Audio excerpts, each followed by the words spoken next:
Gromga. It was nighttime in Moscow, and an anxious silence hung in the air. Amid the gray buildings and abandoned warehouses at the edge of an industrial section of the outskirts, a quiet screech suddenly broke the silence. One after another, the street lights began to flicker and die, submerging the street in a thick, oppressive, noiseless darkness. A thin figure in a black leather dress emerged from the shadows. It was a young woman, whose milk-white skin shone in the starlight. The darkness behind her soon filled with a multitude of red dots, the eyes of the undead, whom the woman had lovingly stitched together from the dismembered remains of various humans and animals. Two-headed dogs, which looked like monsters from hell, began moving forward across the asphalt, their claws leaving big, deep grooves in the pavement behind them. Upon closer inspection, the humanoid zombies actually bore very little resemblance to Homo sapiens at all. They had numerous pairs of arms, which tended to be freakishly long and resembled big, boneless whips, as well as big bone knives jutting straight out from the palms of their hands. These combat zombies were prepared to rend and slaughter at the first order from their mistress. But the necromancer was aiming for something bigger, a more powerful army, which could protect her from other emissaries. Nobody would ever dare to threaten her again. The dour-looking concrete building in front of her was eminently depressing and unremarkable, even with the ring of barbed wire and steel gates that surrounded it. There were dozens of warehouses just like it in this industrial sector, but Elsa needed this specific building because, according to the best available information at least, this warehouse happened to belong to a private military company, and as such it was packed to the gills with modern weaponry. Just outside the gates, one of the zombies stepped forward out of the crowd. Instead of a human head, this one had a big, heavy triangular cranium that made it look like a pyramid head from Silent Hill. With a little run to build up momentum, its head chopped easily through the steel clasp on the gate and sent it swinging open. A siren immediately began to wail all across the premises. Emergency searchlights burst into life, and a crowd of armed guards raced out into the courtyard. Gunshots began to ring through the air, but the zombies weren't paying the least bit of attention to the bullets as they rushed forward in a single, murderous mass. Gunshots and human screams began to intermingle with the cracking of bone and the sound of flesh being torn apart. After a very short time, the siren fell silent, and the courtyard was once again plunged into darkness. Soon, a big freight truck pulled up to the gates of the warehouse, and the zombies began loading crate after crate into its cargo hold. Even the two-headed dogs were confidently snapping their jaws around the handles of the chests and dragging them over to the truck, while the pyramid heads picked up several lengths of steel pipe at once, swinging them confidently into the back of the truck with their 3 muscular arms, which had been sewn firmly onto their backs with a robust triple stitch. Somewhere on the outskirts of Moscow, where there are no witnesses left alive. Listen, I don't like this at all. Andrei's been gone for over an hour now. He was supposed to come through the portal right behind us, said Artemon the Terrible as he paced nervously around the City Hall building's main audience chamber. Something must have happened. Maybe he got killed in Pirinth, Mark shrugged in reply. If he got killed, he would have respawned a long time ago and messaged one of us by now, the gnome countered. It'll be fine. I mean, look, he's still online, said Poison Ivy, giving Artemon a reassuring pat on the shoulder. After their long, one-on-one conversation, the newly resurrected gnome still looked a bit shell-shocked. Imagine learning you had died in the real world, and that your girlfriend, who you were living with, no less, was actually part of the same team as the people who had killed you. He didn't blame Daria for anything, of course, especially after he learned about the circumstances of his own resurrection. Nevertheless, she seemed determined to stay physically close to him, and kept touching him at every opportunity, almost as if she were afraid that he might disappear again. I'm with Artyom on this. I mean, yeah, Falk's status still says online, but he's not messaging any of us, noted Boris. I've never seen anything like this before. Does anybody know where he is in the real world? Netherrock chimed in. Maybe one of us could go visit him and make sure everything's okay? Mark, you guys have seen a lot of each other in the real world, right? Dunno, Mark replied reluctantly. Last time I saw him was when I dropped him off at the metro. After the beta testers attacked us, he said, shooting a quick glance at the acrobat. Falk's more secretive than he used to be. Just then, Pinky ran into the hall. Hey, guys, we've got a problem. Seems like the spirit of the hunt somehow found out that we're in Kalevra. Their players are appearing outside. I think they're going to launch an assault. Culebra, City Hall. The demoness swung her arm forward, bringing her bullwhip cracking down on the shredded back of the gangly young man in front of her. Blood splashed up from his ravaged flesh and left the pale red skin of the succubus splattered with scarlet freckles. "So, you wanted to punish me, did you?" she purred as she licked the blood from her upper lip. "And you're a demonologist at the highest rank." The young man muttered something through his battered, bruised lips, but the answer obviously didn't satisfy the succubus, because another loud crack split the air before he even finished speaking. "Let's start from the top once again. You say that the people of your world lie down in capsules and teleport into our world, and they consider our world to be a game, and that the sensations they feel in our world can be controlled so that they barely feel any pain at all." The demonologist replied with a silent, frantic nod. "So when one of you enters Arctania, you're actually physically located somewhere out here. And here, all your sensations are maximally sensitive." "Yes!" the demonologist wailed. "In that case, there's somebody out here that I'd really like to find." The succubus's eyes rolled up in her head, as though the thought alone were causing her physical pleasure. "You know what, demonologist at the highest rank? I'm gonna need you to summon some infernal bloodhounds. The more, the better." "But I can't," the young man groaned. "I need a lot of victims." "You'll have plenty of victims," replied the succubus. A sinister smile spread across her lips. "Lamia's here, and she's going to have some fun." Somewhere in a basement outside Moscow. Chapter 1. It took me a little bit of time to calm down and stop cursing at the little god. Had I been a cursor at a high enough level, he'd already have lost all his hair, developed a bunch of horrible wasting diseases, and acquired some very diverse and divergent sexual proclivities. Or maybe all those things, but in reverse order. As it was, though, I soon realized that it was time to get a hold of myself and think about what to do next. Leveling up to 100 in my original starting location would, to put it mildly, not be the easiest thing to do. Putting it more accurately, it would be practically impossible. The rewards for my quests were frankly laughable, and the only opponents in the area were rodents and porcupines. Hote had never answered my question about how big this little world of his actually was, so I had no idea how far I could travel from Culebra. The closest location that offered a good chance to level up was the Freedom line of fortifications. If that option was available to me, then I would simply need to get there. I could only assume that the Imperial capital, as well as the lands of the elves, gnomes, and gremlins, were off limits. It seemed unlikely that the little god would have been able, or indeed willing, to recreate those for me. "My name is Rathmere. I'm the local headman. And don't try to lie to me. It's 2 days to the nearest village from here," Rathmere suddenly added. "And what happened to your clothes?" Considering I hadn't even uttered a single word at that point, it was pretty clear that the character's intelligence and the number of phrases at his disposal were both severely limited. Although I guess it was also possible that my own intelligence attribute was also limited, because it was only at that point that the full import of his words finally sank in for me.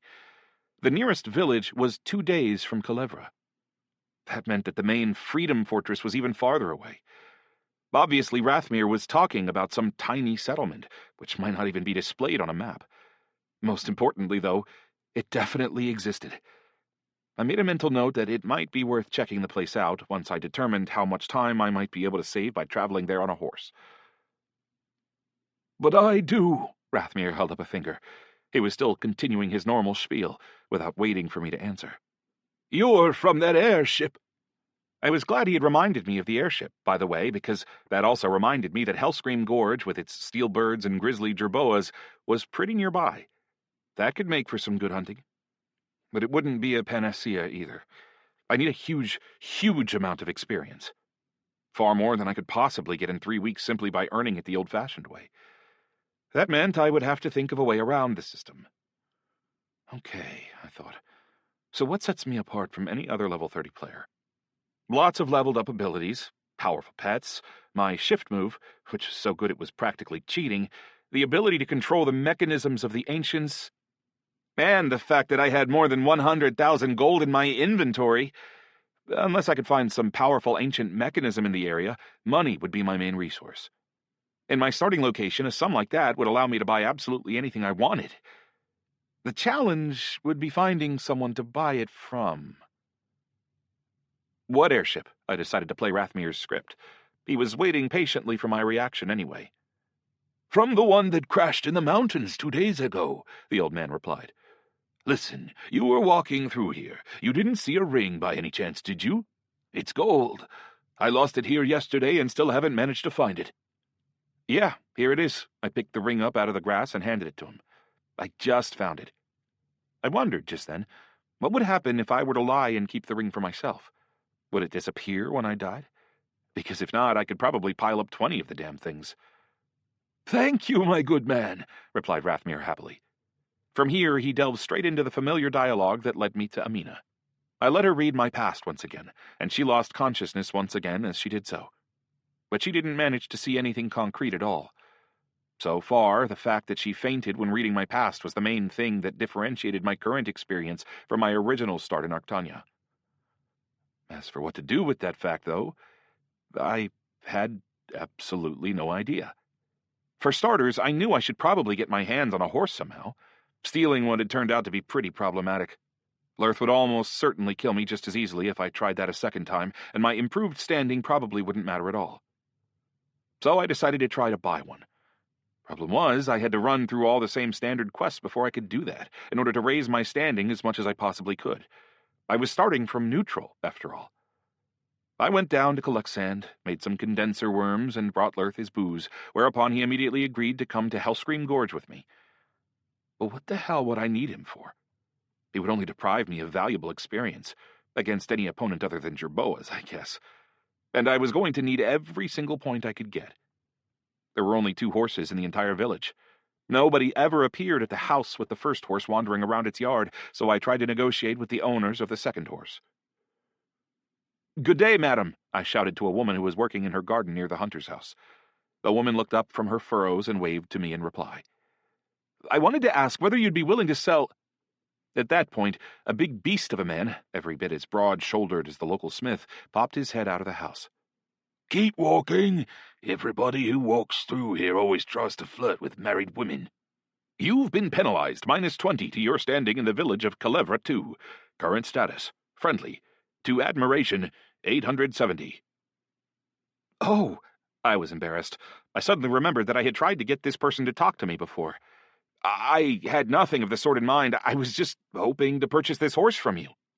What? Giselle? Our breadwinner? Now the woman was irritated as well. Never, as long as I live. Get out of here, you scoundrel. But you didn't even know how much I'm willing to offer. The woman held up a menacing fist. If I have to come outside that fence, I'm going to put this fist right through your neck. Get lost. Asking to buy Giselle from us. I had to leave, with neither a horse nor any possibility of getting to the nearest village or fortress. It seemed like my only chance of getting myself some mode of transport would be through thievery and/or open conflict. Or I could wait until the upcoming holiday and the opening of the traveling market. There would probably be all sorts of stuff for sale there. This struck me as an excellent idea. I probably had enough money to buy the entire market as soon as it rolled into town. I could find a horse and maybe even something more interesting than that. If only my pet had attained his 3rd form, I thought, none of this would be a problem at all.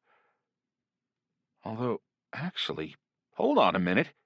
I opened his attribute window just to make sure I was remembering everything correctly. With all our adventures in the frozen hell and the instance in the sewer, he had already reached level 58. Spin had attained his 2nd form at level 30, and his 3rd would be accessible at level 60, which meant that I didn't have very long left to wait. Maybe it would be best to focus on leveling him up, to ensure myself a fully functional mount from then on, especially since a legendary level 60 charger would definitely be a lot cooler than any horse I could possibly buy or steal at the market. Okay, I thought, it's settled. It's definitely time to go out hunting and do some leveling up. First, though, let's see what else I've earned that could possibly help me in this strange situation. Name: Falk, level 30. Experience 3,200 out of 80,000 to next level 76,800. Faction, Empire, Aristocrat. Title of Count, 10% discount in stores within the Empire, plus 10% experience from quests. Title, Guardian of the Knowledge of the Ancients. 100% chance of successful application of the ability Power over Machines to any single mechanism of the Ancients, usable one time every 7 days. Rank of Lieutenant, plus 10 to damage dealt. Race, Human. Class, Slider. Professions, 2 of 2. Glassblower, 41.2. Mechanic, 29. Race features, Experience plus 5%. Class features, Defense against electrical damage, 100%. Attributes, Basic. Strength, 30.25. Dexterity, 83.7. Intelligence, 70.5. Wisdom, 45.0. Endurance, 25.0. Attribute points available for distribution, 0. Attributes, Secondary. Physical damage, 30. Full damage, 30 to 40. Mana, 450. Mana regeneration rate, 70 seconds. Health, Life, 410. Health, Life, unit regeneration rate, 120 seconds. Armor, 90. Protection from fire magic, 5%. Skills, 4 of 8. Dodging, 38. Two-handed, 28.2. Resilience to pain, 32. Riding, 1. Unique features. Curse of the Goddess Elenia, forbidden from joining groups with other players. Blessing of the Goddess Elenia, experience plus 10%. Mark of the Inferno. You were possessed by a demon at some point, and that left a mark on you. Exercise caution. This mark can be sensed both by residents of the Inferno and servants of light. Achievements. Loved you and left you. Hammer of the Jerboas, level God. Merciless exterminator of the skunks. Kissed by a demon. You have an unexplainable connection to the demoness Lamia. She can sense your presence within the radius of 0.5 miles. Oh, you scoundrel. Level 3, 5 of 5. Protection from fire magic plus 50%. Protection from chaos magic plus 50%. Protection from life magic plus 50%. Protection from dark magic plus 50%. Protection from cold magic plus 50%. Lone warrior in the field, upon successful single-handed completion of an instance, plus 10% to damage dealt, defense, and regeneration of health and mana. Lone wolf, permanent bonus, plus 5% to damage dealt, defense. Bonus in cases where there is no player within 100 yards of you, plus 10% to damage dealt, defense. Lucky Goliath, permanent, plus 10% bonus to damage inflicted on opponents at a higher level than your own. Abilities. Power over ancient mechanisms, 4. Laser, 1. Magnetism, 1. Powerful electric shock, 2. Concentrated lightning web, 2. Chaos lightning, 1. Paralytic electric chain, 3. Improved repulsion, 2. Steel handshake, 1. Electric charge, 1. Magnetic sensitivity, 1. Ball lightning, 1. Shift, 2. Whisper of fate, 1. Micro chaos shield, 1. Standing, Empire, plus 2,150, friendly. Elendril, minus 1,000, hostile. Galevra, plus 3,800, admiration. Galevra 2, plus 1,130, friendly. Goddess Elenia, plus 1,000, friendly. Gremlins, plus 3,050, admiration. Princess Arnorte, plus 2,700, in love. Princess Ariella, plus 1,200, friendly. Pets. Spin, Lightning Wolf, level 58. Chaosite, Living Chaos Particle, level 70. The first thing I noticed was that sure enough, Eidolon's blessing had disappeared, having been transferred to Artyom. Apparently, such was the function of his amulet. Instead of the curse that a dead immortal would normally need to achieve resurrection, it had given Artyom a blessing when he acquired it. What other interesting changes had taken place in my attributes, you ask? Well, thanks to my special achievements, I had plus 20% damage against opponents whose level was higher than mine, in addition to the plus 10 points of damage that came with my rank of lieutenant. And I also had plus 15% to experience received. Besides that, I also had 25 healing elixirs and 40 mana elixirs. I knew I could buy more of the former from Amina if necessary, but I had no idea what to do about mana for the time being. It was starting to seem like I would have to pin all my hopes on the upcoming holiday market, which thankfully was only a day or two away. My equipment presented a problem as well, since it was all calibrated for level 50. I still had my clothes, but they didn't give me any bonuses. And I couldn't even pick up my chain, much less use it. I had to go see Korn, cap in hand, and complete the Glass Rose quest in order to get my hands on a new low-level weapon. Only then was I finally ready for a trip to the gorge. I had to recall Chaosite at that point. A level 70 pet might have been useful, but I didn't want to have to share experience with him. Even without Chaosite to filch experience from him, though, Spin was only getting a fraction of the experience I was earning in Culebra and its environs, which was already pretty trifling. Whatever the case, I knew my path led into the forest, and then into Hellscream Gorge. I simply didn't know of any other suitable locations for leveling up. I was also curious to find out whether the quest airship with the Amulet of Lightning would still be in the gorge, and if so, whether the trial from the Nameless one would be accessible again. I decided not to bring Lurth with me this time. In general, I wanted to spend as little time as possible with the local residents, who were all just shabby copies of their original selves. For some reason, whenever I talked to them, it felt like I was talking to some sort of moving exhibit from a wax museum. Naturally, I didn't run into any enemies during the first part of my journey through the woods. The jerboas scattered into the distance long before I even came within eyeshot of them, thanks to my achievement, Hammer of the Jerboas level God. Spin might have been able to hunt them in his wolf form, provided he stayed far enough out in front of me, but we still had several hours to go before he could change back into that form. For the time being, therefore, my little pet stayed right beside me, floating through the air as a little ball of light. On my previous trip with Lurth, we had taken so long to get to the gorge that we had to stop for the night in the middle of the forest. This time, thanks to my improved repulsion ability, I was able to make it through the swamp much more quickly, by bouncing along from place to place like some sort of enormous frog. And this time, I didn't even lose my pants. Slugs came jumping up out of the muck by the dozen, but they were easy prey for my concentrated lightning web. That said, I didn't get any experience for them at all. It was just a waste of precious mana points. When I tried to connect my respawn point to a spot on the way to the gorge, I found to my disappointment that it wasn't possible. Although by that point I already knew that if I died I would end up back at the very start of the game. For some reason this reminded me of the old console-based games where you couldn't save during the individual levels, and you had to keep running through the same level over and over until you finally beat it. All that aside, though, there wasn't a single creature in the forest that could do me any serious harm. Except for one massive grizzly jerboa and Forehead, Lurth's wolf friend, who were both somewhere around level 60. Although I guess it's possible that those beasts weren't the only ones of their kind in the forest, and that I could have run into other monsters like them. At the time, I didn't even know whether that would have been a good or bad thing. Ideally, I wanted to hunt beasts around level 30 or 40. 60 was a little bit too intense for me. So, naturally enough, I ran straight into one as soon as I got out of the swamps. No sooner did I land on the edge of the dry ground than a 15-foot-tall, gray-furred beast rose up from the bushes in front of me, brandishing big black claws and a pair of enormous teeth. Unfortunately, my rodent-scaring achievement didn't have any effect on this beast whatsoever. If anything, it might have had the opposite effect, and made the beast even angrier. The monster let out a guttural roar and lunged at me. I used shift to duck out of the way, then hit the beast with a blast of chaos lightning that inflicted only a lamentable 40 points of damage. Considering that the monster's overall health was somewhere around 3,000, this strategy clearly wasn't a serious option. A little basic math made it pretty clear that I would have to burn through a number of my precious mana elixirs if I pursued that particular strategy to the end. That meant it was time to get back to basics and switch to conventional weapons. My rusty chain, with its unique spearhead, only inflicted 5 points of damage outright, but the bonus from my military rank gave me another 10, while my strength attribute provided another 30, and my bonus gave me a further 9. All in all, that made for 54 points of damage.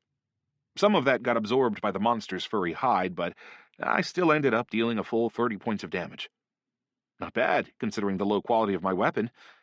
This was something I could work with. Activating improved repulsion, I jumped up onto the nearest tree and started hacking away at the beast with my chain, using magnetism to speed up the spearhead's velocity a little bit while keeping mana expenditure to a minimum.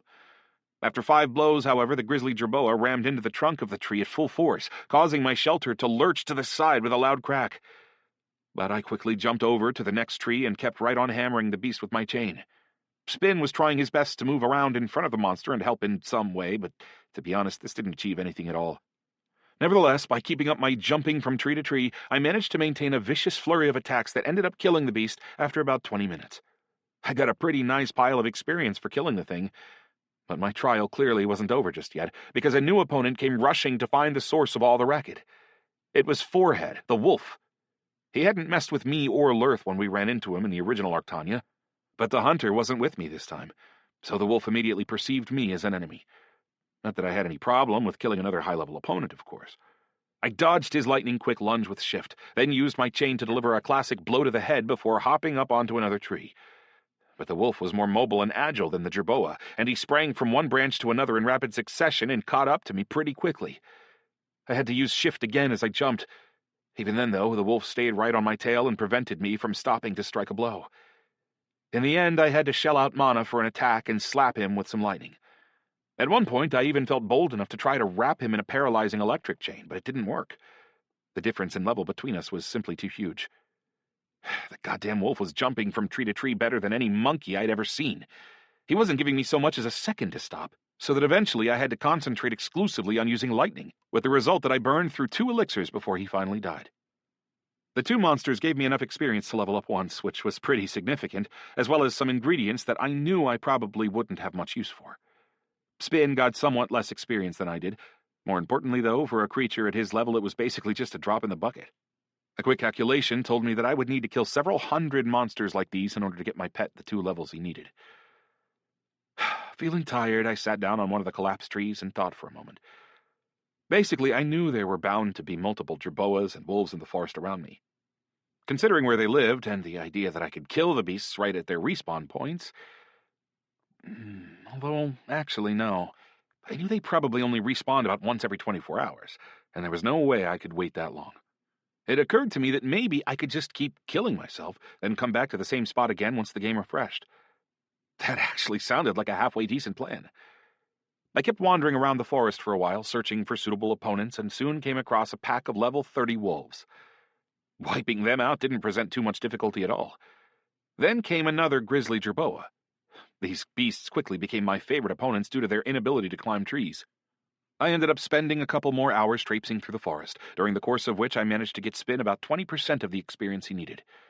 After carefully noting where all these monsters lived on my map, and making sure that there was nothing left to fight, I finally made my way into Hellscream Gorge. The airship wasn't where it had been the first time, although I could still see traces of a crash and scattered bits of machinery lying on the ground. I didn't get a chance to find out much more than that, however, because a horrible noise suddenly began roaring through the air. This sent a wave of pain into my ears and brain, and I barely managed to recover before I looked up and saw a flock of obsidian birds gliding straight toward me. You've taken damage, 20 points. You've taken damage, 11 points. You've taken damage, 13 points. You've started bleeding.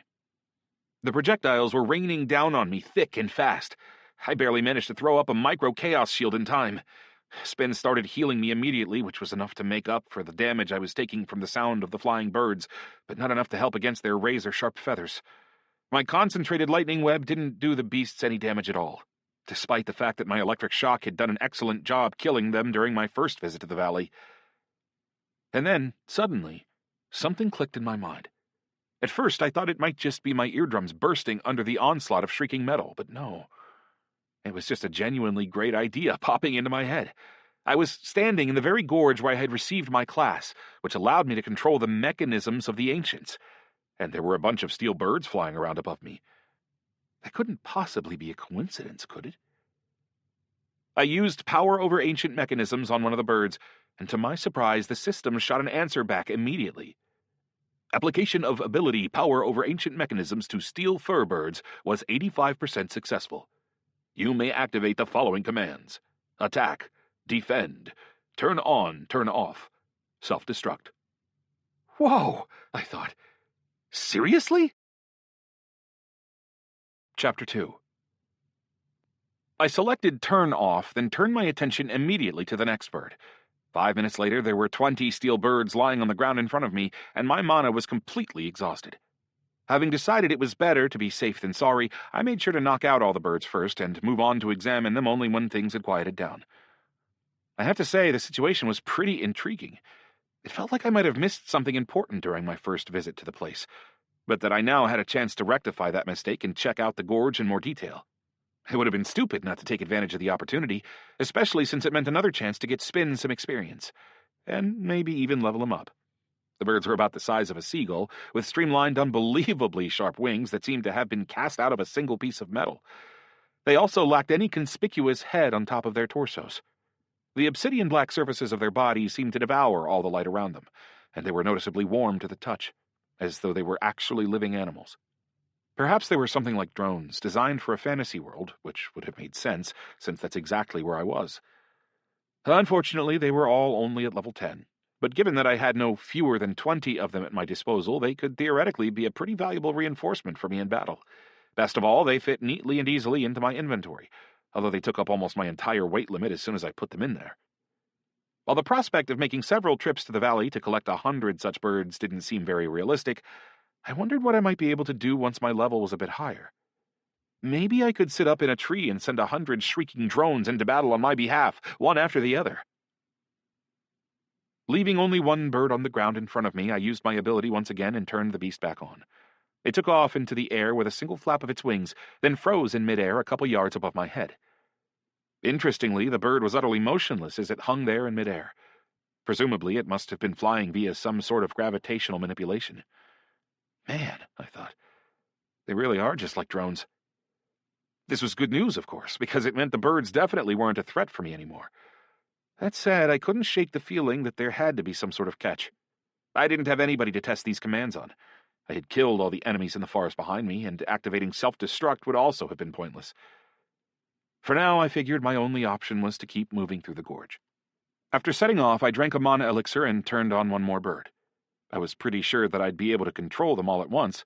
Back in Arkham, after all, I had successfully controlled no less than 39 mechanisms of the Ancients at the same time.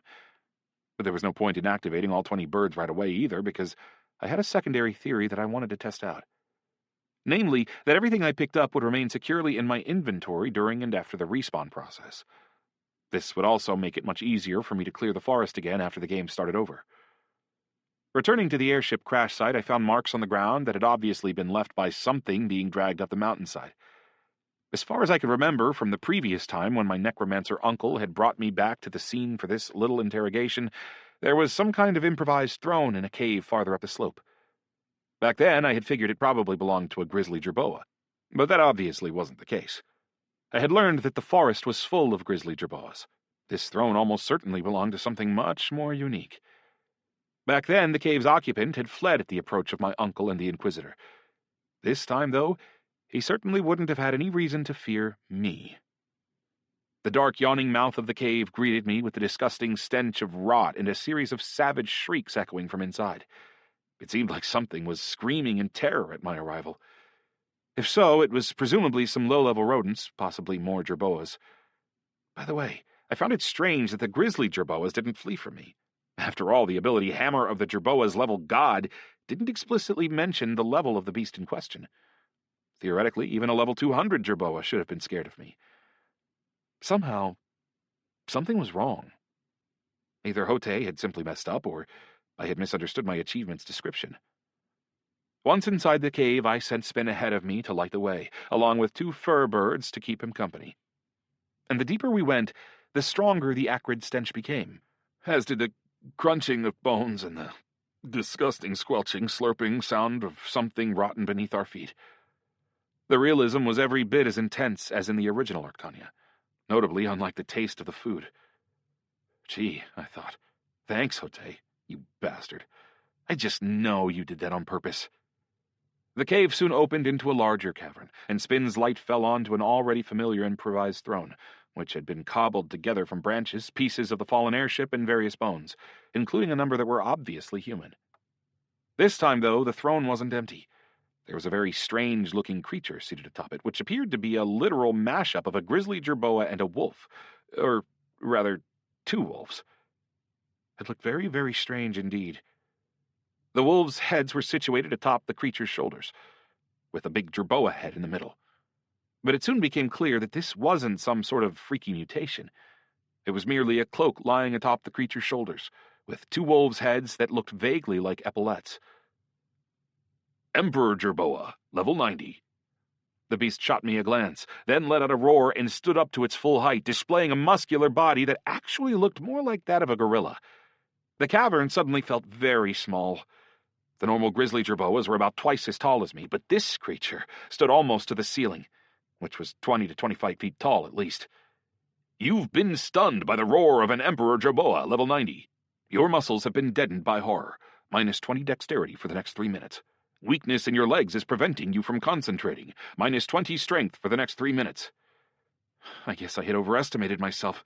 There was no way I could take out a beast like this, even with 100 steel birds, especially in a cavern where there was nowhere to hide. The big rodent could clearly reach every square inch of the place right from where it was standing. And actually, that's all I had time to think in the few seconds that passed between me getting stunned and me being smashed by a blow from the beast's paw that took away all my health in an instant. A few moments later, I was back at the edge of the clearing near Culebra. "Hey, who are you?" "Nice to see you too," I said with a wave before turning around and heading straight back into the forest. As expected, I had reappeared back at the edge of the forest after dying, rather than at a respawn point. This prospect had really pissed me off when I first learned about it, but it actually ended up being quite a gift because these deaths didn't come with any penalties whatsoever. All my hard-earned items and experience, including the steel birds in my inventory, were right where they had been before I died. In light of this, the task the little god had assigned me no longer looked quite as impossible as it had before. I had leveled up twice in the course of that first trip into the forest and the gorge. Sure, that process would get slower and slower with every successive level, but I wouldn't exactly be going through the motions without thinking. I knew I could come up with some additional means of leveling up. Plus, the more actively I used my abilities, the quicker they would improve. That would also work to my advantage. Long story short, it was time to get back to work. I had lost the 2 birds I had activated in the cave, of course, so I only had 18 birds left to work with. I activated 5 of them to test them out in action. After making my way quickly around the swamp, I plunged into the forest of the grizzly jerboas, where I aggroed one of them onto me before jumping up into a tree and commanding the steel birds to attack it. Attacks by level 10 birds were hardly any more effective than mosquito bites against such a powerful monster. But then I activated the rest of the birds, and it turned out that 18 of them working together could actually present quite a threat. Each attack only dealt about 3 to 4 points of damage, given the jerboa's furry armor, but there were a lot of birds, and they were attacking in quick succession. True, the jerboa was also pretty adept at smacking them out of the air. It killed 3 of the birds during the fight, but all things considered, I knew that these birds would simplify the process of leveling up. The fight also gave me the opportunity to learn that the birds weren't completely mechanical. There was a fully living heart inside, as well as a number of other organs. I wouldn't say it was a very pleasant sight, of course, and it lowered my opinion of the ancients' technology just a little bit. Already knowing approximately where the monsters were located, I managed to kill them much more quickly on my second run, and I still had 9 steel birds left when I was done. Plus, I had disposed of 2 of those birds intentionally, using them like guided missiles and hitting the self-destruct command when they reached their targets, just to see how much damage this move could do. It turned out to be a pretty effective move, something like 100 points of damage, but there was still no way in hell I could kill the Emperor Jerboa that way. Long story short, I leveled up to 33 and got spin about 40% of the way to level 59 by the time we approached the entrance to Hellscream Gorge. I greeted the next bird attack with a smile, happy at the opportunity to swell the ranks of my little flying army. That said, I put them all into my inventory right away, rather than activating them. And I didn't even bother stopping by to visit the Emperor Jerboa this time. I decided instead to finish my inspection of the rest of the gorge. I still didn't know, for example, whether the Gates of Thunder trial was still available or not. I had already received my slider class, of course, but that trial had come with a hefty amount of experience as a reward, and I was also just interested to see whether that same anonymous character in the robe would appear again. It would certainly be worth trying to talk to him and learn some new information, or maybe even get a different quest. I reached the far end of the gorge and found that it was a dead end. On my first trip, the sky had darkened when I reached the same place, and the 2 mountaintops above the site had erupted in constantly flashing lightning. This time I could see the crags baking in the sun right in front of me, and the weather didn't seem like it was about to darken anytime soon. Bummer. But I still knew where the altar was located, so I decided to go check that out. I didn't feel like my exploratory hike would be complete until I had done that. My first trip to the altar had seen me struggle and almost break my legs during the ascent, but this time it couldn't have been easier. 2 superpowered jumps and I was there. The huge circular stone with runes carved all along its rim was still there. It looked abandoned, and it definitely didn't have the same aura of power and majesty that I could still remember so distinctly from my first visit. I still had my amulet of lightning, which had previously served as my ticket into the trial. but there was nobody to present it to. Power over ancient mechanisms didn't do anything to the altar. There was no system communication whatsoever, which meant that it obviously didn't fall into the appropriate category. Again. Bummer. Lightning. It was that same elusive voice inside my head. I could have guessed that myself, but it was still nice to get confirmation from the whisper of fate. I hadn't heard a word from the voice the entire time I had been in Hote's little world, and I had started to think that it might somehow be limited by my unusual circumstances. My only complaint was that the ability didn't give me any more detailed or serious hints than the word lightning. For example, I would have loved to know what I might get from this altar, given that I had already received my slider class. Summoning up roughly half the power available to me, I hit the altar with a blast of lightning. The streak of energy didn't kick up a shower of sparks. Instead, the altar seemed to devour it instantly, without any visible effect. Although actually, no. There was one effect. 2 runes on the edge of the altar burst into bright white light, but the light disappeared as soon as the lightning stopped flowing. It wasn't hard to conclude that I would somehow have to get all the runes to light up at once in order to produce any sort of effect. Even when pumping in as much mana as possible, though, I only managed to light up 6 of the runes, and there were 30 of them on the altar altogether. A quick calculation suggested that my lightning would need to be 5 times as powerful as it currently was in order to light up all the runes. Presumably, that would mean raising my intelligence by a factor of 5, and then I'd be able to activate the altar. True, I still had no idea what that would give me, but damn it, I was really curious to find out. I would have to come back later once I hit level 50 or so. For the time being, it seemed I was fated to go out and kill grizzly jerboas and wolves until I could get Spin up to level 60, at which point I'd be free to head off to the nearest village and the Freedom Fortress. To be honest, I really didn't want to go back into the cave and let the Emperor Jerboa kill me. There was nothing whatsoever that I could do against a creature that powerful, and I was annoyed at the idea of having to once again undergo a horrible stench, the unpleasant sensations, and another death beneath its enormous paw. But that feeling presented me with another problem. Killing oneself wasn't so easy with a pain setting of 100%. The pain felt totally real, and the damage from my spearhead, for example, would have been far too little to kill me with a single blow. Unable to think of anything better, I climbed up onto the nearest mountain peak, intending to walk off into a very long leap of faith. After making sure that there was nothing interesting or useful on the mountain, I spent a moment just looking around. The view of the surrounding area was simply indescribable. I could see Culebra, the forest that had once felt so endless, a far-off stretch of desert, and also a tiny square of stone in the distance that could only be the fortress. From the top of the mountain, none of it seemed very far away at all. But I knew that was just an illusion. I had already mentally prepared myself to jump to my death and restart the game when something suddenly occurred to me. I had those steel birds in my inventory. They could fly, and I could manipulate magnetism. What if I could somehow cling on to them and make them carry me through the air? That could make me more mobile, and it might well come in handy at some point in the future. Alas, a quick experiment showed that trying to use my magnetism on the birds brought them crashing to the ground as efficiently as any anti-aircraft weapon. I was right after all. They were using some kind of anti-gravitational field to fly. Clinging onto them with the chain was also a fool's errand, given the number of birds it would have taken to lift me. Maybe I could have made something like an airship's gondola and harnessed a ton of fur birds to it. But that would have involved some engineering questions that were way, way above my pay grade. In any case, though, it was an idea that might well come in handy in the future, if, for example, I ended up running into some other flight-capable mechanisms of the ancients that I could take under my control. After completing my experiments, I let out a heavy sigh and leapt off the cliff. Shit! My last word echoed across the stone walls of the gorge. And then, before a minute had passed, "Hey, who are you?" Once again, I didn't waste any time on Rathmere. I marched straight back into the woods. It was time to hunt some grizzly jerboas. Despite the huge difference in level between us, killing these mobs soon grew pretty monotonous. I tried to experiment with various ways to fight using the mana in my reservoir, without having to use any elixirs, but in the end, it turned out that sitting in a tree and using my birds was still the best method. Once in a while, I managed to get my paralyzing electric chain to work on an opponent, which allowed me to kill them twice as fast. But even then, it would still take me 2 or 3 hours to finish any given run through the forest and gorge.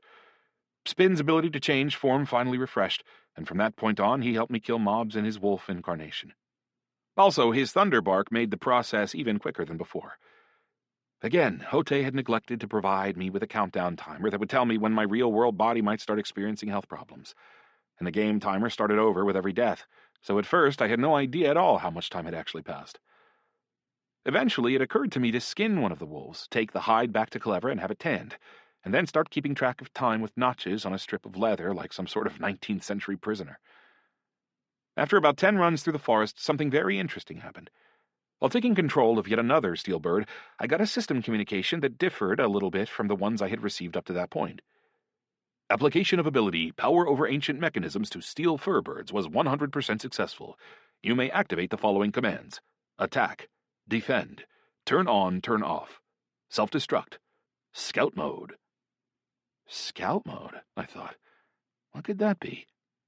I activated the new option immediately and almost fell over right where I was standing. This was because a new video feed suddenly appeared in front of my eyes, just above my area map, showing me the world through the eyes of the steel bird that was suspended in midair a few yards above my head. Damn, I thought. This ability was quite a bit more useful than any of their other functions, especially given that once I got back to the real game, the 10 points of damage these little birds could do would mean virtually nothing against any opponent I was likely to face. But a scout, who could flit around the sky at high speed, under my own complete control? I mean, that was just imba. Admittedly, it soon became clear that the birds were nowhere near as easy to control as quadrocopter drones. They tended to react to commands with a slight delay. Worse than that was the fact that once they were about 100 yards away from me, they would simply pass beyond the range of my control and fly off to do their own thing. I didn't know what their own thing really meant when it came to partially mechanical birds, of course, but they definitely didn't come back. By that point, I was actually getting pretty bummed out, because I had been in the game for over 40 hours, and yet I had no desire whatsoever to sleep. My brain knew that I had been awake for an unnatural amount of time, and yet I still felt totally awake. I was thinking clearly, and to be honest, I didn't even feel like eating either. I had a goal, and I was working toward it without the slightest sign of exhaustion. And sure enough, during my 28th trip into the forest, when I had 80 notches on my strip of wolf hide, the longed-for informal window appeared in front of my eyes. I felt overjoyed, and a little bit thrown off at the same time. Your pet has reached level 60 and can now receive its third form as a mount. You may choose between the following: Thunder Tiger, enhanced dexterity, dodging, and the ability to move in long high jumps. Electric Unicorn, enhanced speed of movement, increased immunity to magical attacks. Lightning Flash, riding wolf. Powerful attack skills, increased health. This presented me with a truly serious dilemma. I would have loved to take the tiger or the wolf, for the sake of their fighting skills and their appearance. I mean, I just couldn't imagine myself sitting on a unicorn. It would undoubtedly make me the butt of some off-color jokes if I ever managed to make it out of this strange world. Netterock and Mark would have a field day. Besides, a horse with a horn simply wasn't as interesting to me as a massive tiger or wolf.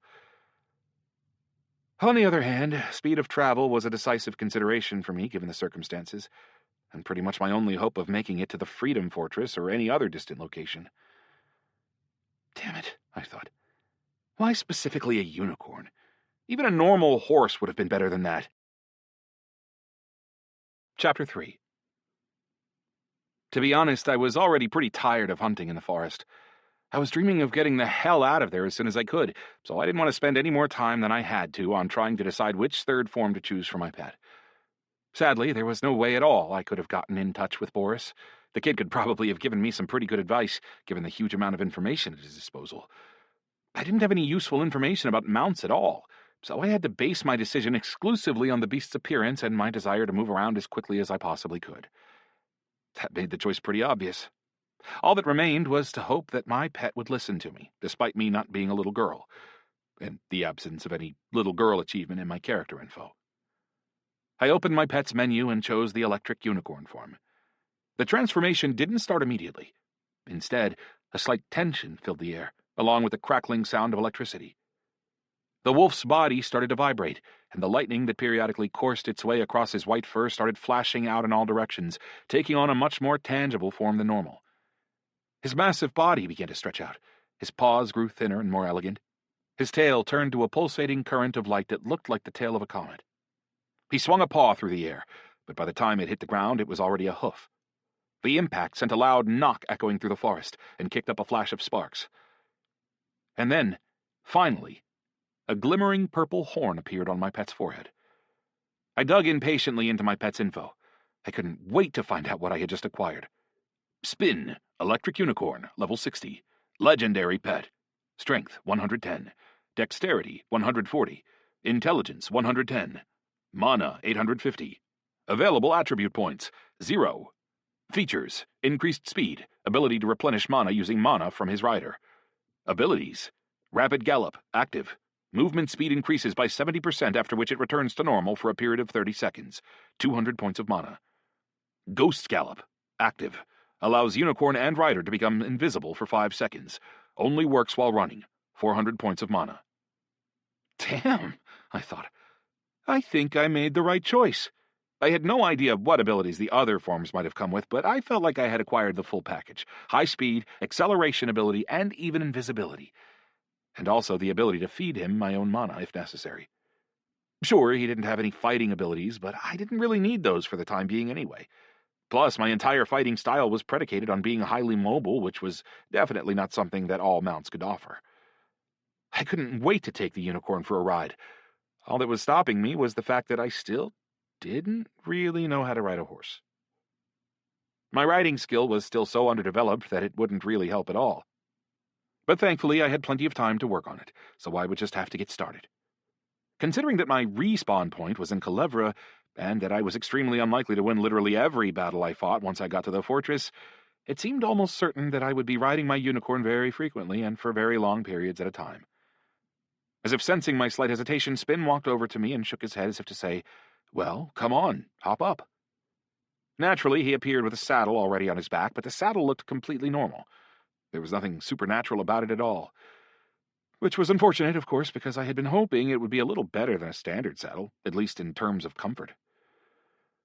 "Okay, let's start off slowly," I said to the unicorn almost as soon as I was in the saddle. "A light trot. No rush, just imagine you're a pony with a 5-year-old kid on—" For some reason, my mount didn't listen to my admittedly long-winded command. Instead, he shot forward from where he was standing so fast that it almost threw me right out of the saddle. All I could do was grab onto the pommel for dear life, squeeze my legs against the saddle, and start praying. Although that was easier said than done. Should I pray to the goddess of fate, or somebody more closely connected with riding a horse? The only horse-related deities I could think of were Rhiannon, the Welsh goddess, and our own homegrown Slavic deity, D.e.a.dly. But I had no idea whether they had any equivalents within Artania. "Spin, what the hell are you doing?" I shouted indignantly. My pet had leveled up while I was traipsing through the forest, so that's where his transformation occurred as well. As a result, I was flying through the trees at enormous speed, ducking and dodging them with impressive dexterity, although that still didn't save me from catching quite a number of branches straight to the face. Thankfully, I avoided catching any big boughs straight to the chest, because at the speed we were going, any such collision would have put an instant end to both my ride and my life. In retrospect, the most interesting thing about it was the powerful feeling of fun and joyful abandon radiating from Spin. Neither of these emotions had been characteristic for him in the past. As we flew through the forest, the only things I could see were trees, branches slapping me in the eyes, and system communications notifying me that I had leveled up my riding skill. It felt like an eternity passed by before we finally emerged from the forest out into an open space. Only at that point did the unicorn finally slow down and come to a stop. I jumped off his back as soon as I possibly could. Well, fine, it was much more of a collapse than a jump. Either way, I pressed myself against the ground as soon as I touched down, and it was all I could do to keep from smothering it with kisses. After regaining my composure just a little bit, I belatedly realized that all those branches hitting me in the face had left me with a mere 20 points of health, which meant that I could very easily have died during my clumsy jump onto the ground.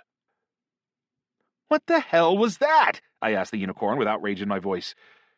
Spin replied with a whinny. It sounded just like that of any other horse, but I knew for a fact that it was actually laughter. I could feel it in his emotions.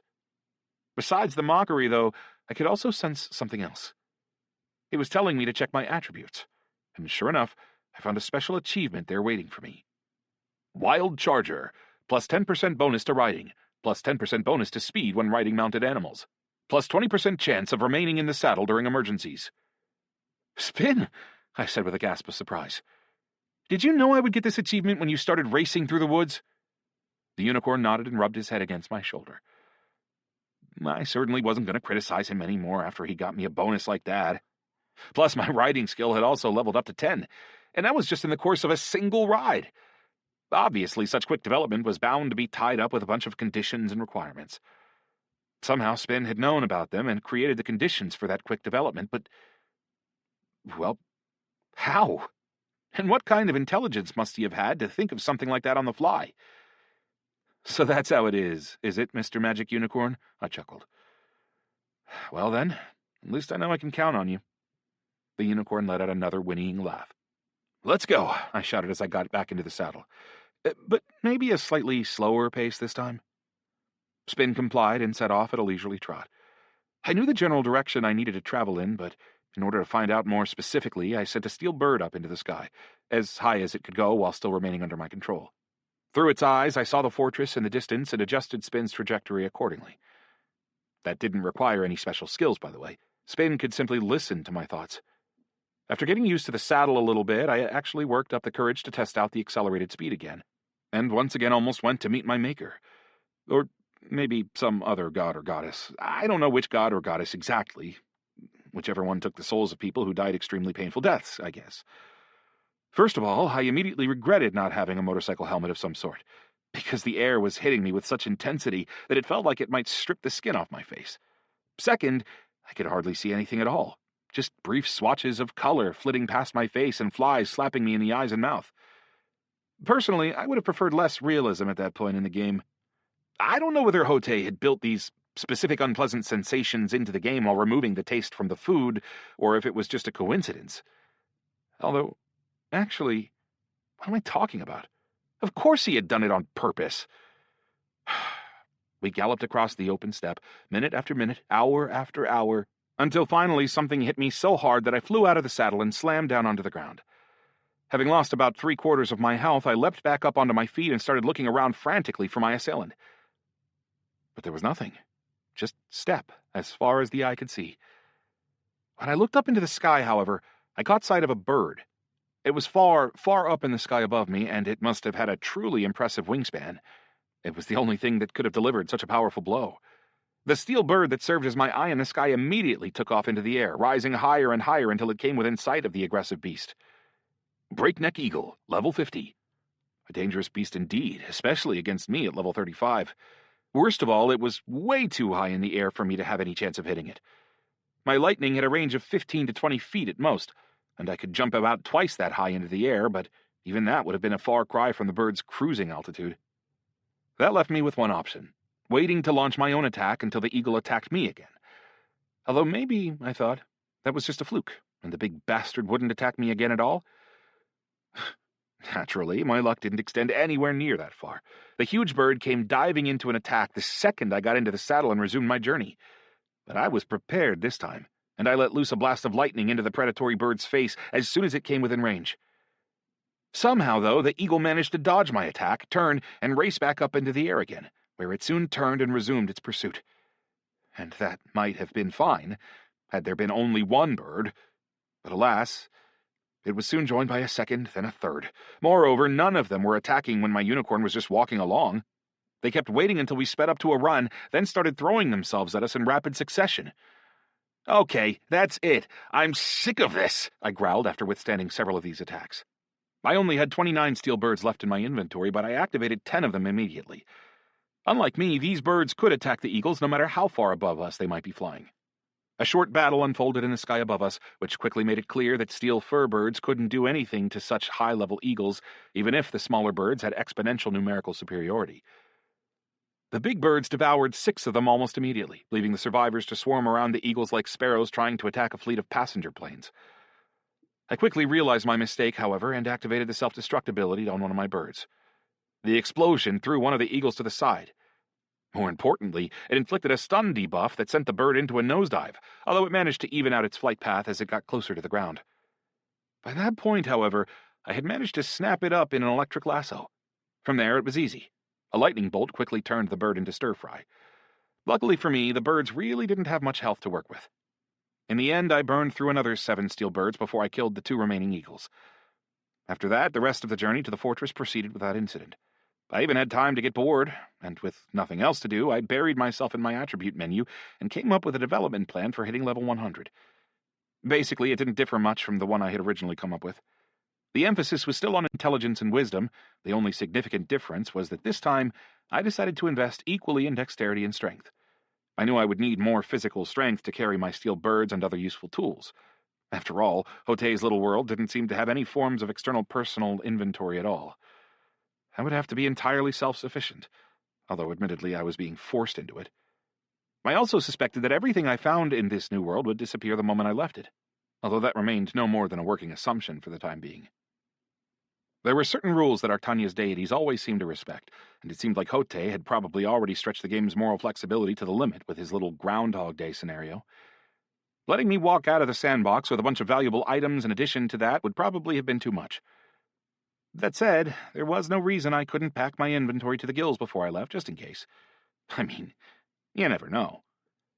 Things were pretty clear when it came to my abilities, too. I planned to keep working on the things I had already improved. As my only class ability, Shift was at the top of the list, as were both versions of Lightning, my Chain, and Repulsion. I still had no idea how to level up Whisper of Fate, although I really would have liked to do that. Both in-game and in the real world, its timely tidbits of advice could easily save my life, or help me make important decisions. It was just too bad that I couldn't actually call upon the ability at my own discretion. It took me a few more hours to reach my destination. Against a backdrop of evening sky, the Freedom Fortress emerged from the horizon as a big, gloomy silhouette, whose edges were tinged with gold by the light of the setting sun. The main gates were absolutely massive, with iron frames and a complex series of interwoven runes that gave off a shimmering golden glow. The whole scene filled me with a certain sense of awe. Much to my dismay, however, those massive gates were slowly but surely closing right in my face. Or rather, I could tell that I was just a little bit too far away to make it before they closed. So I had to turn on rapid gallop at full blast, which I really didn't want to do because of the cornucopia of pain that always came with it. I was already at the entrance. Indeed, I was practically halfway through the small gap in the nearly closed gates, when, just to be safe, I decided to activate Ghost Gallop. Back at Calevra, they hadn't wanted to let me into the fort without the proper authorization, and I suspected the same might apply here. Once inside, I came to a stop in the middle of a small square and cast a quick glance at my surroundings. Size-wise, the fortress was more like a small city, with a long central street running straight into it from the main gates and many smaller streets splitting off from the main thoroughfare. I was worried that I might attract unwanted attention as soon as my invisibility wore off, but nobody seemed to care about my presence at all. Just then, the sound of a bell rang out above the streets of the fortress, and soldiers wearing the armor of the Imperial Army started rushing to the walls as quickly as they could. Their levels ranged from the 50s to the 70s, which gave some likely indication of their opponents' levels as well. That meant I'd be able to level up relatively quickly, provided that the defenders were willing to accept me into their ranks. Whatever the soldiers and residents were preparing for, they did everything quickly and seemingly as though it were all very routine. Huge stone balls started to rise on pulleys and platforms towards the catapults on the walls, along with spears the size of a full-grown human. Archers on the walls began to lay their arrows out in wall-mounted stands to make them easier to grab during a battle. Mages started tracing complicated runes right in the air in front of their faces. Well, I thought, if there's going to be a battle, I guess I should get prepared as well. I really didn't want to die and thereby end up having to spend several more precious hours galloping across the steppe back to the fortress. And therefore, my first move was to rush into the town to find the local shops. The fortress had obviously been designed for players at a fairly high level, so I was hoping to stock up on a lot of useful items while I was there. And I wasn't disappointed. I found a nice suit of level 35 armor at the very first store I visited. I bought a better chain at the second one, and the third gave me a chance to replenish my stocks of mana and healing elixirs. They were only basic-level potions, but at least it was something. After that, I hurried back out to the main street and tried to figure out who I had to talk to in order to become part of the local army and get a corresponding quest. Usually it would have been the commandant, captain, or some other officer, and I soon found just such a person, a powerfully built soldier who was standing at the gates shouting orders to his men. I slipped around him to the side, then stood to attention in front of him and made my official report. "Lieutenant Falk, reporting for duty, for the good of the Empire, sir." The soldier turned around, and I realized to my surprise that his face was already familiar to me. What? Captain Blaze? It was the same character who had been playing the role of Commandant of Calevra back in the original Arctania. Here, however, his face lacked the hideous scar he'd had back when I first met him, and in general he looked... well, I don't know really. He had a bit more zest for life, I guess. "The very same," he confirmed. "Lieutenant, why were you sent to this fortress? Anyone can see that you're not strong enough for border service." I didn't have a chance to think of a decent answer before the bells started ringing all throughout the fortress. "We'll talk later. It seems that the orcish army is on the move, so we need anyone who can handle a weapon up here on the walls." With that, he turned to look at me again, a bit more attentively this time. "Perhaps I'll allow you to become part of the Freedom Fortress's army if you prove that you can fight as well as the other defenders. Get up on the walls and kill me at least 10 orcs." "You've received the task, Test of Strength. Task requirements: kill 10 orcs in order to receive permission to stay at Freedom Fortress. Additional terms: kill 100 orcs in order to earn another officer rank. Optional reward: armor of a defender of Freedom Fortress, or officer's armor. Penalty for non-completion: you will be prohibited from remaining within the fortress." After accepting the task, I hurried to climb up onto the wall alongside Captain Blaze in order to ascertain the scale of the trouble we were in. Once there, I caught sight of a truly terrifying sight that was also somehow strikingly majestic. Away on the horizon, like a big black wave, stretched a seemingly endless army of orcs. Their uneven, disorderly ranks seemed to stretch far beyond the range of my visibility, devouring everything in sight. "There are too many of them," the words blurted themselves out of my mouth. "They'll wipe us off the map." "They'll never attack us in one big horde," Captain Blaze explained. To be honest, I hadn't been expecting him to answer. All the characters in this new world were extremely limited in terms of the responses at their disposal, and besides, this particular character wasn't very friendly or talkative even in the original Arctania. "Why?" I inquired. "This is a gathering of many tribes, and right now they're deciding which of them is going to attack the fortress first. It's sort of a competition for them. The haggling has been going on all day, and now the winner's going to come attack us." Haggling, I thought. And the orcish army? Sounds very strange. How does this haggling work? "Each chief puts forward the minimum number of warriors they think will be able to take the fortress. Whoever's willing to risk the smallest unit of orcs wins, and makes the first attack. If they fail, then there's another round of haggling, and they choose which chief will attack next." Weird, I thought. So it's like Name That Tune from 3 Notes. Except it's Take That Fortress with 100 men. Interesting. What's the point of this competition? "Whoever ends up taking Freedom Fortress will be handed the symbol of chieftainship of all tribes and lead the entire orcish army against the Empire," replied Captain Blaze with a shrug.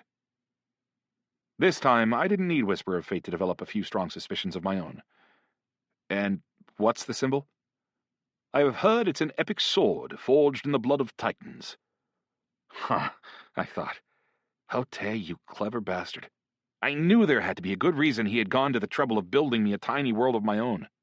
Not only was I able to rack up levels without losing time in the real world, but I would also have the chance to get the 4th sword. Although on second thought, it all sounded far too simple. It seemed virtually certain that I wouldn't be able to take anything with me out of this weird little world. And I mean anything in my inventory at all, let alone an epic quest sword. If I did, there would be 2 such items in Arctania, which would run entirely counter to the game's logic. Even so, this battle would give me a chance to explore the lands of the orcs and learn where the 4th sword was. If it hadn't been for the ever-increasing risk of death due to a brain hemorrhage, or some other horrible psychological side effect, I might actually have been grateful to Hote for the opportunity. On the other hand, as long as the side effects on my body weren't too serious, Sergei could always help me out with a healing spell. In that case, there wouldn't be any long-term problems at all. In light of all that, it was time to get to work. Time to level up and set off into the lands of the orcs. Chapter 4. Standing on the walls of Freedom Fortress, I stared out at the gigantic orcish army with a mixture of curiosity and impatience.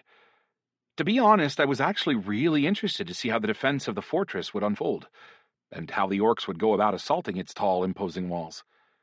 As far as I knew, they had never been particularly good at building machines of any kind, including siege engines.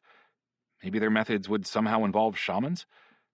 Although, actually, I wouldn't have been too surprised if they simply came running at the walls with ladders in a big disorganized mass, or started firing themselves from catapults. It would all depend on which of the classic orc templates the game's designers were working from.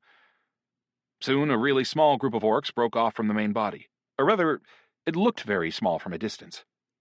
As it got closer, however, the group turned into a huge crowd of green-skinned giants. Some were riding wolves, and others were pulling siege engines along behind them. Catapults, ballistae, even some sort of turtle that was clearly designed to protect its occupants from attack by the defenders on the wall. There were hundreds of them, maybe thousands. I was afraid to even imagine how many there might have been in the army as a whole. "Get ready!" someone shouted loudly from behind my back. The orcs approached to within arrow shot of the walls, and our archers duly opened fire, bathing their horde in a withering hail of steel.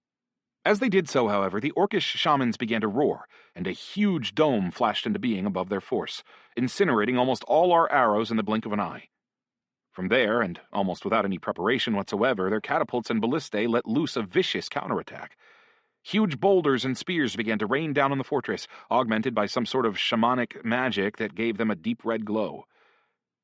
That was the signal for the Imperial mages, or possibly a static defense in the fortress itself, to swing into action. A series of magical shields spread out in midair and blocked the bombardment. I still couldn't get a sense of what this was all leading to, or who had the upper hand in any way. But one thing was certainly pretty clear. I wasn't going to be playing any part in the process until the magical shields on the fortress went down. Only when the orcs broke through onto the wall would I finally get a chance to fight, and there was no guarantee that that would happen at all. I took a couple steel birds out of my inventory and sent them flying out over the army that was attacking us. I wanted to get a better look at the levels and equipment of our enemies, and also try to study their tactics a little bit. No matter what happened during this fight, my intention was to remain at Freedom Fortress for a while, which meant I'd be fighting orcs more or less exclusively. Plus, I knew I would have to head into the kingdom of Gromga as soon as I got back to Arctania in order to get the next sword for my quest. As Sun Tzu once said, "Know your enemy like you know yourself, and you need not fear the result of 100 battles." I was going to need as much information on the orcs and their kingdom as I could get. I soon learned that the rank-and-file orcs in this particular force tended to have levels somewhere in the 50s. The shamans were in the 60s, and the commanders were in the 70s. That was pretty predictable. Obviously, those levels would increase with time, as would the level of the defenders on the walls. There would have to be some semblance of balance between the two sides. Otherwise, it wouldn't have been interesting, at least from a gamer's point of view. Although when considered in terms of the game as a whole, I guess pretty much anything could happen in a battle at this particular fortress. Mind you, if the fortress did end up falling, I might just end up dying and starting from the beginning again. Or maybe, on the contrary, I could find some sort of trader's quest that would put me on the side of the orcs and give me the chance to study them from the inside, and learn more about the epic sword in the process. That actually sounded like a pretty good plan. Engrossed in the images that were coming through from the steel bird, I got so distracted that I didn't notice a drastic change on the battlefield in front of me, which notably included the disappearance of the fortress's defensive force field. By the time I looked up, I saw a massive ball of glowing red stone flying straight toward me. I used shift immediately and moved to the side before activating repulsion to shoot myself off the wall. But it was still too late. The huge stone literally threw me off the wall and crushed me into burger meat. It wasn't the best feeling, of course, although at least my death was pretty much instantaneous. "Damn it!" I shouted as I found myself back at the copse of trees on the edge of the forest. I slammed my fist to the ground in frustration. "Bastards! Why'd you have to hit me, of all people?" This meant wasting more precious time galloping back to the fortress. Several hours, if not more. Worst of all, though, I didn't actually have anybody to blame but myself. I had gotten too lost in my own thoughts, too distracted by the feed from my steel bird, and too complacent behind the fortress's stout walls. Also, for some reason, Whisper of Fate had decided to keep silent, even though the rock had, quite obviously, represented a lethal danger. Whatever, I thought. No point beating myself up about it. I resolved to just draw the necessary conclusions and avoid making the same mistake again. This time, I would keep my attention focused entirely on the catapults and ballistae in front of me. And as long as I was back in the area anyway, I figured I could replenish my supply of steel birds. They had certainly proven useful, both en route and during the siege itself, then gallop back to the fortress as quickly as possible. I felt pretty certain that my riding skill would be leveled up to total mastery by the time I got back to the real Arctania. Now that Spin had his new form, I was free to unleash Chaosite again. It was a shame that I hadn't thought to do so back at the fortress, actually, because his passive ability might have saved me from death. The little purple light appeared in midair and immediately started flying circles around the unicorn, studying him from all sides.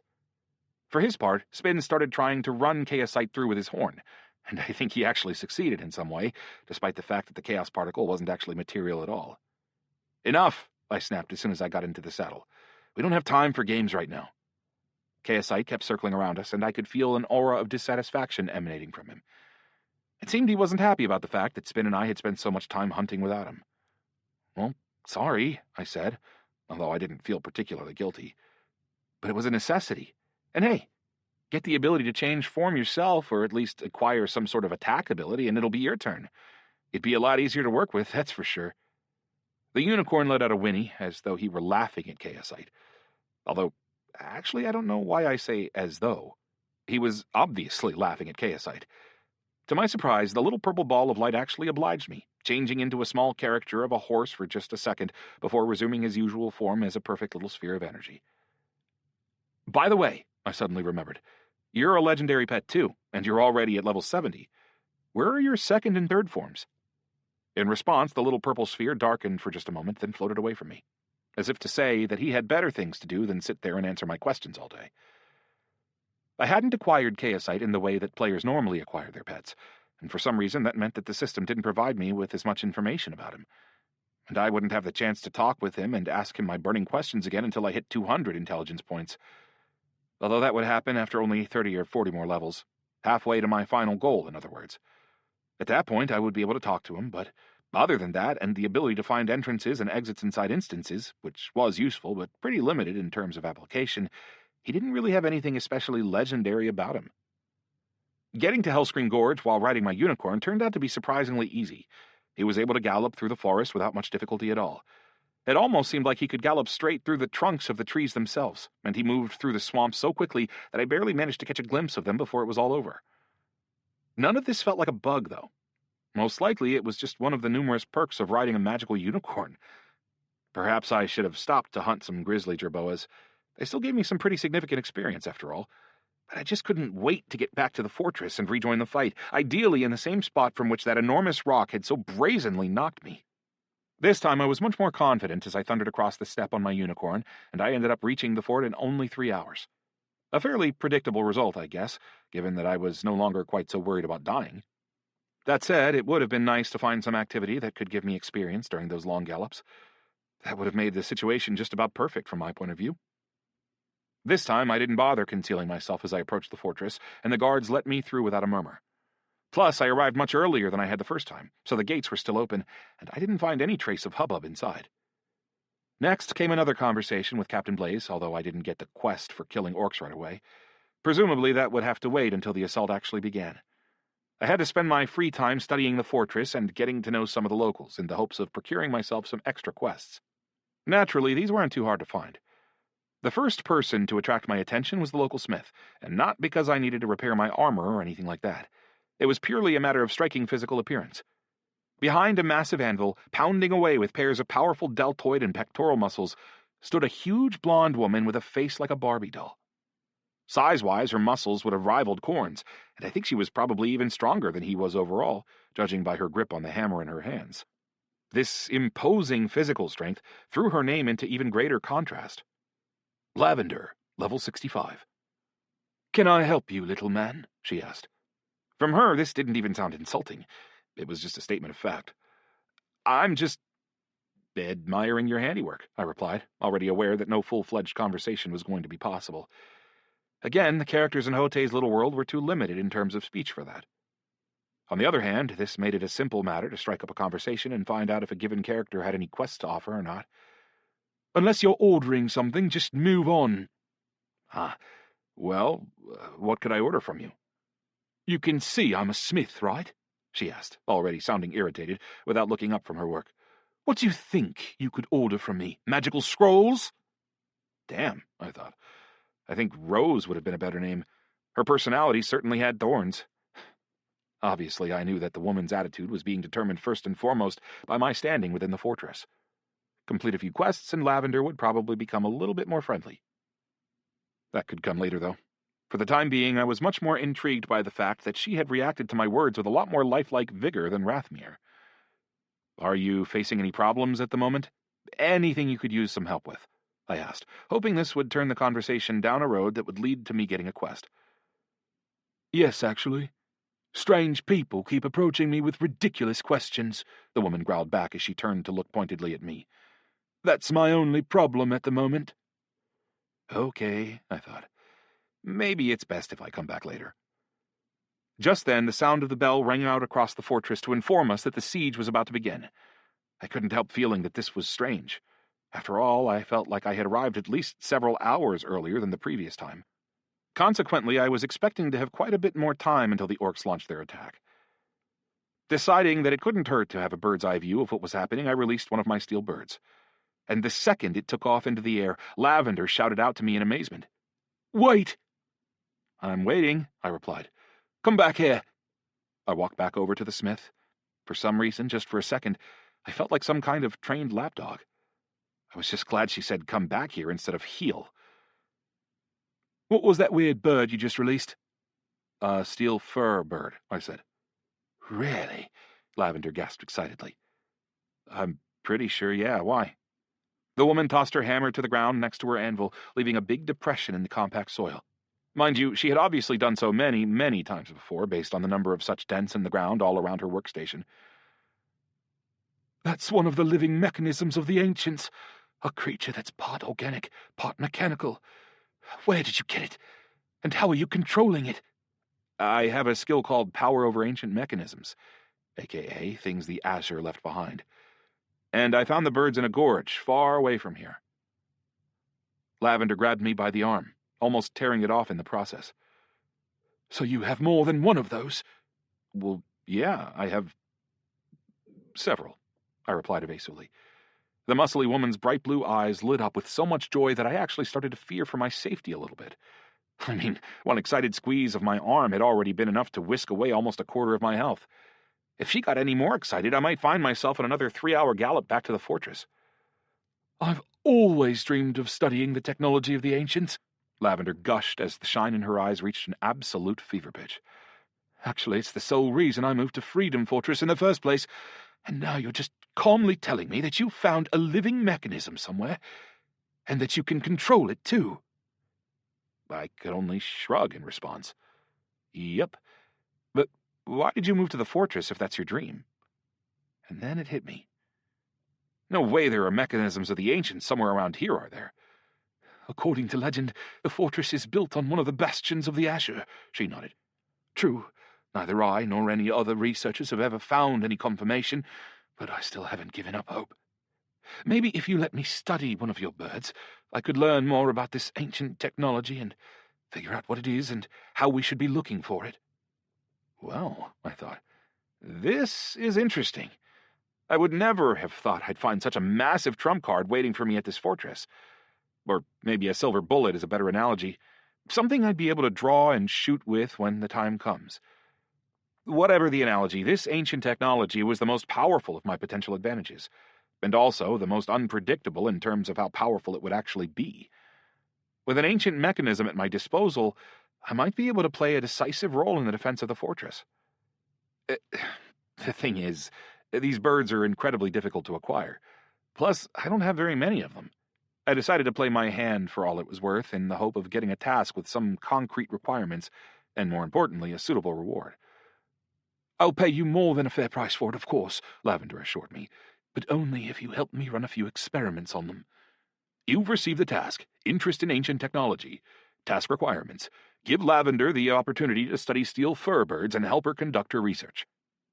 Reward, 1 unit of armor for your level for each bird, plus 100,000 points of experience." Whoa, I thought. Not bad at all. That meant I could update my breastplate, greaves, pauldrons, gauntlets, helmet, and boots, all at the cost of 6 birds. And I'd get a little bit of experience thrown into the bargain as well. Most importantly, I'd be able to repeat that feat after every death, which meant that I could keep getting free level-appropriate armor whenever I needed it. All this, however, was just a nice bonus. I was most interested in the mechanisms of the ancients beneath the fortress. If there really were some there, I might well be able to use them to break the system and acquire a whole mountain of experience, possibly along with the 4th sword as well. All that remained was to find out exactly where the mechanisms were and then try to take control of them. I gave Lavender 6 birds and got back a panoply of armor calibrated perfectly for my level, with an emphasis on my intelligence parameter. Nothing especially remarkable, maybe, but it was at least a little bit better than the armor I had bought in the fortress on my first visit. This was a pretty normal distinction between items of the same class. The best specimens were crafted by players with well-developed professions and were normally bought and sold at auction. Slightly inferior versions could be earned as quest rewards, and the most commonplace versions were available for purchase in local stores. Although there were exceptions, of course. "Show me how you tell them what to do," Lavender said. She was staring down at the birds with an almost carnivorous look in her eyes. "I'm going to try all the technology at my disposal to figure out exactly how you interact with them." Lavender started racing around the little smithy, pulling out various artifacts and mechanisms and setting them up around the bird, which was lying motionless on her workbench. And then she actually strapped a few devices against my head with twine. "Come on, make it fly," Lavender exclaimed, sounding almost feverish. I complied and mentally commanded the bird to fly a few circles around the room. Then, after a minute or so, I deactivated it again. I did this a few times in quick succession. "Okay, now use the other commands." By the time I had run through all the other commands, excepting, of course, the self-destruct command, Lavender finally managed to calm down a little bit. "I think I might have a few ideas here. Come by tomorrow, and maybe I'll be able to figure something out about these birds and how we might be able to use them to find the bastion of the ancients." With that, the hungry look reappeared in Lavender's eyes. "Tomorrow?" I repeated, slightly skeptically. "I mean, sure. Of course." I wondered just then, what were the odds that I'd be able to survive a full day in the fortress? Unless I stayed off the wall, of course, but I definitely couldn't allow myself to do that. Getting Captain Blaze's approval to stay in the fortress had to be my top priority. After all, it was the only way I would be able to continue my other quests. And besides, I was eager to figure out how I could personally participate in the siege and rack up some experience. And more generally, I needed to be fighting as often as possible in order to level up my combat abilities. At least where my general development was concerned, and that was more important than piling up levels. It occurred to me just then that I might not actually need Lavender's help to find the entrance to the ancient bastion. If it happened to take the form of an instance, Chaosite would probably be able to sense it. "Are there any instance entrances around here?" I asked my pet just in case. The purple ball of light turned into a question mark, then took off and flew in a wide circle around me, going as far away as possible while still keeping me in sight. He completed his big loop and returned to me, sending me an impulse of disappointment in the process. That didn't really upset me at all, though. After all, it was entirely possible that the entrance to the bastion was somewhere outside the fortress or deep beneath it. Whatever the case, I'd certainly have plenty of time to search the place after the siege. "Soldier, why the hell are you standing there dicking around when the fortress is under attack?" Captain Blaze's angry snarl echoed down the street in my direction. "Given that you somehow managed to worm your way in here despite being so weak, let's have you prove that you actually deserve to stay here." With that, I automatically received the test of strength quest requiring me to kill orcs. It was time for round 2. And this time, I planned to be much more attentive. Chapter 5. After climbing up onto the wall with Captain Blaze, I watched the orcs approach once again and went through the same opening salvos of the assault on the fortress. What interested me most was whether the same huge rock would hit the same exact spot as it had the time before. If so, then this truncated version of Arctania was even more straightforward than I thought, which would make my job a hell of a lot easier. Knowing exactly what was going to happen when would allow me to turn all sorts of situations to my advantage. "They'll never attack us in one big horde." Blaze hit me with his pre-programmed line, but I didn't ask any follow-up questions on that same subject this time. Instead, I asked a different question, which was every bit as critical as the previous one had been. "Have you ever heard anything about a bastion of the ancients beneath this fortress?" "We're at war, Lieutenant. This obviously isn't the time for idle chit-chat." I tried asking the captain a few more questions just for the hell of it, but since they weren't related to the impending siege, his answer was exactly the same as before. Oh well, I thought. I'll try again later, although it's possible he simply doesn't have this information programmed into him. In that case, of course, I knew I wouldn't be able to find out anything from him. Meanwhile, the siege continued, and the first stone finally smashed through our defenses, some distance away from where we were standing. But the next rock slammed straight into the spot where Captain Blaze and I had been standing the previous time. I had been expecting something of the sort, and I managed to jump to the side just in time, but the captain took the full weight of the blow right on his body. Admittedly, his level allowed him to survive even a hit from a massive magic-filled boulder, but nevertheless he still took quite a serious amount of damage. I was already thinking that this was the moment when the captain would acquire that awful scar on his face, but no. He was totally fine, except for his seriously compromised health, which he quickly rectified with an elixir. "Defense breached! Let's get ready to welcome our guests!" he shouted as he tossed the little glass vial down from the wall. The orcs had seen off our force field, but instead of continuing their bombardment and thinning out the ranks of the defenders, they simply threw themselves into an attack. The whole horde just raced forward with furious battle cries, accompanied by drums so loud that I might have thought they were hooked up to some powerful subwoofers. A number of wolf-mounted orcs with enormous bows soon emerged out in front of the rest of the pack. Just before the wall, they peeled off in various directions and started showering the defenders on the walls with arrows, in the time-honored tactic of steppe peoples the world over. That was the first time I had ever seen orcs with bows. They weren't the same sleek works of art that the elves normally used, though. Instead, they were squat, heavy arcs of bone with projectiles that almost looked like long fence posts. They couldn't shoot very fast or very accurately, but when they scored a hit, these arrows would literally sweep their targets off the wall. The drummers were enormous orcs with heavy sticks in their hands, who were beating a whole series of hide-covered drums inside some of the massive turtles. The noise of the drums was echoing across the entire fortress, and personally, it filled me with a sense of anxiety and gave me a vague sensation of weakness in the limbs. All this was soon explained by a system communication detailing the debuff I had received. You've received the debuff, Drums of Wrath. Effect, you cannot receive benefit from buffs. -5% to all attributes. Not the most powerful effect in the world, maybe, but it was definitely unpleasant. I didn't have long to dwell on the drummers, however, because assault units were already approaching the wall, carrying massive wooden ladders, which had wisely been plated with iron beforehand. These units and their cargoes were all under the protection of multiple shamans. The ladders were each about 60 feet long, which simply wouldn't have been possible in the real world. Interestingly, not a single one of the orcs was carrying anything resembling a shield. I remembered Noisy Jackal's boast that the orcs never defended themselves, i.e. they focused exclusively on attack, but I had never imagined that he meant that so literally. That said, they seemed perfectly accustomed to the magical defenses their shamans were throwing up around them. Just at the moment when a hail of arrows would have mown down every last orc in any given assault unit, their shamans would summon a shield that incinerated almost all the arrows instantaneously. Once again, I regretted the fact that the active radius of my abilities was so small. I would have loved to attack the orcs who were gathering at the base of the wall, but its height was somewhere around 50 feet. As the orcs reached the wall, a rain of gnomish grenades and spells started to pour down onto their heads. And once again, there was nothing I could do to help the defenders of the fortress. I was forced into the role of passive bystander. Thanks to my steel birds, I could keep an eye on the goings-on in two places at once. This allowed me a good view of what was happening in the lines of both the humans and the orcs. Soon I watched as part of the orcish force rushed forward, carrying a massive wooden beam, also sheathed in iron, toward the gate, under all the cover that their wolf riders and shamans could provide them. The first ladders slammed down onto the stone walls with a loud clunk, but at least initially not a single orc made it to the top. At least for the time being, the defenders were managing to shoot them all down before they got within jumping range. More than that, at the rate they were going, I was starting to worry that I might not end up facing a single opponent at all. That's how good the Imperial soldiers were. Unless, of course, the detachment of the orcish army carrying the battering ram ended up being luckier than the one storming the walls. I wanted a chance to fight, so much so, in fact, that at one point I even caught myself hoping that the big green bastards would win and make it into the fortress. On the other hand, according to every rule of siege warfare I had ever seen, once an enemy makes it into your fortress, you've already lost the battle. But what happened next was basically a total surprise for everyone on the walls. The catapults started firing live orcs instead of stone projectiles.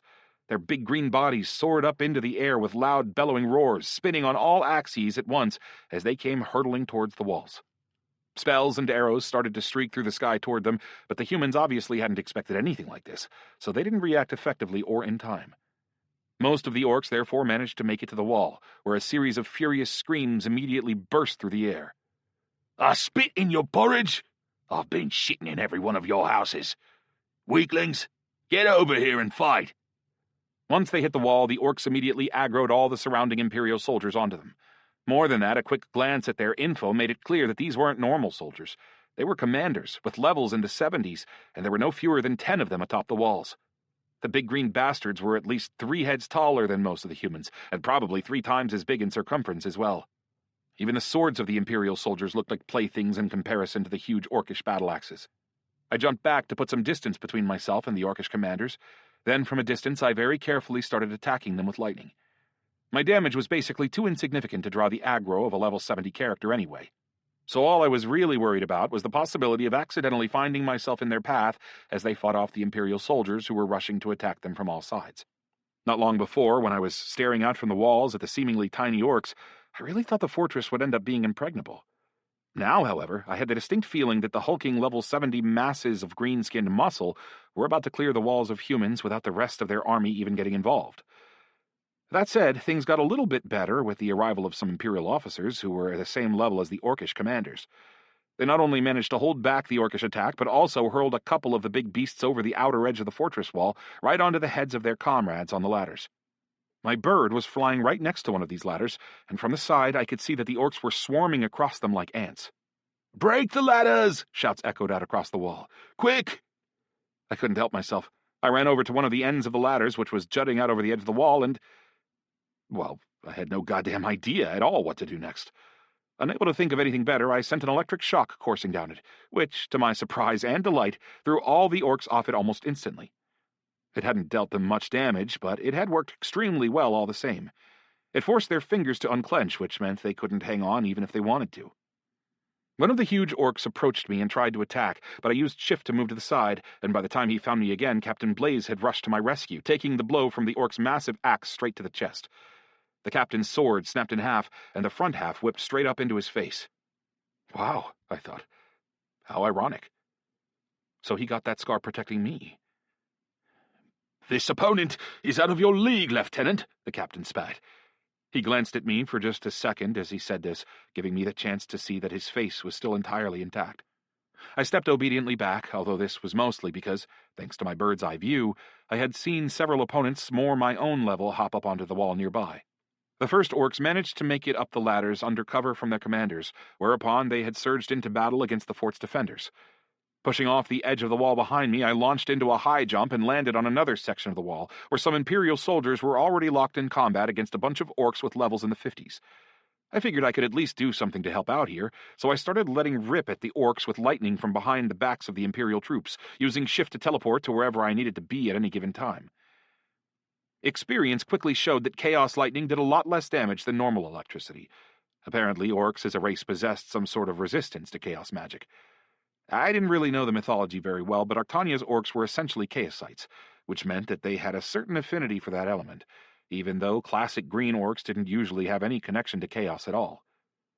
The fortress's walls were wide enough that the soldiers could move around on top of them without getting in each other's way, so I actually felt pretty comfortable. In fact, it reminded me of the journey I had made in the company of 2 hired gnomes who had served as my living shields. Despite being at level 35, I was dealing some pretty respectable damage, and before long our section of the walls had been completely cleared of orcs. Once that was done, I moved on. Chaosite was flying circles around me. He didn't really have much to do, considering that the orcs were mostly dealing purely physical damage. His aura was able to block spells and abilities, so it wasn't much use. That said, he was doing an excellent job keeping an eye out on our rear and making sure no orcs snuck up on us from behind. Basically, the battle on the wall quickly blurred into one big monotonous montage of casting lightning without any real tactics to speak of. But that's leveling up for you. It tends to be pretty boring. What really mattered was that I leveled up once and even made it 80% of the way to the following level. I only had a few more orcs to kill before hitting level 37, when suddenly a frantic shout burst out from inside the fortress. "The gates have fallen! Everyone to the gates!" From the walls I could see wolf riders flying into the inner courtyard of the gatehouse, followed by streams of rank-and-file orcs. Since most of the walls had already been cleared of attackers, though, any human archers who were still alive quickly started pouring their fire down on the intruders. And the central street was already blocked by a big column of knights with shields and spears, who were ready and eager to meet the uninvited guests. I opted to move onto the roof of a nearby building to give myself a good position for blasting the orcs with lightning.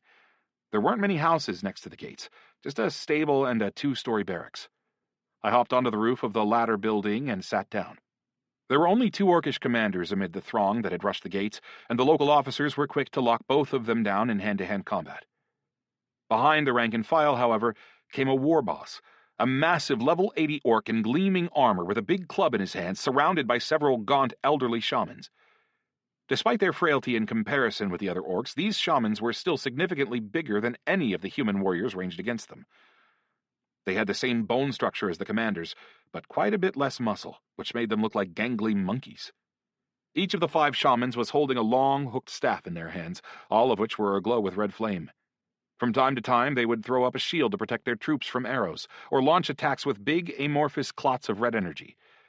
This finally offered me a chance to help the defenders in a serious way. I fired my chaos lightning across the space through which the shamans were launching their attacks, leaving an aura that would occasionally cause their spells to malfunction. After I dissipated several of their attacks, the shamans finally turned their attention to me. Thankfully, their magic wasn't connected with chaos in any way. It was only the orcs themselves who had a passive resistance to the element. My micro-chaos shield was therefore able to function perfectly well against their spells. At that point, the surviving human officers jumped down from the wall. Captain Blaze and 4 more men, all with levels somewhere in the 70s. That was also the moment when Lavender decided to emerge from her shop, swinging her enormous hammer along with several other high-level owners of some of the local stores. This new impromptu force surged straight into the battle. The shaman soon sensed that I could be a serious threat and decided to start attacking me in earnest by pelting me with all the magic at their disposal. This left me with no choice but to leap down onto the stable, whose roof collapsed beneath my weight and sent me tumbling into a big pile of hay. You've received the debuff, Allergy. Effect, occasional sneezes will disrupt use of your abilities. Duration, 15 minutes. Damn it, I thought. What the hell? I mean, sure, I actually did suffer from hay fever out in the real world, but why was that coming into effect here? It was obviously another one of Hote's jokes, like the disgusting taste of the food and the hyper-realism of the unpleasant smells. I shot out of the stable like a bullet, only to find myself pulled immediately into the fray between humans and orcs. The officers were attacking the war boss as a coordinated unit. The wolf riders were trying to break through onto the streets of the fortress town, and some of them actually managed to do it. I was trying to participate in the battle as much as I could, but close-quarters combat had never been my strong suit. Plus, I took several significant blows during this part of the fight, and I couldn't even tell where they had come from. Long story short, I had to retreat in order to avoid being stomped right out of existence. Unfortunately, I couldn't use Spin's power in battle. I had to keep him in his unicorn form at all times because if I didn't, I wouldn't be able to gallop back to the fortress in the event that I got killed. At least not right away. Which would leave me with no choice but to wander through the forests while I waited for Spin's transformation ability to recharge. "They're in the city! Kill the riders!" Captain Blaze screamed, causing a task to flash up in front of me. "You've received the task. Catch and destroy. Task requirements. Kill the wolf riders who have broken into the fortress before they harm the civilian population. Reward, plus 10,000 experience for each rider killed." Okay, I thought. This is much more interesting than the big messy brouhaha by the gatehouse, especially since I won't even have to look for my opponents. They're all indicated right here on the map with red dots. There weren't many of them, just 10 altogether. If I could kill them all, though, it would give me quite a pile of experience. I was only too happy to jump out of the thick of the battle, summon Spin, and hop up onto his back. Well, maybe hop isn't exactly the right word. My riding skill wasn't quite good enough for that yet, but I climbed up pretty quickly all the same. Activating acceleration immediately, I raced off into the town, quickly caught up to the first red dot, activated invisibility, and threw a paralyzing electric chain onto the rider. The attack paralyzed the orc, who flew off the back of his wolf. Unfortunately, though, I hadn't factored in the need to release the chain once it had done its work, so I quickly followed the orc to the ground after being torn from the back of my unicorn. "Ugh!" the orc growled as he leapt back up onto his feet. "Ugh," I groaned as I tried to stifle the pain from my fall. A mere fall from a horse wasn't enough to break my neck in the game, but the pain was definitely comparable.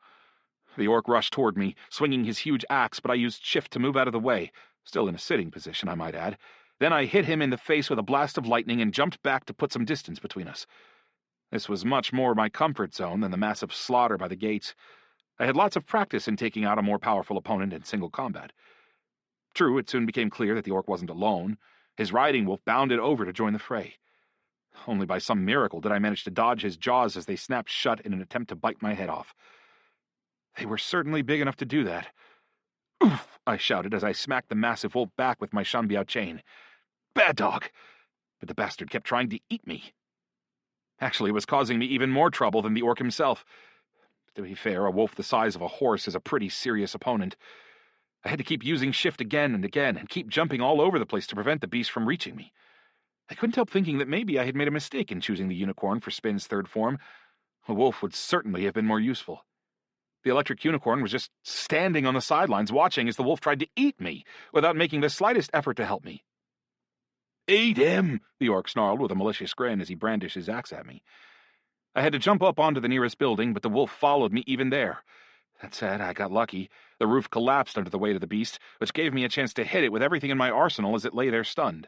concentrated lightning web, chaos lightning, and even a blow from my Shanbiao with a powerful electric shock thrown in for good measure. Once the wolf was finally dead, I chugged a healing elixir and headed out to find the orc again. That was a much easier fight, and to my delight, I finally hit level 37 by the time it was over. I was getting there, little by little.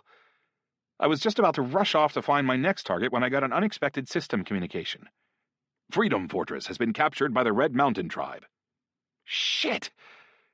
Even worse than this news, though, was the sudden realization that all the wolf riders had suddenly changed direction and started galloping in my direction.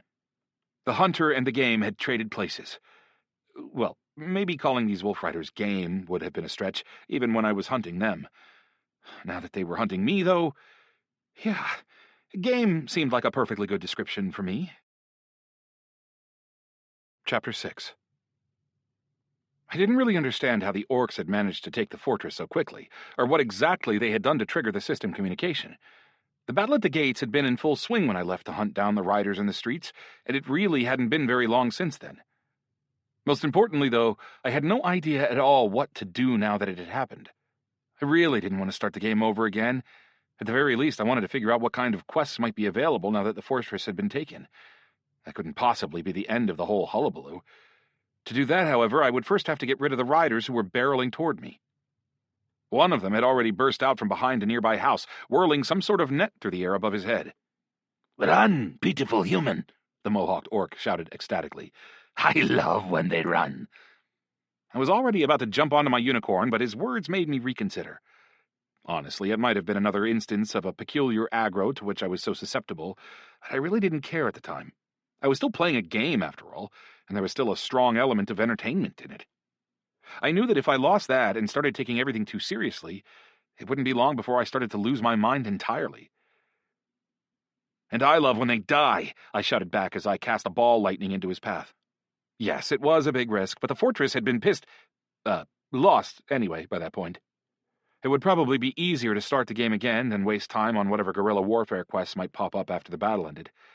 I would still have to figure out what to do going forward, of course, but I wasn't under any illusions about my own power. At my current level, I knew I wouldn't get far as a guerrilla fighter. My ball lightning slammed into the rider and his wolf, dealing so much damage that there was no more than a black, greasy stain on the ground when the lightning flash faded away. Damn it, I thought. It always seems to work at full power just when it's not actually necessary. I jumped back up onto my unicorn and took off. I could have tried to hide in one of the buildings or simply flee the town by jumping over one of the walls, but I decided to rely on Spin's temporary invisibility and acceleration abilities. Plus, I wanted to see how the battle at the gates had ended. One quick dash and I was there. The surviving orcs were still crowded in the square inside the gatehouse. There were no humans anywhere in sight, which presumably meant that all the defenders had been killed. I saw Lavender's body lying nearby. She must have been killed recently, since it hadn't had time to disappear. No sooner did I think this, however, than the body evaporated into the air, along with any chance of learning more about the ancient technology that might, or might not, be lying beneath the fortress. Oh well, I thought. Maybe next time. I activated invisibility, then rushed past the orcs and through the shattered gates until I was outside the bounds of the fortress. I became invisible almost as soon as I did so, but the orcs had other matters to worry about inside the fortress, and none of them noticed me.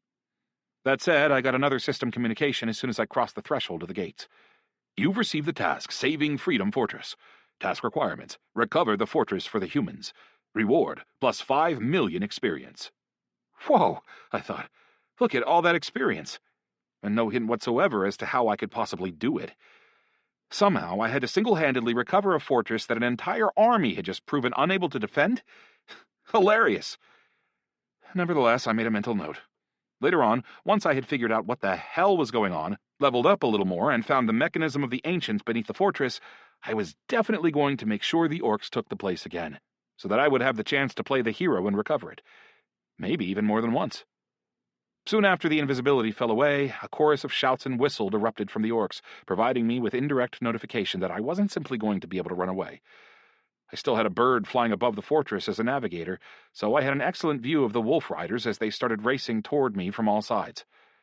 I had no idea where to run or what to do, so I decided to die with honor, which led me to charge into the nearest smallest group of orcs I could find. After chugging a mana elixir, I activated Chaosite's aura and charged into battle, all the while remembering that I couldn't let them kill Spin. After all, my pet would require time to respawn if he got killed. And I didn't want to end up being forced to hang around in Culebra. This was my second time fighting on horseback, but I had already learned a lesson from the previous fight, namely that snatching an opponent with my chain at a gallop wasn't the best idea. Thankfully, the electric chain had a second application. It could be used as a whip. I swung it around and brought it slamming into the face of the first opponent across my path. Spin dodged the wolf's snapping jaws with ease. The beast had been trying to help its rider, who was slightly dazed after being hit with my electric chain. I took advantage of this immediately and sent a couple lightning strikes crackling into the orc's face. And then I finished my opponent off with a blow from my steel shanbiao chain. Unfortunately, the wolf didn't run away when its rider died. It just kept attacking me in spin, preventing us from advancing any farther. "Piss off already," I snapped, feeling extremely frustrated as I struggled to stay on my unicorn's back while he dodged the wolf's bites. Meanwhile, the other two riders caught up with me and launched simultaneous attacks from both sides. They were both wielding big axes on long wooden shafts. I used shift to bounce up into the air and dodge their swings, then plopped back into the saddle. Then I used improved repulsion to knock one of the riders out of his saddle, which temporarily took him out of the fight and allowed me to kill the other rider. That done, I turned to take out the first rider and eventually managed to kill all the wolves as well. Don't get me wrong, I love animals as much as anybody. But these particular animals were dangerous enemies, and they clearly had no intention of leaving me alone. Once all three of my opponents were down, I suddenly realized that I wasn't literally staring death in the face anymore, and that the battle offered a chance to keep fighting for more experience. Especially since experience was headed rapidly toward me anyway. Thanks to my bird and the speed of my unicorn, I was able to choose the perfect trajectory and burst out from invisibility almost literally on top of my next target, which was a group of 4 orcs. I had restored my mana while charging, so I was in my fighting prime by the time I suddenly appeared in front of my muscly green opponents. I would never have expected that fighting on horseback would come to me so easily. Sure, the orcs were just simple soldiers with levels in the 50s, but they were still pretty serious opponents, and the difference in level between us gave me even more experience than usual. Thanks to my abilities, plus my unicorn speed and invisibility, I was soon able to spot, catch, and kill the wolf riders without any real difficulty. I got so carried away that I didn't even notice it when I hit level 39, about 4 hours later, after having killed several dozen orcs. At a certain point, there were no riders left to hunt down, and I found myself completely alone on the plain outside the fortress. I thought. Somehow that was too easy. Maybe I could just keep this up and take back the whole fortress. Looking around, I quickly realized that the main orcish army was still waiting where it stood, out at the edge of the horizon, and that it didn't seem to be preparing for an advance. They weren't paying me any attention either, which meant... "Human!" A menacing growl echoed across the plain as a war boss rode out from the gates of the fortress. His mount was some sort of cross between a bear and a tiger. That's the only way I can describe the strange and obviously very dangerous creature. It had long, muscular feline legs, the broad face and snout of a bear complete with enormous fangs, a powerful body, and the tail of a tiger with a sharp, bony spike at the tip. "How dare you attack my warriors?" "It's actually pretty easy," I snapped back, knowing full well that there was no way he'd ever hear me. My voice was nowhere near as loud as his. In response, the big level 80 monster simply charged toward me, moving so fast that he almost seemed to be making small, rapid-fire jumps through the fabric of space itself, which, as I later found out, is exactly what was happening. His mount really was moving in blinks of about 3 or 4 yards apiece. Spin and I didn't even have time to build up any momentum and flee before he was right there next to us. The war boss was named Marzul, and he was wearing heavy armor that seemed to be made from cast iron. I think it was probably about 2 inches thick in its thickest places.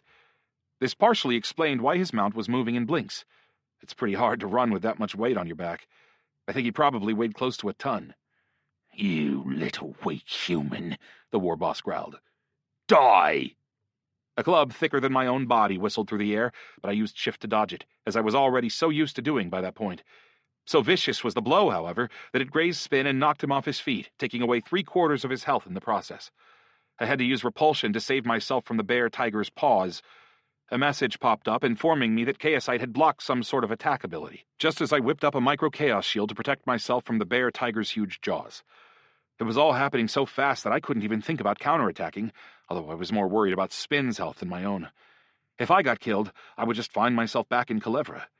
If my unicorn got killed, I would have to wait several hours for him to respawn. In light of this, I decided to recall him before it was too late. At this, the orc jumped off his own mount and rushed to attack me himself. I managed to dodge his club several times by using shift, but the big walking tank was attacking me too quickly, and my class ability simply couldn't recharge in time to keep up, nor could improved repulsion. Such was the difference in our levels, I guess. The war boss's attributes were too high for me to match him in any category. Naturally, I was moving at the peak of my endurance and strength, but even then, I only managed to dodge 6 blows before the 7th knocked the wind out of me and took all my health points away on impact. Perhaps the worst thing about it was that earlier, when I was at level 73, I could have fought the war boss as an equal. As it was, however, I couldn't even survive a single blow. I thought, you just wait. I'll see you in a week. That was the last thought that crossed my mind before I found myself soaring through the rainbow corridor. I wasn't at all upset when I found myself back outside Culebra. My first full-fledged siege of the fortress had gone reasonably well. I had gained several levels and, more importantly, learned a lot of very useful information as well as making several plans for the future.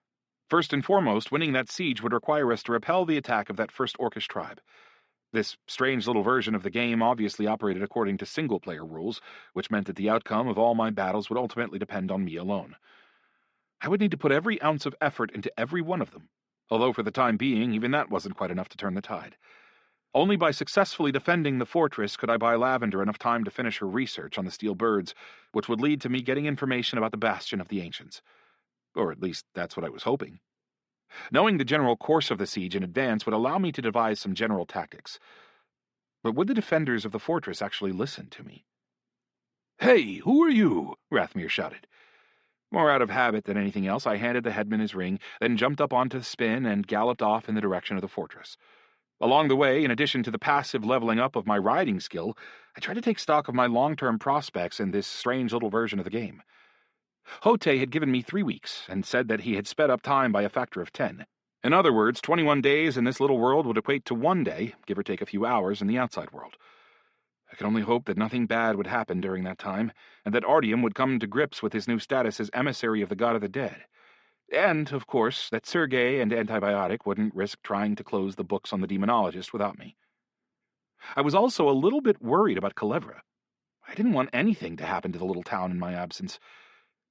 Last but not least, I knew it would also be a good idea to call my parents and ask how their Naumov-sponsored vacation was going. "Hote," I shouted into the sky as I galloped along. "Can you give me at least a little bit of information here? How are things going out in the real world?" As if to spite me, the little god didn't respond. Well, screw him, I thought. The quicker I can level up, the quicker I'll be able to get the hell out of here and find out for myself. I decided to focus on the task at hand. It had only been a day and a half, and I had already leveled up 9 times. Not bad, especially in such restricted circumstances. But I knew I could do better. I also knew, or rather I could sense, that the fortress could be a wellspring of experience, and I already had a few ideas for how to tap into it. All that remained was to figure out what I would need to do to bring them to fruition. On the other hand, this quick pace of leveling up would only last for as long as my opponents tended to be stronger than me. Once I hit level 50, rank-and-file orcs would stop providing me with as much experience. But I figured that successive sieges would get more and more complex and involve more and more powerful opponents, so I wasn't really all that worried. In fact, I felt pretty certain that this was the whole point of the trial in the first place. I made it to the fortress even faster this time, thanks to the steady improvement of my riding skill. I spent about 15 minutes walking around the fortress with Chaosite in the hopes of finding some sort of secret passage. Alas, there were no instances in the area whatsoever. That left only one unexplored possibility: the deep dungeons below the fortress itself. Well, either that or the possibility that the system simply wouldn't allow me to find a workaround in this case. It might be that I would need information from the smith before I could make any progress, and that there truly wasn't any other option. Therefore, I headed for Lavender's shop as soon as I got into the fortress, had a quick chat with her, and gave her some more steel birds for her research. And then the bells began to clang, practically at the exact second I finished talking to her. Apparently, the beginning of the attack always coincided with my arrival, as would have been the case in most old-fashioned games. It was time to get used to the fact that things were much simpler and more straightforward than they were in the real Arctania. Or, rather, to get used to it and start taking advantage of it. After my chat with Lavender, I caught Captain Blaze's attention once again and struck up a chat with him. "Captain, I'm fairly well-versed in magic, and I'd like to ask you something. Who's responsible for installing these magical shields on the fortress? How do they work?" "They run off a power crystal. Our mages, under Lord Desmond's leadership, are responsible for their installation and upkeep." "Where can I find them?" In the magic tower, of course. Okay, I thought. Nice. He didn't tell me to piss off and stop asking questions this time. How does the shield work? Can we fire at our attackers through it? I had already seen our archers firing straight through the force field, but I wanted to make sure all the same. Also, it was a good way to find out how much information the captain would be willing to provide me. Of course, said Captain Blaze. What would be the point otherwise? And could it be turned off, and then turned back on a moment's notice?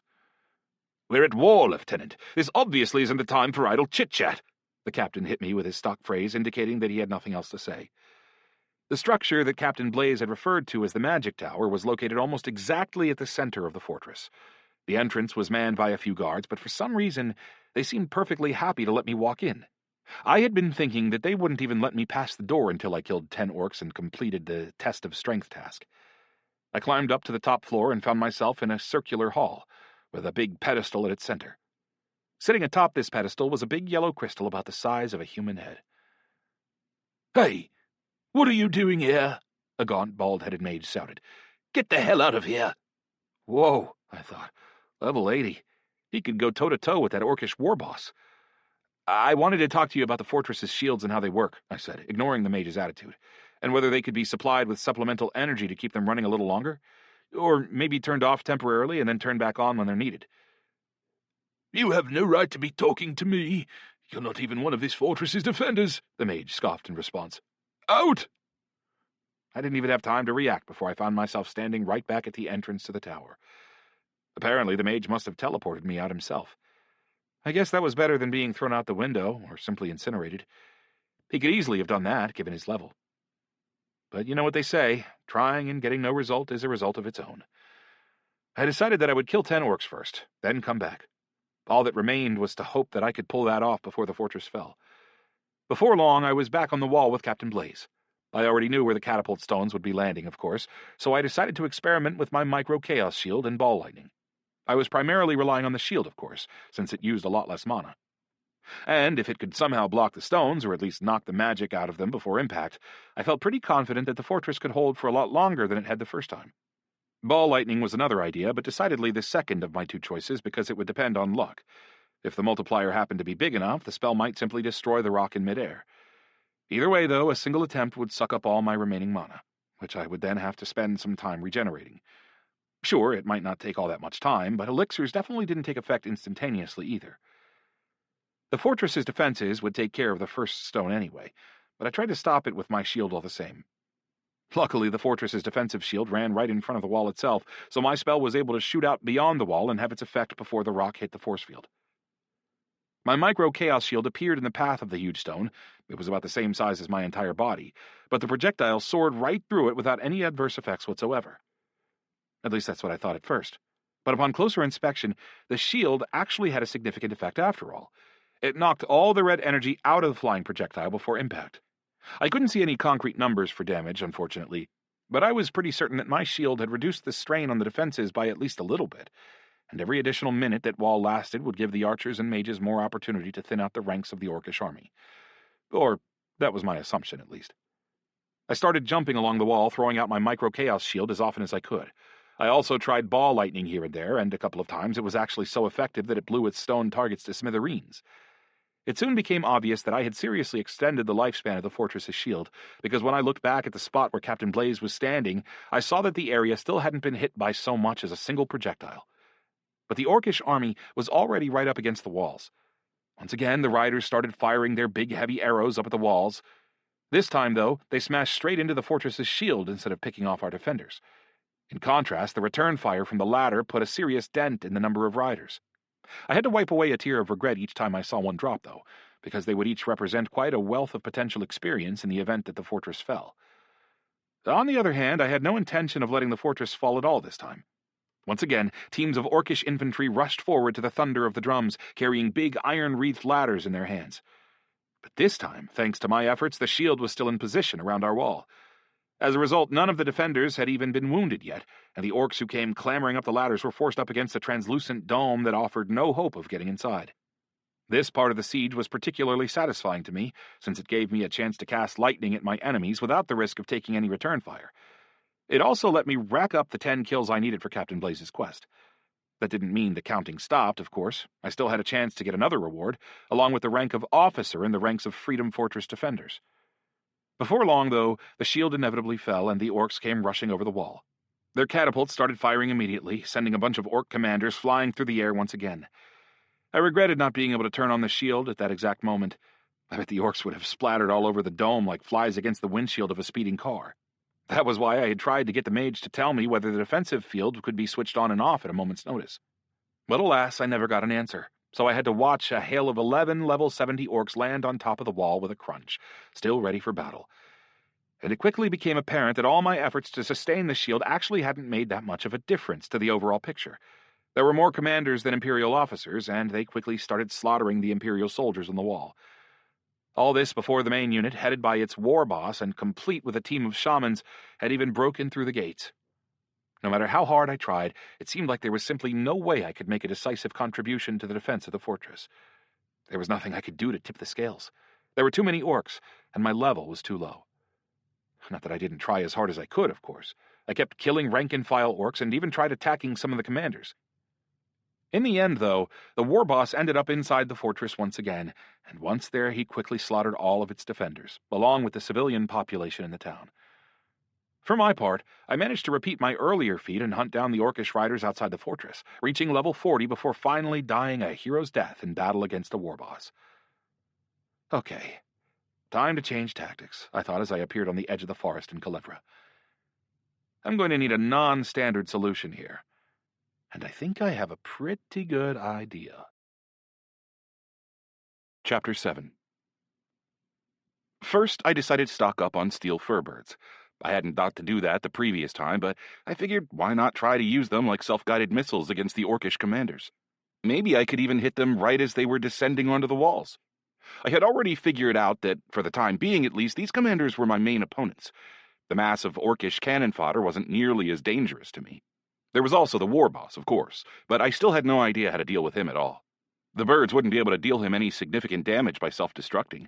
His armor was so thick that he probably wouldn't even notice the explosion. Second, I had completely forgotten Thram's quest for collecting mines from the minefield near the village. With my magnetic sensitivity skill and my power over ancient mechanisms, I could easily have dug up every single one of them. The real question was how much damage they would deal, and how much they would end up weighing altogether. I was severely limited in terms of how much weight I could carry, and while I could have solved that problem by investing all my available attribute points in strength, that would have been extremely short-sighted. All my abilities were dependent on my intelligence and wisdom attributes. Dexterity was also useful for my fighting style, but definitely not strength. I wasn't a melee fighter after all, and the amount of health points at my disposal was also relatively inconsequential. A hit from a high-level opponent would kill me anyway, even with a little bit of extra health. I thought about buying some saddlebags for spin, but I hadn't seen anything of the sort at Freedom Fortress. Apparently, a saddlebag must have been a fairly rare piece of equipment, and to be honest, I don't think many people would have been interested in such a thing anyway. They simply wouldn't have any need for it. Once again, I regretted not being able to get in touch with the all-knowing Boris for a little bit of advice. Third, and finally, I knew absolutely everything about the residents of Culebra and the quests that were available in the village, and I seemed to remember that they had one particularly interesting artifact at their disposal. The Glass Rose of Fate. This artifact had helped Culebra fight off an orcish attack, and even when the village developed into a full-on fort, the rose continued to provide excellent protection for the whole place. Especially gratifying was the fact that Khorne had created the artifact out of fulgurite, the glass that had materialized after the goddess Alenia's lightning struck the ground. I had been carrying no fewer than 10 bars of the stuff around with me ever since that day. Somehow, I had always known it would come in handy one day. All that remained was to get the quest from Khorne and to find a certain flower in the woods, and the precious artifact would be mine. I launched into a little speed run through the basic quests, stopping in first to see Amina before gathering some sand and making some condenser worms with Khorne.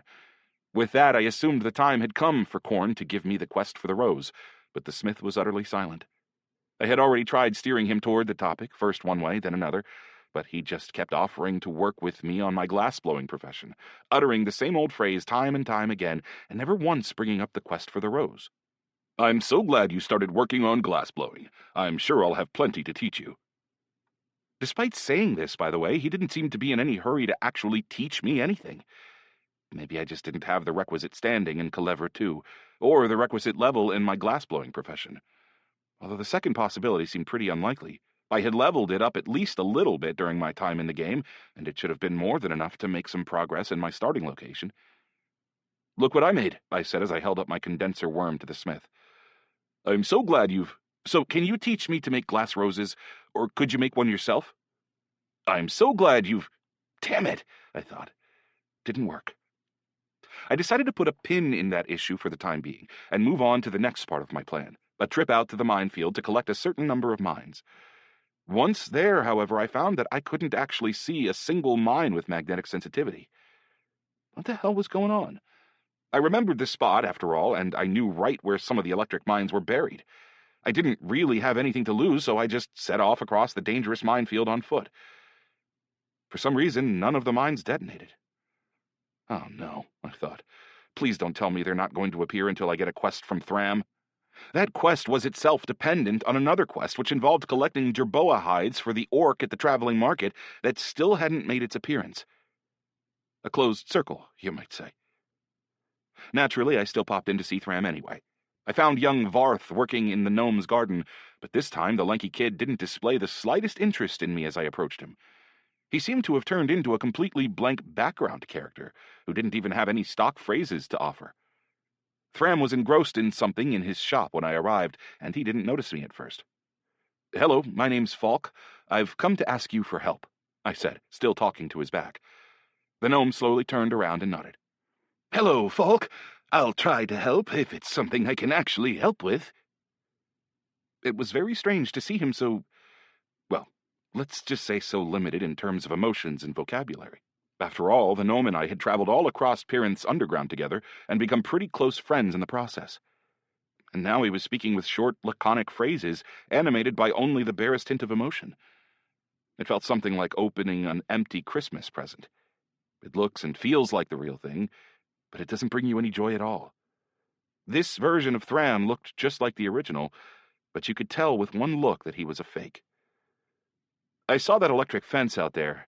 I gather you're pretty comfortable working with technology?" Had the real Thram been sitting there instead of a cheap copy, he'd probably have tried to blow me up for phrasing the question like that. This one, however, reacted with a notable calm. "You could say that." Obviously, some sort of keyword or phrase was required for me in order to trigger the quest for collecting mines. I never managed to find that key when talking to Korn, but I figured I might have more luck here. "I'm hoping to hunt some jerboas, but they all run away from me because of my Hammer of the Jerboas achievement. Is there any way you could help me build some electrical traps?" "I don't think that's something I'd be able to do," replied the gnome. I knew immediately that this stock phrase was the signal that would serve as the conversational dead end until I managed to come up with the key. This time, however, I had an extra ace up my sleeve, namely Steel Handshake at level 3, which immediately increased trust in me among members of the gnomish race. "I'm very happy to make the acquaintance of a master like yourself," I said, as I held my hand out to the gnome. Thram didn't seem to find this too strange. He took my hand, and I got a system communication informing me that my standing had improved. With that, I immediately repeated my question about making some electrical traps. "An electrical trap? Not a bad idea," Thram replied, to my delight. Judging by his tone, you would never have guessed that he had just given me a stock negative answer 10 seconds before. "If you could bring me a couple electric mines from the minefield out there, I could build a little net and use their power to electrify it. We'll put it in the clearing, set out some tasty bait, turn on the juice, and voila! You'll kill some jerboas." Hallelujah. "Of course, I'll be happy to bring you some mines. You've received the quest. Field, minefield. Task requirements. Bring Thram 20 simple electric mines. Reward, plus 1,000 experience. 1 electric trap. I'll mark for you the section of the minefield where the electric mines are buried. But still, be careful. The military gave us maps of where the mines are, of course, but I really doubt that the grunts are super careful when they're burying these things, and I can only hope they didn't get distracted and put in any high-powered mines anywhere." Oh, I thought, I hope they did. "Once, a sheep exploded about 500 feet shy of where the map has the minefield boundary. We found its hooves in different spots in a big 1,000-foot circle around the spot where it happened," Thram continued. Yeah, I said before taking off for the minefield. I'm out. Hold on, the gnome shouted after me. What about a diagram of these mines? And goggles to find them? No need, I replied with a dismissive wave. Sure enough, as soon as I got to the minefield this time, I rode there on spin, my magnetic sensitivity showed a bunch of little dots beneath the ground. Moreover, some of them were clearly bigger than the others. These were obviously the higher-level mines, which were the ones I was primarily interested in. My mechanic profession was fairly well developed, thanks to my passive use of it during the course of the game, so my little demining operation went pretty smoothly. Furthermore, while I used to have to exercise extreme caution when digging the mines up and cutting their wires, this time I was able to simply deactivate them remotely using power over ancient mechanisms, and then use magnetism to pull them right out of the ground. Working like this, I managed to fill my inventory up pretty quickly. Also, just as an experiment, I dug up some of the standard mines in addition to the electrical ones, in order to compare and contrast their attributes. Interestingly, once I deactivated them, I suddenly found that I had access to two fairly standard commands: activate and detonate. This meant that I could detonate them remotely. I wouldn't have to wait for somebody to step on them. The description of the simple electric mine read as follows. Simple electric mine. Type, common. Quality, 10. Damage, 100 points of electrical damage. Blast radius, 1 yard. The standard explosive mines differed from the electrical ones only in terms of the type of damage they dealt.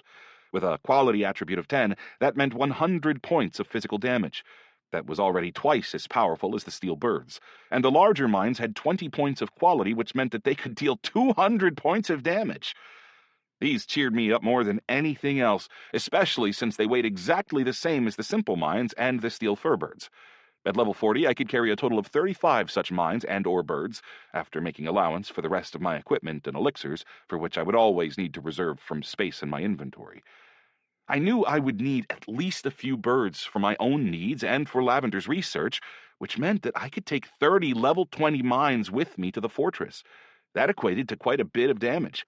Maybe even enough that I could try blowing up the war boss.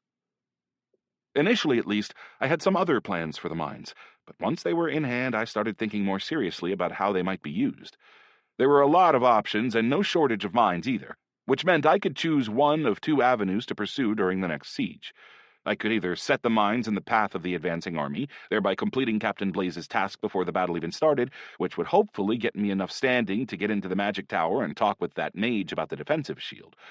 Or I could take out the commanders by luring them onto my mines. Or I could risk it all in an attempt to kill the war boss. Naturally, the third option would require the fortress to fall again.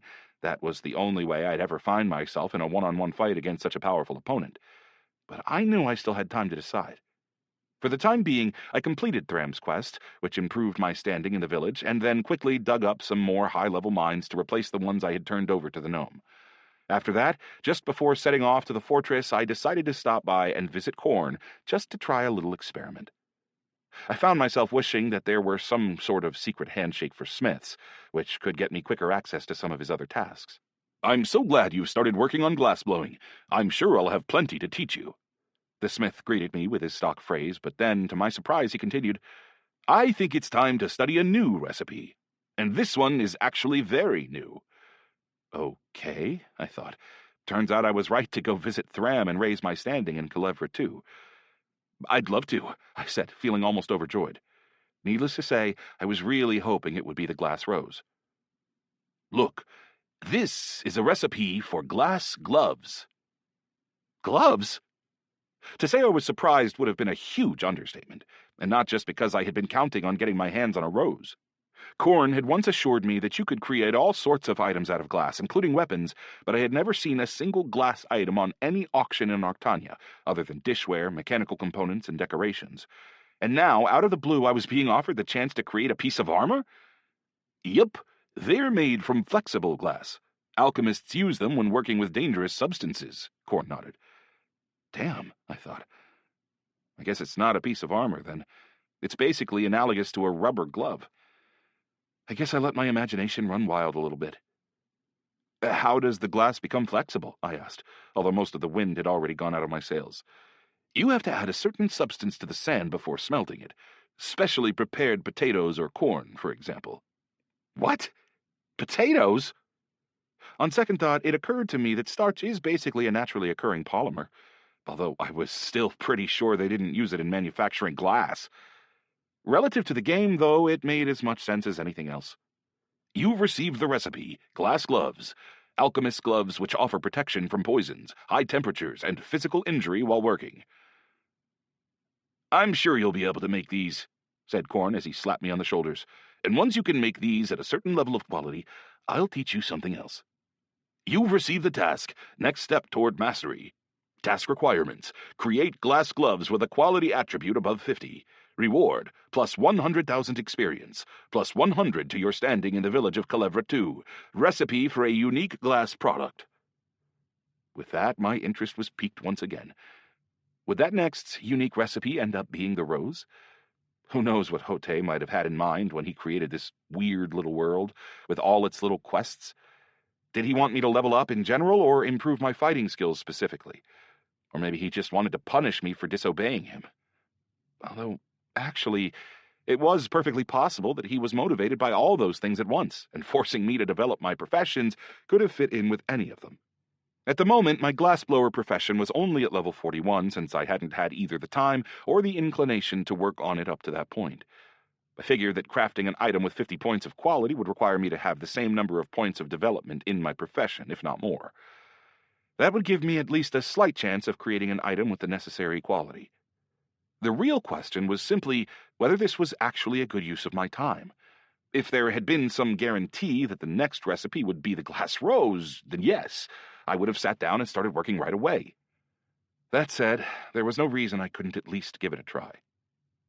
After studying the recipe, I knew that I would need sand as well as a specially prepared potato or ear of corn, which would have to be added in proportion to the amount of sand I was using. I couldn't get either of those sources of starch myself, which meant that I would have to ask someone for help. And the only person I could think of was Varth, the young man who helped Thram tend his garden. I ran back to the gnome, explained my situation, and, thanks to my steel handshake, Thram helped me without stipulating any new conditions.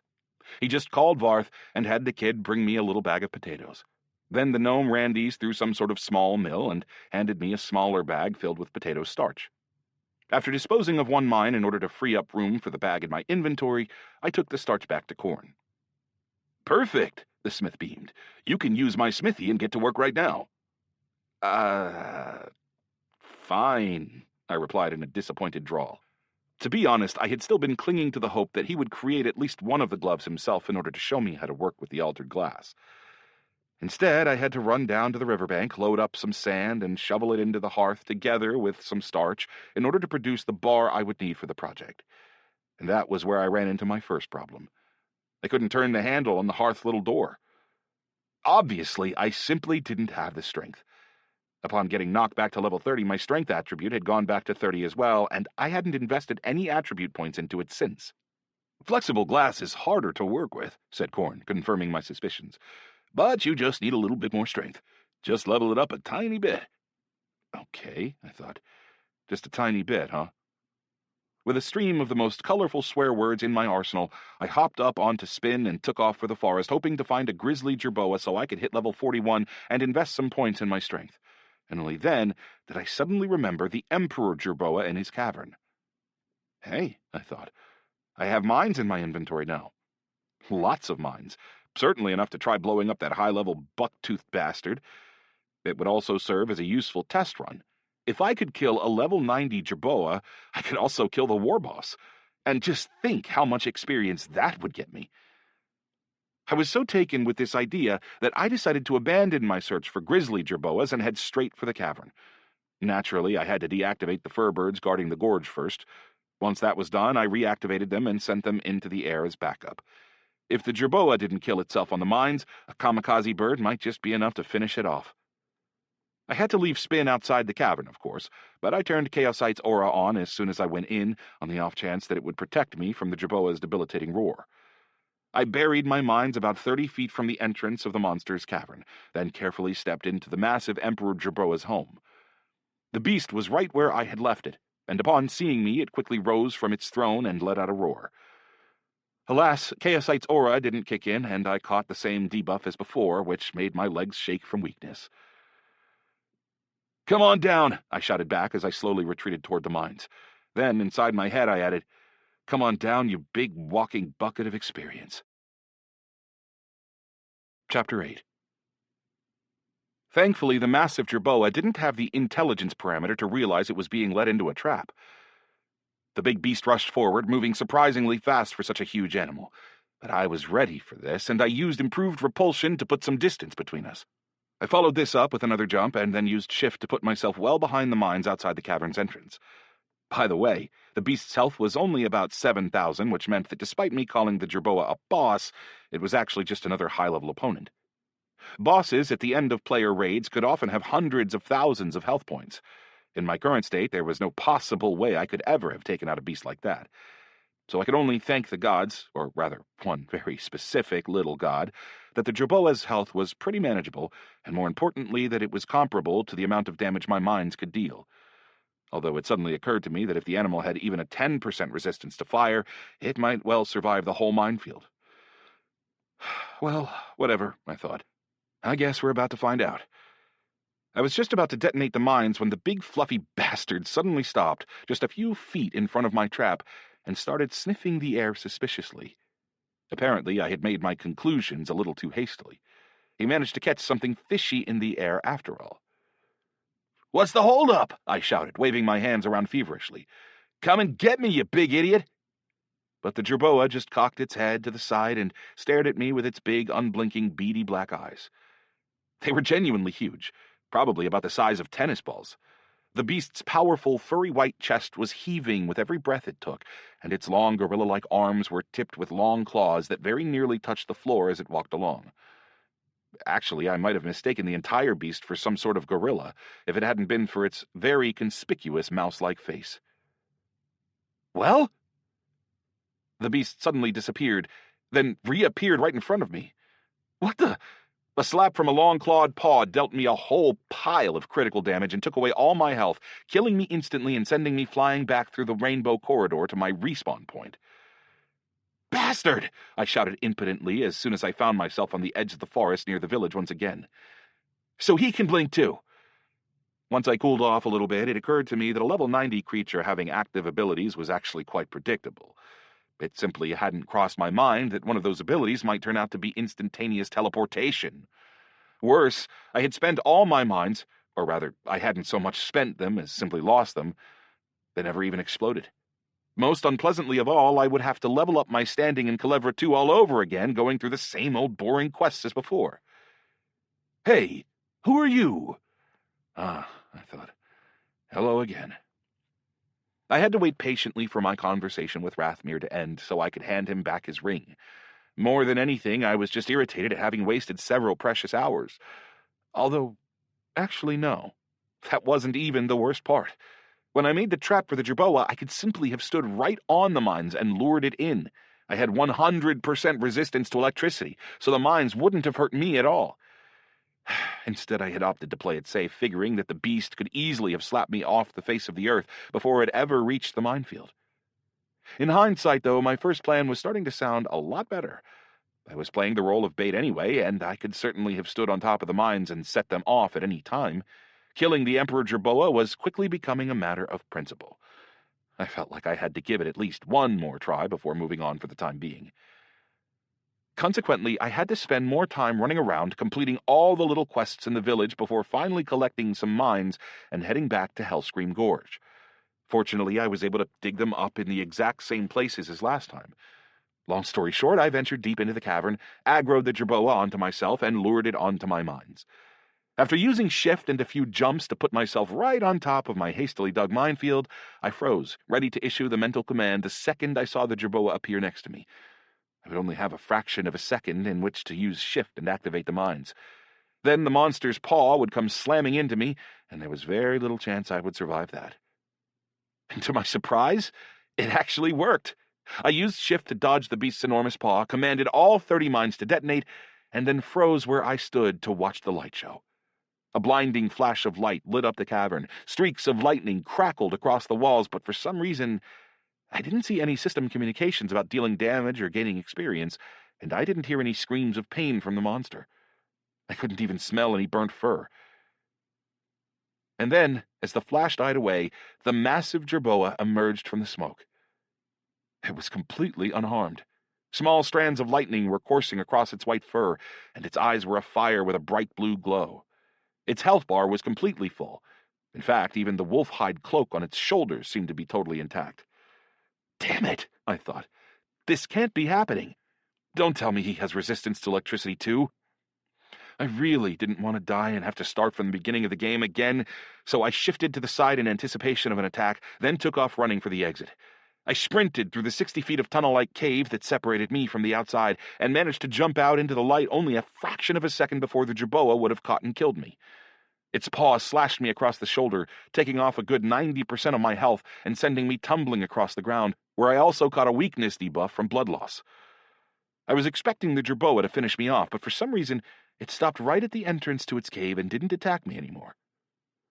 Okay, I thought with a sigh of relief. That's his house, I guess.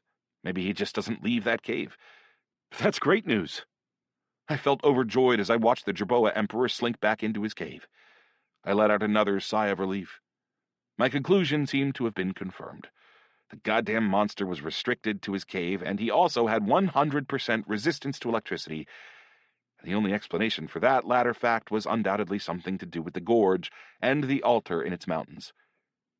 In this one location, therefore, we had all of the following: steel furbirds, who were part of the heritage of the ancients, a place where you could acquire the hidden class of slider, which could be used to control the mechanisms of the ancients, and a jerboa who was totally immune to electrical damage.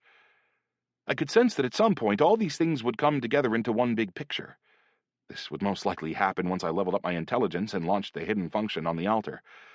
That said, it was also possible that the big furry monster would drop something really important, something directly connected to my class, even. This idea made me want to take the beast out even more. But how? If electricity wasn't an option, then the only remaining chance I had were my normal explosive mines. Well, those and the furbirds used as self-guided missiles. I decided that I would try one more time, and that if I didn't succeed, I would come back later after acquiring 10 more levels. Then I jumped on to spin and headed back to the minefield. To give myself the best possible odds of success, I left all my steel birds in the gorge so I could stuff my inventory to the brim with mines. This allowed me space for no fewer than 38 of them. Once they were in my bag, I turned and headed back toward the cavern. Altogether, the mines would be able to deal almost 7,500 damage, which was considerably more than the monster's total health. More than enough, in other words, provided that the jerboa was in the right spot when the mines went off. This, however, made me realize that my plan needed a little bit of adjustment. Changing Spin to his wolf form, for example, would allow me to use his thunderbark, which would provide a small chance of stunning the jerboa for just a few seconds and giving me a chance to blow him up. But I didn't really like that option because the chances of my level 70 pet being able to affect a level 90 boss were very, very low indeed. Plus, even if it worked, I would then have to wait quite a while before he would be able to turn back into a unicorn again. Chaosite wasn't much help either, since the goddamn jerboa only used physical attacks, and Chaosite's aura could only block spells and abilities. The only other card I could play was my steel furbirds. There was a good reason I had laid them out so carefully on the ground outside the cavern. I activated them all and had them fly around near the entrance to the cave. If necessary, they would be ready to attack the jerboa, especially if I ended up making it to the exit. Presumably, he would stop at the exit, just as he had done the previous time, which would make him an excellent target. With that, my mind was made up. Instead of placing all the mines in one spot this time, I opted for a different strategy. I divided them into several batches and placed them in various spots throughout the long intestine-like tunnel leading to the Emperor Jerboa's cavern. An imperial welcome, you might say. Shift could only move me about 3 feet because my intelligence had fallen by almost a factor of 2 when I lost all my levels. As such, I knew I wouldn't be able to dodge the explosion completely because, of course, the blast radius of the mines was exactly 3 feet. All I could count on, therefore, was my speed, which also wasn't great because of my newly reduced dexterity. But I figured that I could speed up a little bit by using electric chain. Its maximum length was 45% of my wisdom parameter.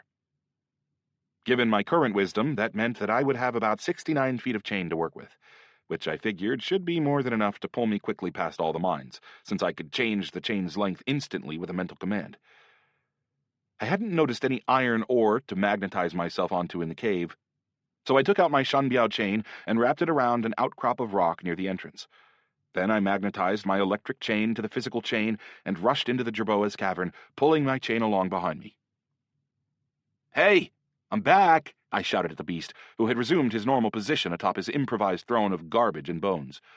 The monster leapt up off his throne and rushed to meet me, almost as if he had started to miss me while I was out gathering a new batch of mines. He even let out a friendly roar that slapped me with a debuff and spread his arms out for a big hug. Although the claws on his fingertips made it clear that such a hug would send me straight back to the copse of trees near Culebra. I used shift to dodge the first blow from his paws, then fell onto my back and started shortening my electric chain as quickly as I could, pulling myself out of the cave as though I were hooked up to a fast-moving winch. The Jerboa took off after me, but I had left a little bit of extra space between us when I started my retreat, so his first blink still put him a little ways behind me. I just barely managed to activate the mines in the monster's path in time. Out of the corner of my eye, I finally saw some system communications informing me that my opponent had taken some damage. The communications kept coming, one after the other. I didn't really get a chance to see how much damage the mines were dealing.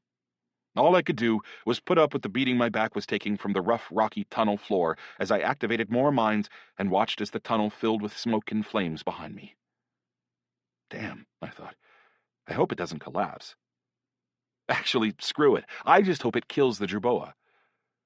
When I finally reached the stone to which I had secured my chain, I slammed into it so hard that I took a big blast of damage and caught a light dizziness debuff. As a result, I didn't react instantly when the Emperor Jerboa emerged from the smoke. Not at all, in fact. At the very last moment, I somehow managed to use shift to move about a foot to one side and avoid being crushed by his massive body, although he still caught me with a claw that took off 100 points of my health. The mines had done their work, and done it well. The Jerboa's health was in the red zone. He only had about 400 points left, but I really didn't know how to finish him off. I didn't have many choices, either. I could either hit him with a concentrating lightning web, which had the ability to bypass resistance to electricity, or use chaos lightning. I chose the latter, hoping that the chaos element would do most of the heavy lifting and cast the spell right into the beast's enormous face.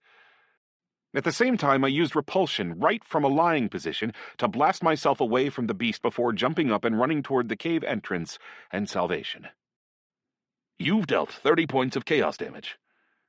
Maybe I should have been happy that I had managed to do anything to a monster who was 50 levels higher than me, but its regeneration was so fast that by the time I finished dodging its next series of blows, the Jerboa had already regained even more health than my spell had taken away. Useless. That was all I could think as I made my final jump and shot out into the fresh air again. I was never going to kill the beast with a normal attack. It was time to call on my steel birds. They could definitely make a difference out in the open space. I was so busy dodging the Jerboa's attacks that I didn't even have time to chug a healing elixir. Unfortunately, I could only use shift once every 10 seconds, which was way, way too infrequent to keep me alive. Obviously angered by the damage I had dealt him, the Jerboa reached out past the cave entrance and caught me by the neck like a falling rag doll. This knocked the wind out of me, and there was nothing I could do to help myself. That said, the steel furbird started diving toward the Jerboa from above as soon as it appeared. I was already in its paws, though, and it didn't take too much intelligence for the beast to throw me up in front of himself as a human shield. The last thing I saw before I started flying down the rainbow corridor was a bird diving toward my face at terrifying speed.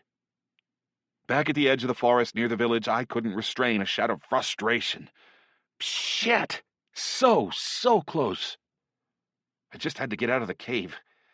The suicide attacks from my birds would definitely have taken away the rest of the Jerboa's health if he hadn't been able to use me as a shield. My original plan had been to put a pin in this particular hunt if I didn't succeed on my third attempt, but by that point it had truly become a matter of principle. This time, though, I felt virtually certain that I could finish the job. But first, I would have to level up just a little bit more by hunting grizzly Jerboa and wolves in the forest. That done, I would invest all the resulting attribute points into strength, which would allow me to carry a few more mines. Thankfully, I didn't have too far to go to hit level 41. By my calculations, the increase in strength I could achieve at that level would allow me to carry a full 44 mines, which would be more than enough to kill the Jerboa outright. This little obsession of mine was really reminiscent of the good old computer games that pitted you against the exact same boss 20 times in a row until you finally figured out how to beat it and came up with a workable plan. Provided, of course, that you didn't have one of the many handy guides they use to make for games like that. I certainly wouldn't have turned down a guide like that if one had existed for Arctania, or at least for this specific fight against the Emperor Jerboa. Too bad there was nobody who could possibly have written one. Except for me, I guess. So once again I headed back into the village to complete the same old tiresome quests.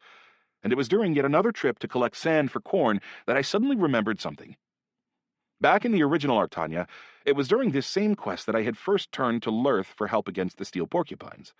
That was when he and I had agreed to go to Hellstream Gorge together, and it occurred to me, why not try the same thing this time?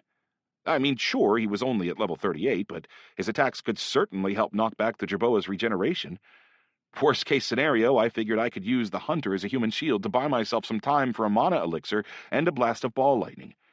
His friend Forehead would have been helpful as well, but it seemed like I had already slaughtered all the high-level wolves in the forest in the process of leveling up, presumably including Lurth's little buddy. I had remembered too late. I found the Hunter's house easily, both from memory and from the horrible stench hanging in the air around it. Thanks to Hote's tinkering with the settings, unpleasant odors were so strong that I could literally have smelled Lurth's house a mile away. I made sure to give his hide-covered outhouse a particularly wide berth. I was worried that for the first time in my entire experience in the game, I would find somebody puking their guts out inside. The Hunter himself was thin and pale. He actually looked a lot like Dr. House when he appeared on the threshold of his house and shot me an irritated, judgmental glare with his alcohol-reddened eyes. To be fair to Lurth, I already knew that Lurth and the good doctor had more in common than just their physical appearance. Like Dr. House, Lurth was also in constant pain from the curse he had suffered at the hands of a sorcerer from the Crimson Caliphate. Alcohol was the only thing that helped with the pain, so I really couldn't fault the Hunter at all. Hard liquor was literally what the doctor had ordered. I made a mental note to ask Sergei whether he could do anything to help Lurth. For some reason, I had never thought of that before. You here for me? The Hunter asked in his usual hoarse voice. Yes, I nodded. I want to go to Hellstream Gorge, and I need a guide. The Hunter frowned. Bad place. And dangerous. Back in the real Arctania, of course, he had agreed to accompany me, but only after sending me to level up my dodging skill. My skill was more than sufficient this time, but for some reason the archer didn't seem too excited at the prospect of traveling in my company. I don't doubt it, but I need to go there, and you should know right off the bat, I'm hunting a massive jerboa. I figured that might interest you, being a hunter and all. A grizzly jerboa? Sure enough, his eyes lit up with a flash of interest. An emperor jerboa. Never heard of one before. The flash of interest was gone. I think you're imagining things. I've been hunting this forest for years, and I know everything in it. This beast lives in a cave inside Hellscream Gorge. I doubt you've ever gone far enough to see it. I have a plan to kill it, but I need some help. The archer froze for a moment. Presumably he was supposed to be thinking about my proposal, but it actually looked like he was literally frozen. Almost as if there was some kind of glitch in the game. That place is too dangerous, even for me, he finally answered. I'd be very grateful for your help, of course, and I'd be happy to bring you 10 bottles of Amina's Festival alcohol for you in compensation. Well, let's give it a shot then. Lurth reversed his decision immediately. I can see you're strong enough to hunt alongside me on equal terms. I'm sure we can do it, but I want the booze first.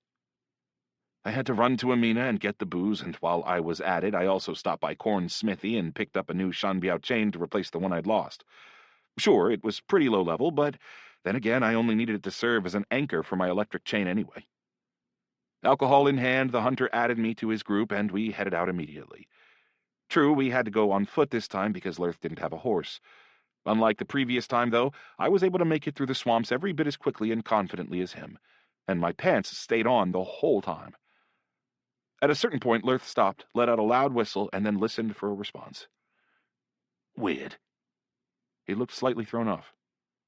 What? I asked, already feeling suspicious.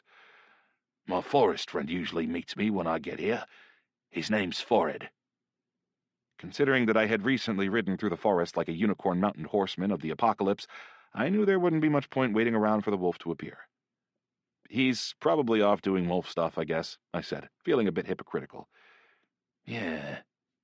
Thankfully, Lurth didn't seem too worried about the wolf's absence, and he carried on as if nothing was amiss. We made it to the entrance to the gorge in just a few hours. I knew the forest so well by that point that I actually showed Lurth a few shortcuts.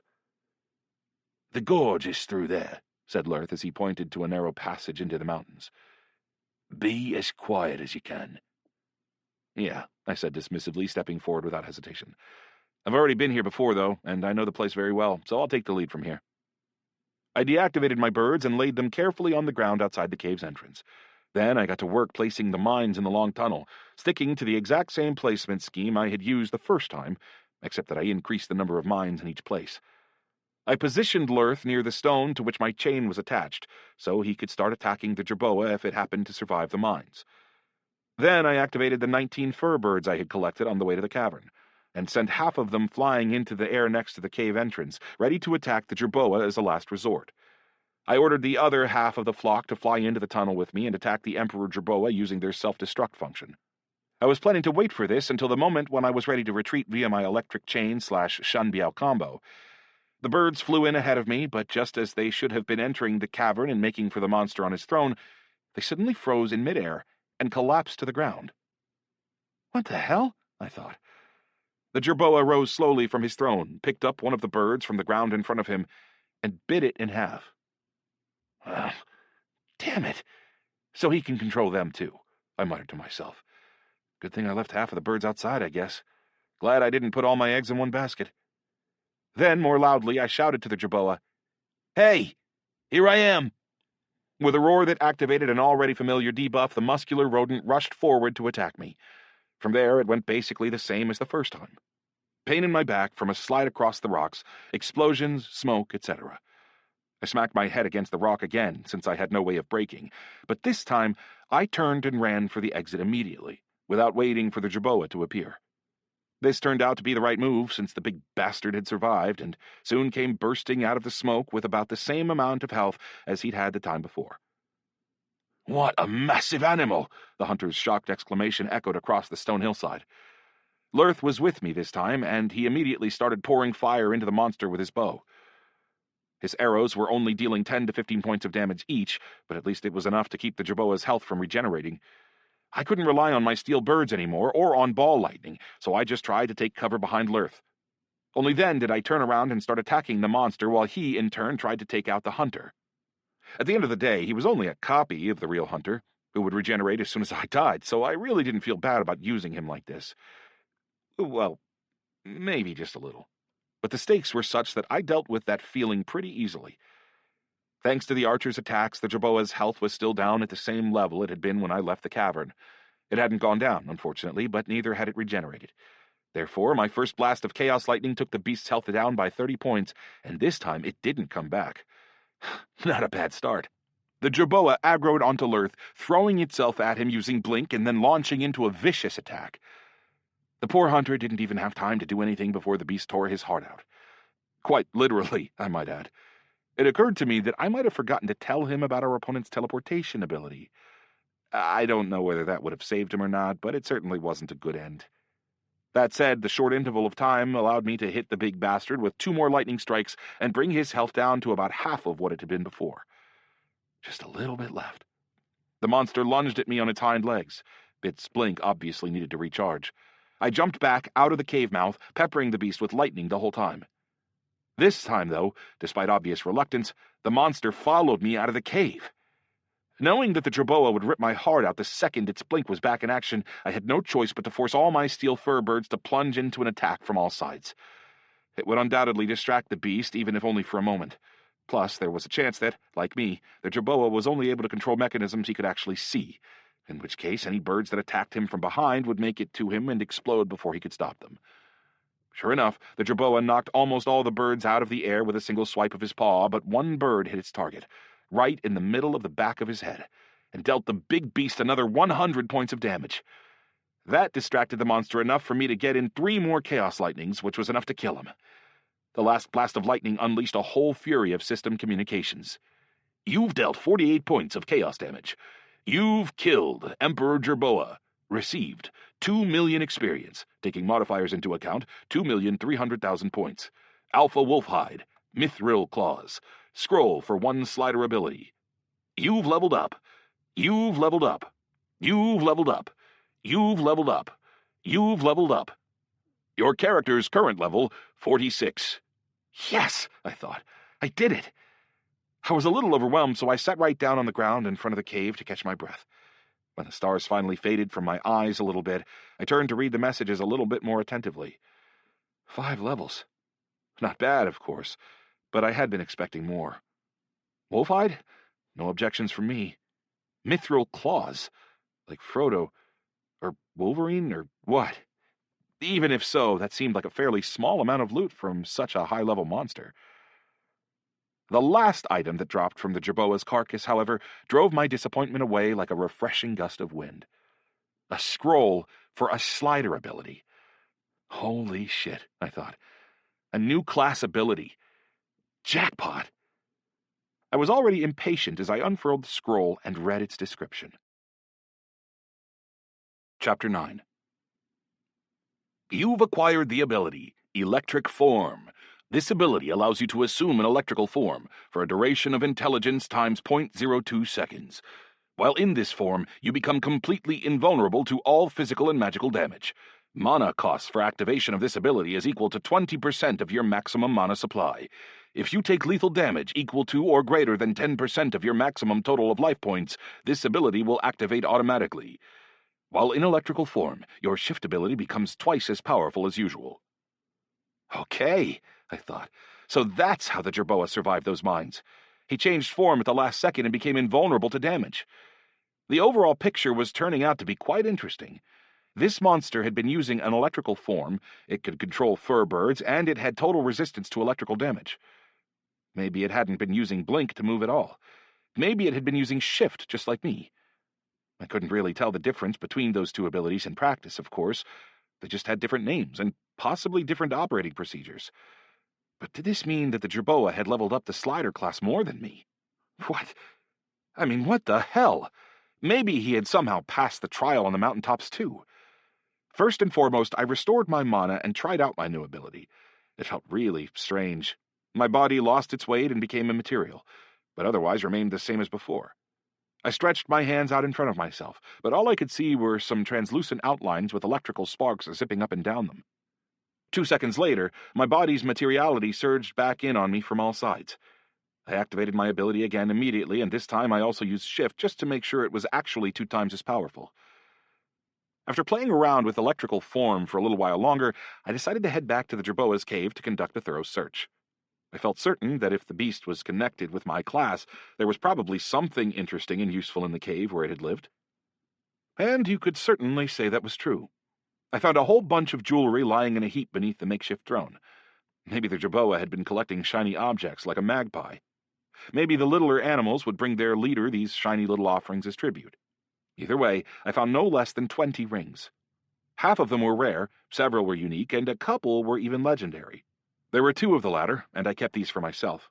I even put one of them on because it gave some seriously powerful bonuses. I was still wearing Var's Ring of Wisdom and the Guardian of the Dungeon Ring and the Ring of Winter, and now I added the Ring of the Master of Lightning. Ring of the Master of Lightning. Type Legendary. Quality 180. Plus 10% to overall mana supply limit. Plus 15% to damage dealt by abilities connected with electricity. Minus 5% to mana expense on abilities connected with electricity. Together with my Amulet of Lightning, that made for an extra plus 25% damage for all my abilities. More than that, all my jewelry together added 125 points of intelligence and 80 points of wisdom. It was just a shame that the requirements and limitations of these items applied to the base parameter for my attribute, rather than applying on top of bonuses from my other items. If the latter had been the case, I would already have been able to talk to Chaosite by that point. But I was certainly a few steps closer to activating the altar, since the damage from my lightning had grown so much stronger. One of the other rings beneath the jerboa's throne, a unique one, gave me a big strength bonus, enough in fact that I could have carried 10 more mines. By the way, at my command, Chaosite flew out to study the cavern, but he didn't find any hidden passages or instances. But I wasn't disappointed. Both the Emperor Jerboa and Hellscream Gorge, in general, had already yielded quite a bit of benefit for me. Also, it wasn't just a one-time thing. I planned to keep coming back and killing this boss in the future. I planned to do so without Lurth's help, though. I really didn't relish the idea of watching him get his heart ripped out again. In my mind, I certainly understood that his character was merely a cheap copy of the real Lurth, but there was still enough of a resemblance to make it weird for me. I figured I would be fine on my own from then on. I decided not to rush into distributing my attribute points, and give myself plenty of time to think it over first. Naturally, intelligence was still the most important attribute for me, but the problem of my mana supply had become critical by that point. It was catastrophically insufficient for my needs, but I really didn't want to put off activating the altar any longer. So I gritted my teeth and invested 10 points in intelligence, 5 in wisdom, and kept the remaining 5 back as a reserve. With that, it was time to start over, which meant jumping off the cliff once again. Once I respawned in Calever 2, I rushed off to complete the usual quests with a renewed feeling of optimism, then quickly snapped up some mines and headed for the gorge. Once there, I suborned a bunch of steel fur birds, something that had become a habit by that point, and sent them off to fly in front of the cave mouth to wait for the jerboa to appear. Then I set my mines all along the length of the tunnel, from the cave entrance right up to the threshold of the jerboa's cavern, before stepping inside and seeing nothing but an empty throne. Hey! I shouted into the cavern, but all I heard in response was my own echo. The beast really wasn't there. How was that possible? Where had it gone? I had so many plans riding on it. Leveling up a few dozen times, defending Freedom Fortress, taking out the war boss, etc. Ba-ba-ba-ba! A familiar voice, which I had frankly grown to hate, rang out into the cavern, and Hote appeared atop the throne with a quiet pop. He immediately turned to address me in an equally familiar tone. Seriously, what kind of person are you? It was all I could do to not throw myself at the little bastard and start pummeling him, whether with my fists or with my mountain of unanswered questions, but I managed to keep it together and restrain my emotions. I'm a normal one who's been locked up in a simplified version of the game as punishment by a virtual god. And I'm here to kill a location boss who isn't where he's supposed to be for some reason. What do you mean, punishment? The little god asked, shaking his head in disappointment. I've given you the chance to catch up and overtake the other emissaries, to improve your chances of surviving and completing the goddess's quest. And what are you doing with that chance? Catching up and overtaking them just like you want me to, I replied, logically enough. Or trying to, at least. Tell me something. What's the point of leveling up by doing the same thing over and over and over? Hote asked, shaking his head in dismay once again. You need to level up your abilities. That's a bit more important right now, don't you think? Improve your skills and professions, study the lands of the orcs so you'll have an easier time getting the steel sword tempered in the blood of titans. And don't count on being able to bring any items out with you when you're done here. You'll be heading back to Artania with the same inventory you had when you came in. The only things you can take with you are your experience and your skills. This was basically what I'd been expecting from the start, of course, that I wouldn't be able to take my items with me when I left. And Hote's advice sounded pretty logical. I had been planning to focus on leveling up my abilities anyway. I just wanted to rack up a few dozen levels first.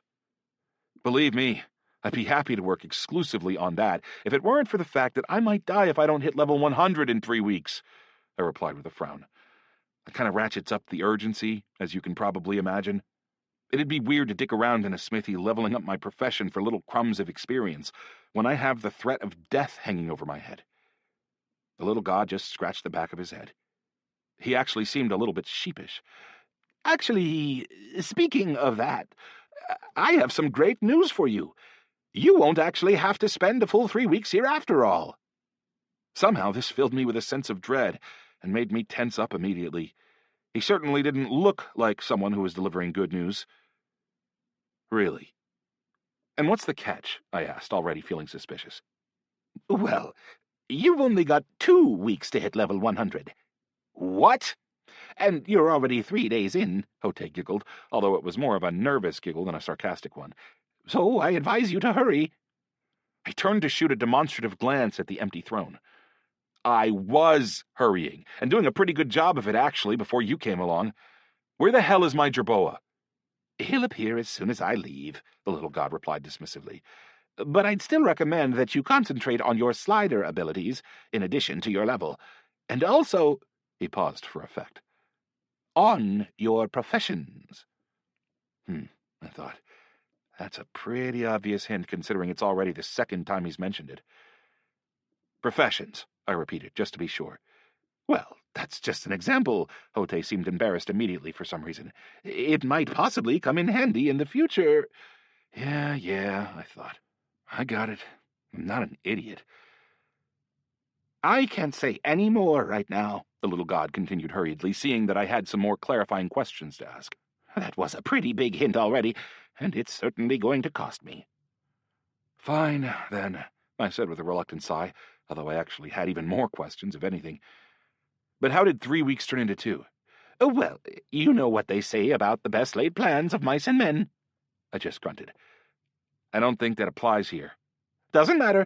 You just have less time than I thought you did because of, well, let's just call them external factors.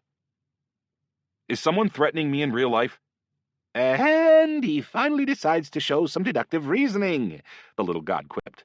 Let's just say that there's a certain someone making their way toward your capsule, where your body is lying, and that they want to make things very painful for you. One of the emissaries? Worse, replied the little god evasively. Basically, I'd recommend you get leveled up in a hurry, as well as leveling up your abilities and, well, your professions. Yeah, I got that part, I snapped impatiently. But if there's danger in the real world, just send the info to my friends and have them protect me. I don't have the right to contact emissaries of other gods in your world. The rules don't allow it, and I can't get back into Arctania as long as I have to keep running life support for this little world of yours. Then send the message through one of the patron gods in Arctania. Erewhon could get in touch with Sergei. Or what about the god of illusions? My relationship with them is a little bit too tense for that. Damn it, I thought. Your relationship? What about my life? And besides, there was still antibiotic, and Elsa, if absolutely necessary. Well, what about the god of death, then? I suggested cautiously. I mean, he's got an emissary. I'm sharing a quest with him. Or her, actually. I'll try my best, Hotei nodded after thinking for a moment. But you should still try to get to level 100 within 2 weeks. And by the way, the fact that you don't feel like sleeping doesn't mean that you don't need to. I'd advise you to set aside 3 or 4 hours a day for sleep, to minimize the strain on your nervous system. Also, you seem to have forgotten all about the 5% bonus to experience that comes after a good night's sleep. Right, I said, grabbing my hair in my hands. I forgot about that. Basically, you have even less time to develop than you thought. So I'd use that time as widely as possible. I'll try. Can you just tell me if my parents are okay and how Artyom's doing? It would help me calm down, and I'll be better able to focus. Your parents are on vacation. Nobody will find them or mess with them at all, the little god assured me. Artyom's okay, too. He went to the Dead City with his girlfriend in order to procure some reinforcements for Culebra. Reinforcements? Yeah, some problems have come up there, and... Oh, man, I really have to run. And then, as he so loved to do, the little god disappeared into thin air. Little bastard. What's happening in Culebra? I shouted indignantly. But the god was gone. In his place, however, the Emperor Jerboa reappeared, apparently every bit as surprised by his own disappearance as I had been, and he was even more surprised to see me standing in front of him. The beast's instinct to grab kicked in right away, but I used shift to move back, my own reflexive response, you might say. From there, I continued my retreat from the cavern. The Jerboa followed my lean and teleported after me, but by that point I was already running away as fast as I could through the minefield. I had to move on foot this time, since I had deactivated my electric chain when I saw that the Jerboa wasn't on his throne. By then, I was almost 100% sure that the monster had slider abilities, which meant that its shift probably also required a 10-second recharge period between uses.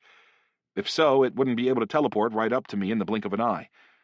Working on that assumption, I rushed off through the underground passage, detonating the mines behind me as the Jerboa passed across them. Then I waited for the beast to use shift and appear next to me, whereupon I used electric form to let its paw pass harmlessly through my chest before teleporting myself outside the mouth of the cave. With that, the Jerboa's pursuit was brought to a halt by the flock of birds that came slamming down at him from all sides. He managed to deactivate most of them, but I finished him off with a few blasts of chaos lightning. You might say I had killed him on easy mode this time, but I still got the same amount of experience as I had the first time. Unfortunately, the ability scroll couldn't raise my abilities level at all, which meant that it was totally useless. That said, I gained another 5 levels. With that done, I decided to follow Hotei's advice and get some rest in the house Rathmere had provided for me. Interestingly, I didn't find the epic alchemical reagent beneath the floorboards this time for some reason. This led me to draw certain conclusions, including the possibility that the little god was using this discrepancy as a way to emphasize the reagent's importance, although it was equally possible that he simply forgot to put it in. Actually, though, the little stash compartment was still there, and that definitely wasn't just a coincidence. Long story short, I laid down on the bed, put myself in rest mode for 3 hours, closed my eyes, and passed out instantly. I didn't dream at all, and when I opened my eyes, I genuinely felt more energetic and full of life. Maybe not physically, but certainly in an emotional sense. And so, with my newly improved mood, I headed off to kill the Emperor Jerboa once again.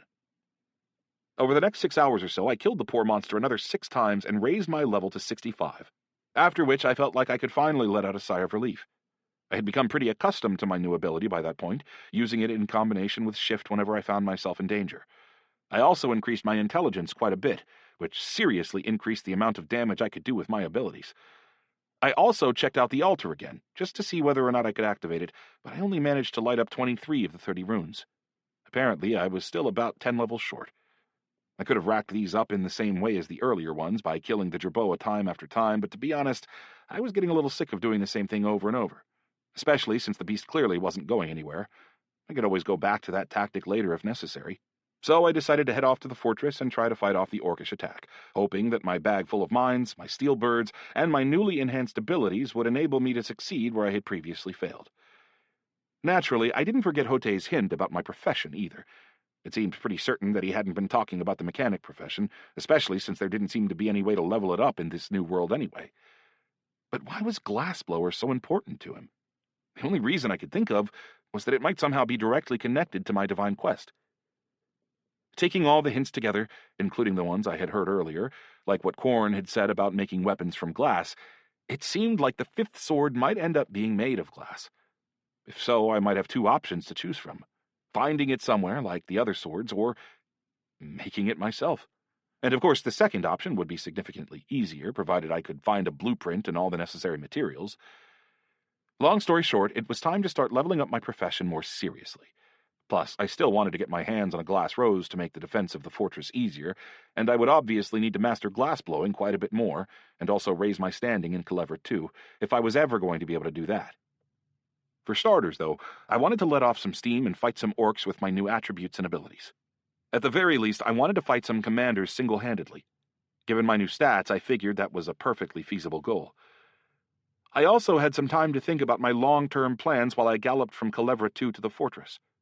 The eagles tried to attack me several times along the way, but now that I was at level 65, I was able to catch them with paralyzing electric chains and kill them off with no difficulty whatsoever. My first taste of revenge, you might say. It was just a shame that level 50 birds gave such relatively small crumbs of experience. The first thing I did when I reached the fortress was ride around the entire length of the walls and set mines in appropriate locations. I also swapped out my ring with the strength bonus from my Ring of Winter, to which I was much more accustomed. Then I rode into the town, chatted with Captain Blaze, gave Lavender some steel fur birds to study, and released a few more of them into the sky to keep an eye on the approaching orcish army. Then came the best part. As the orcish army attacked us, and their wolf riders swept out in front of the main unit, they ran headlong into my minefield. A series of explosions informed me that 15 riders had been killed, which meant that my test of strength quest was already well on its way to completion. I turned to Captain Blaze, who was standing next to me, and he gave me a suit of armor for the Freedom Fortress garrison and added me to the large group of soldiers who were tasked with the fortress's defense. This allowed me to acquire a little more experience, keep a better eye on the battlefield, since I could now see all the human soldiers on my lap, and most importantly, gain access to the inner areas of the fortress, including the magic tower. All right, I thought. Time to see who's who. Chapter 10. "Good job," said Captain Blaze as he slapped me approvingly on the shoulder. "You've really done some excellent work. I'm glad to see such a powerful soldier in our ranks." Yeah, I brushed off the compliments. Alas, the garrison armor for the Freedom Fortress didn't really suit me very well. It was much too heavy and didn't give me any bonuses to intelligence or wisdom. In normal games, there was always a choice between armor to suit tanks, dodgers, and mages, but obviously Hote hadn't gone to such trouble in this little world of his. On the other hand, how would I know how hard it was for him to create this world, which was basically a massive instance where time was exponentially faster? Even Eidolon, in his form as a demon locked inside the Tree of Fear, had never had quite that level of creative leeway. And Hote was also getting things done in the real world, and the real Arctania at the same time as he was creating my individualized punishment, which, as he had said, actually wasn't even a punishment at all. From that point of view, I actually felt a little bit ashamed for referring to him as a little god. Perhaps it was time to show him a little bit more respect. I mean, the goddess of fate had only ever made her power known with a few blasts of lightning, not one of which ever did anything good for me. They had all been intended as threats. "Get ready!" someone shouted from behind me. This was the signal that the orcs had approached to within arrow range of the fortress. Naturally, the first thing I did was protect myself from the huge boulders that came flying at us from the catapults. I kept activating micro-chaos shield in the path of these projectiles, which not only brought the defenders a little extra time to thin out the orcish ranks, but also leveled up my own ability. I was hoping that sooner or later this would result in an improvement without having to use a scroll. I had quite a bit more mana this time, and thanks to my increased intelligence, which determined how much damage my shield could block, most of the flying boulders simply burst into showers of gravel when they came into contact with my spell. This tactic kept the force field up for as long as possible, right up until the shamans approached the gates and started extinguishing the barrier with their blood-red magic. Not a single orc made it to the walls before that point, and our archers were working furiously the entire time. When the defensive shield finally fell and a bunch of orcish commanders came flying at us from the catapults, I was already prepared for them. We were practically at the same level this time, but my items and abilities allowed me to maintain a significant advantage over any of them. I was so excited to meet them that if it had been possible, I'd have rolled out a big welcome banner above the gates of the fortress. After chugging a quick mana elixir, I rushed to meet our uninvited guests, feeling a surge of excitement as I ran. I immobilized the first commander I encountered with a paralyzing electric chain, and held him there while the soldiers nearest to me ripped him to pieces with blows from their swords. Captain Blaze was doing pretty well on his own, blocking the commander's blows confidently with his sword, and replying with short, sharp jabs of his sword. Nevertheless, I swung into action to help him by hitting the commander with a concentrated lightning web in the back. The battle had only just started, and we had already taken out 2 of the 11 level 70 opponents on the walls. It had all become so much easier after gaining 25 levels thanks to the Emperor Jerboa, and probably to Hote as well for making the beast immune to my achievement, Hammer of the Jerboas, level god. Otherwise, I'd probably still have been running around the forest chasing wolves and grizzly Jerboas. I pushed myself off the wall into a high jump, landing right beside my next enemy. My chain didn't work on the third commander, and he tried to hit me with his axe, but I used shift to back away, then started peppering him with lightning from afar. I dodged every lunge in my direction, either by using shift or by jumping away, or by assuming my electrical form and letting his blows pass harmlessly through my body. In the end, killing him only took about half my mana, and that was only because I had been trying to avoid taking any damage whatsoever. The fourth commander got killed by our officers, without any involvement from me, and from there I proceeded to help finish off the others with lightning ensconced safely behind the backs of the other defenders of the fortress. The tactic was simple. Jump through the air, about 10 feet above the heads of the soldiers, hurl some lightning into an orc's face, shift my landing position, and then repeat until the commander was dead. By the time the first masses of regular orcs began to appear on the walls, their commanders were already dead and unable to offer them any support. All our own officers were still alive, and with their help our men were able to hold on to the walls without too much difficulty. I turned my attention down into the courtyard of the gatehouse, where the first 5 shamans had appeared in the company of the war boss. This, I knew, was going to be a bit more complicated. I may have been roughly equal to the shamans in terms of level, but there were more of them than there were of me, and they worked like a well-oiled machine. 2 of them were walking along, arms stretched to the sky, apparently maintaining their defensive dome as they walked, while 2 others attacked the Imperial soldiers with their scarlet magic. The last shaman, who looked more frail than the others, was constantly healing and strengthening the war boss, who was hacking his way through the ranks of the humans like a warm knife through butter. Or, rather, a warm axe through butter. These are orcs we're talking about, after all. And this whole well-oiled machine was making its way smoothly and confidently toward the magic tower. It was just about then that the wolf riders made their appearance in the town and started hurtling down the streets, attacking civilians as they went. True, there were a lot fewer of them this time, thanks to the archers. "They're in the city! Kill the riders!" Captain Blaze shouted from the walls, causing a task to pop up in front of me immediately. "You've received the task. Catch and destroy." No, I thought. Not this time. Not until I kill the war boss. Chaosite activated his aura with enthusiasm. His time had finally come, because I was about to face the shamans, who would be attacking me with spells. After jumping down from the wall onto a building near the gates, I took a careful look at my main opponents. The already familiar level 80 orc named Marzul was swinging his massive axe around, throwing Imperial soldiers aside like bowling pins. Any attempt by our archers to shoot him from above was running straight into the shields of the shamans, even though it seemed like the war boss's ridiculously thick armor could have safely blocked all the arrows in the world. Ideally, it would have been best for the officers to take on Marzul. At least they would have had a chance of stopping the enormous tank. But the officers were still busy with the siege ladders, which were still crowded with rank-and-file orcs, and the Imperial soldiers more generally had their hands full on the walls as well. Long story short, there was nobody who could come down into the courtyard to help kill the shamans and the war boss. Well, either that, or they simply didn't have the intelligence parameters to realize that the shamans were a much more important target than the rank-and-file orcs. So it was that 6 orcs were moving right through the middle of the fortress, maintaining a confident, brisk pace the entire time. To be honest, I had never thought that the green barbarians were capable of something like that. As it turned out, though, the shamans weren't weak old creatures in rags at all. On the contrary, they were dangerous damagers in leather armor who could whip scarlet lightning around left and right, killing soldiers and destroying the buildings around them with ease. I definitely hadn't been expecting that. "Pitiful little humans," the war boss roared as he slammed his axe into the ground in front of him, sending forth a shockwave that threw aside the Imperial shield wall in front of him. From the roof of the building where I had stationed myself, I could see Lavender walking out of her smithy, clearly intending to join the fight. I couldn't allow that to happen. After all, if she died, then I'd still have to start over from the beginning, even if we managed to fight off the attack. So I jumped down from the wall and blocked her path. "Where are you going? You should hide in the smithy." "We all need to fight when the fortress is in danger," the woman replied firmly, squeezing her huge shop hammer in her hands. I tried to talk her out of it a few more times, but she just kept replying with the same phrase over and over. Unfortunately, I couldn't simply knock her out because that would have counted as an attack on a defender of the fortress. So what could I do? Lavender's smithy was located almost exactly at the halfway point between the magic tower and the gates, and the orcs were virtually guaranteed to pass by it, unless I somehow stopped them before they could get there. It occurred to me that maybe I should have set my mines inside the fortress rather than outside along the route of the army's approach. But it was too late by that point anyway. I had seriously overestimated the power of the orcish commanders and hadn't really realized just how much stronger I was after leveling up.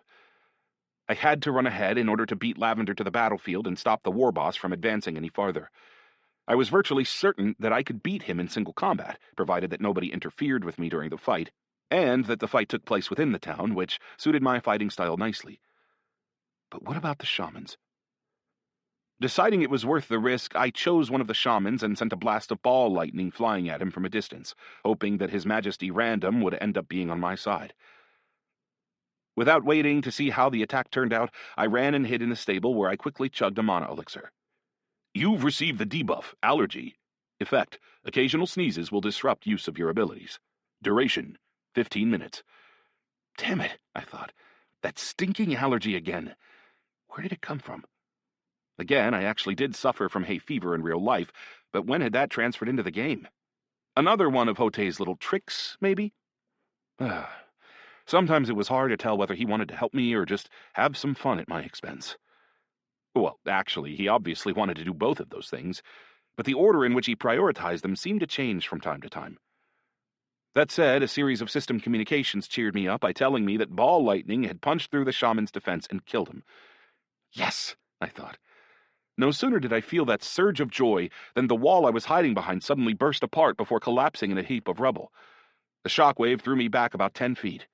Somehow I managed to roll out of the way and off to the side a little bit before the war boss's axe buried itself in the ground behind me, leaving a deep dent in the earth. "Honorless human, to kill my shaman in such a cowardly manner. I'll spread your brains across this floor." I used shift to dodge the next blow and tried to jump up onto the nearest building, but I suddenly hit my head against something hard and collapsed back to the ground. It turned out that the shamans had thrown up some sort of defensive shield around me and the war boss to prevent me from escaping and make sure the Imperial soldiers around us couldn't break in to help me. "You won't escape," the orc snarled, before rushing through the air in a big blur and appearing right next to me. Once there, he swung a terrifying blow with an axe that was somehow several times larger than it had been originally. I used electric form to let the blade pass through me and dove to the side, waited for Shift's cooldown period to finish, and teleported to one of the shamans. Unfortunately, they all looked almost identical, so I couldn't really tell which specific one was holding up the dome around us. As such, I just attacked the one that made the most convenient target. A concentrated lightning web dealt approximately 300 points of damage to the shaman, who obviously hadn't expected the attack at all, but who nevertheless managed to whip around almost instantly and hit me with a blast of scarlet magic. "You've taken 100 points of blood magic damage." I thought. So that's the magic these shamans are using. That's bad. I don't have any inherent protection against that. Maybe I should have kissed some sort of vampire. But who could have known that at the time? I had to hurry and put some distance between us, but the diameter of the dome around us was too small for me to teleport at will and dodge the war boss's attacks the way I would have liked to. And then, of course, there were still the shamans themselves. 2 system communications hit me at once, informing me that Chaosite's ability had deflected 2 spells that had been aimed at me, but I knew that streak of luck wasn't going to continue for long. "Dissipate!" A thundering shout echoed above the town, and the blood-red dome above my head suddenly disappeared. There, in front of the orcs, stood the same bald-headed level 80 mage from the magic tower. As it happens, I had already been wondering why he wasn't participating in the defense of the fortress, but apparently there was a script-specific time for him to enter the battle. "Beasts! How dare you?" the mage continued in a high-handed, arrogant tone. "Toad-faced, stunted creatures who know nothing whatsoever of magic. Your pitiful tricks are nothing against—" The shamans quickly recited a spell in unison, and a volley of crimson beams shot up from the ground and froze the mage in midair. The bald idiot had spent too much time coming up with melodramatic speeches and not enough time casting a decent defense for himself. The war boss slammed him into the ground with his axe, and a new defensive field sprang up around us, this time enveloping the fortress's mage inside it as well. "Got him," the eldest of the shamans shouted happily. "And Hero was starting to think the human was scared, and that he'd never leave that protected tower of his." They seemed to forget all about me for some reason, and I didn't neglect the chance this presented. After using electric form to increase the distance that shift could carry me, I teleported behind the old orc's back. Had I been an assassin, I'm sure I could have killed him with a single blow, but I didn't have the necessary weapons or abilities, so I was forced to content myself with a powerful electric shock. This was still the most damaging of my abilities, although the flip side was that I had to actually touch my opponent for it to work. "You've dealt 500 points of electrical damage." Not bad. Next, I threw an electric chain around the shaman's neck and used him to shield myself from the war boss. "Come on, then. Hit me," I shouted to the big bastard. The other 3 shamans obviously couldn't tear themselves away from the mage, who they were still having to hold down with big cords of energy that were pulsating out of their hands. The war boss froze, seemingly unsure of what to do. Kill the mage, or kill me? But the mage hadn't dealt anyone any damage and therefore hadn't drawn any aggro, while I had attacked not 1, but 2 of his shamans. That fact was enough to make Marzul's choice for him. But what could he do to me? Basically, all he could do was try to grab me since his axe was still sticking out of the ground, acting as part of the support for the defensive dome. I managed to hit the shaman with 1 more powerful electric shock, which took away the rest of his health, and then assumed my electrical form. The war boss's hands passed straight through me, and I used shift to appear behind his back and slam a blast of magnetism into the axe that was sticking out of the ground, hoping to knock it down and thereby deactivate the defensive dome. And it worked. The dome disappeared.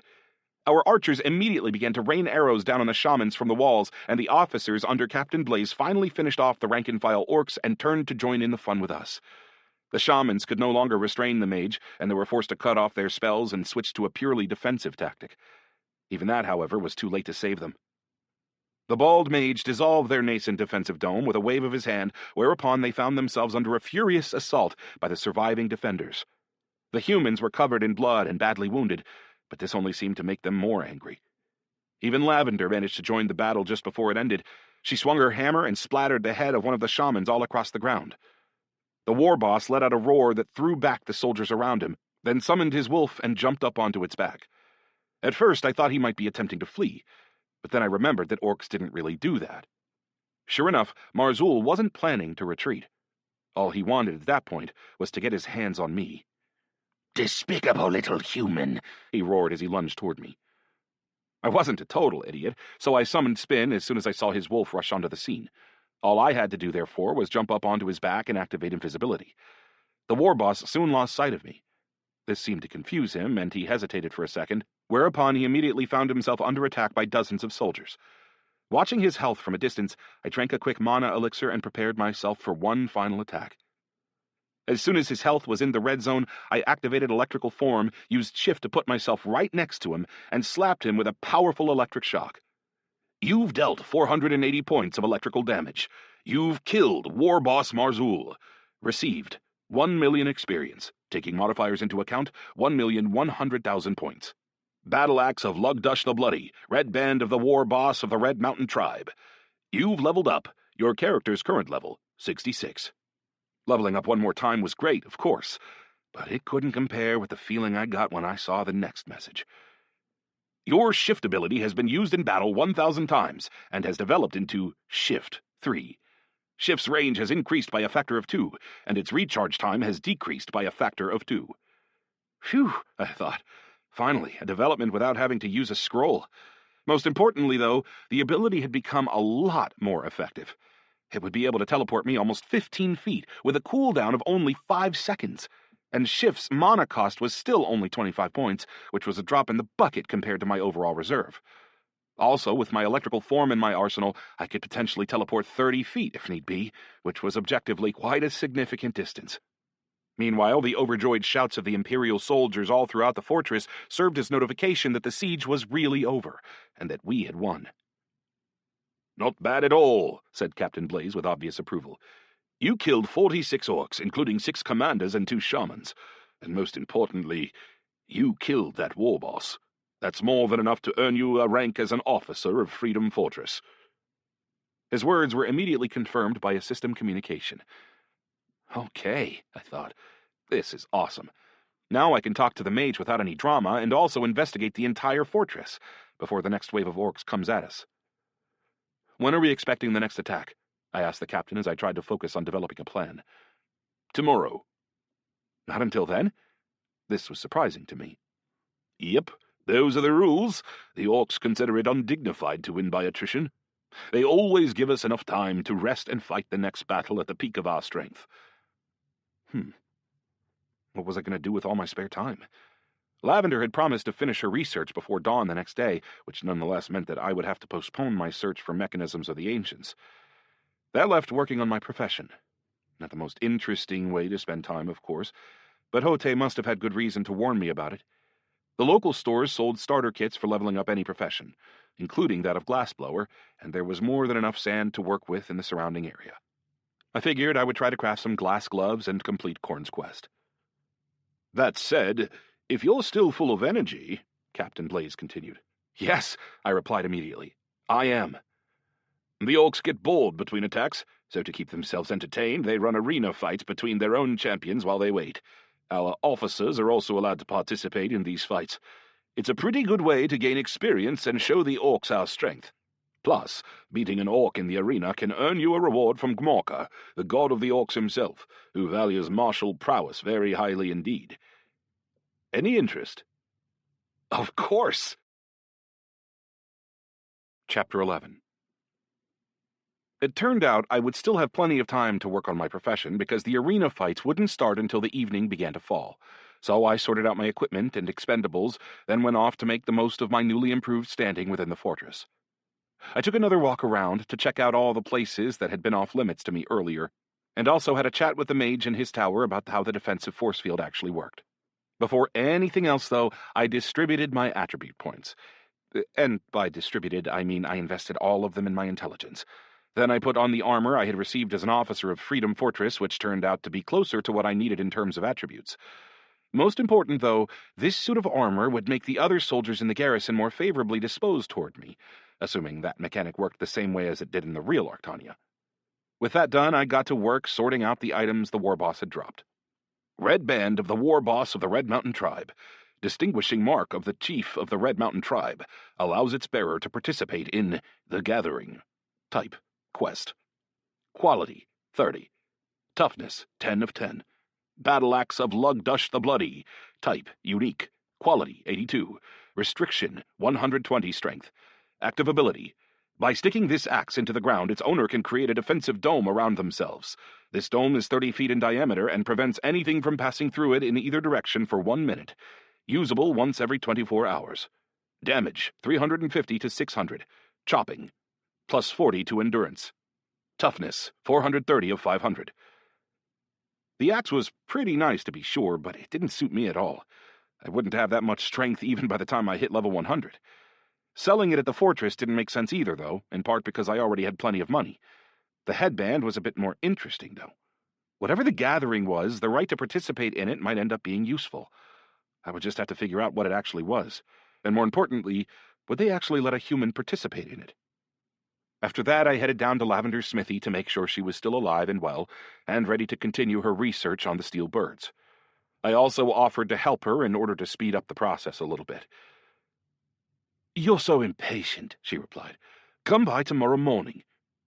I hadn't really been expecting her to agree anyway. To be honest, I had just been hoping that my improved standing in the fortress might somehow have an influence. Which it did, by the way, albeit in a direction that wasn't really useful to me at all. Every store I went into offered me steep discounts on anything I wanted. This wasn't much use, of course, since I had plenty of money already. Also, Hote had already made it clear that I would be returning to the real Arctania with exactly the same items and equipment I had come in with, so any expenses or losses I incurred in this strange Groundhog Day world weren't actually real. After my trip to the stores, I came back with full stocks of elixirs and the best Shanbiao chain I could find. I had duels with the orcs coming up after all, and I knew it would be too risky to rely on my abilities alone. True, I didn't really have any idea how to use a chain to counter axes and clubs. The green-skinned bastards had absolutely insane combat skills and strength attributes.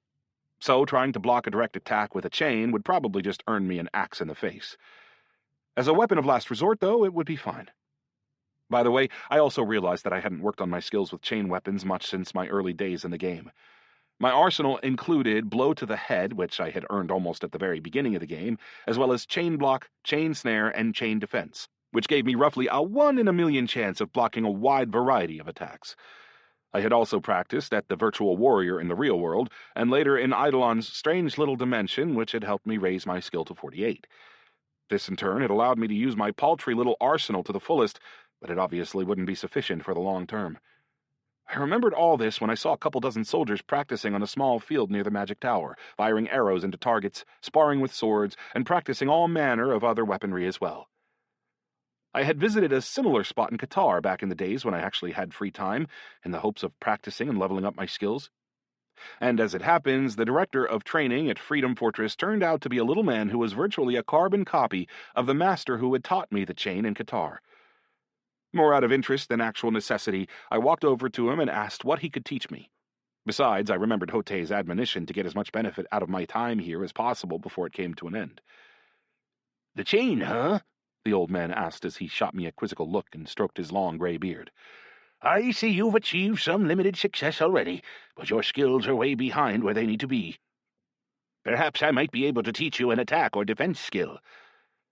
I didn't have much faith in the chain as a defensive weapon, so I decided to choose the attack option. Then, however, I decided to run a little experiment. What if I choose both? I've got the money. "Unfortunately, I can only teach you one ability." Hold on, I thought. Why am I worrying about this? I'll just come back after my next death and learn the other skill. Defense, then. To be honest, I was simply interested to see what the defensive skill could possibly be. After forking over 50 gold, I got a system communication. "You've earned the defensive ability, tearing weapons out of hands, plus 1% chance of ensnaring an opponent's weapon and tearing it out of their hand. In cases where your level is higher than your opponent's, an additional plus 1% chance for each level in your favor. Skill in wielding chain weapons, plus 0.5. What kind of cheater's ability was this, I wondered. I mean, sure, the chances of it actually working were fairly low, but when it did, it would mean that I could tear a player's item right out of their hands. Like a thief who could take random items out of a player's inventory under certain conditions. Except that in my case, I could actually take away a player's main weapon. Provided, of course, that I got really lucky. "Watch closely," the old man commanded as he called over a soldier with a sword. "Attack me." The swordsman swung his weapon, but the old man ducked to the side, swung his chain, wrapped it around the sword, and yanked it toward himself. An instant later, the weapon flew off to the side, thumped to the ground, and disappeared. "Got that?" the old man asked. "Think so," I said, still lost in thought. "What happened to his weapon?" The old man smiled through his thick beard. It went back into his inventory, and he won't be able to re-equip himself with it for 20 seconds. That's it? Apparently, I had seriously overestimated the ability. In cases where an opponent had a backup weapon, it would be almost totally useless. In battle, any second can be decisive. All the more so a period of 20 seconds, the old man insisted, before turning to point to the swordsman. Try it. You'll need to hone this skill a little bit. This swordsman was at level 40, a full 25 levels lower than me, which meant that the chances of me stripping him of his weapon were pretty good. Even then, though, I only managed to do so about 20 times in 100 tries. "Thank you," I said to the old man, making a mental note to come back after the next relaunch and to get that attack ability from him. All that remained at that point was for me to head to the magic tower and talk to the mage. I went up to the top floor without incident and found the old man wearing a white robe, performing some sort of intricate maneuver with the huge yellow crystal on the pedestal in the middle of the hall. A beam of yellow energy was pouring into the crystal from the mage's right hand. With his left, he would periodically reach down into a massive chest of multicolored crystals, pick up a handful, and squeeze them until they disappeared. They seemed to be getting absorbed into his body. "Hey! What are you doing here?" he shouted, without interrupting the process in the slightest. "I've come to find out who's in charge of the defensive force field for this fortress, and whether I can do anything to make it last a little longer. As an officer, it's my duty to do whatever I can to ensure that we survive these orcish attacks." This time the mage saw my officer's armor, and he didn't tell me to piss off. Instead, he answered my question, albeit only with the greatest reluctance. "This sun crystal is what keeps the dome active, and I'm the only one who can charge it. I pull energy from these magic crystals, which come in all elements, and turn it into light energy." Magic crystals were a type of alchemical ingredient which were used to create magical jewelry and metalwork items. They never dropped from opponents, as they did in some other games. Instead, they were minerals which had to be mined. "Where do you get them from? Do we have an insufficient supply? Is that why the field doesn't last long when the catapults attack?" "I get them right here," the mage replied, still obviously irritated, as he kicked the chest on the ground next to him. The chest was open, but I was facing its upswung lid, so I couldn't actually see what was inside it. So I walked around it and saw that it was stuffed to the gills with multicolored stones.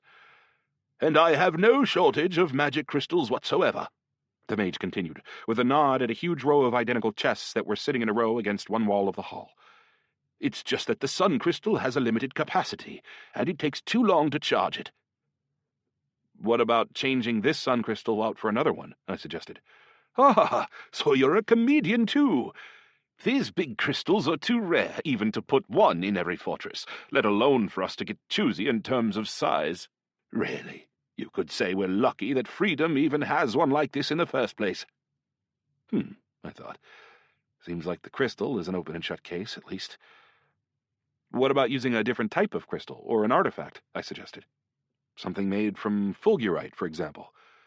"You mean a divine artifact?" the mage asked. "They need to be charged by priestesses, not magic crystals, and they're also extremely rare, especially ones powerful enough to cover the whole fortress with their dome. Where would a ragamuffin like you ever get his hands on something like that?" Without thinking about it, I glanced down at myself. I actually thought I looked pretty good in my new mid-level armor from Captain Blaze. "Well, let's imagine that I did bring you a charged divine artifact. Would you be able to install it?" "You bring it, we'll have something to discuss," the mage snarled. "Now get out of here. Don't distract me from my work." If nothing else, his explanation had explained how Culebra had managed to maintain its defense for so long, even after growing to the size of a full-on city. Amina had obviously been feeding divine energy to the glass rose to keep the force field in operation for as long as possible. This meant that, at least in theory, if I could convince Korn to make 2 glass roses of fate and give me one of them, as he had in the original Arctania, I should be able to bring it to freedom and use it. After convincing Amina to charge it for me, of course. I still had plenty of time left before evening, so I decided that the time had finally come to get to work on the necessary but incredibly boring task of leveling up my profession. As you've probably already guessed, I had been putting this moment off in just about any way I possibly could. Making items out of glass wasn't exactly the most interesting pastime in the world. Plus, the only things I knew how to make were condenser worms, bottles for elixirs, alchemical retorts, and glass gloves. More than that, I felt like I was under some sort of subtle curse, because whenever I actually bought up the ingredients and materials to level up my professions, I ended up getting distracted almost immediately. The most notable such incident was when that vindictive idiot destroyer, who played for the Orcs, by the way, killed me as soon as I finished my trip to the store, causing me to lose all my items and ingredients right after I acquired them. He and Ragnaltor were still on my personal blacklist. I decided that maybe, when I got back to Artania, I would send their nicknames to Antibiotic and the Unnamables. I wasn't being vindictive myself, of course. It's just that I've always had a particularly good selective memory. As in all settlements, the fortress had a specially designated spot where people could work on their professions, complete with all the necessary equipment, including everything for glassblowing. Given that I was the only player in this particular instance, the area was totally deserted when I arrived and ready for use. Admittedly, I wasn't quite ready myself at that point. I had to run around the fortress grounds and collect enough sand to make some bars. I had enough starch to make the flexible glass thanks to corn, so I quickly mixed the ingredients together in the necessary proportions, then loaded them into the oven and made as many bars of glass as I could. It wasn't a complex process. All I had to do was load the mix into the oven, bring it to a certain temperature, and then turn the handle to cut the glass into bars. With that done, it was time to heat up my first bar and make some gloves. A little bar appeared above the rectangular piece of glass to indicate its temperature. When it reached the limit, I pictured the gloves in my mind, and a little game window immediately appeared in front of me with a 3D model of them. All that remained was to carefully blow on the finished product until a real live pair of glass gloves materialized in the air in front of me, at which point I could officially create the item. You've created the item, glass gloves. Type, common. Quality, 11. Armor, 4. Protection from poisons, plus 5%. Plus 2 intelligence. Toughness, 100 of 100. You've improved your glassblower profession, plus 0.2. Experience, plus 110. The gloves weren't exactly top quality, but it was only my first attempt. I felt certain it would get better from there. And sure enough, the quality of my items slowly but surely got better. That said, I hadn't really taken into account just how much time crafting could take, especially when it required such constant attention. It was exhausting, to be honest.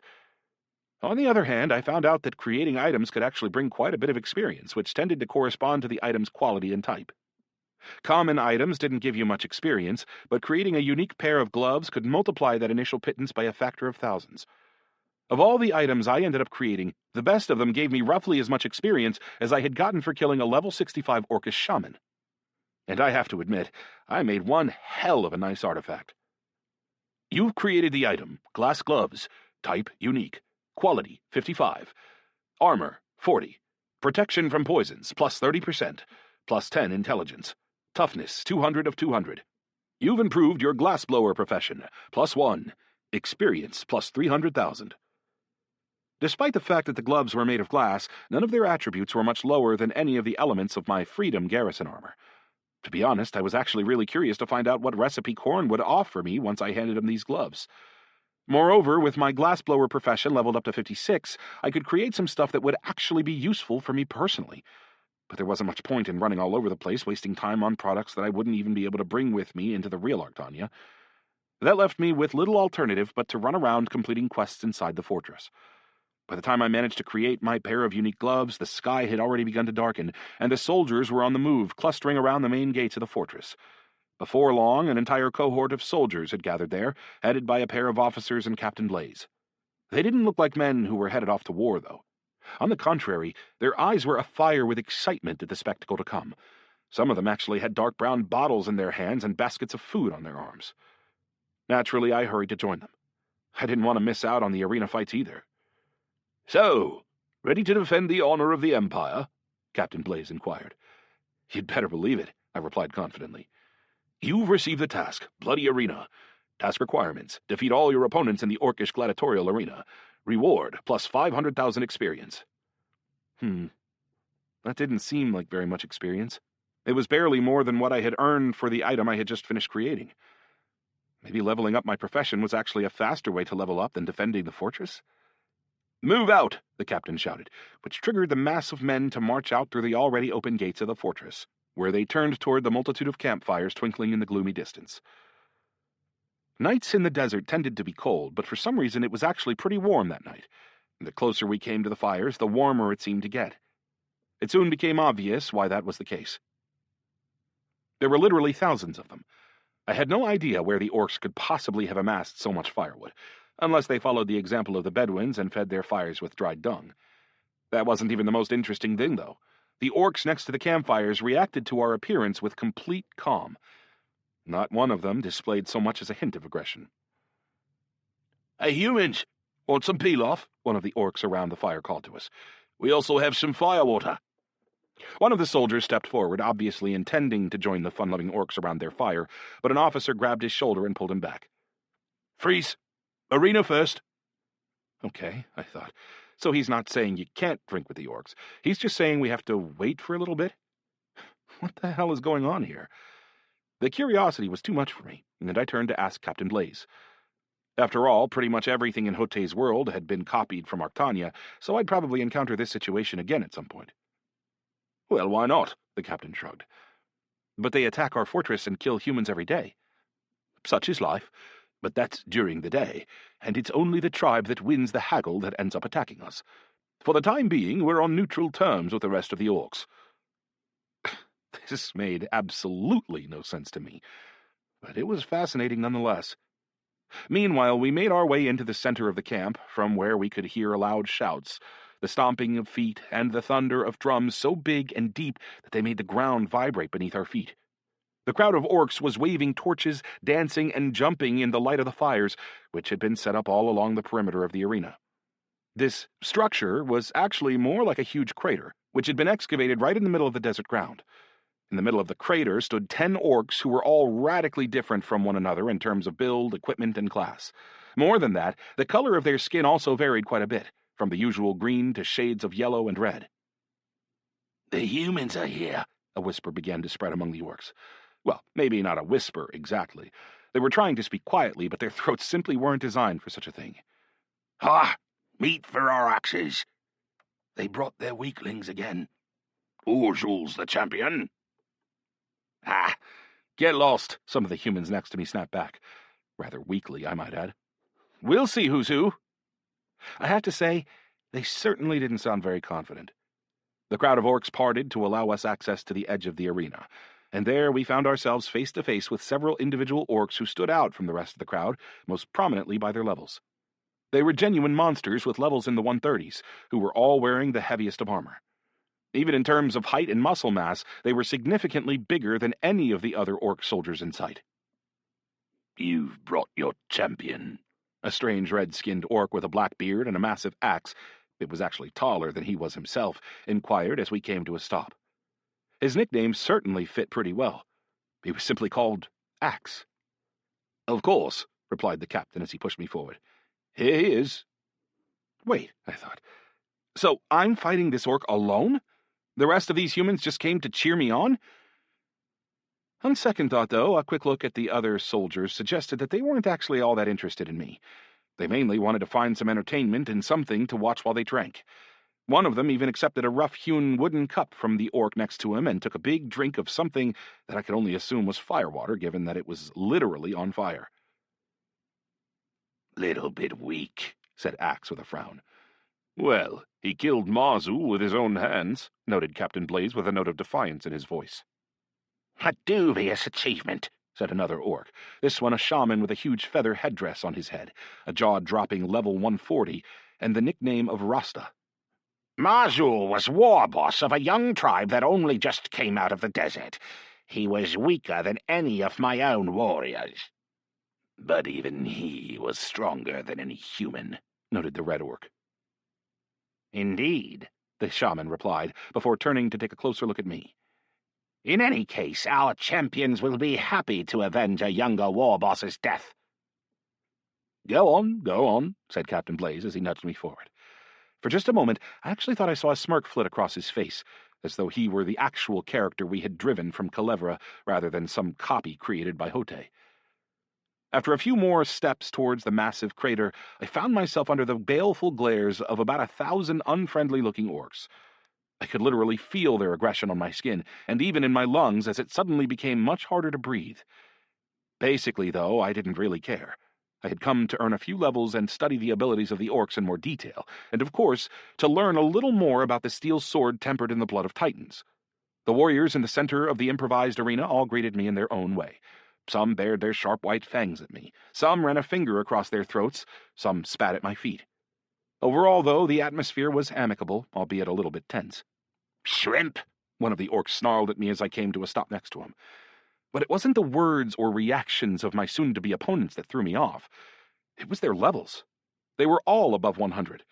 Unless there was some kind of leveling mechanism like there had been in my duel with Ashorth Bloodstein, that would present some very serious problems indeed. Some quick math suggested that if we were going to be fighting one-on-one, I would have to win 3 battles, a quarterfinal, a semifinal, and a final championship. Provided, of course, that my first opponent didn't cut me down with their first blow, which I certainly couldn't rule out. "Well, assembled here in our arena tonight, we have the best warriors of the kingdom of Gromga, who have yet to earn themselves the title of war boss." The same red orc began to thunder into the desert air. "And a little human. We'll be charitable, so maybe he'll last a few minutes."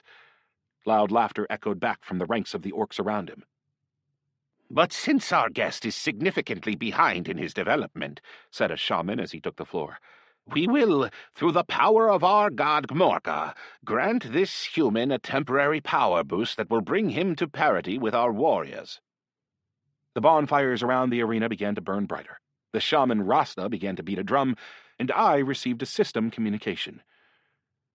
Your level has temporarily been increased to 105. Available attribute points, 195. Available ability improvements, 4. "Let the battle begin," Axe roared, and the orcs responded with a chorus of ululations and clattering steel. For me, though, all these noises quickly turned into one big blurry background noise because I was frantically opening my character windows and running through my abilities, trying to find out which temporary improvements to use. Chapter 12. "As has been the custom since ancient times, the ancestors will decide who fights whom in the bloody arena," the shaman Rasta shouted before pounding out a low, dull beat on his drum. A ghostly orc appeared before the uneven rank of champions. In terms of size, he was even bigger than Axe. He was also the first gray-haired orc I had ever seen, which added to the impression that they simply didn't live long enough to go gray. Each of the ghost's shoulders was about half again as large as my head, and the double-headed battle-axe in his hands was about the size of a streetlight. "These warriors are strong. This pleases me," the orc growled as he scanned the ranks of the orcish champions. "But what manner of pitiful creature is this?" "The human champion!" Several sarcastic shouts burst out from the crowd. "Their best warrior! Meat for our axes!" "Disgusting," said the ghost with a grimace. "In my time, a shaman would have hesitated even to sacrifice such a weakling on his altar to bring the rain. But since you've allowed him to participate, let his blood be first to soak the sand, to herald the beginning of this night of merriment." The orcs around the arena let out a joyful roar in support of the ghost's decision. The whole time he had been yammering and trying to insult me, I was hurriedly studying all the possible options for improving my abilities. It would have been a crime to pass up such a rare chance to learn more about upcoming options for developing my class. Most of the improvements for the attack abilities involved increasing the damage and range of my attacks, and/or reducing the mana expense and cooldown period. I was more interested, however, in my newest acquisitions, specifically Micro Chaos Shield and Electric Form. Chaos Shield 2 would allow me to create a shield 2 feet in diameter, which would last for 10x wisdom seconds and block 2x intelligence damage. In other words, it would double the effect of my current Micro Chaos Shield. Another option was Autonomous Chaos Shield 2, which would make my shield appear automatically. It would activate for 5x wisdom seconds and block 2x intelligence damage from spells that came within 3 feet of me by knocking them out of action. Very cool to be sure, but not especially useful in single combat against orcs who all specialized in melee weapons. The options for electrical form were more surprising. First was a move that would have let me leave an electric copy of myself in place whenever I used shift, which would be able to inflict damage if it came into contact with an opponent. The second option was even cooler.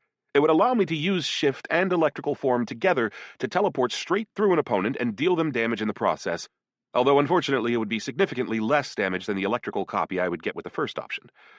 Also, this ability wasn't compatible with any of my defenses, or at least I had no idea how it could have been used together with any of them. Naturally, though, I checked out every single one of my abilities, if only to get an idea of what options would be coming up for me in the future, and committed the most interesting options to memory. Laser 2 could blind my opponents. Level 2 magnetism would allow me to control metal objects in midair. I had already seen this in the list before. It worked like telekinesis. It would also allow me to affect multiple items at once. Level 3, improved repulsion, would not only allow me to push off the ground, but also off the air itself, which would make it possible to change trajectory in midair, albeit at a heavy cost in mana. Level 2, Whisper of Fate, would allow me to ask Fate questions, subject to a number of limitations. For example, the question would have to be important enough to affect my fate directly, and even then, there was no guarantee I'd get an answer. Level 3, Paralyzing Electric Chain, would improve my chances of inflicting paralysis, even when fighting opponents with higher levels than my own. "Who will kill this little human?" the ghost continued. "To whom shall fall the honor of pouring his blood out onto the sand? Let it be the youngest of our champions." The ghost pointed to a thin orc with 2 small hatchets in his hands. Knowing I didn't have much time left to decide, I hurriedly distributed my attribute points, pouring most of them into intelligence and the rest into wisdom and endurance. First of all, this would make my abilities more powerful. Second, it would increase my mana supply, and third, it would give me at least a chance at surviving if I made a mistake thanks to my increased health. Then I summoned Chaosite as a support and grabbed my chain. Perhaps predictably, I had chosen to improve Shift, mainly to reduce the cooldown, as well as the second option for electrical form, which could deal damage to an opponent when I teleported through their body. I also invested in Electric Chain to give it a better chance of paralyzing my opponents, and opted to leave the 4th improvement for later so I could choose it based on the specific circumstances at hand. My health had risen to 1,400 units, my mana to 2,200, which was really not bad at all. "I'm gonna cut your limbs off," growled the young orc with the strange name of Troll, as the rest of the combatants started to make their way out of the arena without so much as a glance in my direction. "Are there any rules?" I shouted, hoping that somebody would give me an answer. "Fight with honor, and don't leave the boundaries of the arena," replied the orc standing next to me as he turned to leave. "Good luck." Whoa, I thought. Did he really just wish me luck? That was certainly unexpected. "That's considered a grave insult among the orcs," said Chaosite, who had spoken up out of nowhere inside my head. "True warriors don't need luck to win." I was glad that I had chosen to invest most of my points in intelligence. I could finally talk to Chaosite again. Sure, it was only for a very limited time, but I nevertheless hoped that he could tell me everything I needed to know while I was fighting in the arena. "If I feel like answering, that is," replied Chaosite sarcastically. "In case you didn't know, I don't really like you all that much. In fact, I might even say I hate you." Okay, I thought. Since when do pets make announcements like that to their owners? I mean, he always helped and obeyed me to the fullest during my battles in the real world. Why the sudden change of mood? "I was in a good mood back then. Someone was trying to kill you. It was fun. Plus, back then, I had never been insulted by a human calling me his pet. And you should really be focusing on your opponent instead of yammering at me." "Let the duel begin," the ghost shouted before disappearing into thin air. I didn't rush to attack first. Instead, I spent a moment studying my first opponent carefully. He was at the same level as me, and he had less muscle than most other orcs. That said, his muscles were very well toned, his yellow skin was covered with nasty-looking scars, and his sharp features and big hooked nose bore more than a passing resemblance to those of a gremlin. I suspect he would have been considered ugly, even by orcish standards. The axes in Troll's hands looked pretty light, which immediately made it clear that he was a mid-range fighter. So when he whipped both axes at me, I was already prepared for it, and I shot upward into a jump. I didn't even have time to land on the ground before the orc appeared next to me and started hammering away with 2 brand-new hatchets, but I dodged this by assuming my electrical form and using Shift to teleport through him and appear behind his back. A system communication told me I had dealt him 100 damage by doing this, which was actually really impressive for an ability that was impossible to dodge. Once behind him, I threw a paralyzing electric chain over his head, which also worked exactly as intended. While he stood there, unable to move and taking occasional bursts of damage, I managed to blast him with another bolt of lightning and grab a mana elixir out of my inventory. I took a sip, but immediately realized that the little bottle had emptied out before I could drink all its contents and get the desired effect. Hold on, I thought. What? How is this possible? "Look to the right of the orc's shoulder," said Chaosite. Sure enough, Troll had a little creature hovering in the air above his shoulder. It looked like a fairy with wings, and it was so thin that I could barely see it at all. Drought fairy, my pet explained. Invulnerable to physical damage, just like me. Its aura limits any elixir to 10% of its normal effect. And I'm not your pet. This was bad. I definitely hadn't been expecting anything like this. All my abilities came at quite a considerable mana cost. Plus, the orc was moving so fast that I wouldn't have much time to drink elixirs anyway. The chain's effect cut out at that point, and I hurried to put some distance between us, drinking elixirs one after the other as I did so. Usually, any elixir would restore 1,000 mana points over the course of a few seconds. Now, however, I was only getting 100 per bottle, which was catastrophically little. Troll turned around and whipped his axes at me once again. I jumped up to dodge them again, but this time they changed trajectory in midair, followed me upward, and slammed into my legs. "You've taken 100 points of damage."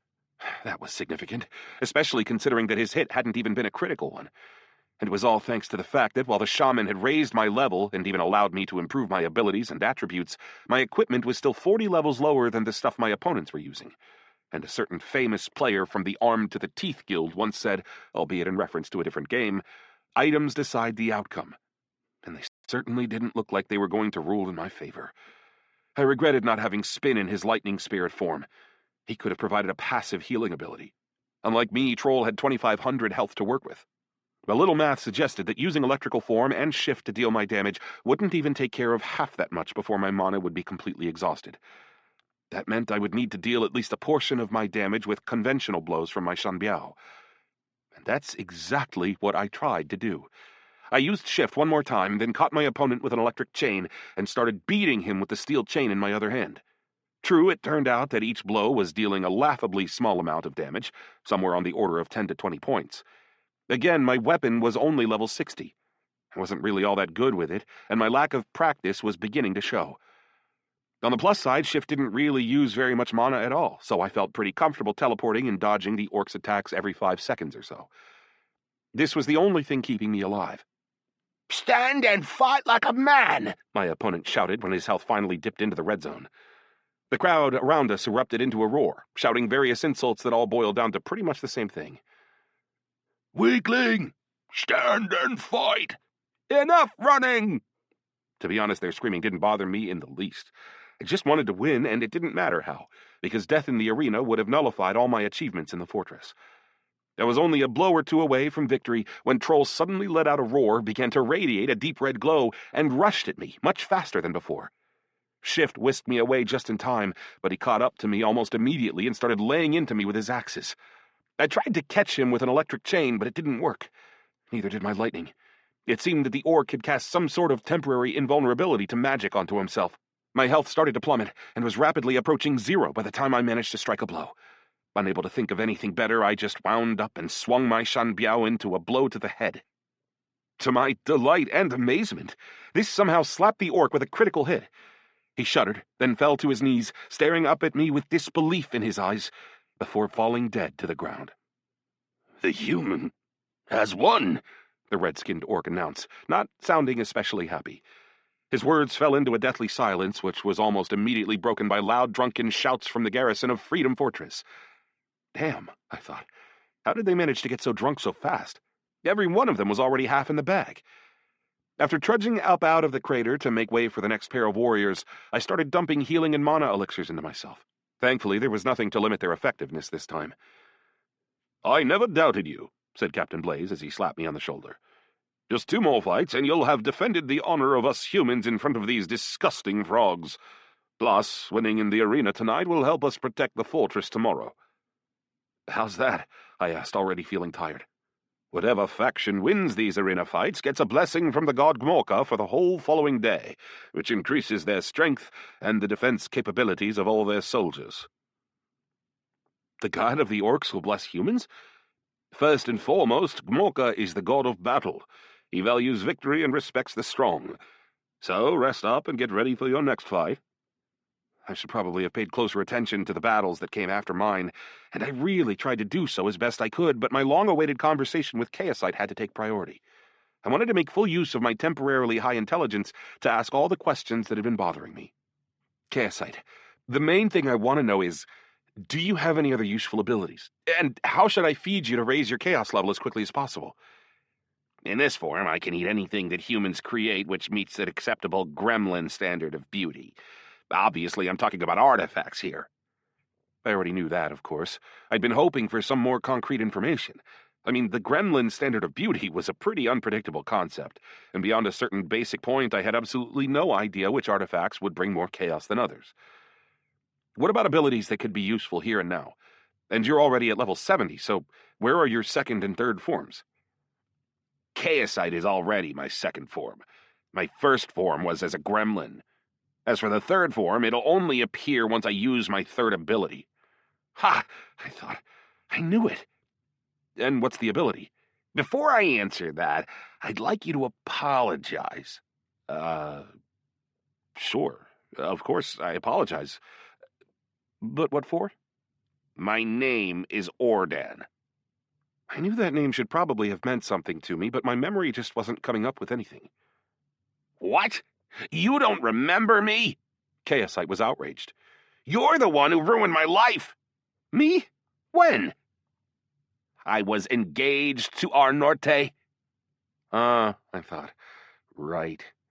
That gremlin I was supposed to save from prison, and whom I had totally forgotten about, or rather, never really thought about in the first place. But of course, when the princess fell in love with me, led along by her own strange, twisted sense of what love actually was, this young gremlin was left high and dry. Still green and short, but also high and dry. But then, why have you stayed with me for so long? I wanted to remain in this world and kill you, of course. Somehow that doesn't seem to track with your actions. You've always helped me, I chuckled, before quickly catching myself. Not that I'm criticizing you for that, of course. Well, who knew that by becoming, well, your pet, I'd also lose the ability to even think seriously about hurting you? That was actually pretty predictable, to be honest. Pets never attack their owners in the game. It only made sense that the rule would apply in the real world as well. You stole the princess from me! You played a horrible trick on her and thereby won her heart. I'm definitely sorry about that. Believe me, I really wasn't planning anything of the sort at all, but actually, she eventually got disappointed with me and left. Of course she did.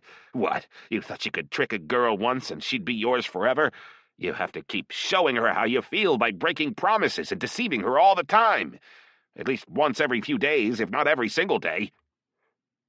Okay, I thought. I really don't like this conversation.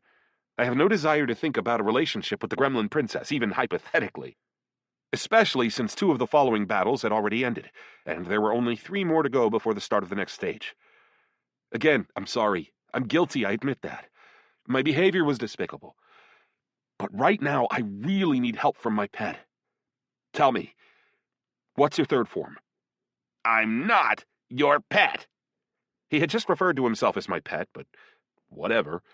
If he didn't like it, I figured I could meet him halfway. Okay, dude, please just tell me about your third form. I can temporarily copy the appearance of other pets. Seriously? That's badass. But why don't I see any info about this ability? Chaosite began to shimmer like a screen at a light show, and his loud, ringing laughter echoed into my brain. Because I hid it from you myself. That was pretty crappy of you. Actually, that's a pretty horrible trick all its own. Don't try to flatter me, Chaosite snapped. Okay, since I've already started this conversation, I'm not going to be able to hide my ability from you anymore anyway. I glanced at Chaosite's description and saw a third ability in addition to Devouring and Chaos Aura. Chaos Mirror. Living chaos particle uses all his accumulated energy to assume the form of someone else's pet. Ability only works when chaos is 100% full, and when the owner of the copied pet has already been killed. Duration, 60 minutes. Whoa, I thought. Not bad. In theory, it might come in really handy if I ever ran into an opponent with a truly powerful pet.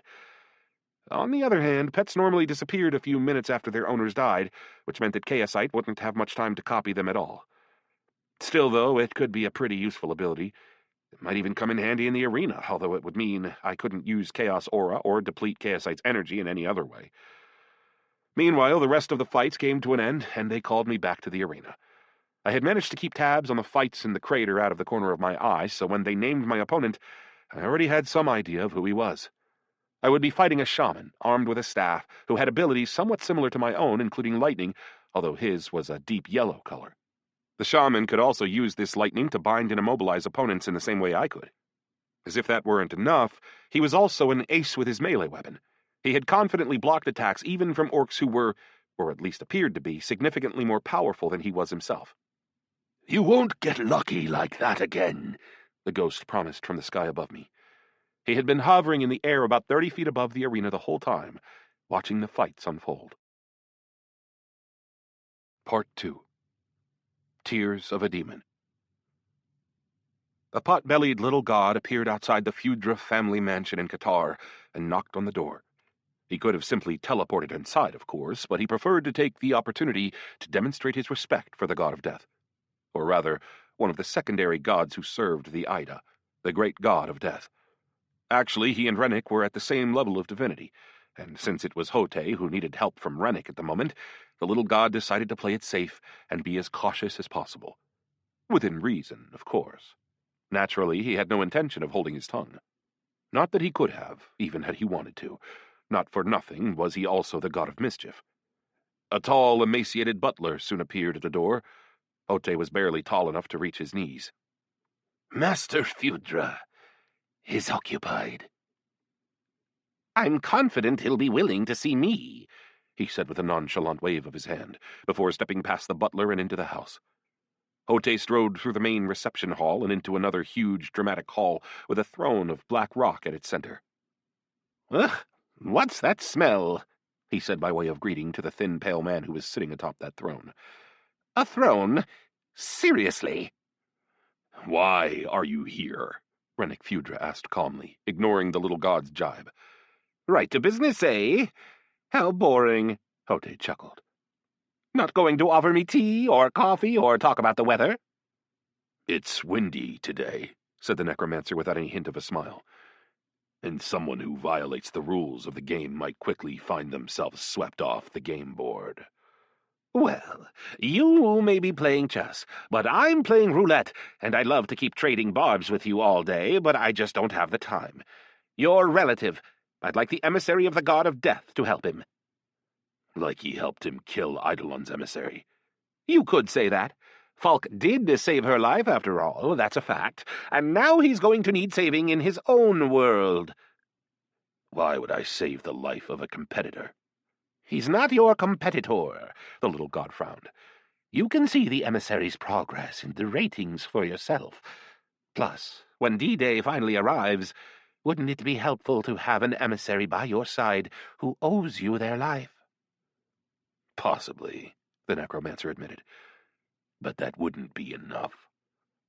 "I'd be in your debt as well," Hote grumbled with obvious reluctance. "You?" For the first time in the conversation, a barely perceptible smile flitted across Rennick Feudra's face. "You think I don't see what's happening to you? You've gotten carried away. You've broken too many rules, and you won't live long enough to repay your debt." Hote let out a heavy sigh which seemed to deflate him like a balloon, leaving him significantly thinner than before. His well-fed belly was gone. His ruddy cheeks were sunken. The sarcastic gleam had gone out of his eyes. "Maybe. I'm one of the gods of death. I can see when a creature's life is coming to an end." "I'm still fighting," said Hote, clenching his fists. "So, will you help me or not?" "Here's what I'll do. I'll give the emissary a quest, but it won't be mandatory. She can decide for herself whether to save my nephew or not. As for you, well, you can depart in peace. And I'm not talking about my mansion." Qatar, Feudra Family Mansion. Antibiotic, Pinky, and Daddy Rothschild stood on the walls of Culebra, watching the forces of Spirit of the Hunt as they assembled in the distance. "I don't think any more are coming," noted Antibiotic. The voice of the Dark Inquisitor now sounded totally normal, without any distortive effects whatsoever. Sergei's powerful healing had completely restored the part of Antibiotic's brain responsible for speech. "Yeah, but all the top players in the clan are here," said Pinky as she checked her tablet. "Look, there's Galadriel, Rivercast, even Zachariel, the clan leader." "Then why aren't they attacking?" Attacking an Imperial fortress would ruin their standing forever, replied Daddy Rothschild. Imagine the damage it would do to the clan if none of its members were allowed into any Imperial cities anymore. And they'd also have to say goodbye to the residents they filched from us in Veritha. They could have brought more players from the clan and attacked us, Pinky suggested. Or taken advantage of help from one of their allied clans like the Steel Rats. I get the sense that their leader likes to play games, said the head of the Unnamables in a pensive tone of voice. A decision like that would have been too straightforward for someone like him. Then what's the point of them being here at all? Just to scare us? They're not even blocking teleports, so this can't even really be called a siege. I'd like to know the answer to that question myself, shrugged Daddy Rothschild.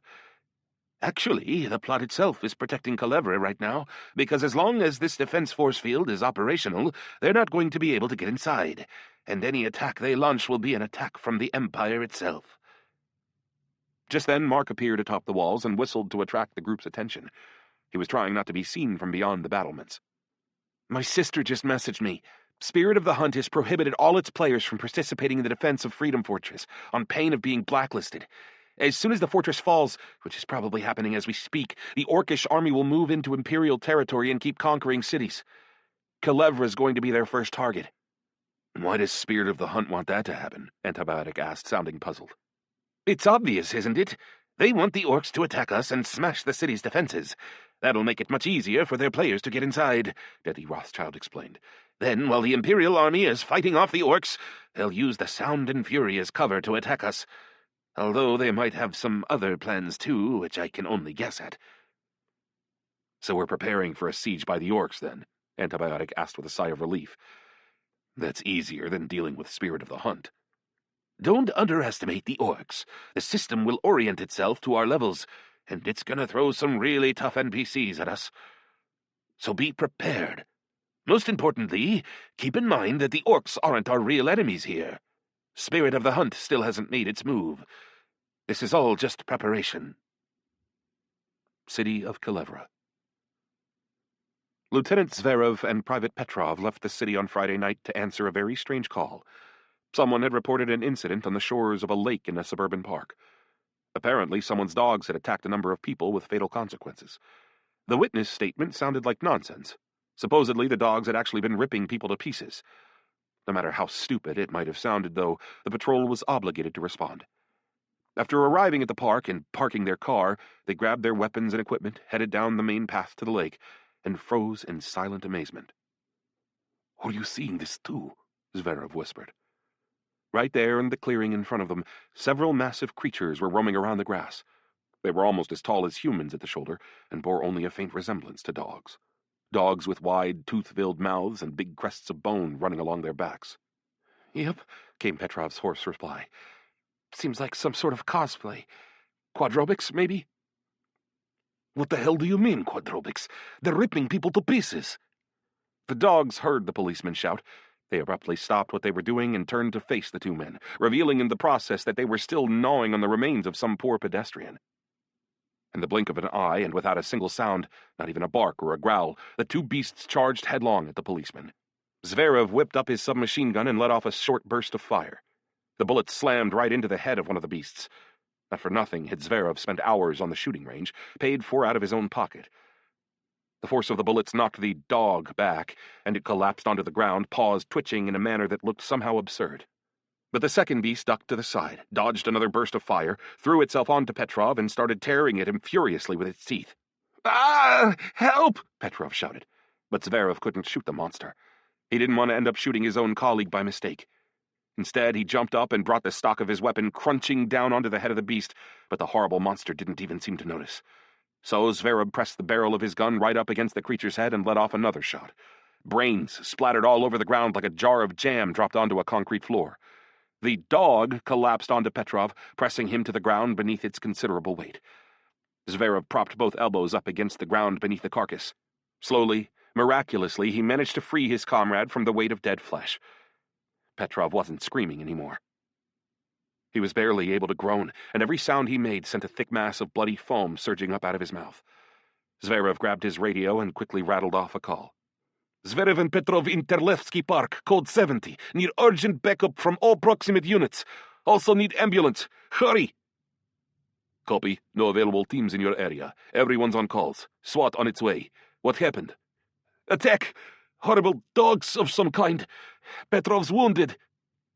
Zverov saw several more beasts emerge into the pale light of the street lamps. They took one look at him and broke into a furious run, every bit as silently as before. He threw up his submachine gun and started shooting.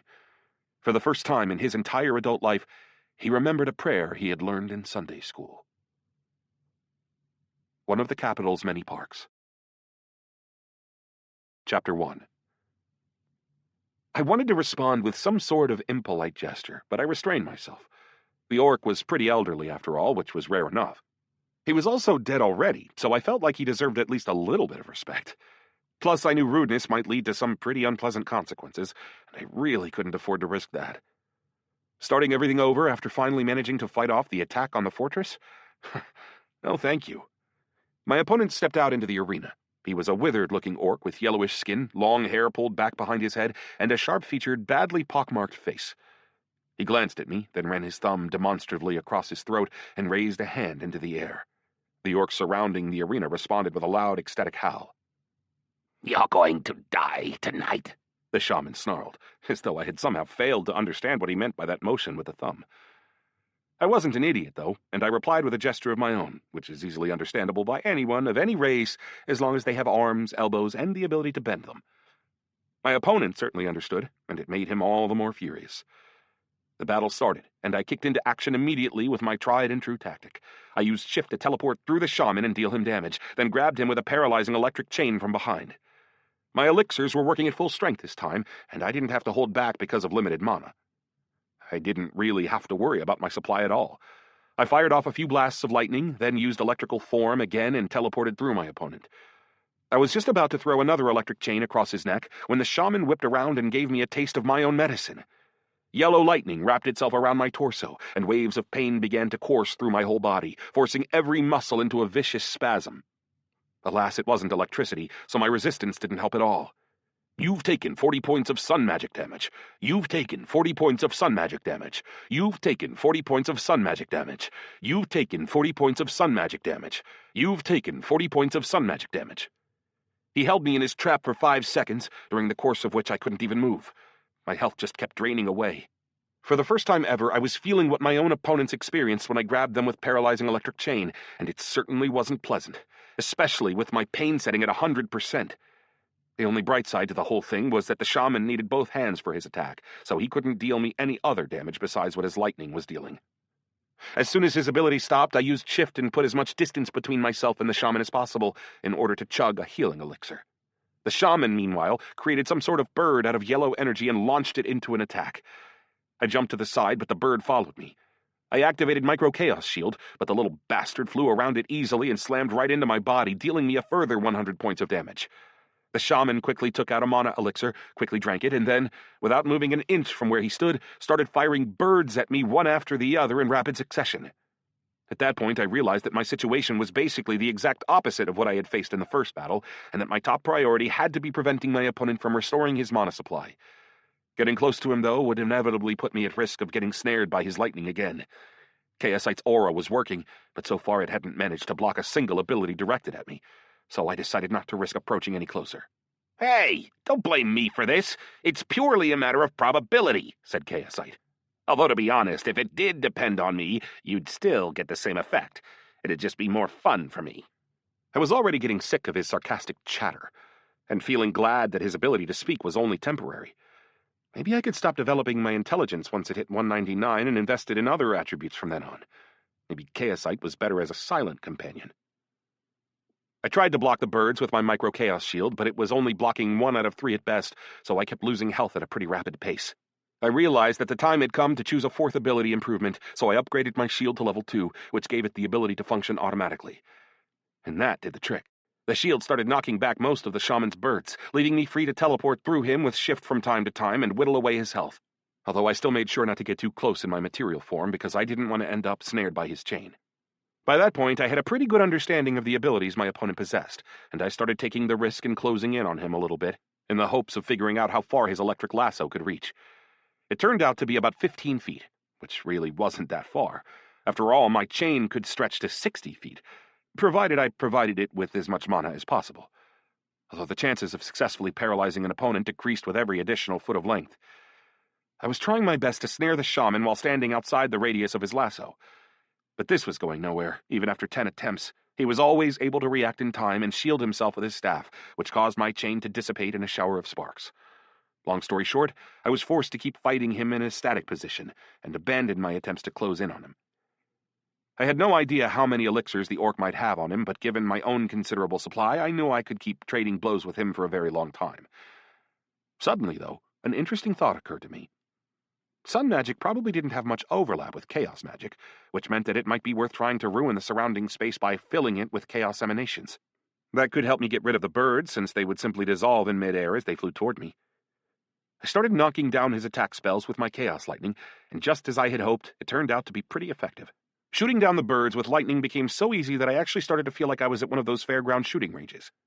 Any who somehow managed to make it past my lightning ended up getting blocked by my micro-chaos shield. Also, the longer we fought, the more the space around us began to fill with purple sparks, which began altering the trajectories of the spells my opponent was firing at me. I could also see that the range of the orc's sun lightning was significantly shorter than that of my own lightning, whereupon I started hitting him with chaos lightning from a safe distance. Had I known that this would be a possibility, I would have upgraded lightning several times, and the fight would have been very short indeed. In the end, I started hemming the shaman in against the edge of the crater. Once he realized that his birds no longer presented a threat to me, and that I wasn't going to risk entering the effective radius of his lasso, he decided to lunge into an attack of his own. It immediately became clear that his staff wasn't just for casting spells. It was also a devastatingly effective combat weapon, which could lengthen exponentially whenever it struck an opponent. This came as a particularly nasty surprise for me, when he swung back at a distance of 30 feet and delivered a jab that somehow hit me right in the forehead. It wasn't a critical hit, but it certainly hurt like hell. Where, I wondered, did a shaman get such a wide variety of abilities? Bastard, I growled without thinking about it. I had to use shift to teleport away and restore my health, but the shaman was hot on my tail, and he hit me with another blow of his staff. I was ready this time, though, and I whipped up my chaos shield, but the damage was enough to shatter the shield instantly. Furthermore, after that blow, the cunning orc somehow managed to put himself on the other side of the staff, the side pointing at me rather than the one he had been holding, and snare me with his electric lasso. Once again, my muscles contorted in pain, and just as they did, he hit me in the face with another bird that dealt me some critical damage. I only had 300 health left by the time the lasso's effect finally stopped. I hurried into electrical form and used shift to move right through the orc. To my considerable delight, he also took some critical damage from my electricity. As soon as I was at a relatively safe distance, however, the shaman hit me with another blow from his staff and teleported into range once again. Acting on pure instinct, I used repulsion to escape, but the orc managed to snap me up in his lasso right in midair and yank me back to the ground.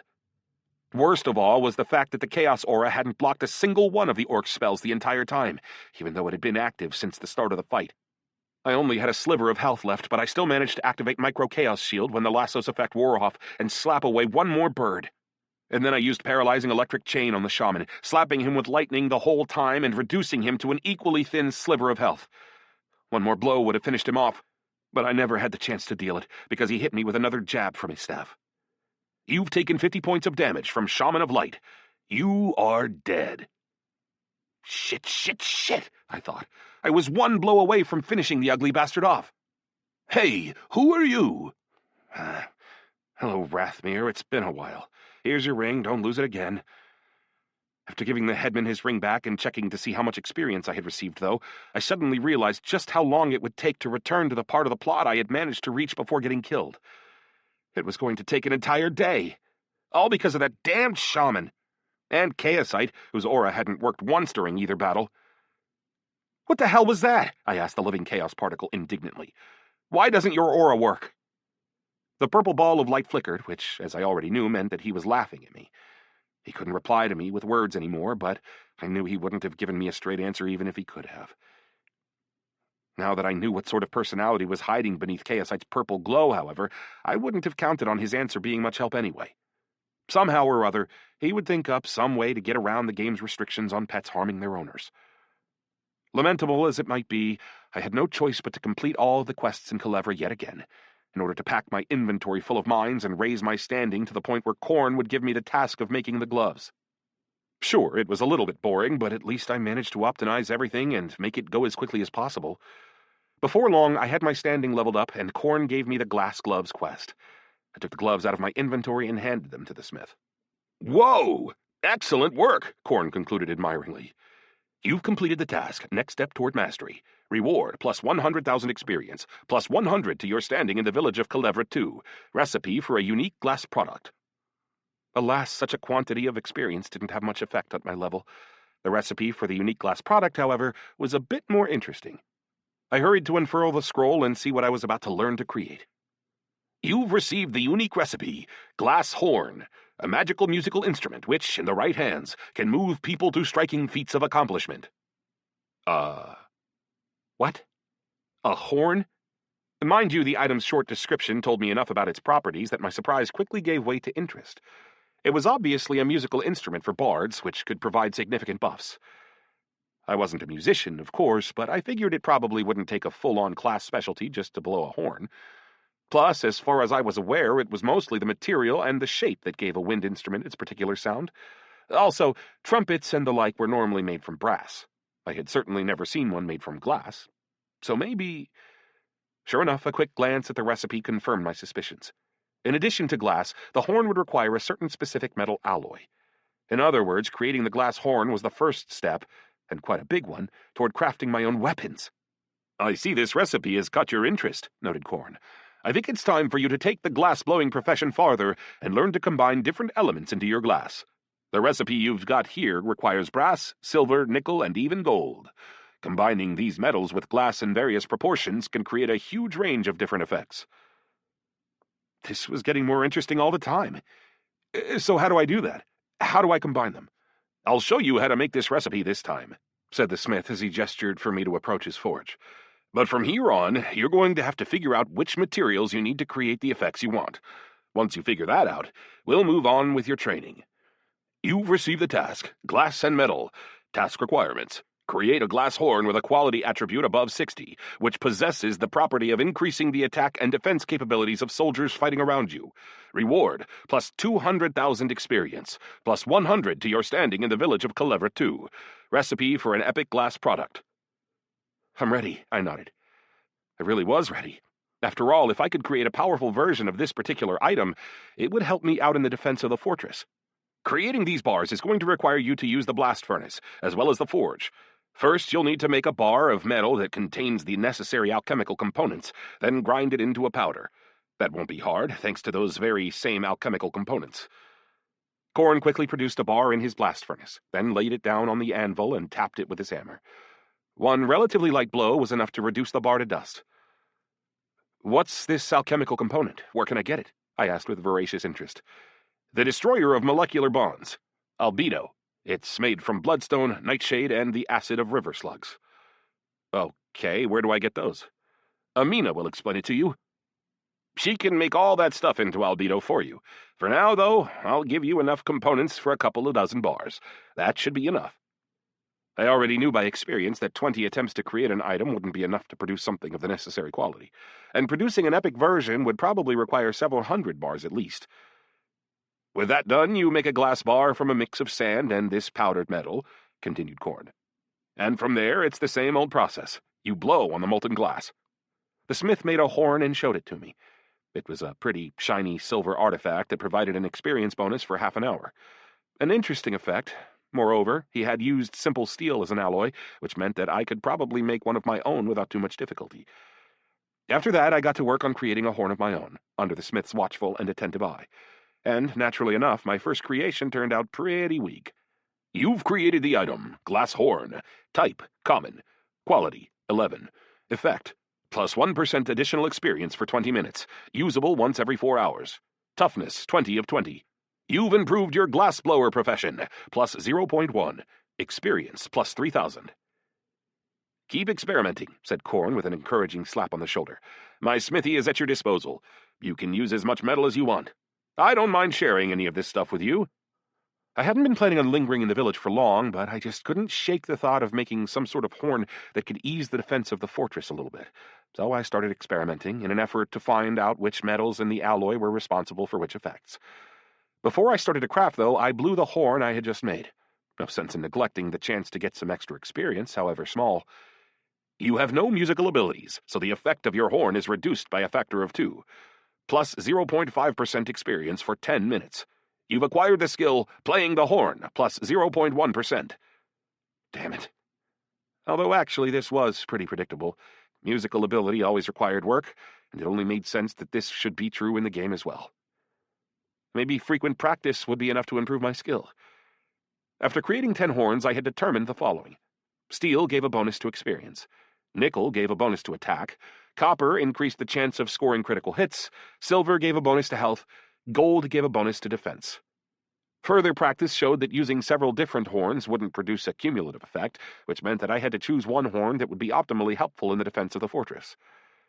In the end, I spent the rest of the alchemical reagent the smith had given me and made a rare-type horn that would give a 3% bonus to defense and health for a period of half an hour.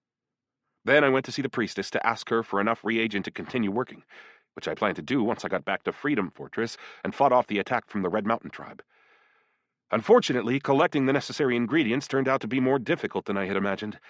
I had to run through the forest in search of nightshade, then comb the river for small snails and milk their acid into little jars. It turned out that bloodstone could be found in Hellscream Gorge. Getting all these items took several hours, and only when that was done did I manage to get 100 more albedo elixirs from Amina. Then I fed Chaosite the remnants of several faulty pairs of glass gloves in order to top off his supply of chaos and free up some space in my inventory. His aura hadn't been working much in recent battles, but that was no reason to deprive myself of his support. With all these preparations completed, I collected a bunch of mines and steel birds, then set off on the journey back to the fortress. Along the way, Spin made it quite clear that he wasn't happy about not being allowed to participate in the fighting, but it simply wasn't a risk I could afford to take. That said, Chaosite's third form, which would let him impersonate someone else's pet, meant that he could serve as a backup too, although the unicorn moved much faster than any riding wolf possibly could. As soon as I returned to Freedom Fortress, I got my quest from Captain Blaze, handed Lavender some steel birds to study, and prepared for the defense by mining the area between the gates and the smithy. I didn't care as much about earning the status of defender of the fortress anymore, and the commanders weren't as dangerous now that I was at level 66, so I didn't see any reason to waste mines on them. That left the shamans and the war boss as my main concerns. Even knowing about their abilities didn't make me feel confident that I could take them down a second time. As soon as the Orcish army began moving toward the fortress, I sounded my horn and raised the defense and health of all the soldiers around me. Sure, 0.5% may not seem like much, but it certainly couldn't hurt. Technically speaking, that little fraction of a percent could actually turn the tide of the battle.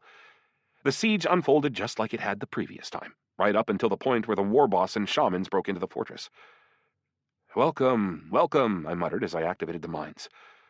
The explosion helped me even more than I hoped it would, killing 3 shamans outright and seriously wounding the war boss.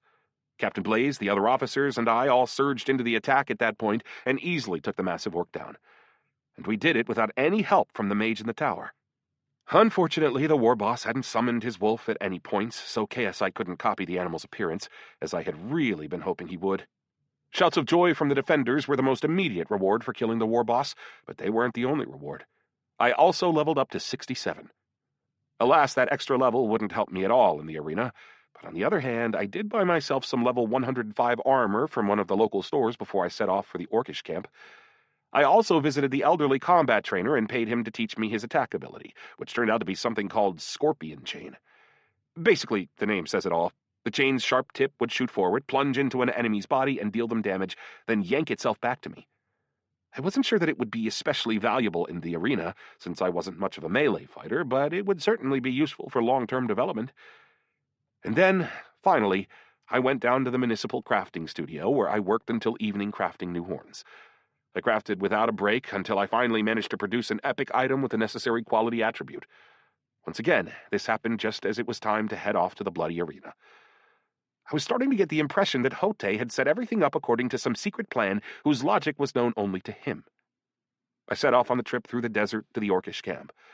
After another derogatory little speech from the ghost, I found myself facing the same exact opponent as before. It was much easier to defeat the orc with 2 hatchets this time, since I already knew how to handle the limitation on mana regeneration. Plus, I was getting better and better at estimating the recharge time for electrical form and shift, and I was whipping my Shanbiao chain around with more skill than ever before. I even managed to knock the hatchets out of my opponent's hands a few times. I wasn't even in a hurry to kill him. In fact, I decided I could afford to spend some time working on some new ability combinations. When Troll finally fell dead at my feet, I ordered Chaosite to copy his pet, the Drought Fairy, who could limit the effectiveness of opponents' elixirs.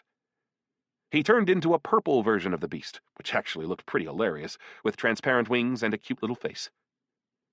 Disgusting! I heard my pet growl with outrage inside my head. How could you turn me into such a foul, symmetrical little beast? I actually think you're pretty cute, I chuckled. Now turn on your aura and pipe down. In preparation for this second round of arena battles, I had once again chosen to improve electrical form and shift, as well as making micro-chaos shield automatic. I had the Shaman of Light at the forefront of my mind when I chose my fourth ability. In light of his particular weakness, I ended up choosing to improve Chaos Lightning to make it more powerful. As a result, my second opponent found several surprises waiting for him that practically nullified all his strongest features. As soon as the battle started, I closed in on my opponent until I was just outside the reach of his electric lasso, then started whipping him with Chaos Lightning to prevent him from restoring his health. The Shaman tried to counterattack with his birds, but I took most of them down quickly with my powerful Chaos Lightning, and my automatic micro-chaos shield took care of the rest. My Drought Fairy's aura also prevented my opponent from restoring his mana very effectively, so his birds weren't in the air for very long anyway. Realizing that he was losing, the Shaman hit me with his staff and tried to get closer to me. But I switched to electrical form in time to teleport straight through the orc and make it to a safe distance. From there, I just kept attacking him, chugging extra mana elixirs one after the other as I did so. The Shaman was trying to do the same with his badly weakened elixirs, but before long I turned the tables on him and rushed into an attack of my own. I used Shift to teleport right up to him, where, for the first time in the fight, I hit him with a paralyzing electric chain. The Shaman hadn't seen that ability yet, so he wasn't prepared to counter it, and a few seconds of paralysis were enough to hack his health down to 0. The human has won, the red-skinned orc announced with an irritated grunt. Just then, another Shaman hurried over to him and whispered something into his ear that seemed to surprise him greatly. After thinking for a moment, Axe shook his head as if to say no, but the Shaman kept insisting until the massive orc finally agreed, albeit reluctantly. Ahem. We have one more battle, then, Axe shouted after a heavy sigh. And we have something of an upset. A female has concealed her true identity, entered the arena, and defeated 2 opponents. Therefore, we must decide whether she shall be allowed to participate in the final battle against this human. At that, the same orc who had first spat at my feet stepped forward into the arena, tore the amulet off his neck, and threw it to the ground. The orc's appearance began to transform, and within a second, the audience was facing a green-skinned female orc who was about 7 feet tall, dressed in a heavy steel bikini, and holding a heavy sword and shield in her hands. And I don't even know what was most surprising, such a sudden, unexpected plot twist, or the female orc's massively powerful body, or her huge boobs, or the fact that she was armed with a shield, which was considered such a universal disgrace among the orcs. Chapter 2. Girl, Karuna, why have you concealed your identity to break into the arena like this? The gray-haired ghost, sounding highly displeased as he addressed her from his perch in midair. A chorus of whistles and judgmental shouts had already arisen from the audience, which was overwhelmingly male. It didn't seem likely that the orcish tribes had much idea of equality between the sexes, although few would have dared to refer to female orcs as members of a weaker sex. This Garuna seemed to be bigger than most male orcs I had ever seen. Because it's the only way I could ever fight, the green-skinned woman snarled back. Because I've decided to prove that I deserve to fight men as an equal. And I've already won 2 fights, by the way. Commendable, to be sure, the red-skinned orc agreed, although somehow this didn't sound like praise when he said it. But entering the bloody arena by deception before the eyes of the ancestors, this is a disgrace. A disgrace, the ghost agreed. You must leave this arena, Garuna. The gathering will decide your fate. No, the young woman growled.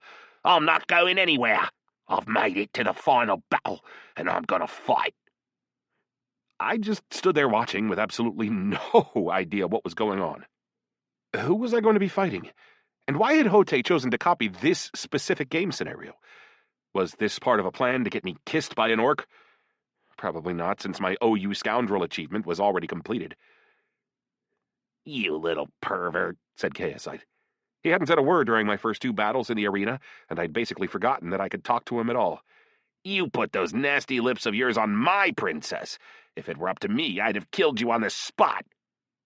She kissed me, not vice versa, I snapped back, more out of force of habit than anything else. That's even worse.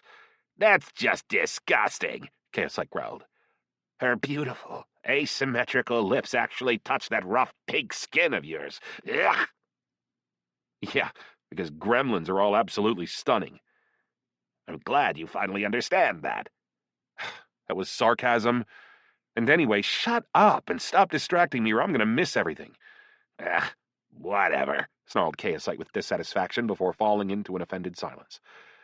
At that point, another ghost, a female orc this time, suddenly appeared from behind the gray-haired old orc who had been there from the start. She was built even more powerfully than the male orc, although this might have been partly an illusion caused by her huge breasts, and was holding a frying pan in one hand. She had a classic Russian grandmother's shawl covering her head. "What's going on in that brain of yours, you old twit?" she shouted indignantly. The old male orc slowly turned around, his eyes widened. "What are you doing here, woman?" "Apparently I'm going to have to beat the snot out of a certain dried-up old carcass for trying to torment this poor girl," the female ghost growled as she brandished her frying pan. Then she shot another glance around at the group of orcs headed by the red-skinned axe. "And maybe not just him either. Believe me, I'll find my way to the rest of you too, if you don't start behaving yourselves. Leave this lovely little girl alone." The gray-haired old male orc looked like a chastised child who just been caught stealing candy. "What's the problem, Orzoga? This girl has broken—" "She's done nothing of the kind," the old woman interrupted, brandishing her frying pan again. "I helped you draft the rules of the bloody arena myself. There's nothing in those rules that says women can't participate." "But the deceit," the male orc tried to protest. "A perfect solution to these pig-headed rules of yours," the old woman snarled as she raised the frying pan to threaten the male orc directly. "The girl fights. That's final." A tense pause ensued. The representatives of the gathering of tribes obviously would have loved to dispute the matter further, but nobody wanted to risk speaking up first, not even her husband. "Hey, what's that sword in her hand?" an orc around one of the fire pits suddenly shouted. "I've seen that sword before." "Yeah, it's the same one." "It is." "Definitely." I had completely lost any track of what was happening by that point, but the word sword brought me back to my senses, and I tried to figure out what was going on. "Where did you get that sword, girl?" the red-skinned orc asked anxiously, taking several steps toward the arena. The young orc took a few involuntary steps back and shrank ever so slightly beneath his glare. "This is my sword." "That's the steel sword tempered in the blood of titans," the gray-haired ghost exclaimed as he floated over and stared intently at the weapon in the girl's hands. "You stole it!" The roar that followed was such that you might have thought the whole crowd of orcs was about to rush into the arena and rip the girl to shreds. And probably me as well, just for the hell of it. The orcs were literally climbing over one another's shoulders to see what was happening in the arena. "Despicable thief!" "She stole our treasures!" "Kill her!" "Thief!" Damn, I thought. She's having one hell of a hard day. That said, the whole thing had given me a glimpse of the very sword I would have to acquire in Arctania, which, by the way, wasn't really all that different from any other steel sword that you could buy in a shop in Freedom Fortress, except for the fact that its hilt was rather carelessly wrapped in cracked brown leather. To be honest, I would never have guessed that it could possibly be the goal of such an important quest. "This sword is mine by right," the young orc shouted. "It was my father who forged it." At this, the shaman Rasta stopped the red-skinned orc, who was obviously about to lunge at Garuna. Yes, I thought. Garuna. That's her name. And her level, by the way, was 107, higher than any other combatant. Wow, I thought. And the orc said women had no place in the arena. "Ah, so you're Rothwald's daughter," the shaman concluded.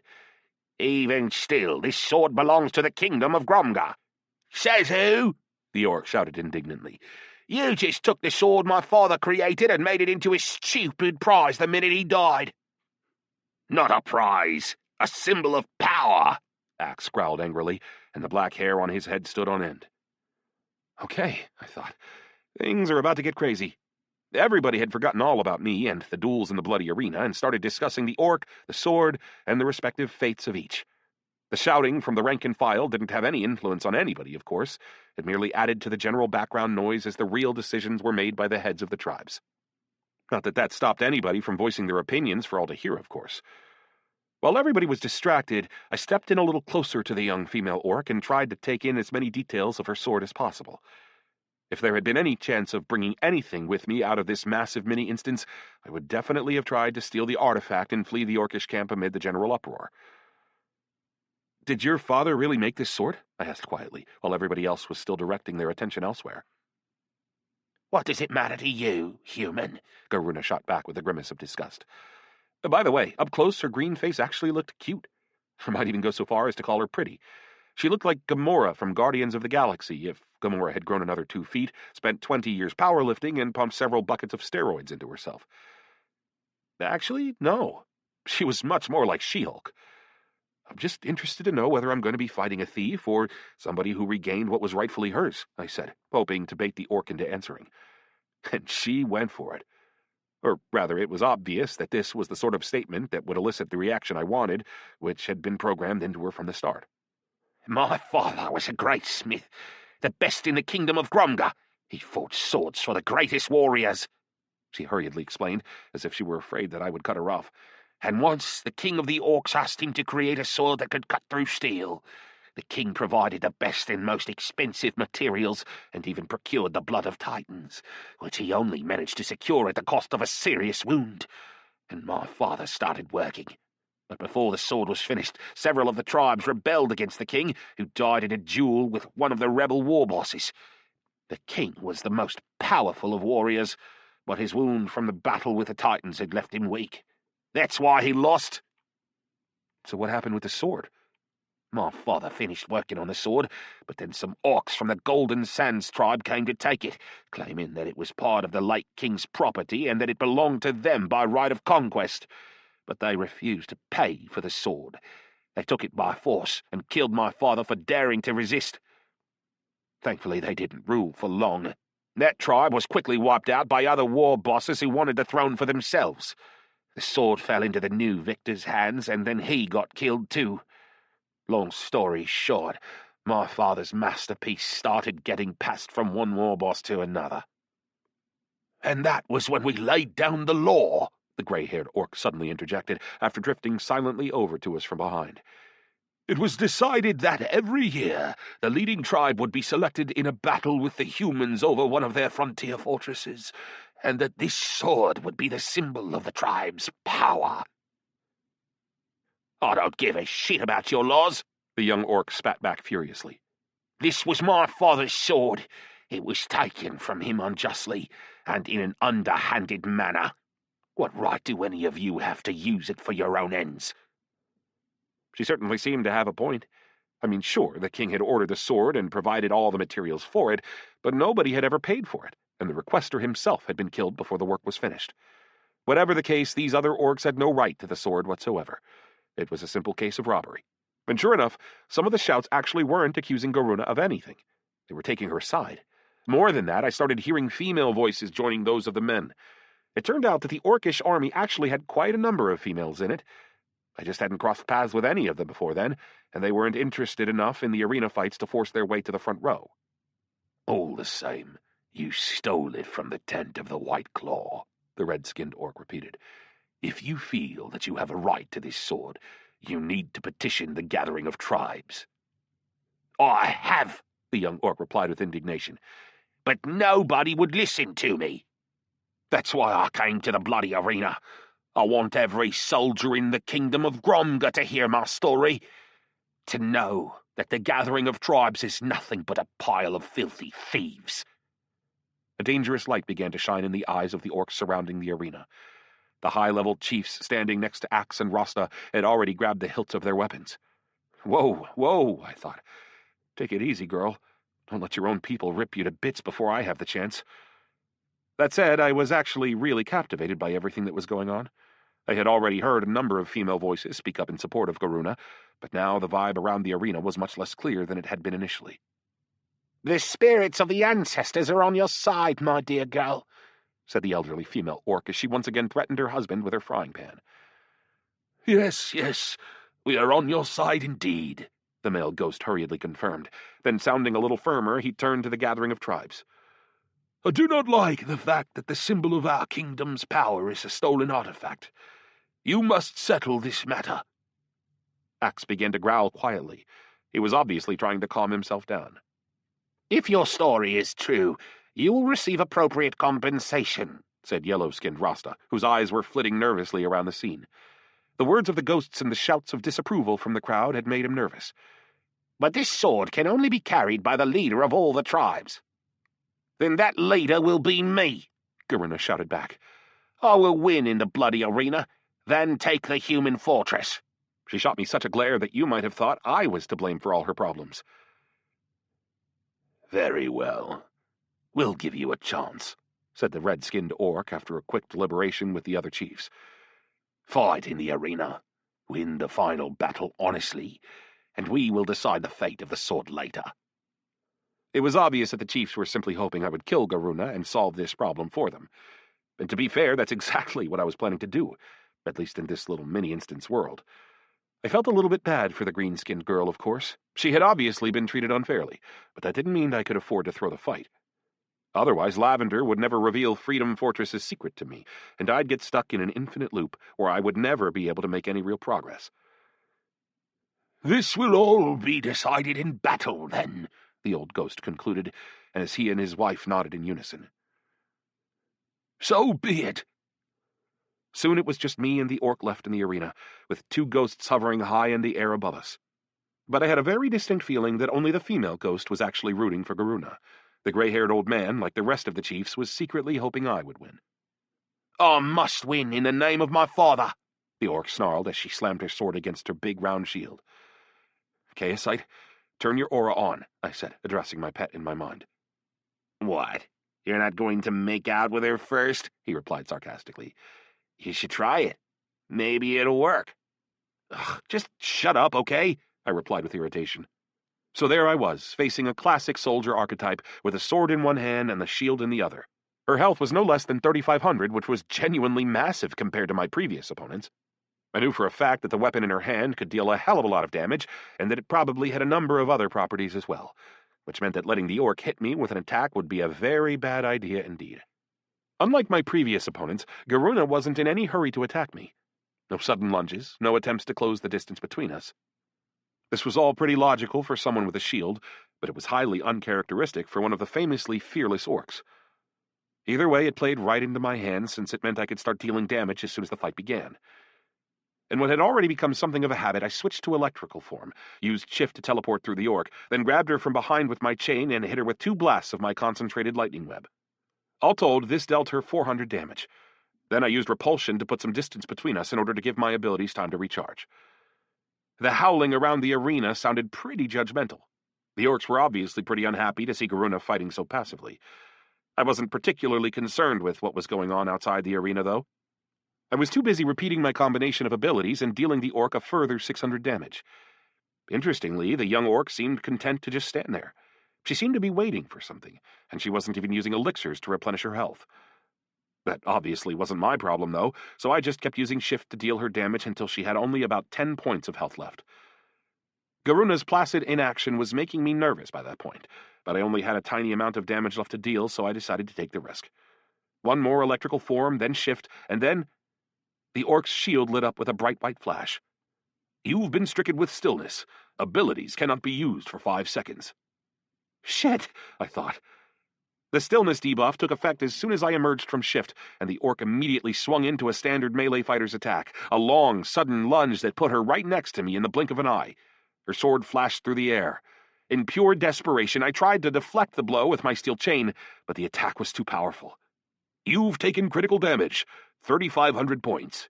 You are dead. Hold on, I thought. What? How did she deal me that much damage? That's more health than I have to begin with.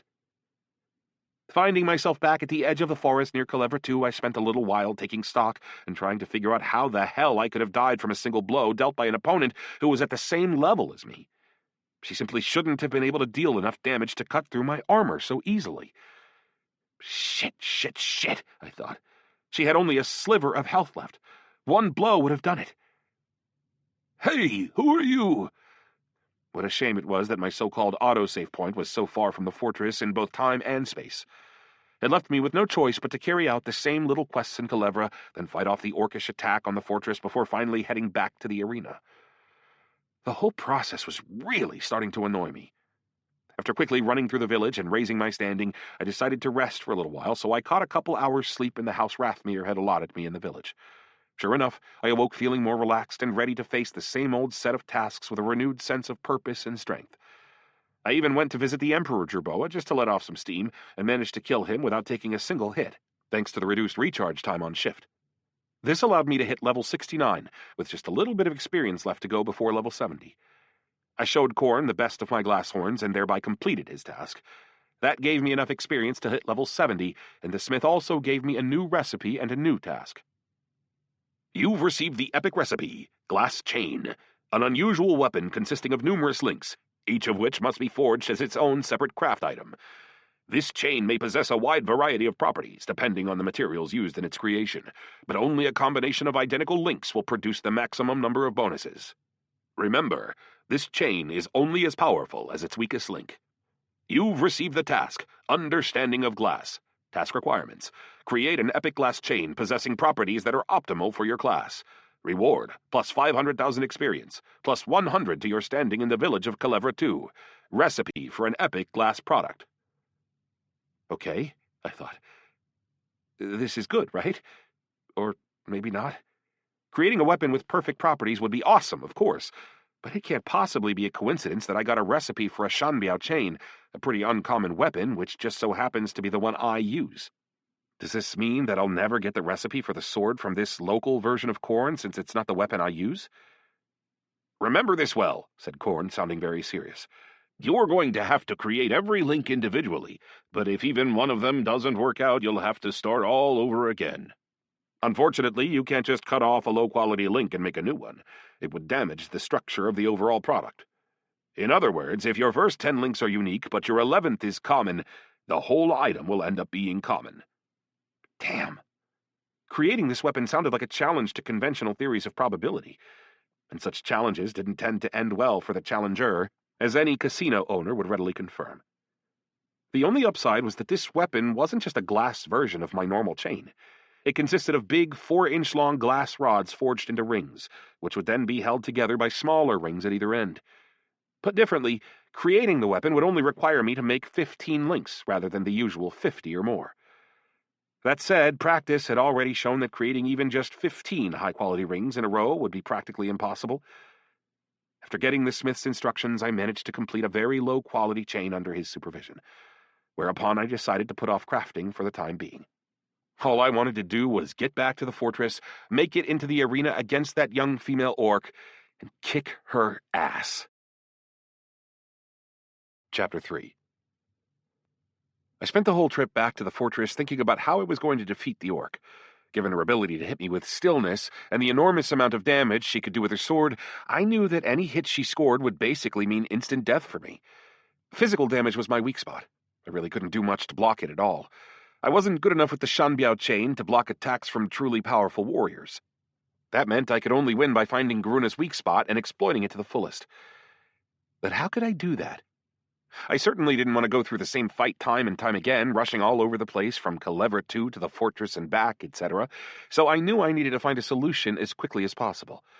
I buried my mines inside the gatehouse courtyard once again, since that seemed to be the best strategy for taking out the war boss. Lavender received yet another batch of steel birds to study, and I headed up onto the wall to keep leveling up my micro-chaos shield against the catapults. And by the time the bombardment ended, miracle of miracles, my shield had reached its next level of development. Your Micro-Chaos Shield ability has blocked 1 million points of damage, and has developed into Chaos Shield 3. Size of shield and amount of blockable damage have increased by a factor of 2. Ha! I thought. Finally! Sure, it probably wouldn't help much in my battle against Garuna, but it would make my fight against the shamans much easier, since I could block twice as much of their damage as before. Unfortunately, this happy development spelled the end of the good news during that trip to the fortress. Don't get me wrong, we managed to fight off the orcish attack without difficulty. I knew the shamans around Warboss Marzul so well by that point that I recognized them on sight even amid the enormous crowd of orcs around them. I could also predict which spells they would cast, and even when, within about a 1-second margin of error. I even leveled up one more time after the siege, since I had killed 15 commanders, 4 shamans, and the war boss himself in the process. It was surprising how quickly these opponents had gone from the category too dangerous to that of, let's just get this over with so I can get back to work on my glass chain. Unfortunately, even a new level didn't help compensate for my failures in crafting.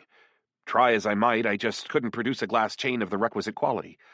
One of the links always ended up being common in terms of type, which immediately ruined the entire product.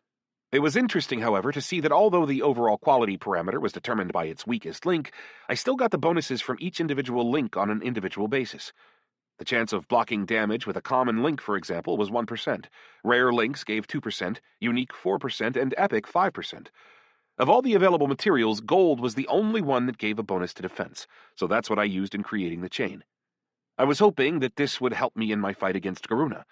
As for what metal best suited my class, though, well, I was still none the wiser. Nothing in the municipal workshop, at least, gave any bonuses to electrical damage at all. That said, I leveled my glassblower profession all the way up to 75, which was really good. More than that, it turned out that even a chain with only common level quality had better attributes than anything I could find in any of the fortress's shops. And my finest creation, a 15-link glass chain, actually came with some really nice attributes. Glass Shanbiao chain. Type, common. Length, 15 links. Damage, 300 to 400, stabbing or slashing. Plus 30% chance of blocking damage. Plus 37 to endurance. Quality, 61. Toughness, 400 to 400. I had already finished working on the chain when something suddenly occurred to me. I had switched out the metals every which way I could, but never tried to alter the glass itself. Unfortunately, I had left all my transparasteel back at the hotel to avoid losing it in case I died, but I still had some fulgurite in my inventory. It seemed logical that this might have some connection to my class. But I didn't really have enough left for any more experiments with chains, and I knew I might still need it in the future. If I could have created fulgurite myself, well, that would have solved my problem. It had originally appeared thanks to the goddess of fate, whose lightning blast had vitrified the soil in front of my feet. So maybe I could do the same thing? I walked off the shop floor, and just as an experiment, I decided to fire a concentrated lightning web at the ground in front of me, pouring as much damage into the attack as possible. The soil turned to glass, but it was just normal glass. Worse than normal, actually, since its quality was so poor that I couldn't use it to make anything. But then I hadn't used my most powerful attack, either, so I recharged my mana and hit the ground with a blast of ball lightning.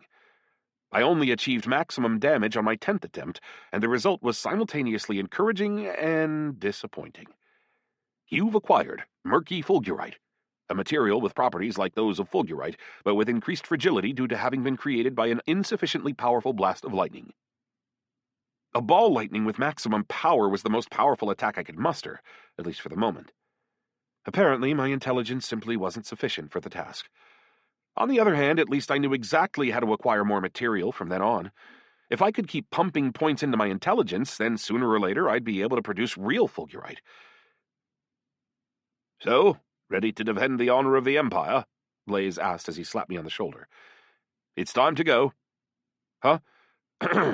Yes, I'm ready, I nodded as I slipped the murky fulgurite into my inventory. Maybe it wasn't exactly the material I needed, but it would probably be more than enough to help me level up my craft. With that, we headed off for the bloody arena in one big crowd.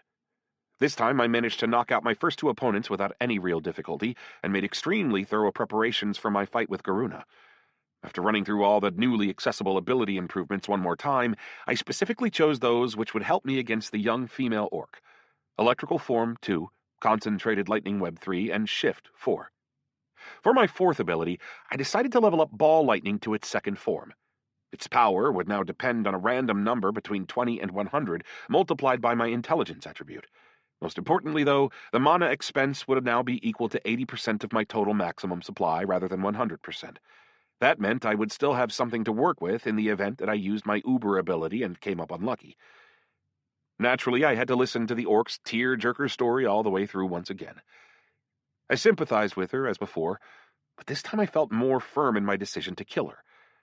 As they say, nothing personal. It's just a quest. Do you know what makes the Titans so special?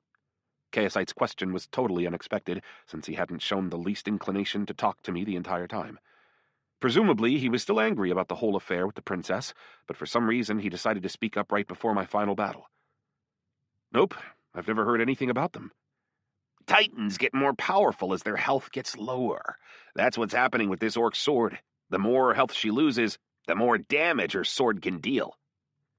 Okay, I thought. So that's why Garuna was letting me hit her with all those blows and not attacking me herself. She wanted to demonstrate her own strength and kill me with a single blow, so she pumped as much damage into it as she could. But why didn't you warn me about this before my first duel with her? You told me to shut up, so I did, like the obedient pet that I am. Little bastard. But you could have told me that a minute ago at least before I chose my fourth ability. I could have, Chaosite agreed, before falling silent again. Well, fine. If that's how you're going to be, then I'll have to give the princess a glowing report about you the next time I see her. I'll tell her how you helped me with everything, how you never let me down, and how you were a solid rock of support and reliability. Are you insane? Chaosite shouted. She won't even look at me anymore if you tell her that. Well, if you want a different kind of review, I'd suggest you stop hiding important information from me. This is blackmail. Exactly. I have to admit, you're not bad for a human. Chaosite suddenly sounded more pleasant. I can work with this. While Chaosite and I were chatting, it came time for the duel to start. This will all be decided in battle, then, the gray-haired old ghost concluded as his wife nodded her agreement and thrust her huge frying pan up into the air. So be it. The young orc slammed her sword against her shield and declared, I must win, in the name of my father. Chaosite, I addressed my pet in my mind. Turn on your aura and tell me, do you know anything else about the Titans? Are there any limits to their ability to increase damage? No, my pet replied with obvious satisfaction. I just recommend not letting yourself get hit. That's the only possible way you can win this. I thought, like I couldn't have guessed that myself. Once again, Garuna yielded the initiative to me and stayed firmly in one place. At least this time I knew what she was planning, and I could think about how to counter her. And the decision wasn't a hard one, at least at first. I would take advantage of her passivity to knock off half her health, then risk trying to hit her with a ball lightning. Doing that, it seemed very likely that I would be able to kill her with a single blow without letting her hit me in return. So that's what I did. I used my combination of electrical form, shift, paralyzing electrical form, and concentrated lightning web to great effect. Garuna took all my attacks with a haughty indifference. She was obviously planning on killing me with a single blow again. When her health dropped to about 30%, I drank an elixir, waited for my mana to recharge, and whipped a ball of lightning at Garuna. Come on, I thought. I must have at least a little bit of luck left. You've dealt 2,000 points of electrical damage. Yes, I thought. What? The orc hadn't had anywhere near 2,000 points of health left, but for some reason she was still standing, and I didn't get any system communications about winning the duel. I think she survived thanks to a passive ability that saves her from lethal damage. I'm sure the cooldown is long, though, so it probably wouldn't work a second time, said Chaosite. So I'll just do the same thing again. See how helpful you can be when you put your mind to it? Just make sure you say something bad about me to my sweet Norte. Sure thing. Admittedly, this information didn't end up being very useful to me, since the orc was already next to me by that point, and her shield had just begun to emit a bright white glow. You've been stricken with stillness. Abilities cannot be used for 5 seconds. Shit, I thought. The only thing I could do was fall onto my back, throw my glass chain up in front of me, and hope that all that time on the shop floor hadn't been in vain. I didn't have any good defensive skills, but maybe my chance of blocking damage would kick in. You've blocked a blow. Yes, I thought. Naturally, the orc swung at me with another lightning-quick blow, but I rolled to the side and it ended up only grazing me. You've taken 1,350 points of damage. Garuna swung her sword back again, but by then the stillness had passed, and I used electrical form. The blow passed through me, and I used shift to get as far away from the orc as possible. Whew, I thought. At least my luck kicked in that time. A little bit closer and she'd have killed me, and I would have had to start everything all over again. Still, though, just a graze from her sword was enough to leave me with a measly 50 points of health. All that when we were on the same level, and I had a decent amount of armor on me as well. In Arctania, total damage was calculated through complex formulas that took into account one's armor, as well as the angle and location of a hit. This meant that even despite all damage-reducing factors, a direct hit from the orc's sword would have dealt me at least 2,000 points of damage. Basically, she could have killed me simply by scratching my finger.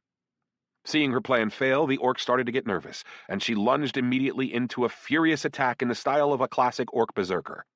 Where, I wondered, was that sense of calm she had maintained while taking all my earlier blows? Although I guess it's easy to feel arrogant when you have a one-time temporary period of invincibility up your sleeve. Whatever the case, Garuna obviously didn't like having to fight me on equal terms. I was teleporting around the field, preventing her from getting close enough to use her shield. More than anything, I was hoping that her stillness had a limited radius, because if not, there was no possible way I could ever win. I was barely managing to stay ahead of her with shifts and plain old running as she tried to close the distance. I was trying to get as far away from her as possible, to drink some mana and healing elixirs, but the orc didn't fall behind even for a second. With only 50 points of health and 400 of mana, I was almost literally walking along the edge of the abyss. Or rather, jumping. Weakling! The orc could no longer contain her frustration. Fight like a man! Oh, sure, I thought. I'll get right on that. My mana was draining away like sand through my fingers every time I used shift, and I couldn't even counterattack because that would have left me utterly spent. At that point, it suddenly dawned on me that there was one place where Garuna would never be able to reach me, and that was in the air high above the arena floor. So I pumped as much mana into improved repulsion, shot up about 100 feet into the air, and started gulping down elixirs as I flew. By the time I reached the arc of my jump and started falling back toward the ground, the orc was already waiting for me. She lunged to attack me, preparing to activate her shield, but I used shift to move aside, quite a long distance given the ability's new improvement, and hit Garuna with several blasts of lightning. Unlike me, she couldn't change her trajectory mid-jump, and I took immediate advantage of her helplessness to snare her with a paralyzing electric chain. Garuna didn't have much health left, so it only took me a few seconds to finish her off with several vicious blasts of lightning. It certainly made me glad that I had invested in improving those abilities. The human has won, the red-skinned orc announced. His voice was full of such a palpable sense of relief that I actually wanted to punch him in the face. The crowd around the arena responded to Axe with a ragged, anxious burst of noise. It seemed that the orcs didn't know whether or not to be happy about the outcome. That said, they were full of praise for Garuna, and had nothing but vicious, heartfelt insults for me. Pale-faced weakling! Couldn't do anything but run. Rat bastard! And to think that you call yourself a man. Not that I cared about what they were saying at all, of course. As soon as I finished off Garuna, I quickly chugged a mana elixir and hit the ground in front of me with ball lightning. My attributes were much higher than normal, which meant that I had at least a chance of being able to produce full-fledged fulgurite. I managed to restore my mana and hit the ground in front of me 3 times before I saw my attributes drop back down to level 71. Out of those 3 blasts, 1 had randomly come up with the maximum multiplier, and actually produced a small quantity of pure fulgurite. I realized what had happened the second I saw the item. I didn't even need to see its attributes because the glass was radically different from murky fulgurite. It had a bright sky blue color that seemed to absorb the light from the bonfires around it, making it brighter and brighter all the time. I also picked up the murky fulgurite from the other blasts, of course, which left me with more than enough material for my next crafting session. The god Gmorka will now reward the victor personally, the shaman Rasta announced. He didn't seem especially excited about this. His eyes were still flitting nervously around at the angry female orcs in the crowd. Wow, I thought. Really? I wonder how that's going to happen. I doubt Hote would actually have copied another god into this new world. Or maybe that's exactly what he did. And anyway, I wonder what the god of the orcs looks like. There was a massive bonfire burning in front of the heads of the gathering of tribes, and suddenly a massive menacing figure stepped out from inside its depths. Or rather, he seemed massive and menacing at first, just like all the other orcs. As he stepped away from the fire, however, the figure turned into something much more familiar. The chubby little body of Hote. This time, though, he wasn't wearing his usual beige suit. He had a leather loincloth, just like the kind orcs normally wore, and a ridiculously oversized horned helmet on his head. Instead of his usual abacus, he was holding a small, almost child-sized axe in his plump little hand. I mean, the Gmorka the Great salutes you, human, as victor of the bloody arena. Are you ready to receive your reward? As I watched the ridiculous scene unfold, I wondered whether the real Gmorka would kick the little god's ass later on for such a blasphemous caricature. I had just been thinking that maybe it would be good to show Hote a bit more respect, and then he did this. I guess this was his little world, of course, but he could simply have given me my reward and dispensed with the ridiculous change of clothes. Yes, I replied, still unsure whether I should be happy or worried about what was happening. Hote was nothing if not unpredictable. As a reward, you will be allowed to keep one of the improved abilities you have used this night in the bloody arena, the cosplay orc thundered. Whoa, I thought. Seriously?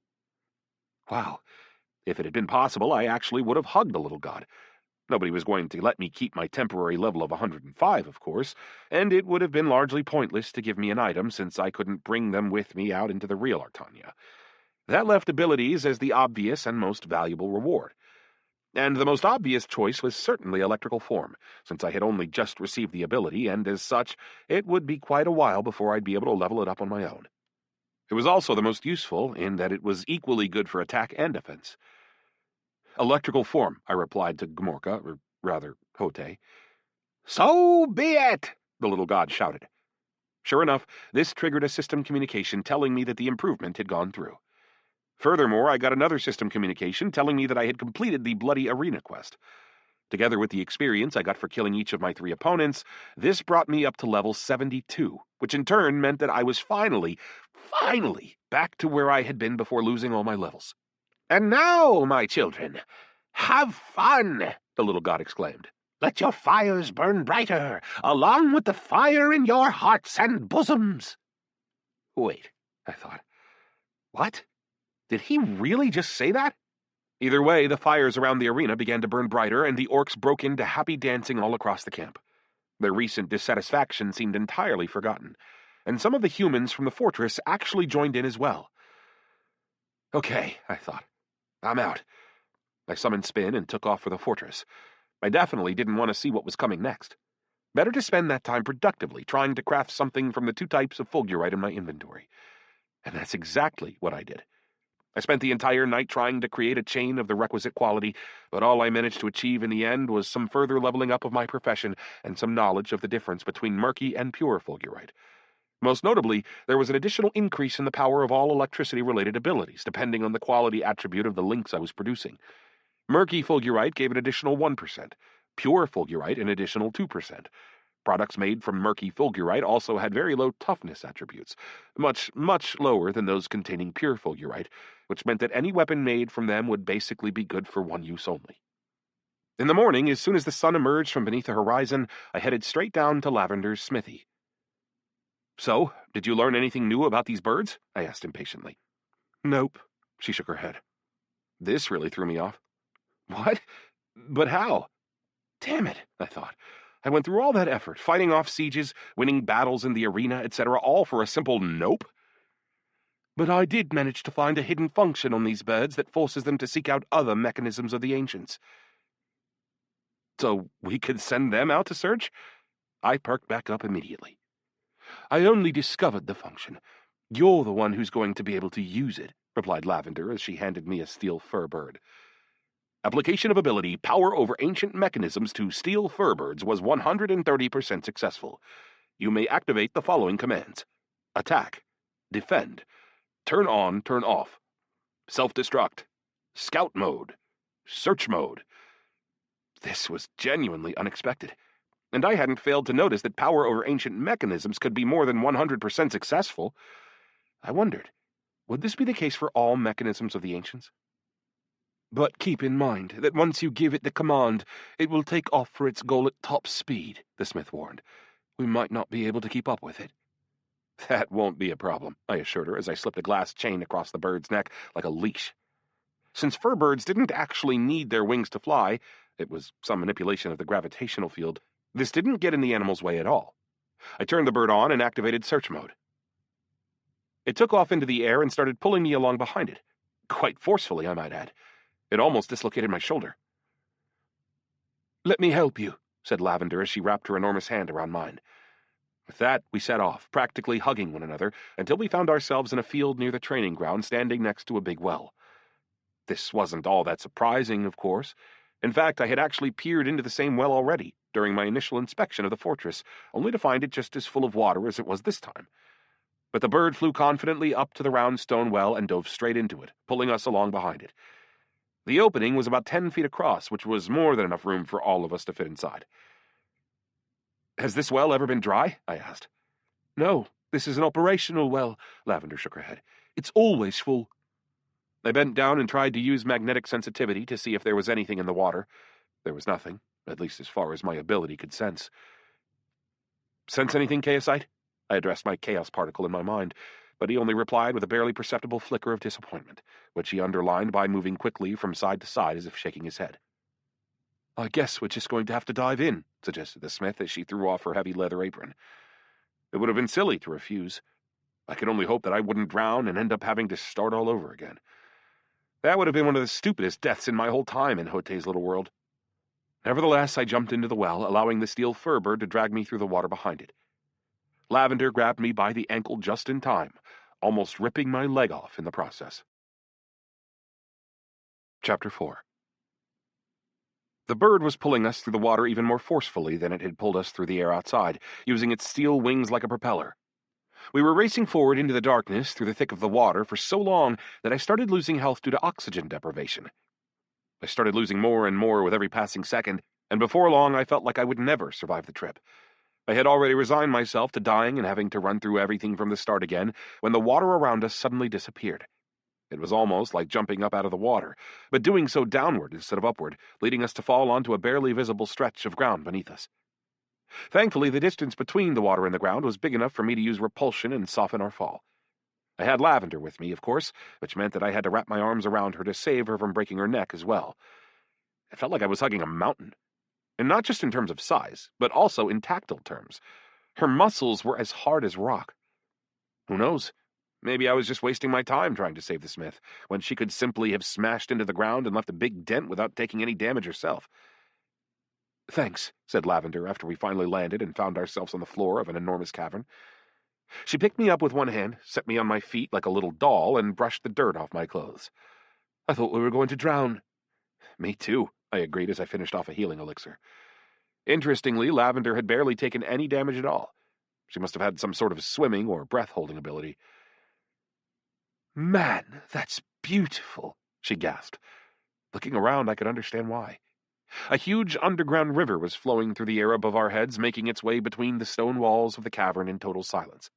According to the laws of physics, the whole massive body of water should have collapsed onto our heads, but gravity obviously worked a little different here. The water seemed drawn to the ceiling of the cavern rather than the floor. "So basically, we fell through that well into this underground river, swam through it, and ended up down here," Lavender mused to herself. "That's insane. This is definitely some kind of magic of the ancients."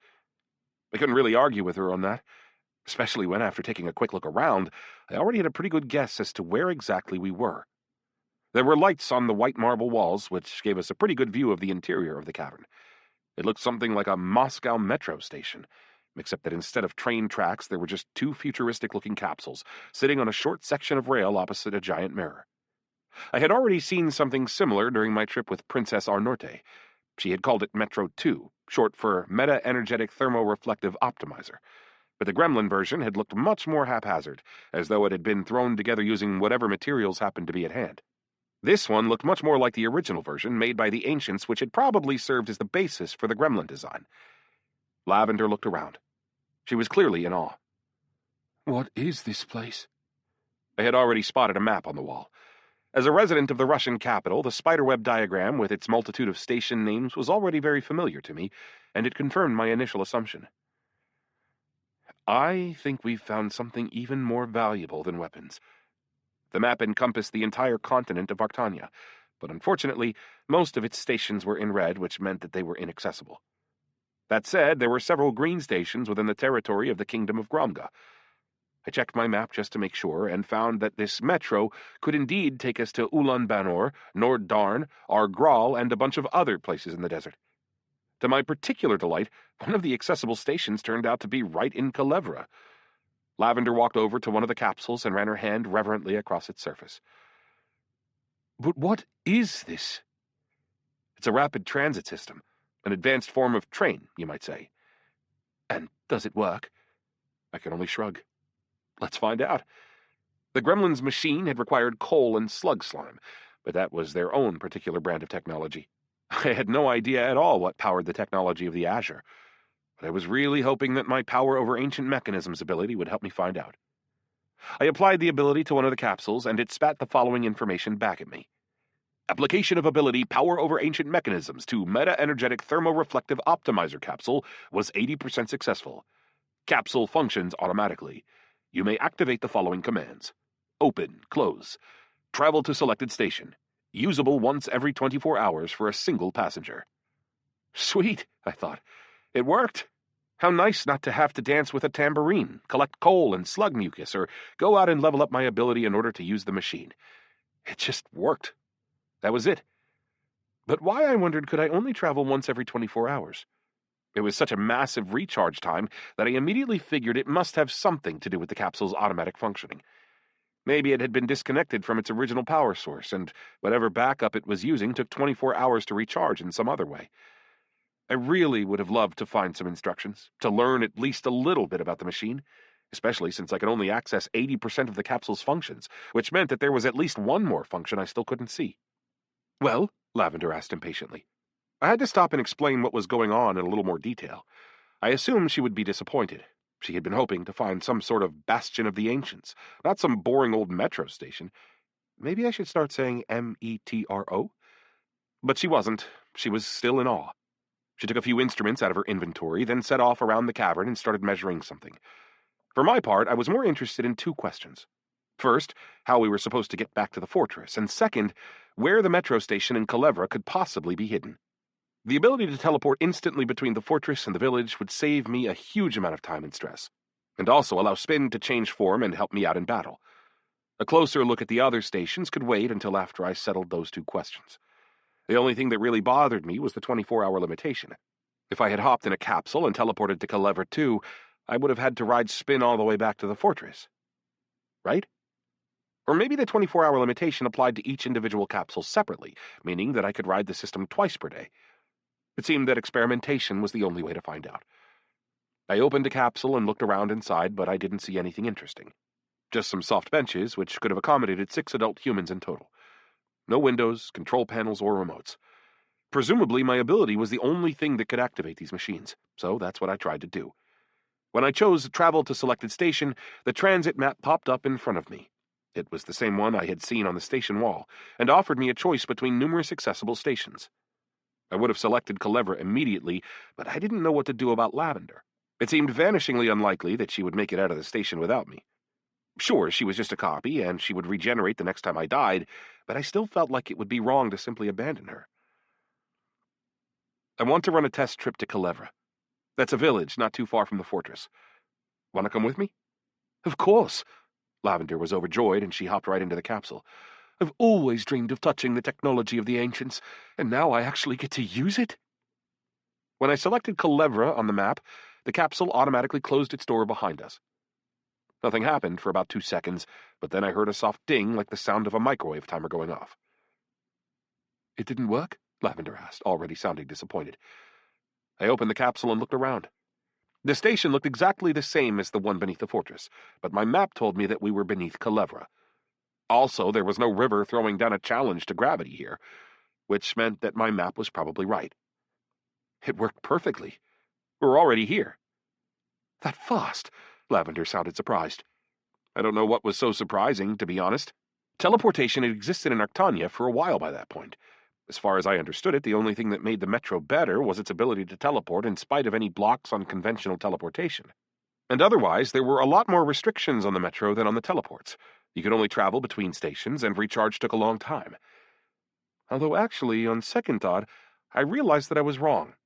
I was standing in the version of the game that had existed before the Inferno made its appearance, which meant that there were none of the demon hearts that were so essential to creating teleportation scrolls. So really, there was nothing surprising at all about Lavender being a little bit shocked.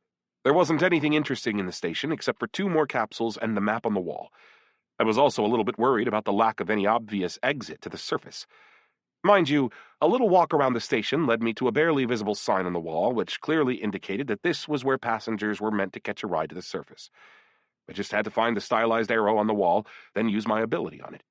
And with that, the floor tile beneath my feet started rising into the air. The rock at the top of the cavern parted to let me pass, and soon I found myself in a very familiar room, in the very house that Rathmere had allotted for my use. Okay, I thought, this is unbelievable. Could there possibly be a metro entrance inside my house in the real Arctania too? No way. I already knew the exact layout of the room into which the elevator had brought me, so finding the sign on the wooden floor wasn't difficult at all. I used my ability again and descended back into the station to get Lavender. As for how an ancient button had ended up on the floorboard of a rough-hewn log cabin that had been made relatively recently, well, I just tried not to think about that for the time being. All I could do was hope that the entrance to the metro would look the same in the real Arctania as it did here, and that it existed in the first place. Lavender seemed not to have noticed my absence. She was still checking out the capsules. I walked over to join her and discovered that the capsule we had used was out of commission for the next 24 hours. The other capsule, however, was still ready for action. "This is amazing," Lavender shouted with joy as she studied the map on the wall. "Instant travel will let us transport troops and attack the Orcish cities before they even know what's coming." "I think you're overestimating this technology," I said. "The system can't transport very many people, and the 24-hour recharge would ruin any such plan right out of the gate." "Well, sometimes 6 people can decide the course of a battle," Lavender pointed out, and I couldn't really argue with her there. I mean, imagine the effect 6 high-level human defenders might have had if they were fighting on the walls of Freedom Fortress. Not that this mattered much, of course. I had already learned the most important things I needed to know, how to get into Clever Station, and what to do next. First and foremost, I would need to get myself killed, since I needed to start everything over as quickly as possible. Just killing myself for no reason seemed like a pointless waste, though, so I decided to take a little risk and check out one of the Orcish cities. Having made that decision, I figured I might as well go all in, so I chose the capital, Argral. More generally, it seemed like it would be a good idea to check out as many cities as I could, so that I would be ready to go find the sword when I got back. If things really broke my way, I might be able to teleport straight there. Just to keep my conscience clean, I brought Lavender back to the surface, then descended back into the cavern and teleported to the biggest city in the Orcish kingdom. I emerged at yet another identical station, where I quickly found the elevator, whisked myself up to the surface, and found myself standing in the middle of a big city square, surrounded by male and female orcs and little baby orclets. A chaotic market scene was unfolding around me, as merchants in their tents called aggressively to passers-by in an effort to get them to buy something. The sun was beating down mercilessly on my face, and the air was so dry that every breath seemed to crackle in my lungs. "Best wine in Argral?" "Armor! Axes! Singles or doubles, take your pick." "Sweet potatoes?" As soon as I appeared, however, the shouting from the merchants gave way to roars of fury. "Guards! Enemy in the city! Kill him!" I didn't even have time to react to what was going on before axes, spears, and spells started to rain down on me from all directions. Needless to say, I died instantly. Back at the edge of the forest in Culebra, I made a mental note not to go back to the Orcish capital without Mark to lend me a disguise, or at the very least to wait until late at night when the market would be closed. Most importantly, though, I now had the ability to get to any city in the kingdom of Gromga. But that could come later. For the time being, I had developed a pretty good plan for quickly leveling up my abilities and levels, and I got straight to work putting it into action. It was actually pretty simple. Once back in Culebra 2, I went straight down into the metro and teleported to the fortress. Once there, I changed Spin to his wolf form, and then with his and Chaosite's help, I fought off the Orcish attacks. With that done, I went down to the crafting floor to work on glass chains until the evening. Then I went to the bloody arena, beat all 3 of my opponents, got an improved ability from Hote, and went off and died. And then did the same thing all over again. After 7 such runs, I had racked up 83 levels, raised my profession to 80, and beefed up my abilities as you'd expect. Electrical Form, 3. Shift, 4. Double Automatic Chaos Shield, 4. Advanced Magnetism, 2. Improved Repulsion, 3. Chaos Lightning, 2. Plasma Chain, 4. For my improved electrical form, I chose automatic activation anytime I received a heavy dose of damage. As described in the ability's description, it would kick in whenever I took a single hit that dealt more than 500 points of damage, or as soon as my health dropped below 10%. Shift's improvement brought a shorter recharge time, with no change to teleportation distance or mana cost. Apparently, the ability was already too powerful, and the game didn't see fit to add any more benefits. As you could probably guess from the name, Double Automatic Chaos Shield would create 2 autonomous shields to block spells that were directed at me. Advanced magnetism would not only allow me to attract and repel iron objects, but also manipulate them freely in space within the radius of my ability. More specifically, I could use this ability to manipulate an iron object, only one at a time. I didn't use magnetism much in the game, but it was extremely useful in real life. It could help me climb up and down buildings, and also disarm my opponents who were armed with knives or other close-quarter weapons. Improved repulsion would now allow me to use the air itself as a repulsion surface, which would make me twice as mobile as before. True, activating it would require subtle control on my part, more control than I had at the time. Thanks to a strong vestibular system, however, I was getting better and better at jumping with every passing battle. Chaos Lightning had become more powerful, and now inflicted a debuff that imposed a certain percentage chance of disrupting an opponent's spells and abilities. Plasma Chain still had the ability to paralyze an opponent, but it also inflicted a large amount of damage that could punch through electrical resistance, just like Concentrated Lightning Web could. The latter, by the way, had also reached its third stage, becoming even more powerful than before thanks to frequent use in battle. I also kept talking to the mage in the tower, and managed to get the skill Mana User from him. This meant a slightly lower mana expense whenever I used my abilities, which was particularly handy considering that improving my abilities made them more mana-consumptive as well as more powerful. I was investing all my attribute points in intelligence rather than wisdom, which meant that my mana supply was still the same as before. I could have continued this cycle indefinitely, or at least until I got all the ability improvements Hote had to offer, but the experience I was getting for Siege of the Fortress and the Bloody Arena was less and less significant every time, and killing the Emperor Jerboa wasn't leveling me up at all by that point. Meanwhile, my time in this strange infinite loop was rapidly coming to an end. I only had 5 days left, and racking up 18 levels by fighting weaker opponents would have been practically impossible. Thankfully, I finally amassed 200 points of intelligence, which meant that I'd be able to talk freely with Chaosite from then on. Although, I wasn't actually sure whether that would be a good thing. On top of all that, I could tell that the time had come to activate the altar in Hellscream Gorge. Yes, definitely, Chaosite confirmed. I can tell that you have the power now, although I can't remember a single instance when activating a strange abandoned altar in the mountains has ever led to anything good. Well, there's a first time for everything. I'm sure this will tell me something about my slider class. Maybe I can even get some new abilities. Oh, don't get me wrong. If I actually cared about you, I'd try to talk you out of it, Chaosite assured me. But since I really enjoy watching you die, really, I almost get ecstatic, my advice is to get moving and go activate that altar as soon as you can. Spin started to let out an angry growl as he glared at Chaosite. It seemed like he could actually hear out mental dialogue, although who could say what else these pets were capable of?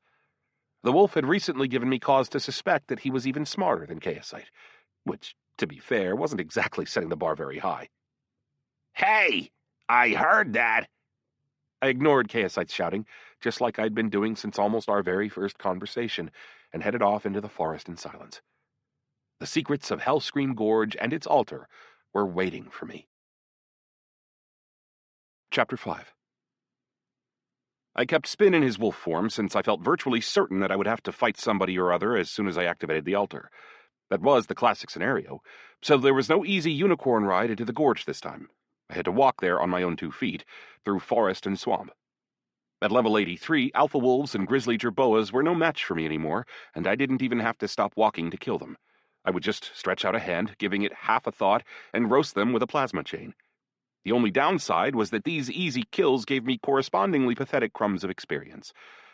I made it to the gorge as quickly as I could, and immediately deactivated and collected all the steel fur birds I encountered. It wasn't just out of habit this time either. It was a necessity. I wanted to see if they could find any mechanisms of the ancients inside the gorge, other than the altar, which I felt virtually certain would end up being an inheritance from the Azure as well. I had Lavender to thank for this ability, of course, because once she discovered search mode on these steel birds, I found that I could activate the command at any time on any bird within my ability's effective radius. Once I got back to the real Arctania, I figured that function would come in handy provided that I could collect enough birds. I put one bird into search mode and it flew straight to the altar. To be honest, I had been hoping that it would find something inside the Emperor Jerboa's cave, so I had given the command right outside the entrance, but no. The bird flew off in the opposite direction toward the narrow pass at the other end of the gorge. I released the other birds at different points throughout the gorge, but they all flew to the exact same spot. So I had no choice but to follow suit, although only after killing the long-suffering Jerboa who lived in the cave. I didn't even need mines to put him out of his misery anymore, especially given that I had created a nice Shanbiao chain from fulgurite that came within a hair's breadth of the epic quality I needed to complete my task. It had an absolutely massive blocking ability of 53%, a 25% damage bonus to my abilities, and a nice bonus to endurance that raised my base health and gave me the breathing room to survive a few mistakes in battle, even against an opponent as strong as a level 90 jerboa. Even without the chain, though, I could have killed the beast pretty easily thanks to a combination of well-developed abilities that I had managed to hone in battle against the orcs. "Hey, Furball! Come on out! Time to die!" I shouted at the jerboa as I peered into his cave.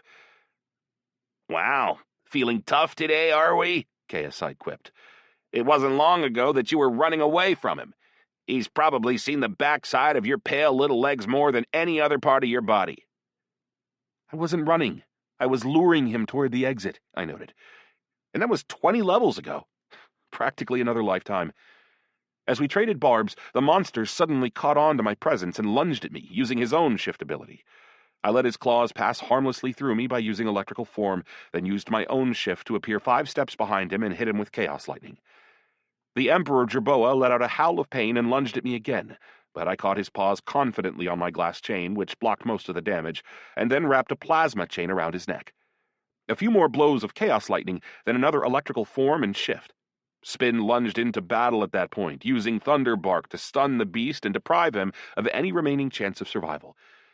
It was all over in a few minutes. The poor bastard didn't even score a single hit, which wasn't surprising given the lightning-quick recharge time of my shift ability. I was practically uncatchable, at least in a 1-to-1 fight. Soon my pets and I were standing next to the altar where we found all my steel fur birds sitting right in the center of the huge stone circle. After shooing them away and ordering them to patrol the skies above us, I took another careful look at the round platform and tried to use power over ancient mechanisms on it. Just like the first time, however, this had no result at all. "Well, let's give it a shot," I said, before letting rip with a concentrated lightning web. It was then that a particularly annoying fact came to light.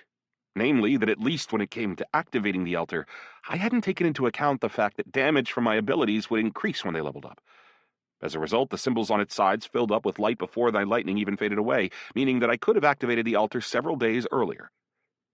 Well, whatever, I thought. Let's just see what happens. I stood there looking around and expecting something to happen, but all I could hear was the quiet howl of the wind. A minute passed, then another.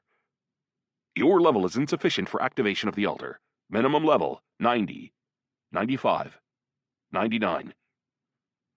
The system didn't produce the communication immediately. It almost seemed reluctant to tell me what was going on, and the numbers kept flickering and changing, as though Hote still hadn't made up his mind about what he wanted me to do. Maybe it was just my imagination, but I felt like I heard someone laughing faintly in the distance. "Hey, what the hell's going on?" I shouted. I mean, seriously, what the hell? Judging by the level restriction, Hote had probably created the altar as a sort of final quest, after which I would be teleported back to the real Arctania. If so, though, well, why couldn't he just tell me that? I was getting heartily sick of his jokes. "Loser," said Chaosite sarcastically. He could barely contain his satisfaction. "In all your lives." "Grrr," Spin interjected as he glared up at the little ball of purple energy. I don't know how, but he could obviously hear Chaosite speaking and even understand him, although he couldn't actually speak himself. "Thanks," I said as I patted my wolf on the head. I could feel warm, supportive emotions radiating from him. After fuming for a minute and kicking the altar in frustration, I calmed down and headed back the way I had come, thinking about what I was going to do next. I was already at level 83. That meant I would have to acquire 16 levels in 5 days, which, given my peculiar circumstances, actually wouldn't be very difficult.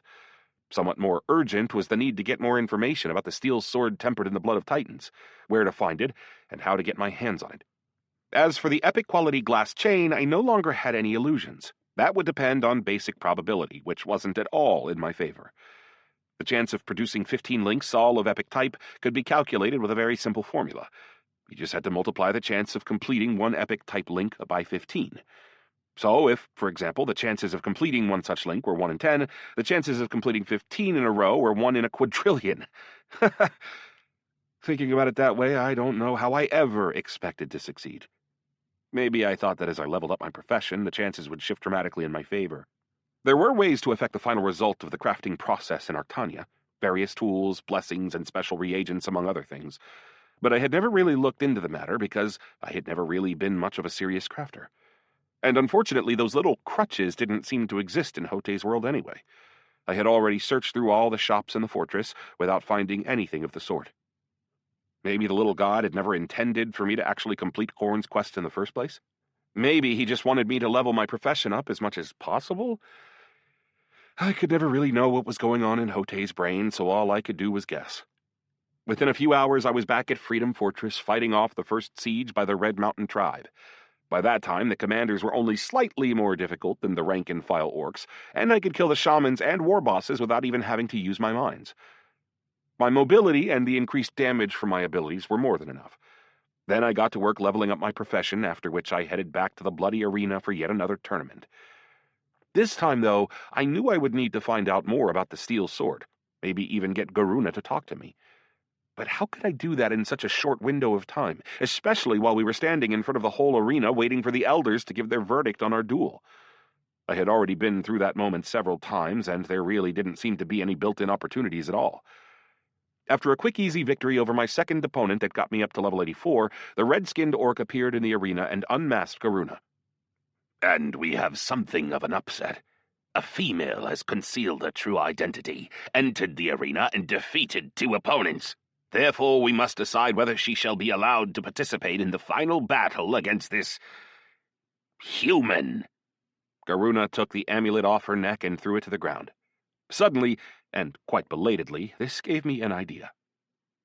What if I picked it up? I hadn't paid the amulet any attention before. My head had always been full of other thoughts. Plus, none of the other warriors who I killed in the arena had ever dropped anything, so I had gradually stopped paying attention to their items. But the young orc had thrown her amulet off voluntarily. True, I was still too far away to pick it up without being noticed, but I couldn't really predict how the orcs around the arena might react if I tried. Although, on second thought, what did I have to lose? A sidle here, a sidestep there. Before long, I was right next to the amulet, and I bent down and snapped it up. Second Face Amulet. Allows you to alter your appearance for 3 hours. Recharge period, 24 hours. Every activation generates a random appearance. You may choose race and sex. Whoa, I thought. This thing is really useful. It was just a shame that I wouldn't be able to take it with me when I left Hote's endless time loop. An amulet like this would have been really useful for hiding from the spirit of the hunt. Although, maybe it would be possible to get one in the real Arctania, too, if I could find Garuna. She was obviously a significant character, which meant that she almost certainly had a respawn tattoo. But all that could wait till later. Most importantly, this amulet would allow me to visit any of the orcish cities without causing a disturbance. All my previous metro trips to the kingdom of Gromga had ended rather quickly, with me finding myself under attack by crowds of orcs before I even had a chance to look around, let alone actually start searching for information about the steel sword.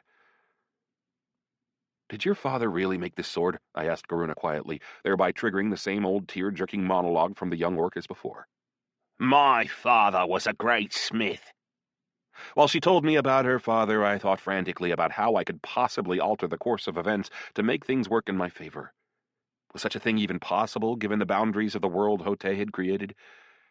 I had already tried to get more information about the sword, and where it was kept, from Garuna during my last trip to the arena. I had hit her with all sorts of different questions and comments, but she just kept repeating the same monotonous story about the sword without changing a single word the entire time. And that's what happened this time, too. So, alas, I had no choice but to kill her in yet another duel. By the way, in his guise as the god of the orcs, even Hote wasn't quite his normal self. He was certainly trying his best to pretend he was an ordinary mob. Whatever the case, he refused to answer any of my questions and stuck strictly to a single function, that of granting me my improved abilities. This time, I opted to improve my concentrated lightning web to give it the maximum possible damage. Something was telling me that this would come in very handy at some point in the future. Also, I learned that the little god couldn't, or wouldn't, improve my abilities beyond their 4th level, so Shift and Plasma Chain, 2 of my most frequent standbys, had reached their maximum stage of development, at least for the time being. That done, Hote bade his orcs to have fun and multiply, and they started doing exactly that. I headed straight into one of the tents and switched out my amulet of lightning for my new second face amulet. When the race menu popped up, I chose orc, although of course I left my sex as male. Don't think this was sexism, even of the type that permeated orcish society. I was simply afraid that one of the male orcs might start hitting on me. I wouldn't have known how to respond, and probably would have given myself away. Even if not, I had no desire to get involved in that kind of fun. True, one look in the mirror made it clear that I was pretty gangly for an orc. The amulet took my real physical appearance as a base, and that was barely sufficient to pass for an orc, either in terms of thickness or height. Nevertheless, I found that I could move freely through the orcish camp, talk to whoever I wanted, and even ask questions without arousing suspicion. What I really wanted to find out was who could give me the answers I needed. "Oi, bro! Have a seat by our fire. Have some fire water," I heard someone shout before I had taken more than a few steps. I wasn't about to decline the invitation, and I took a seat next to 3 classic-looking orcs who were sitting on the ground around their campfire. By the way, I noticed that they weren't burning logs at all. It was dried dung, just as I had suspected, which filled the air with, well, let's just call it a very specific smell. The orcs were eating meat, of course, stripping it straight off the massive thigh bone of some enormous monster with their huge fangs. "Eat up, bro," said one of the orcs as he thrust some sort of enormous roast knuckle bone into my hands. "Drink up, bro," said another, after handing me a hollowed-out human cranium full of liquor.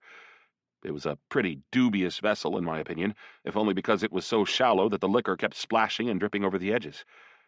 On the other hand, the green-skinned comrades were drinking the blood-red liquid quickly, without any toasts, as soon as they poured it, so they actually weren't losing much of the booze at all.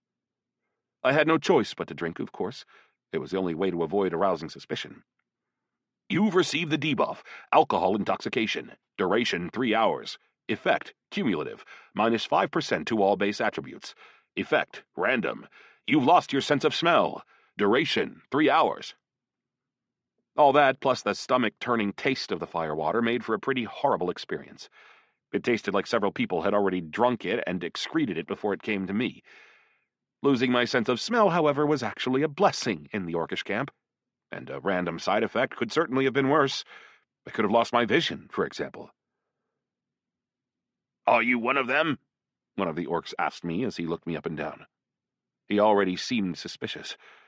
I didn't know many tribes by name, so I came up with a totally spontaneous answer. "Sharpwing tribe." "Never heard of them," the orc replied with a faint grimace. "We're from a long way off," I replied confidently. "We came to fight for the steel sword, and now we find out someone's already stolen it." "Yuck, that horrible little bitch," another orc snarled, waving his skull cup around and splashing his disgusting swill all over everybody around him. "Dressing up like a man, too. Lost her mind, if you ask me." Drops of liquor fell into the fire, causing the flames to shoot up almost into the sky. The orcs let out a roar of joy, as if they had never seen anything so wonderful in their lives, and within a few minutes all the fires in the area were burning as brightly as ever. "I hear they're keeping the sword in the White Claw tribe's tent. Why? Why does that tribe get to keep it?"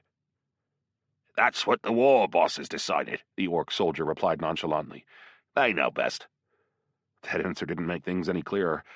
It quickly became clear that talking to the rank and file was totally pointless. They were just drinking, belching, laughing, at what I could only guess, and occasionally punching one another's faces in. So I set off in search of a little chat with somebody higher up the chain of command. Someone like a commander would have been ideal, but I quickly ran into a problem.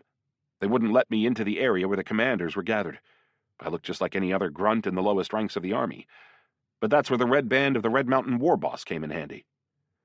"Red Mountain?" the orc guarding the commander's area asked when I arrived. "You lost the siege today." "And Marzul died fighting," I nodded. "I'm his son, and the new chief of the tribe." "Tribe?" the guard scoffed. "How many of you are left?" "He's still a war boss," the other guard said, elbowing his comrade sternly in the ribs. "Let him in." With that, he turned to me with a conspiratorial wink.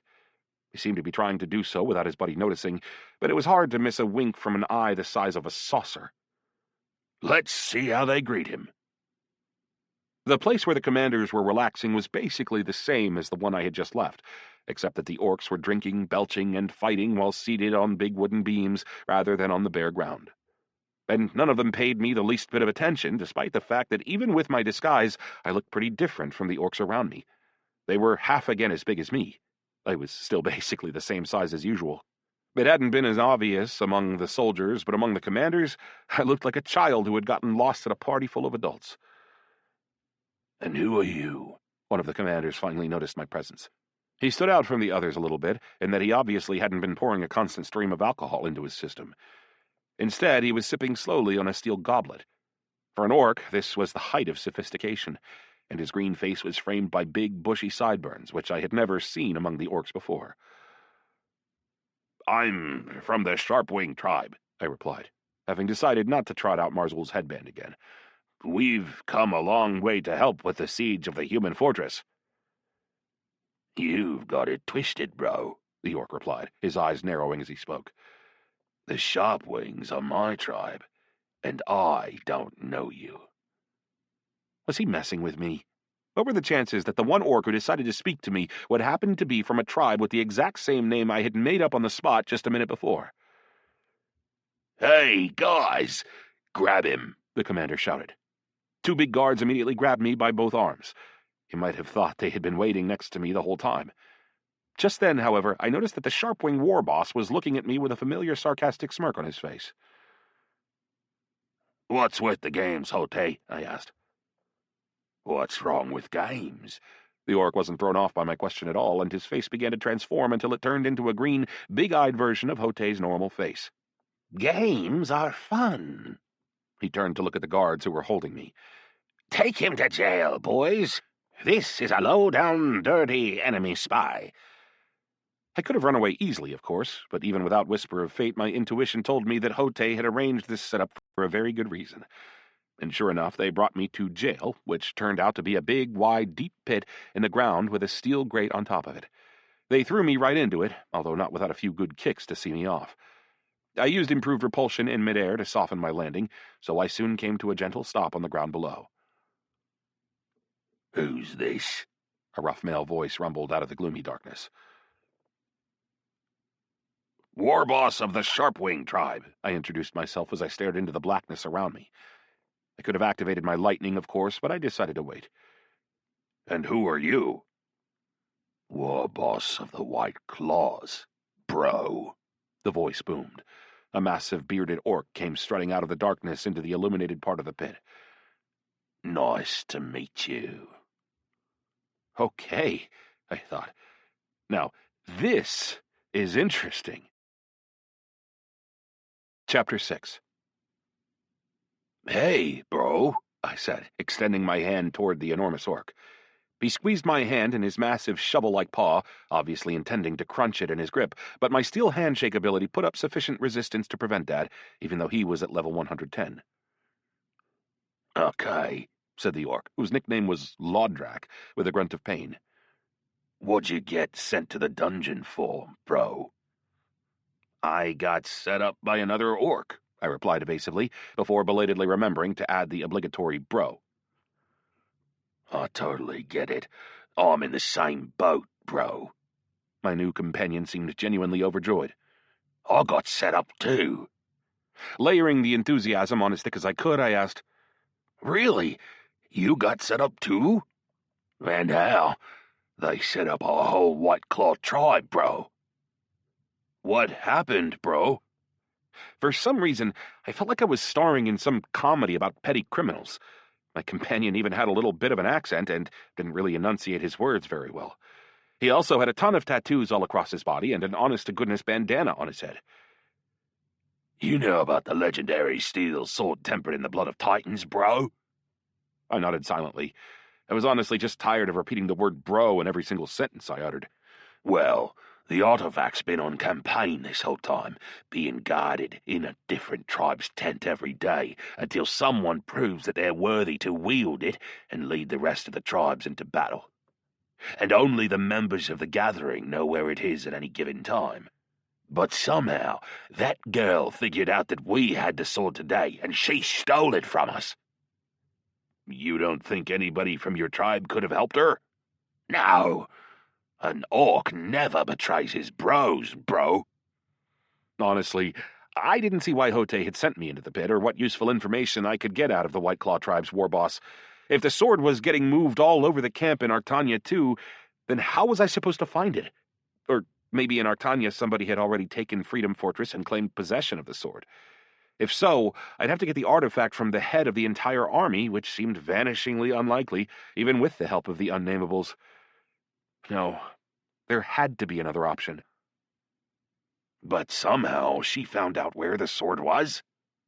Definitely not from any orcs, though, bro, Lodrak replied confidently. I felt like I had reached a dead end, both literally and metaphorically. You're an idiot, Chaosite's voice rang out inside my head. If that girl's father really did create this sword, she definitely has some way to find it. Such as? Well, maybe this sword has a twin, or maybe any other product made by her father can somehow sense other things he made. You think it could be that simple? I asked, feeling skeptical. Simple? It's certainly more complex than anything you'd have come up with. I'm sure she had some sort of artifact, said the orc, confirming Chaosite's words. It's just a shame we'll never find out what it was, because Garuna got killed by a pipsqueak human in the arena. Such a disgrace. Yeah, that turned out shitty, I said as I scratched the back of my head. Although I guess the human wasn't actually all that weak. I knew I could try starting over again and make another attempt to talk to Garuna before the duel, but to be honest, I just really didn't want to die again without getting everything I could out of my situation. I was interested to see, even if only for a minute, what awaited us in the next wave of the assault on the fortress. I hadn't made it that far yet, after all, because I had been so focused on leveling up my abilities. We just have to wait for the gathering to decide, bro, the orc sighed dejectedly. Now, if I could get out of this pit somehow... It's just too bad this thing makes me weaker and prevents me from using my skills. What would you do if you got out? I asked, after checking and finding that my own abilities had been deactivated as well. Lodrak lowered his voice. Not everybody in the kingdom of Gromga likes the idea of an endless war. There are certain tribes who disagree with the gathering. They just want to farm the land and develop their scientific and magical capabilities. They call themselves the Secret Society of the Redcaps. Let me guess. Is that because they wear red caps? No. It's blue bandanas, the orc snorted. To throw people off the scent. They're not stupid. Sure, but you're wearing a blue bandana yourself, bro. A smirk spread across the orc's face. You're pretty observant, bro. I'm part of the secret society, too. We were planning to run off with the sword when our turn came to watch over it tonight, but the girl beat us to it. So, if I could get out of here, I'd have people to help me hide. Okay, I thought. This has caught my interest. What if the Redcaps in Artania had already managed to steal the sword and hide it away in some shelter? That would make my task a whole lot easier, especially considering that I had already found a way to access any city in the Orcish kingdom at my leisure, thanks to the metro system. Help me get out of here, bro, the orc shouted as he grabbed me by the shoulder. For some reason, I just feel certain that you can help me do it. I could feel a quest coming. What do I have to gain by helping you? You're gonna need protection too, bro. If you help me, they'll accept you into the Redcaps. We have ears everywhere. And we're always ready to help our bros. You've received the task, Jailbreak. Task requirements. Get the war boss of the White Claw tribe out of the territory of the Orcish camp.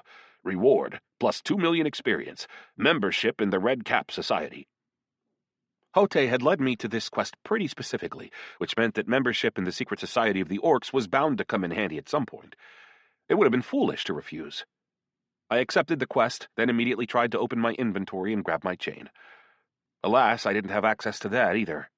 The same was true for all my abilities, just as Lodrak had said, but I still had Chaosite, who was floating in the air outside the pit.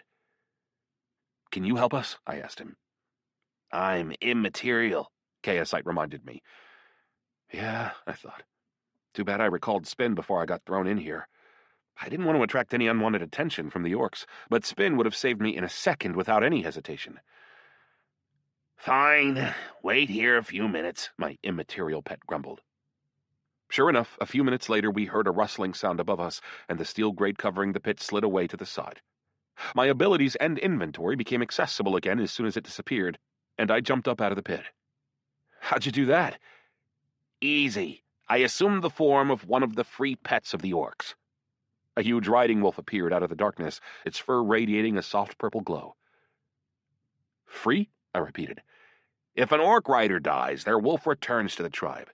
There's a whole pack of them resting not too far from here. It was easy to find a target for my ability. I made a mental note that Chaosite could assume a pet's form as long as its owner was dead, even if I hadn't actually killed them myself. Lodrak climbed up out of the pit behind me, using nothing but his own physical strength. "Awesome," he said, rubbing his hands together excitedly. "Now we just have to find some redcaps. They'll get us out of here." He proceeded to walk confidently through the orcish camp, going from one fire to another, until he found another orc wearing a bright blue bandana.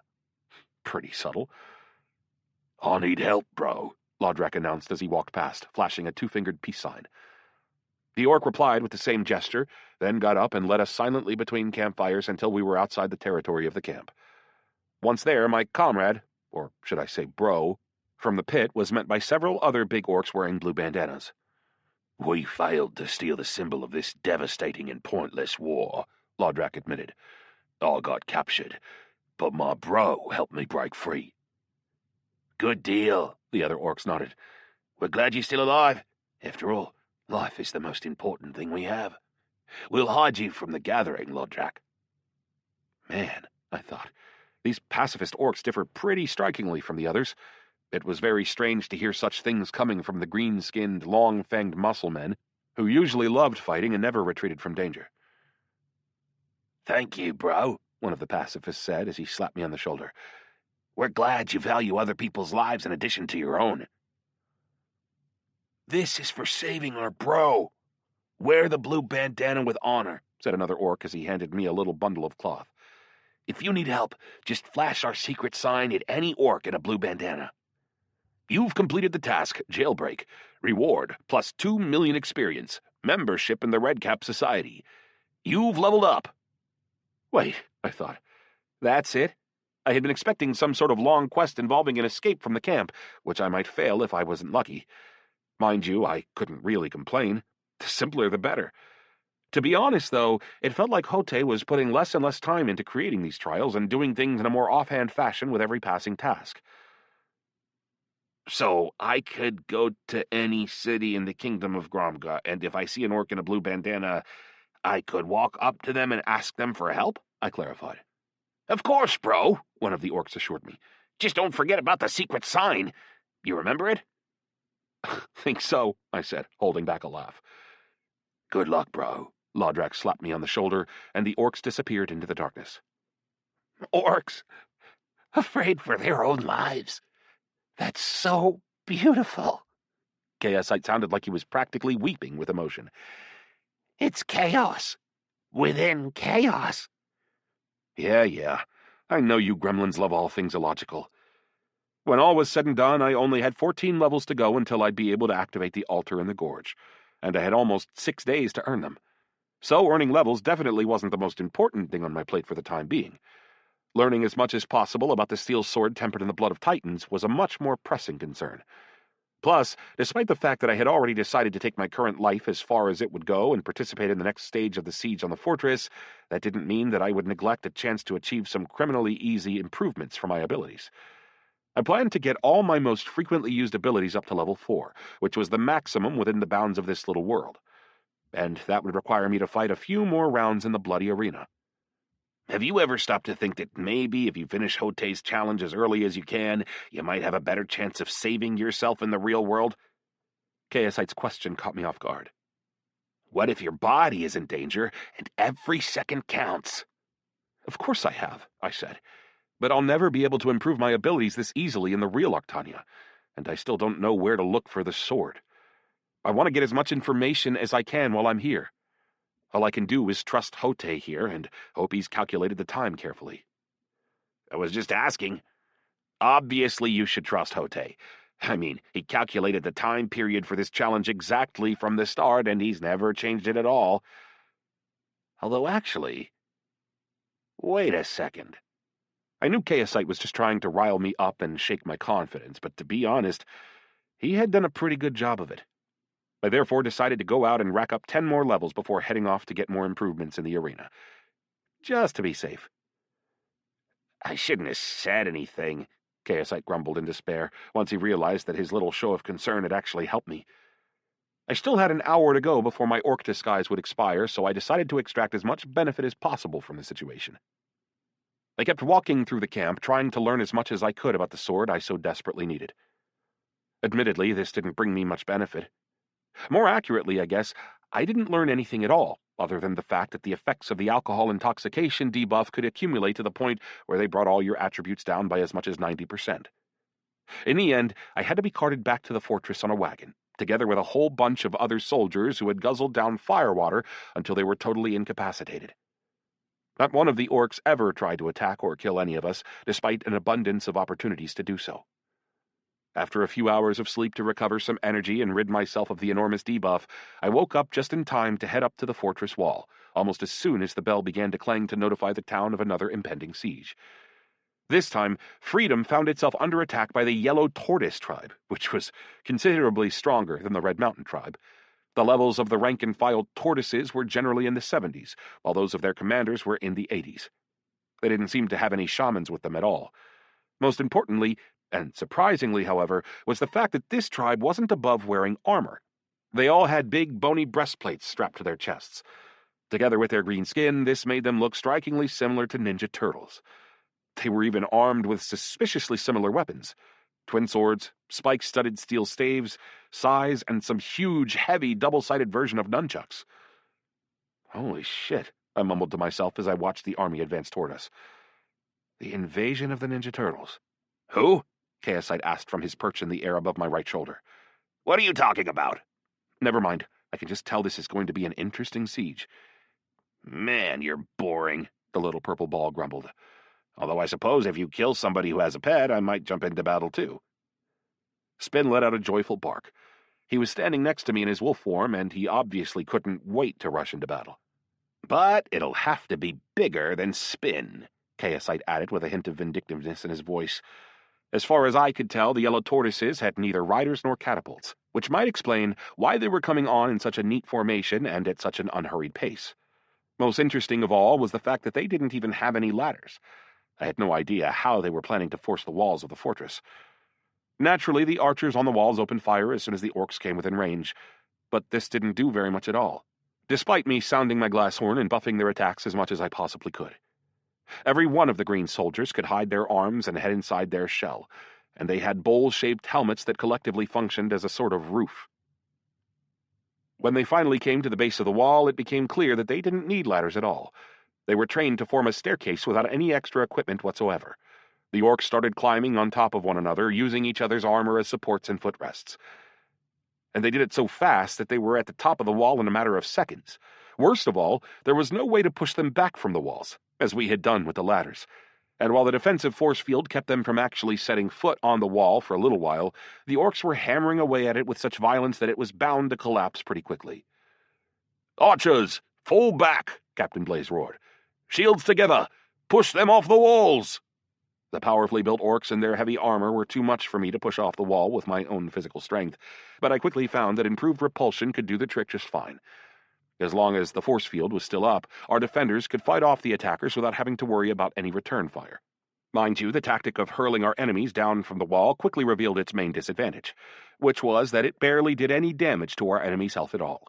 They would simply fall, hop back onto their feet, and climb back up again. Apparently, their armor was just really effective at blocking physical damage. My lightning, on the other hand, was able to punch straight through their thick shells. I found that I could attack several opponents at once, and it didn't even cost much in the way of power at all. I used this tactic to kill rank-and-file orcs by the dozen, jumping all across the walls and trying to help out the other defenders. I jumped this way and that, going wherever help was needed most, until the force field finally fell. At that point, the orcs surged onto the wall, and the battle grew vastly more chaotic than before, although it still didn't present much of a threat for me personally. Spin helped by stunning my opponents with his thunder bark, but Chaosite was saving his chaos energy so that he could later use it to turn into a wolf. "The gates!" someone shouted. "Hold the gates!" I had gotten so engrossed in the slaughter on the walls that I had actually managed to miss a real live elephant, even though I had a steel bird in the sky streaming down a big picture view of the battle. Well, I say elephant. This time the commanders appeared at the gates on the backs of massive tortoises the size of armored personnel carriers. Their brown shells were covered with long, thick spikes, and each of them had 2 level 80 commanders on its back, who were prepared to hurl their flaming javelins at the first target that presented itself. The first tortoise smashed through the gates of the fortress, so easily that you might have thought it was made of cardboard, and the orcs surged in through the gates. "Archers, aim for the riders on the tortoises!" Captain Blaze shouted out yet another command. While the infantry tried to hold the walls, the archers turned and began peppering the commanders with arrows. Strange as it may sound, they actually had a lot of success in doing this. That is, until their opponents came within range and started hitting them with their fire-shrouded spears. These were killing the archers with a single hit, so I hurried to intervene before the orcs slaughtered the entire unit. There were only 6 tortoises inside the fortress at that point, but they were easily able to trample and bite apart the soldiers who were trying frantically to stop them, or at least slow them down, as their riders poured fiery spears down on our troops. The heads on their long necks were surprisingly agile, and their teeth were uncannily similar to those of sharks. They had row upon row of them in their mouths. As if all that weren't enough, they could also shoot the spines from their backs into the air, where they would explode and spray bony shrapnel all over the battlefield. I focused on those commanders who had suffered most from the fire of our archers. I jumped down from the battlements and used shift in midair to put myself right next to them, on the back of one of the tortoises. I used repulsion to knock one commander off his mount, thinking this would make it easier to deal with the second commander, but it turned out that he was attached to one of the spikes with a big chain. The second orc thrust a spear at me, but I used electrical form and shift to pass straight through him and deal him a little bit of damage. Without wasting a second, I used plasma chain to immobilize him, but the second commander had already leveled his spear and thrust it at my chest. I managed to intercept it with my free hand at the last possible moment. "You're gonna burn," the orc snarled in my face as he leaned on the spear. "Feel the pain." Normal fire couldn't deal me very much damage, thanks to my high level of resistance to that particular element, so the pain was pretty tolerable. Not impressed, I replied, before sending a powerful electric shock coursing through his spear and forcing his body into convulsions. My level was higher than either of my 2 enemies, and my abilities were well developed, so I dealt some pretty serious damage. A single blow was enough to take off 20% of my opponent's health. In the process, I discovered that I was taking fire damage every time I hit the orc, but that this damage was so minimal that I hadn't even noticed it at first. The OU Scoundrel achievement had turned out to be so effective that I felt like it was worth all the headache I had endured to get it. I finished off this pair of opponents pretty quickly, but no sooner did they fall dead to the ground than the tortoise beneath my feet suddenly went crazy. It was trying frantically to throw me off its back and stomp me beneath its feet. "Chaosite, can you turn into a tortoise?" I shouted at my little purple light as I jumped to the side. My working assumption was that one of the orcs I had just killed had been the tortoise's owner. "I could, but they're so gross. I want to be a wolf." "Later! Turn into a tortoise!" "Fine," Chaosite reluctantly agreed. A moment later, a massive purple-tinged tortoise was standing in front of me. Spin jumped up onto his back and started wagging his tail with satisfaction. Apparently, he was pretty happy about the fact that Chaosite was going to have to carry him around. I jumped up to join the wolf, grabbed onto some of the spines on the tortoise's back, and ordered him to attack the riderless tortoise. "I'll take him down in no time," Chaosite shouted excitedly as he threw himself at the newly masterless beast. It was then that I realized why the orcs were chained to the spikes. Holding on while a giant tortoise lumbered around beneath you was not an easy task. Spin was somehow able to sit there calmly, looking around from side to side, but I was getting thrown around like a passenger on some broken fairground ride. Chaosite slammed into his opponent, sinking his sharp teeth into the beast's throat. This kicked off a strange sort of fight. It almost seemed to be happening in slow motion, since neither tortoise was able to move very fast at all. Naturally, I joined in to help my pet. Between Chaosite's attacks and a few blasts of lightning to the face, the big bastard soon fell dead at our feet. Good. Now on to the others. The other 5 tortoises were busy fighting the Imperial soldiers and trying to crush the buildings in the inner courtyard of the gatehouse. Chaosite slammed into one of them, while Spin and I jumped onto another one's back. The wolf used his thunder bark on one of the commanders, and I hit the other with my plasma chain. Thanks to Spin's help, I managed to take out our opponents quite a bit faster this time. With that, we leapt over to the tortoise that Chaosite was already finishing off, and quickly slew its already wounded commanders. After roughly half an hour, we had killed all the tortoises and their rides. I leveled up twice, and my pets each leveled up 3 times, but the siege was still ongoing. After all, the Yellow Tortoise tribe's war boss had yet to take the field. "Humans!" a loud bark echoed out from the gates. "On your knees!" Ah, I thought. There he is. The earth began to shake, and the sections of wall next to the gates collapsed beneath the armor of an absolutely massive tortoise. The beast was twice as big as the ones we had taken out earlier, and its mouth looked like something from a lumber mill. The defenders on the walls had managed to take out the common orcs without too much help, but nobody on our side could realistically have stood against this war boss. It would therefore be up to me to handle him, without any help from anybody else. The war boss was at level 100, and his mount was at level 90, which made them a pretty formidable pair of opponents. More than that, the tortoise was surrounded by a clearly visible defensive dome, which was bound to make my job more complicated. I thought. What to do? Unfortunately, Chaosite's time as a tortoise had already come to an end, and he had resumed his normal form, which meant that I had to retreat, at least for the time being, and feed Chaosite some of the worst failures from my crafting sessions in order to restore his chaos energy.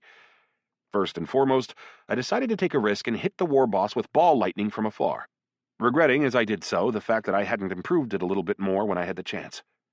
The damage was enough to destroy the tortoise's force field, but it left me without any mana at all, and forced me to order all my remaining steel birds to dive into an attack to keep the war boss distracted.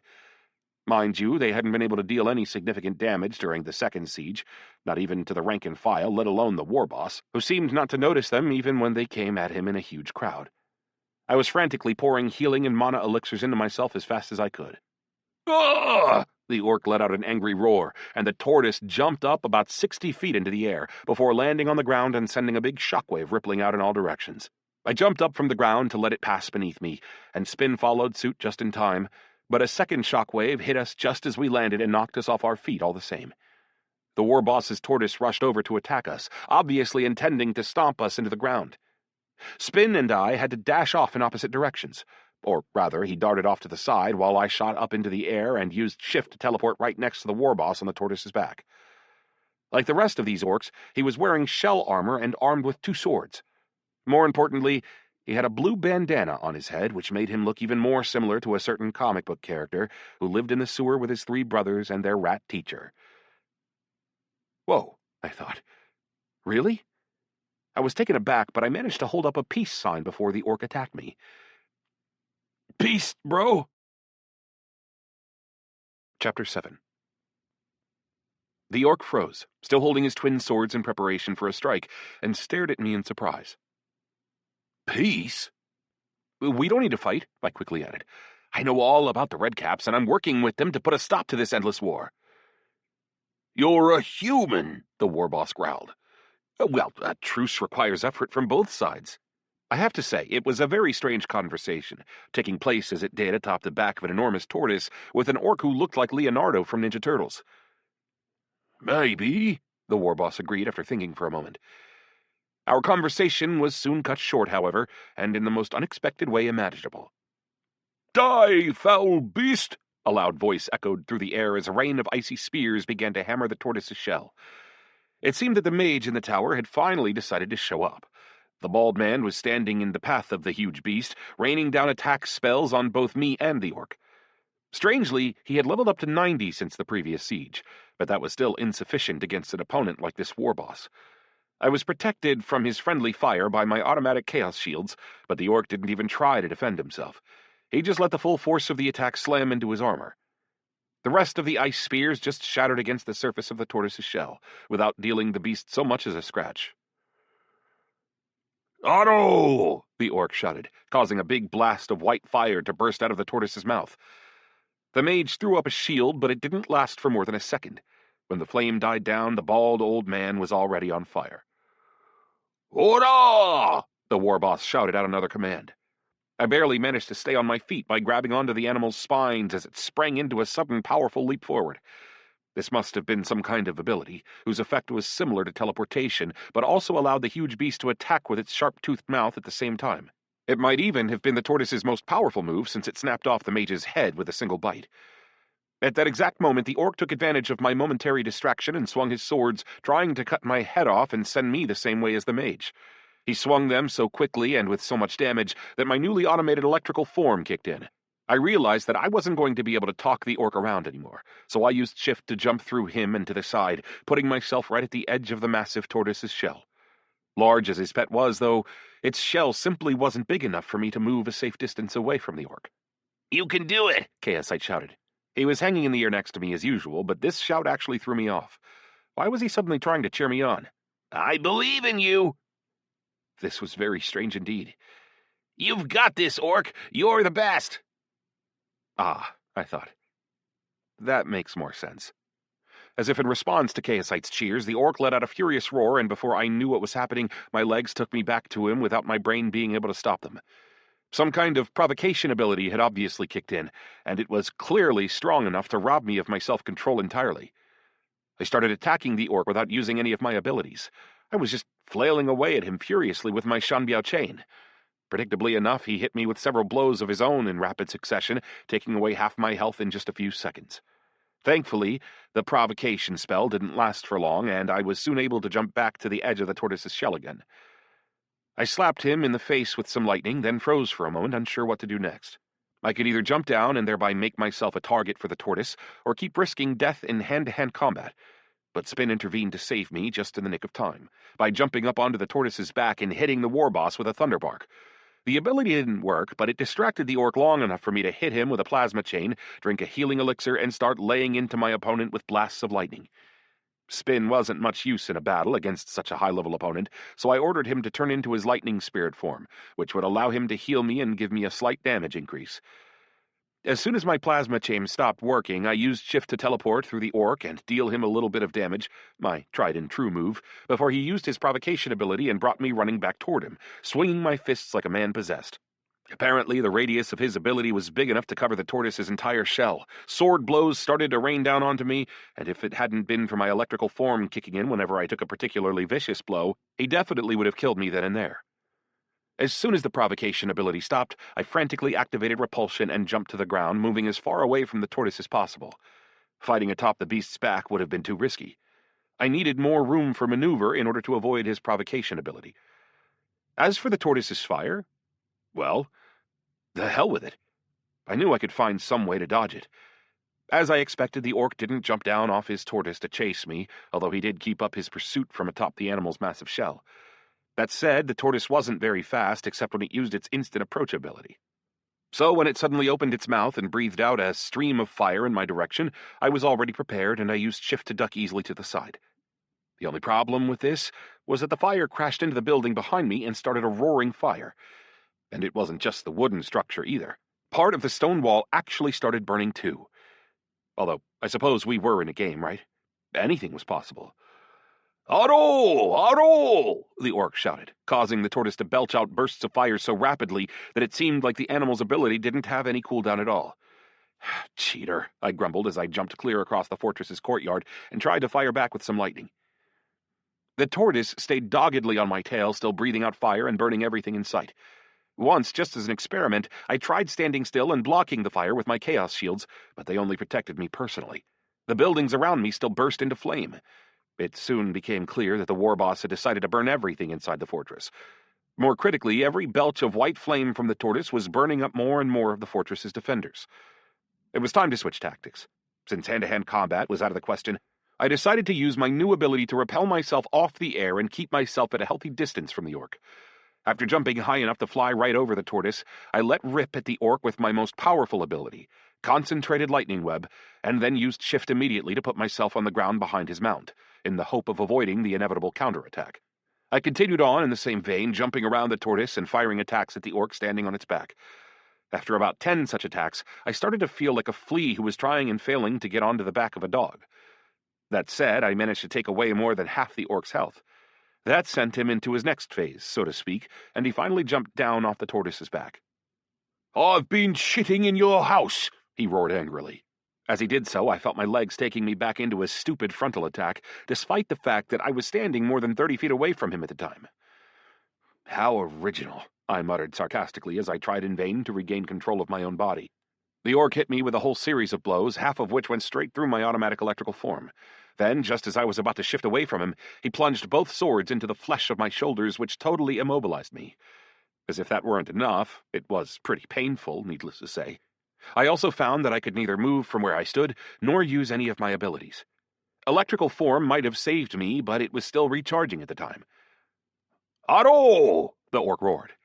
I already knew that this was the signal for the tortoise to spit out a huge gout of flame, but I couldn't do anything about it. Sure enough, the big beast let loose a river of fire, aimed squarely in our direction. The liquid flame barely touched the orc at all, for some reason, but it dealt me a huge amount of damage, even despite my high level of resistance to fire magic. Spin was hanging in the air behind my right shoulder, trying furiously to heal me, and it was only thanks to this that I managed to hang on to 50 health points. Thankfully, electrical form kicked in just in time to allow me to shift away from the river of fire. I quickly chugged 3 healing elixirs, then jumped back from the charging orc and resumed my long-distance lightning attacks.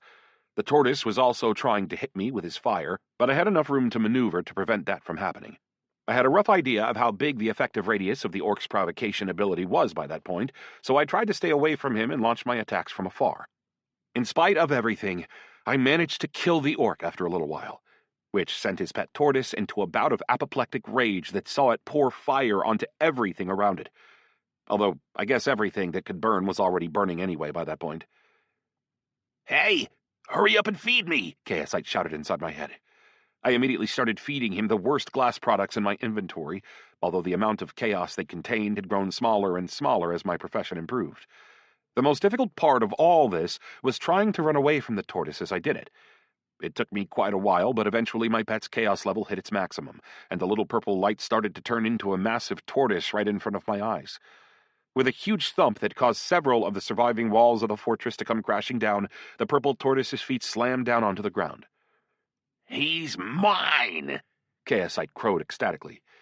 The dead war boss's tortoise roared back in defiance, as if it had heard my pet's words, and spat a huge burst of flame at him. Chaosite replied in kind, although of course his fire was purple. The two streams collided, and each tried to force the other back, sending a huge bouquet of multicolored sparks up into the air. I felt like I was watching some fantasy movie featuring a fight between two Godzillas. It looked utterly surreal, especially given that it looked like it had been shot in slow motion. The tortoises were still tortoises, after all, albeit huge ones who could spit fire. Moving at the speed of bulldozers, however, meant that the epic battle actually ended up dragging on a little bit, although at least the beasts could lunge and bite from time to time, which added a little color to the whole scene. Still, though, after a little while, I realized that the fight would be going on for quite some time yet to come. So I sat down on one of the hunks of shattered wall to check out the trophies I had collected from the slain war boss. Spin took up position behind my shoulder, sending me emanations of slight dissatisfaction, as though he envied the fact that Chaosite got to fight an opponent who was equal in strength. "Oh, come on," I said, trying to calm him down a little bit. "You're strong too, and more importantly, I know I can trust you. Also, as soon as I complete that little quest for that elvish god, you'll be able to raise your status to legendary and get a 4th form." The little lightning spirit let off a happy flash of sparks and sent me a wave of joy and excitement. Unlike Chaosite, who was frankly something of a whiny little bitch, Spin was like a happy little puppy, no matter which form he happened to be in. The only time he had ever broken character was when he had taken me on that breakneck ride through the woods in order to earn me the Wild Charger achievement. And he had done that very deliberately, for a very good reason, which suggested that my pet had remarkably high intelligence. Anyway, I thought, what did the boss drop for us? Twin swords, a blue bandana of the Red Cap Society, some armor, hold, and a few expendables. Nothing particularly useful, since I couldn't bring any of it back into Arctania with me. I don't know what I had been hoping for. Maybe some sort of scroll with a new ability or an improvement to a current one. On the other hand, though, why would an orc drop something like that? As I waited for the fight between the tortoises to finally come to an end, I tried to size up the scale of the destruction in the fortress and quickly realized that Freedom Fortress had basically ceased to exist. But I had fought off the siege, and this time the honor and the glory were rightfully mine, along with a pile of experience. But what to do from there?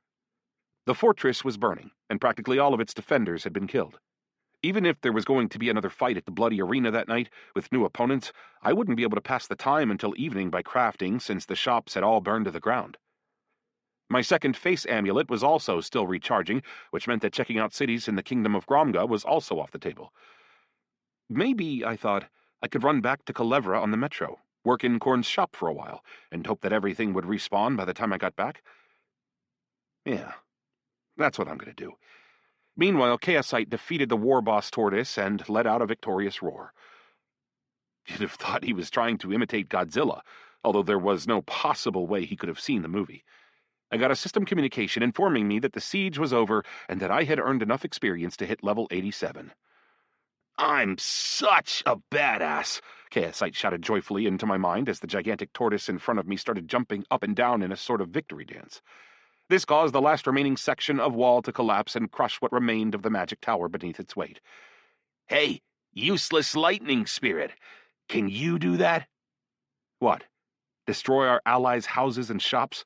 I snickered as I turned and headed into the heart of the fortress on my way to the well. Definitely not. Now get back into your normal form and follow me. We're going back to Culebra. I worked on crafting until evening. It was already starting to feel like a boring old day-to-day job by that point. At least it brought me a bunch of experience, though. I actually managed to hit level 88 before I stopped, having crafted a couple of really nice chains, more than half of whose links were epic in type. When I got back to Freedom Fortress, however, I saw to my horror that nothing had respawned, and that no new garrison had appeared. Something seemed to have broken. No refresh had happened in my absence. You're getting lazy, Hote, I thought to myself as I walked down a totally empty and utterly destroyed street. I really didn't want to start everything all over again. It was practically impossible for me to level up during the first siege anymore, given that almost all the opponents were much lower in level than I was by that point. Even the bloody arena didn't bring very much experience anymore, and more importantly, it took almost 10 hours of constant gameplay to get there, and another 6 to make it to the second siege. But it didn't seem like there were any other options open to me. The third siege wouldn't start for a long time, and besides, how could I possibly defend the fortress on my own anyway? I made up my mind. It was time to die. In order to go out in style and rack up as much experience as I possibly could in the process, I decided to use the metro to travel to one of the cities in the Kingdom of Gromga and go on a little orc hunt. As a rule, metro exits tended to put me in the middle of a city square, where I attracted attention immediately, even in the middle of the night when it was the high-level guards who would kill me. My level had increased since my last attempt, however, so I was hoping to survive for at least a little while. To increase my chances, I chose the smallest of the cities on the map, which didn't even have a name. I had visited it before. It was located right at the edge of the desert, and the metro station's elevator opened onto an orcish training ground. I had literally become one of the targets on my last visit, but I was hoping that my higher level would give me a chance to kill at least a few orcs before they managed to kill me. The trip through the metro took just a few minutes, and in no time at all I was being whisked up to the surface on an elevator. It was already late in the evening, but I knew for a fact that there would still be orcs on the training ground, so I jumped high into the air the second I emerged out into the evening air, hoping this would buy me some time to look around and figure out what to do next. But instead of the crowd of level 100 orcish warriors I had seen the previous time, all that greeted me this time was a totally empty village. Wow, I thought to myself as I landed in the middle of the training ground. Looks like the game forgot to drop off any mobs this time. KSI, spin. Check and see if there's anybody here. My little purple ball of light and his white companion floated off in opposite directions and soon came back to inform me that the whole village was empty. A quick stroll around the neighborhood, during which I peeked into a few buildings, made it obvious that any usable items had disappeared as well. Never mind the items and the orcs. Look over there. There's not even a horizon anymore. Chaosite shouted. I turned around and saw that he was right. The space in front of us had turned into a wall of impenetrable darkness. It felt like I was in a video game, which I was, where unexplored lands were covered by an impassable fog of war. Although, actually, no. It wasn't actually pure darkness. From time to time, flashes of purple lightning would flash out within its depths, causing the whole surface to look like a piece of black marble with violet veins running through it. It's pure chaos, Chaosite gasped in a shaky voice. I knew then that I was staring at the very edge of the lands that Hote had created. This only made sense, of course. Even from the start, I had never imagined that he could have copied the whole of Arctania. I hadn't noticed this during my first visit to the village, distracted as I was by a very short battle against a throng of orcs. But this time, a jump high into the air allowed me to clearly see the edge of the world where it faded away into the darkness. Makes sense. We're basically inside a huge instance, after all, I nodded. So if this is the end of the world, this is where the exit must be, right? No. Why? I thought you just needed to find a window into chaos to get us out of an instance. A chaos passage and a vein of pure chaos are two completely different things. Chaosite sounded highly indignant. I don't see the difference. They're both made of chaos, right? That's like saying there's no difference between fording a stream and swimming across the ocean during a hurricane. They're both made of water, but the chance of survival isn't exactly the same in both cases, is it? Fair enough, I admitted. More importantly, though, it wasn't even here a minute ago. Chaosite still sounded hysterical. I think this world is starting to collapse. You sure? If it had been here before, I'd have felt the chaos as soon as we emerged from the underground, he assured me. Worse than that, I think it's actually getting closer. I couldn't really tell whether the darkness was moving or not from where I was standing, but I didn't have any reason to doubt Chaosite's word on that particular matter. Plus, I was starting to get nervous myself as I stared into the endless void that faded ever so gradually into the sunset above it. We need to get out of here. I wasn't opposed, of course. There wasn't anything to do anyway. I just had one more question. How fast is it moving? How the hell would I know? You'd have to get close to the chaos to find that out, but I'm not going to do that, and I'd advise you not to do it either. It might be moving in fits and starts, and it could easily just devour us. Whoa, I thought. I don't like this. Hote, any chance you could explain what the hell is going on? I shouted into the sky above me. Alas, I didn't get an answer. I had to zip back down into the metro and hurry off to another city. This time I chose a slightly larger city, which was also closer to the Imperial border, named Grinkgol. Once again I emerged ready for battle, but the main street of the city onto which I emerged was completely empty. What the hell is going on? Imagine if all the residents of this little world disappeared, and you had no way to level up and get yourself out of here, Chaosite crowed excitedly. And then the chaos would slap shut on you, destroying you and this little world all at once. That would be perfect. Well, I think that would kill you too, unless I'm mistaken, I reminded him. Yeah, that's a problem, Chaosite agreed. I don't want to die. The princess is waiting for me. Ah, she's waiting for you, is she? I'm sure of it. I have to admit, the gremlin's words had scared me a little bit. A feeling of panic began to mount as I traveled to the next city and found nobody there at all. Then another, and another. All the cities in the kingdom of Gromga were completely empty. Once I got back to Kalevra 2, though, I found the town's residents exactly where I expected them to be. That calmed me down a little bit.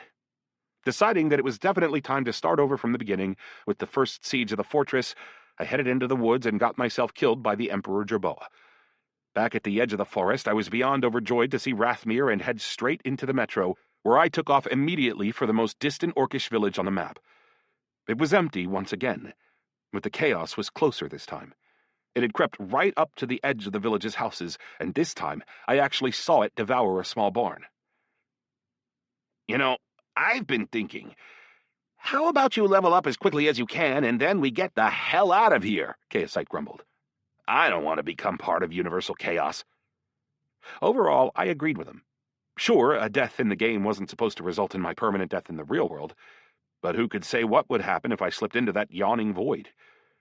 The border between the game and the real world had long ago disappeared.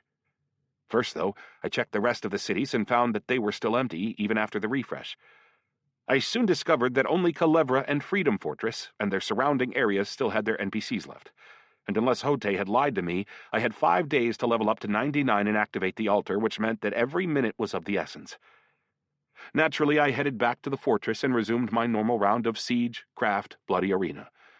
Everything was the same, down to the most minute details except for my conversation with Garuna. I knew what questions to ask this time, and she told me exactly how she had managed to find the sword her father had forged. Sure enough, she had a special artifact in her possession, her father's hammer, which could sense any item it had forged and which would start to glow whenever it was near one of them. I had no way of knowing whether this knowledge would actually be useful since I couldn't bring anything back into Artania with me, but I was really hoping that it would somehow prove to be useful when I got back. After once again defeating all 3 of my opponents, I tried to improve shift to level 5 but received an immediate rebuff from Hote's purpose-built copy of Gmorka. He couldn't improve an ability beyond level 4. I knew that the same limitation applied to ability improvement scrolls, but I really had a hard time believing it would also apply to a god. So I had to improve electrical form instead. This gave it the ability to deal damage whenever an opponent came into contact with it. In other words, its automatic activation would not only make me immune to physical damage, but also hit my opponent with electrical damage at the same time.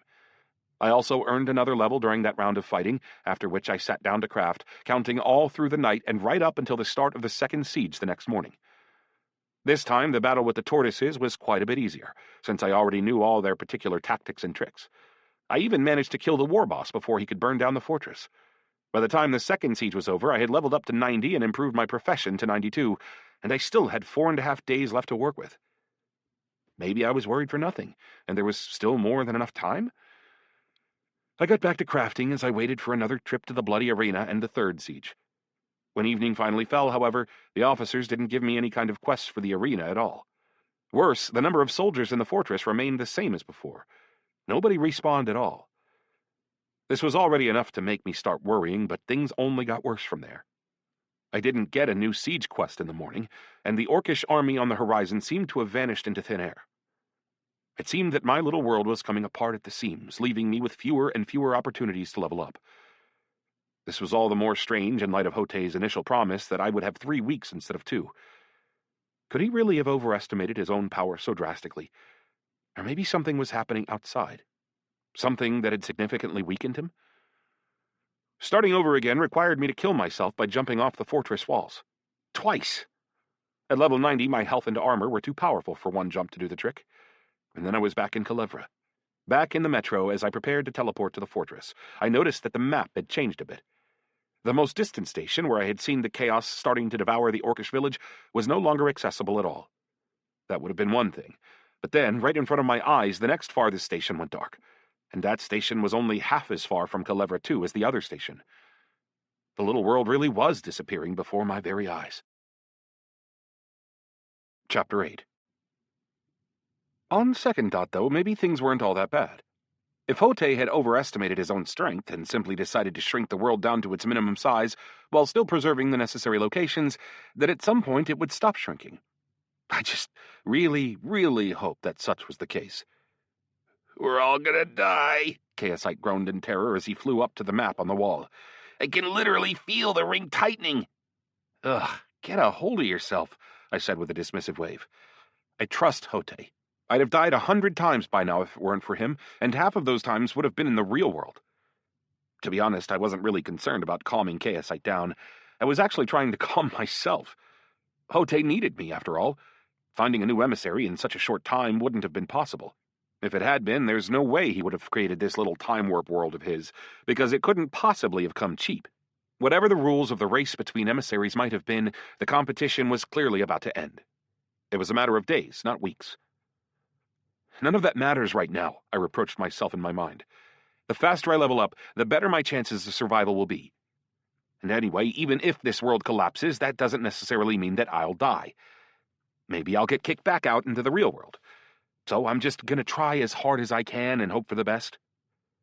This time, the siege of the fortress turned into a race against myself to see if I could collect experience faster than ever before.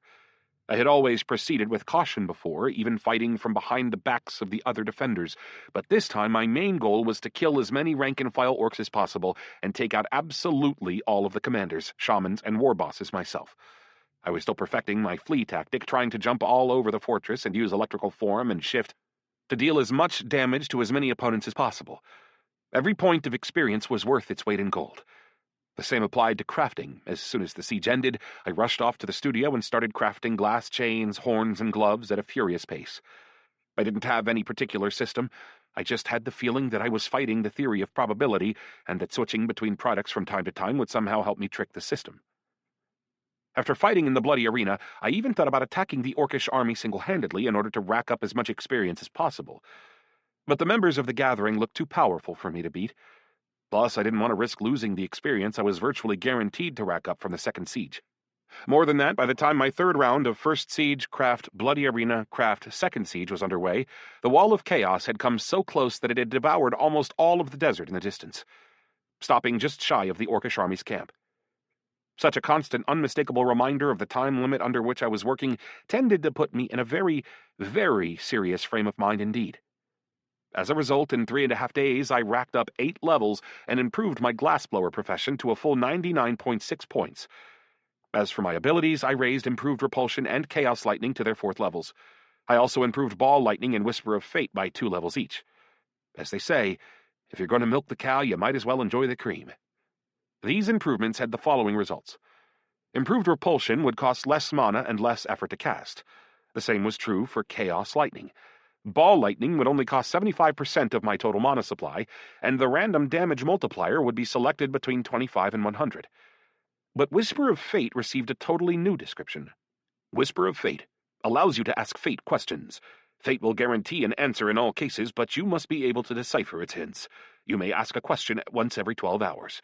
In cases of fate-determining events, Fate will continue to offer you hints at its own discretion. Okay, I thought. So I can ask Fate any question I want, twice a day, but its answer can be as vague and convoluted as it wants? I was so interested to see this in action that I decided to test it out right away. Fate, if this world collapses and the chaos devours me, will I go back to the real world? Physically, you're there right now. Ah, I thought. So that's how these answers are going to sound. I guess my fate might not be as enviable as I thought. Okay. Will my mind return to my body if this world gets devoured by chaos? Ability is inaccessible. Recharge time remaining, 11 hours, 59 minutes. That seemed clear enough. Basically, Fate would have a laugh at my expense once every 12 hours and try its very hardest to avoid giving me any straight answers. Did this even count as Whisper of Fate at all? Maybe it should have been called Sarcastic Little Voice of Hote. That seemed like a much better name. Whatever the case, I only had 1 level to go before I could start the trial at the altar, and I had plenty of time to earn it. It seemed like I had been worried for no reason.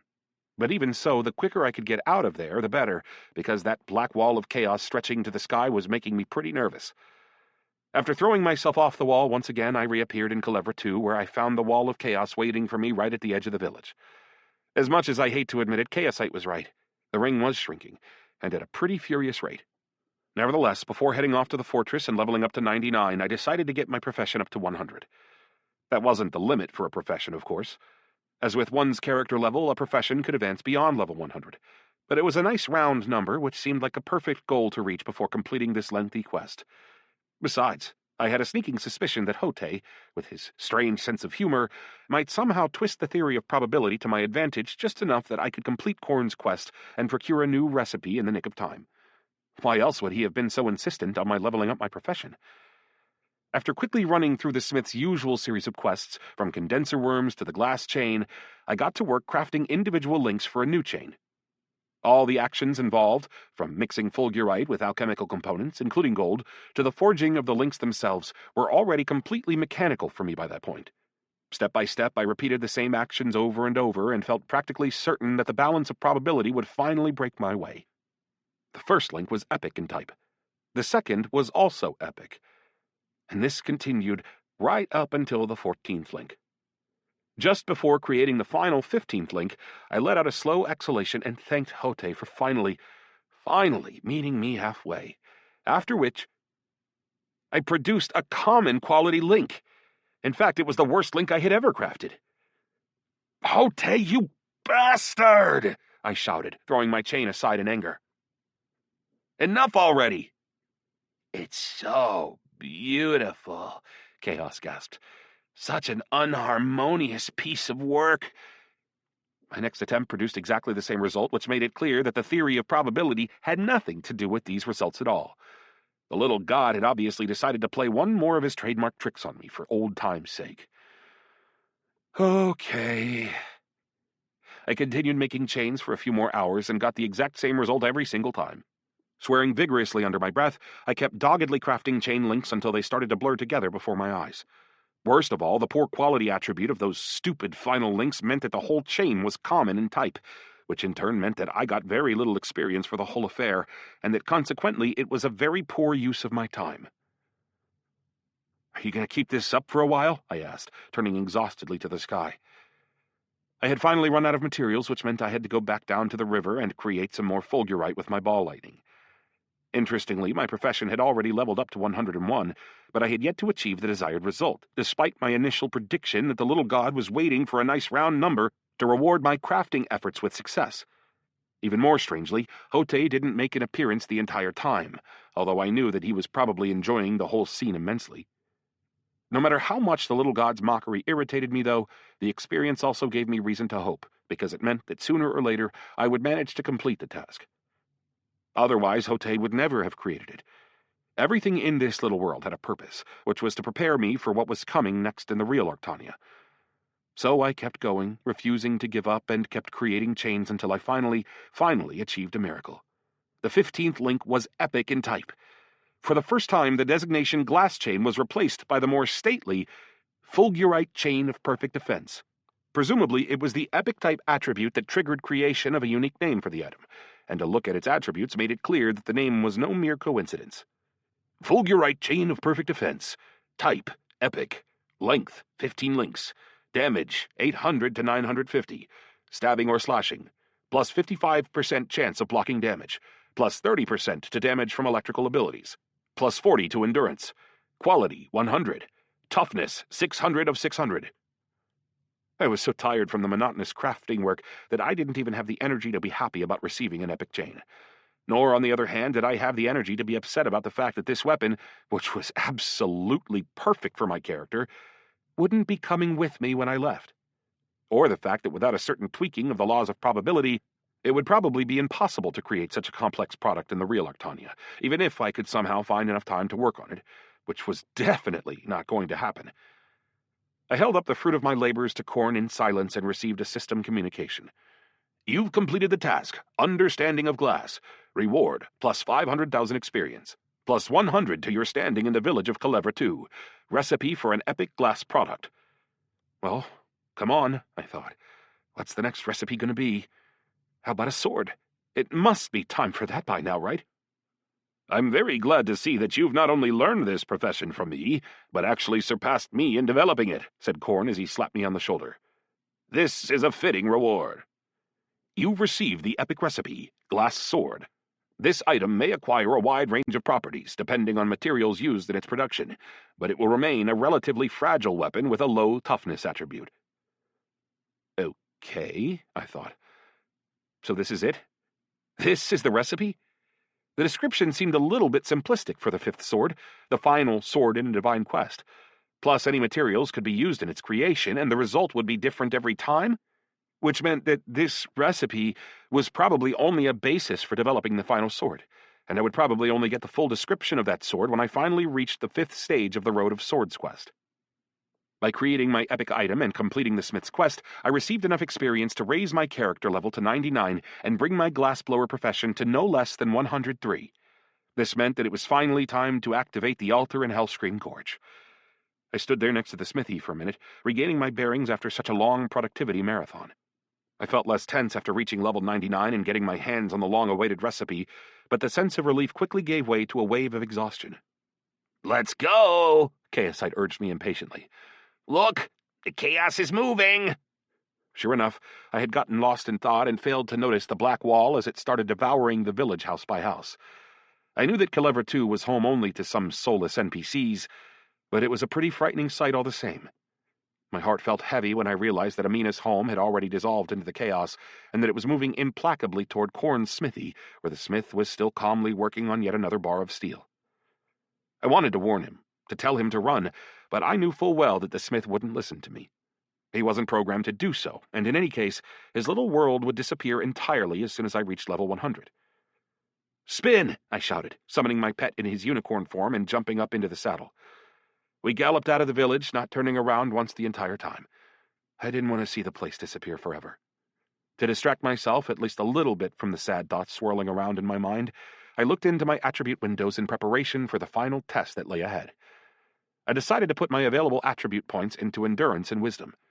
My abilities were already dealing plenty of damage thanks to my high intelligence attribute, but my mana supply and health were seriously hindering my potential. Name, Falk. Level 99. Experience, 100,000 of 3 million. To next level, 2,900,000. Faction, Empire, Aristocrat. Title of Count, 10% discount in stores within the Empire, plus 10% experience from quests. Title of Guardian of the Knowledge of the Ancients, 100% chance of successful application of the ability Power Over Machines to any single mechanism of the Ancients, usable 1 time every 7 days. Rank of Lieutenant, plus 10 to damage dealt. Race, Human. Class, Slider. Professions, 2 of 2. Glassblower, 103. Mechanic, 28.5. Race features, Experience, plus 5%. Class features, Defense against electrical damage, 100%. Attributes, Basic. Strength, 52. Dexterity, 102.1. Intelligence, 221. Wisdom, 152. Endurance, 70. Attribute points available for distribution, 0. Attributes, Secondary. Physical damage, 52. Full damage, 852 to 1002. Mana, 1520. Mana regeneration rate, 0.5 seconds. Health, Life, 1690. Health, Life, unit regeneration rate, 1 second. Armor, 384. Skills, 5 of 8. Dodging, 58. Two-handed, 38.2. Resilience to pain, 42. Riding, 56. Mana user, 35. Unique features: Curse of the Goddess Elenia, forbidden from joining groups with other players. Blessing of the Goddess Elenia, experience plus 10%. Mark of the Inferno, you were possessed by a demon at some point, and that left a mark on you. Exercise caution. This mark can be sensed both by residents of the Inferno and servants of light. Achievements: Loved you and left you. Hammer of the Jerboas, level God. Merciless exterminator of the skunks. Kissed by a demon. You have an unexplainable connection to the demoness Lamia. She can sense your presence within a radius of 0.5 miles. Oh, you scoundrel, level 3, 5 of 5. Protection from fire magic, plus 50%. Protection from chaos magic, plus 50%. Protection from life magic, plus 50%. Protection from dark magic, plus 50%.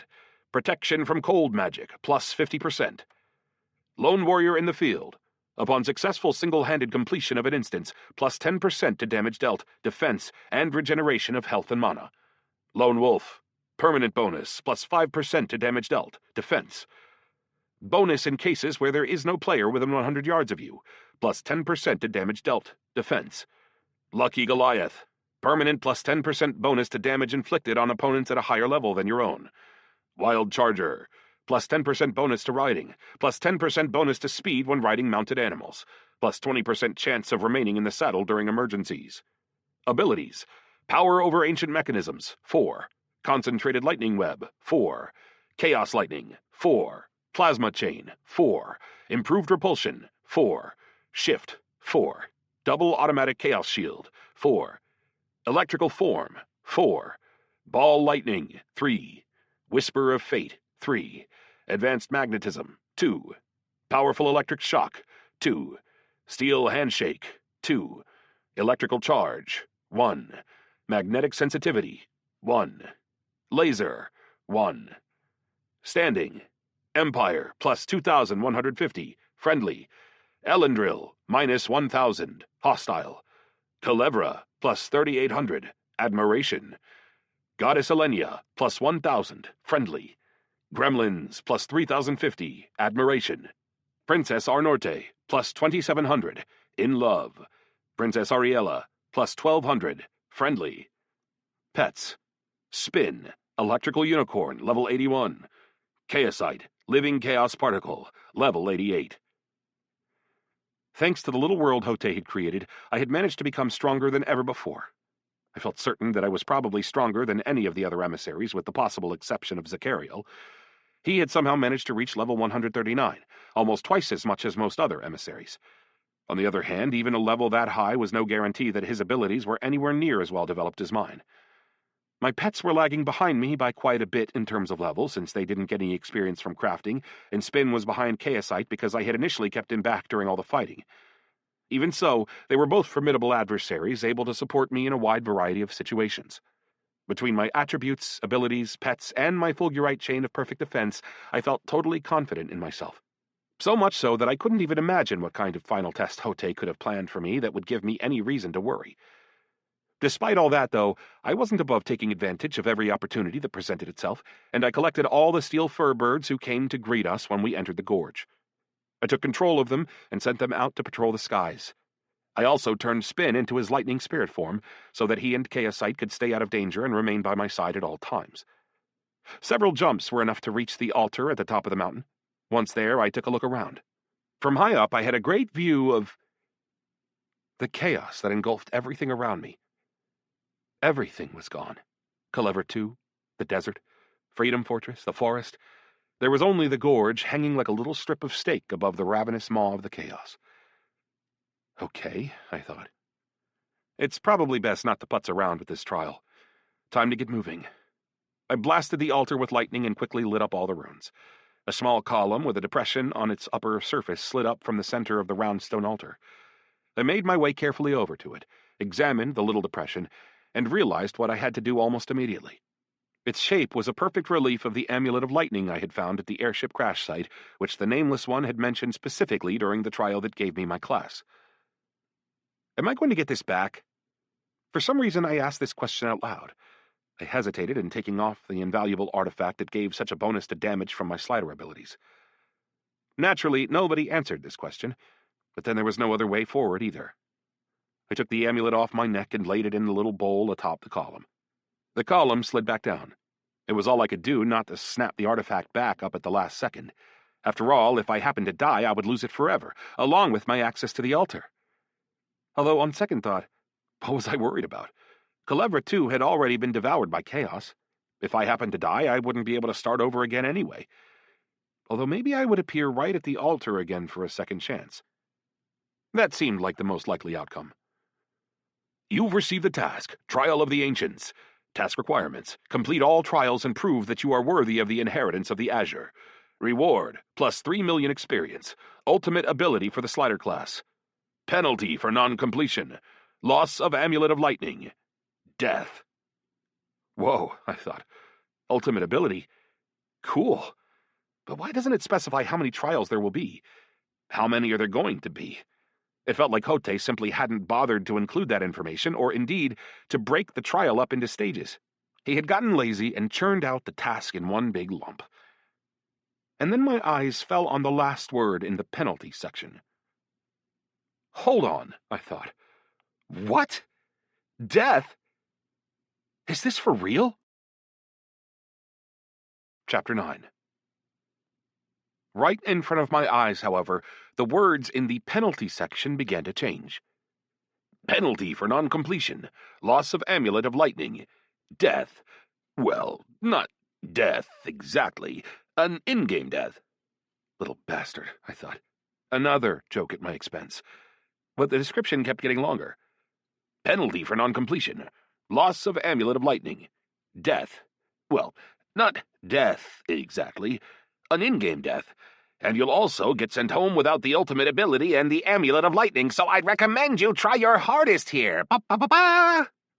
With that, the round platform started sliding slowly and smoothly up into the air. I had no idea what was going on at all. Up to that point, I had thought that all secret locations that had to do with the ancients were located underground, so this was extremely unexpected.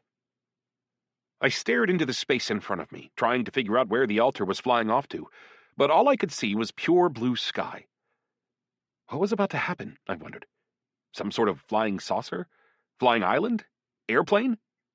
Or maybe the altar was simply lifting me up as high into the sky as possible, so it could throw me down to the ground. Maybe my trial was simply to try and survive that. I certainly wouldn't have put it past Hote. I had lots of different thoughts, but none of them turned out to be correct. At a certain point, clouds began to form around the platform, getting darker and darker the higher I rose, until finally I found myself in the middle of a massive thundercloud. Streaks of lightning would periodically flash out with a loud thunderclap, first on one side, then the other. The air was filled with shrieks and screams. And then, within a few minutes, the altar finally stopped moving and just sat there, suspended in the air about a half a mile above the ground, although it could have been a full mile for all I knew. One of the 5 steel birds who were still under my control was flying down below the thunderhead, which gave me a view of just how far we had risen. Without a sound, and in little more than a single second, I watched as Hellscream Gorge was devoured by the dark chaos around it. A second bird, which I had commanded to fly above the thunderclouds, had simply disappeared. All it managed to show me was the approach of more darkness. It seemed that the chaos was closing in on me from all sides. What could possibly be next? It didn't seem likely that I had been dragged into the middle of a huge thunderhead just to chat to somebody. Cree!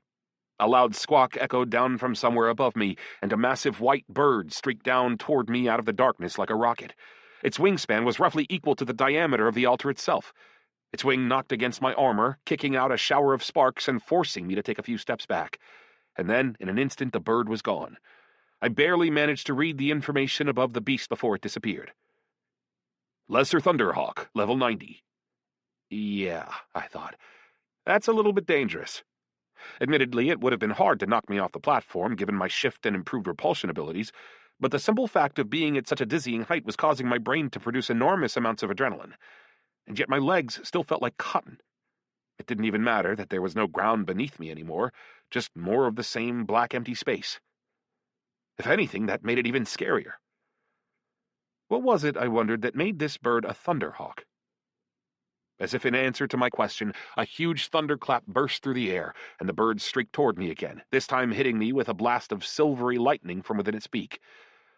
I would have thought that my resistance would render the attack harmless, but you've taken 200 points of electrical damage from Lesser Thunderhawk. My muscles clenched in a spasm of pain for just a moment, but I quickly regained control of myself. The bird obviously had some ability to bypass my electrical resistance, but its level was too low for it to present a genuine danger to me. One sip of healing elixir took care of the damage easily. But then came another thunderclap, and the bird flew out of the darkness and hit me with lightning once again. I activated double automatic chaos shield in time, which totally blocked the attack, and that was the cue for a truly vicious bombardment to begin. Blasts of lightning from numerous birds started hitting me almost constantly, as if the birds were standing in a firing squad somewhere in the darkness. I lost count of how many were flying around me, since I couldn't see them all within the clouds. But the lightning was hitting me from all sides, once every 2 or 3 seconds. Thankfully, Spin was able to reduce this damage with his passive healing ability, and Chaosite's aura managed to block their attacks from time to time. Every time this happened, of course, he would swear quietly to himself in disappointment. Stupid flying chickens! Come on, hit him! Critical damage! Critical damage! Whose side are you on? I shouted.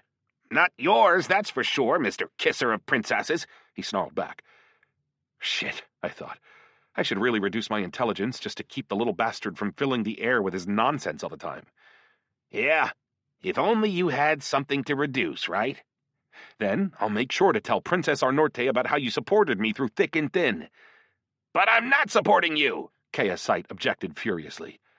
Thank you so much. Your support means so much to me. Ah, forget it. I realized that the autonomous shields offered me approximately 5 seconds of safety every time I activated them, so I started trying to catch the birds with my plasma chain, then reeling them in to finish them off with chaos lightning, which was my most destructive attack. This worked well, and I killed them one after the other without too much difficulty. Damn, I thought. If this is the whole trial, then in my opinion it's a little bit weak. It was just a shame that the hawks had killed all my remaining steel furbirds. That said, they weren't much use in total darkness anyway. As I finished off the Lesser Thunderhawks, the platform kept sliding smoothly on its way. By now, though, it was moving horizontally and gradually starting to speed up. Somewhere along the way, another bird shot out of the thunderhead around me. This was even bigger, however, and it hit me with a massive wing that was clearly intended to knock me off the platform. I switched to electrical form in time, and the huge wing passed straight through me, but the first bird was followed almost immediately by a second. Electrical form still hadn't recharged, and jumping on the moving platform would have been too risky, so all I could do was hit the deck and press myself against the stone, hoping that the bird wouldn't hit me. Sure enough, it passed by above me, but at the last moment I felt its claws sink into my back and pull me straight off the platform. The damage was pretty minimal, but the platform was moving away from me so quickly that I knew I had to act immediately. I used Chaos Lightning to knock the bird back and free myself from its claws, then pushed off the air beneath me and repelled myself in the direction of the stone platform. I was really lucky because the runes were glowing so brightly that I could see them amid the dark clouds, even at quite a distance. I reached the platform in 3 jumps and was once again standing securely on its surface. Almost, said Chaosite. These birds were all level 100, which was significantly more dangerous, but still basically tolerable. Plus, Spin had flown up above the platform on his own initiative and started sending me mental warnings whenever a new opponent started diving toward me. Almost as soon as I was back on the platform, another bird dove straight through him, aiming for me. I used electrical form to avoid its attack and deal the bird some damage at the same time. Then, before my next opponent appeared, I tried to come up with some way to keep myself tethered to the platform. Magnetic sensitivity couldn't find any metal inside it, despite the fact that my amulet of lightning was presumably inside it somewhere.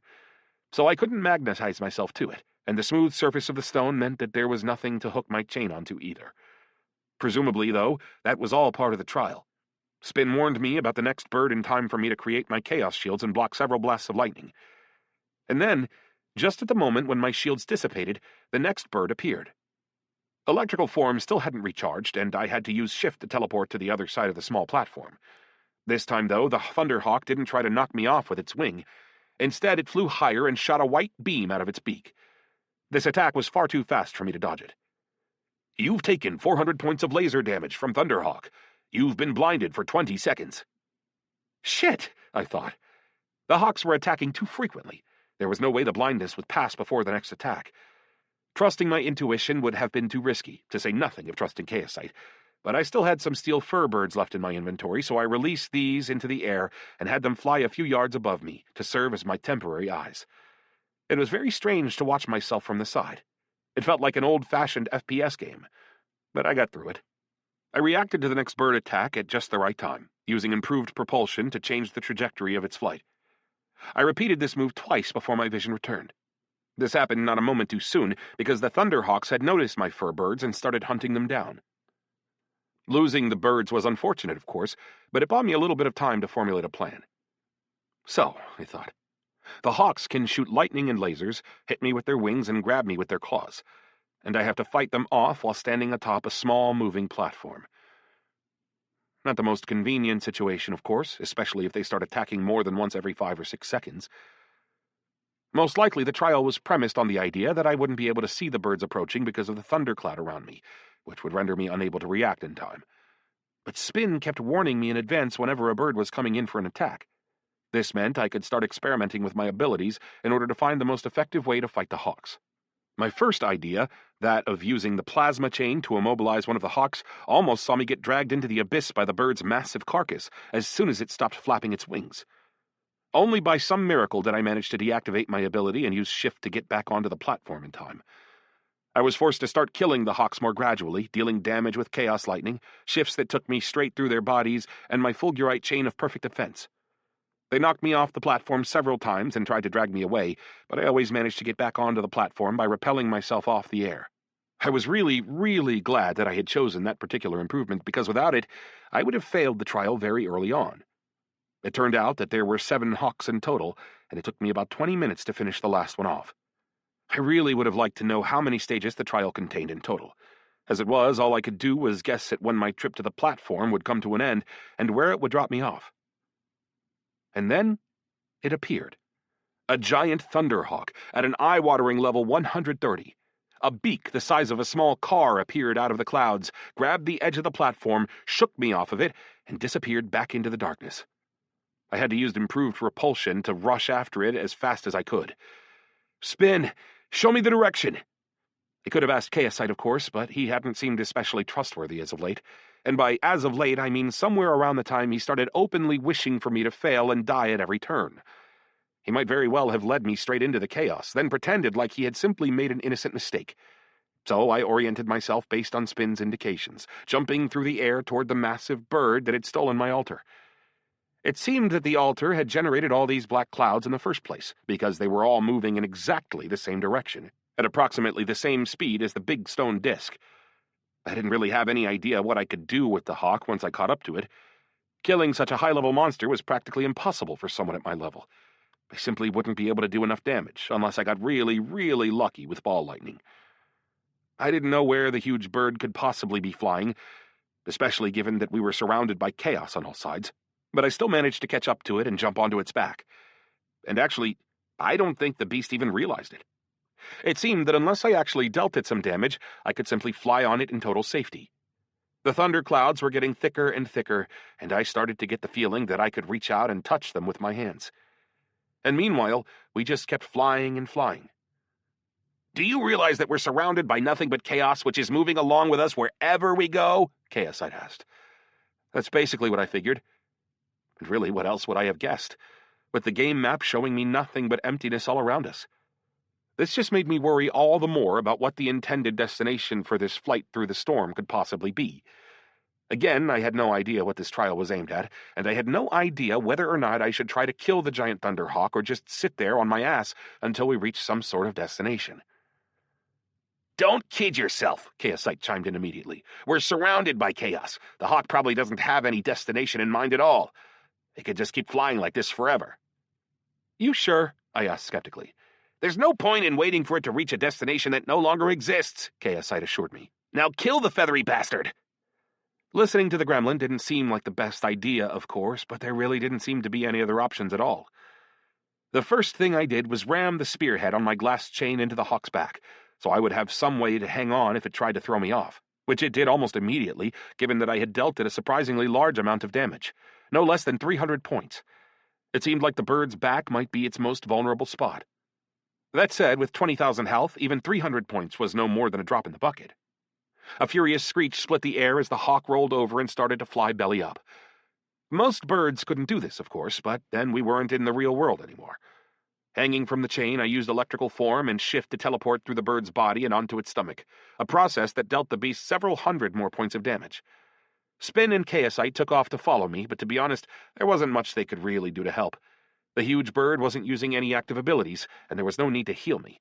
If I got knocked off, I would simply dissolve into the chaos. Suddenly, a flurry of sparks crackled out all across the bird's body, and a blast of lightning hit me with so much force that my muscles seized up. Actually, it was so painful that it felt like they were burning away inside me. "You've taken 3,000 points of electrical damage from Giant Thunderhawk. Electrical form kicked in automatically." One single blow like that would have killed me instantly if it hadn't been for electrical form's automatic activation. Even so, it was an extremely dangerous attack. I knew that there was practically no way I could kill such a powerful opponent, except maybe by using ball lightning, and again getting super lucky while doing so. But spending the mana for that spell all at once would have been too risky, even despite the fact that at level 3 it only took up 75% of my total maximum mana supply. Whatever the case, I had no intention of giving up, so I drank a mana elixir and kept hammering away at the hawk. The bird was spinning on its axis in midair, trying to throw me off, but I managed to hop back up every time. Once again, I felt like a flea. This was starting to become something of a trademark for me. And my bites were reducing the hawk's health, very slowly to be sure, but they were working. I even managed to figure out how to jump around its body using nothing but repulsion, saving electrical form to protect myself from the devastating bursts of lightning generated by the bird's body. I frankly lost count of how many deadly blasts of lightning I survived, and how many blows I landed myself, but I ended up winning in the end. I actually killed a level 130 monster. I lost my footing when it disappeared, of course, and I had to jump quickly back up onto the altar, which had resumed its horizontal position in the air. Only once I was back on top of the stone surface could I let out a sigh of relief and read my system communications. Killing the hawks had given me so much experience that I surpassed my goal at level 100. In fact, by the time I checked my messages, I was already at level 102. "Well, I'll be damned. I never thought you could do it," grumbled Chaosite with obvious disappointment. "But you're the one who told me to attack the hawk in the first place," I reminded him. "Well, yeah, because I thought it would rip you to pieces." "I'll make sure to tell the princess about all your valuable advice, and how I'd never have survived without it," I said sarcastically after thinking for a moment. "That never happened." "Thank you, my friend." "I'm not your friend." I was actually starting to like tormenting the gremlin. Maybe the fact that I could hear him wasn't actually so bad. But I couldn't help wondering, where were we headed on this strange journey through the clouds? After a little while, the platform came to a stop, and streaks of lightning began to appear in the dark clouds around us. At first, I decided that I was about to face another round of Thunderhawk attack, but the lightning started flashing more and more often until finally it wove itself together to form something like a human face. A closer look, however, revealed that it wasn't actually human. Its features were sharper, its nose narrower, and its eyes were bigger, like those of an anime character. I suspected that this is what the ancients had looked like, although I had never seen any depictions of them in the game before. "Human," the head began to thunder. "You have accepted our inheritance. but it has yet to accept you. Yep, I thought. Definitely an ancient one. What must I do for the inheritance to accept me? You must come to understand your purpose. It sounded pretty dramatic and mysterious. Classic for the genre. But there should still be some sort of instructions about what to do next. But how should... And pass the final, most important trial of them all. I'm ready. You must repeat everything I'm about to say, without making a single mistake. Betty Botter bought some butter, but she said, "This butter's bitter. If I put it in my batter, it will make my batter bitter." I decided that I must have misheard. What? Something... I couldn't think of a good trial, the head suddenly grumbled. The voice had transformed into Hote's. And we don't have much time left anyway. Lie down, get your reward, and get the hell out of here. And with that, the head disappeared, leaving me standing on the platform with my mouth agape. Meanwhile, the black clouds suddenly dissipated and the platform began to descend. My map kicked back into action and showed me that we were supposedly in the desert lands that were still off limits in the real Arctania. The platform descended smoothly to the ground, but at the last moment a hatch opened beneath it and we dove inside. I was right all along. All the mechanisms of the ancients seemed to be located underground. The descent didn't take very long, but it lasted for at least 30 seconds or so, which meant that we had descended about 15 stories into the earth. Some sort of cavernous hall opened up in front of me, in whose center there stood a big black egg about the size of my virtual capsule. Everything around it was made of white marble, which served to further highlight the importance of whatever was in the center of the room. The altar landed next to the capsule, and the little column with my amulet of lightning slid back up out of its center. I quickly snapped the artifact back up, before Hote had a chance to reconsider, then hopped down from the altar and walked over to the egg. "So, what's this?" I asked out loud, as if anybody would have answered me. Spin and KSI took off to scout around the edges of the hall, then came to a stop in the air, above the capsule. They were just as interested in it as I was. Well, I thought, if this is a piece of ancient technology, I'll obviously have to try my ability on it. Application of ability Power over Ancient Mechanisms to Alternate Reality Modulation System was 30% successful. You may activate the following commands. Open, close. Activate. Self-destruct. It was clearly time for a different tactic, and fortunately I still had my special Guardian of the Knowledge of the Ancients ability. Once every 7 days, this allowed me to activate Power over Ancient Mechanisms with a guaranteed success rate of 100%. So that's what I did, and soon I saw a fourth command join the other three. Transfer to alternate reality. Ah, I thought. I see. Hote wants to play the Matrix, does he? "So what does this mean?" I asked, speaking out loud once again. "Ba-ba-ba-ba!" a familiar voice rang out across the marble hall, and Hote appeared on top of the capsule's lid.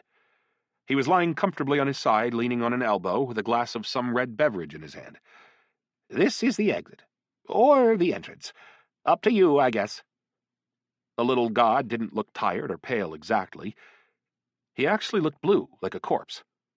The happy, plump little god had turned into a gaunt-looking zombie with big black circles under his eyes. He would actually have been a perfect companion for Eidolon if the latter had taken possession of another dead body. "You don't look so great," I noted cautiously. "Thanks to you," the little god quipped back wearily. "These games with my own little world turned out to be too taxing. I may have overestimated my power a little bit." I might actually have sympathized with him if I'd had the least bit of understanding about how all that stuff worked. How did it feel to be tired when you were a virtual god? Also, I had a hard time believing that the little god's appearance depended on his condition. He must have had the ability to alter his appearance at will. I mean, what kind of god couldn't even do that? Think about his appearance as the god of the orcs, Gmorka, or the fact that he had actually created his own little world in the first place. "How are things going in the real world?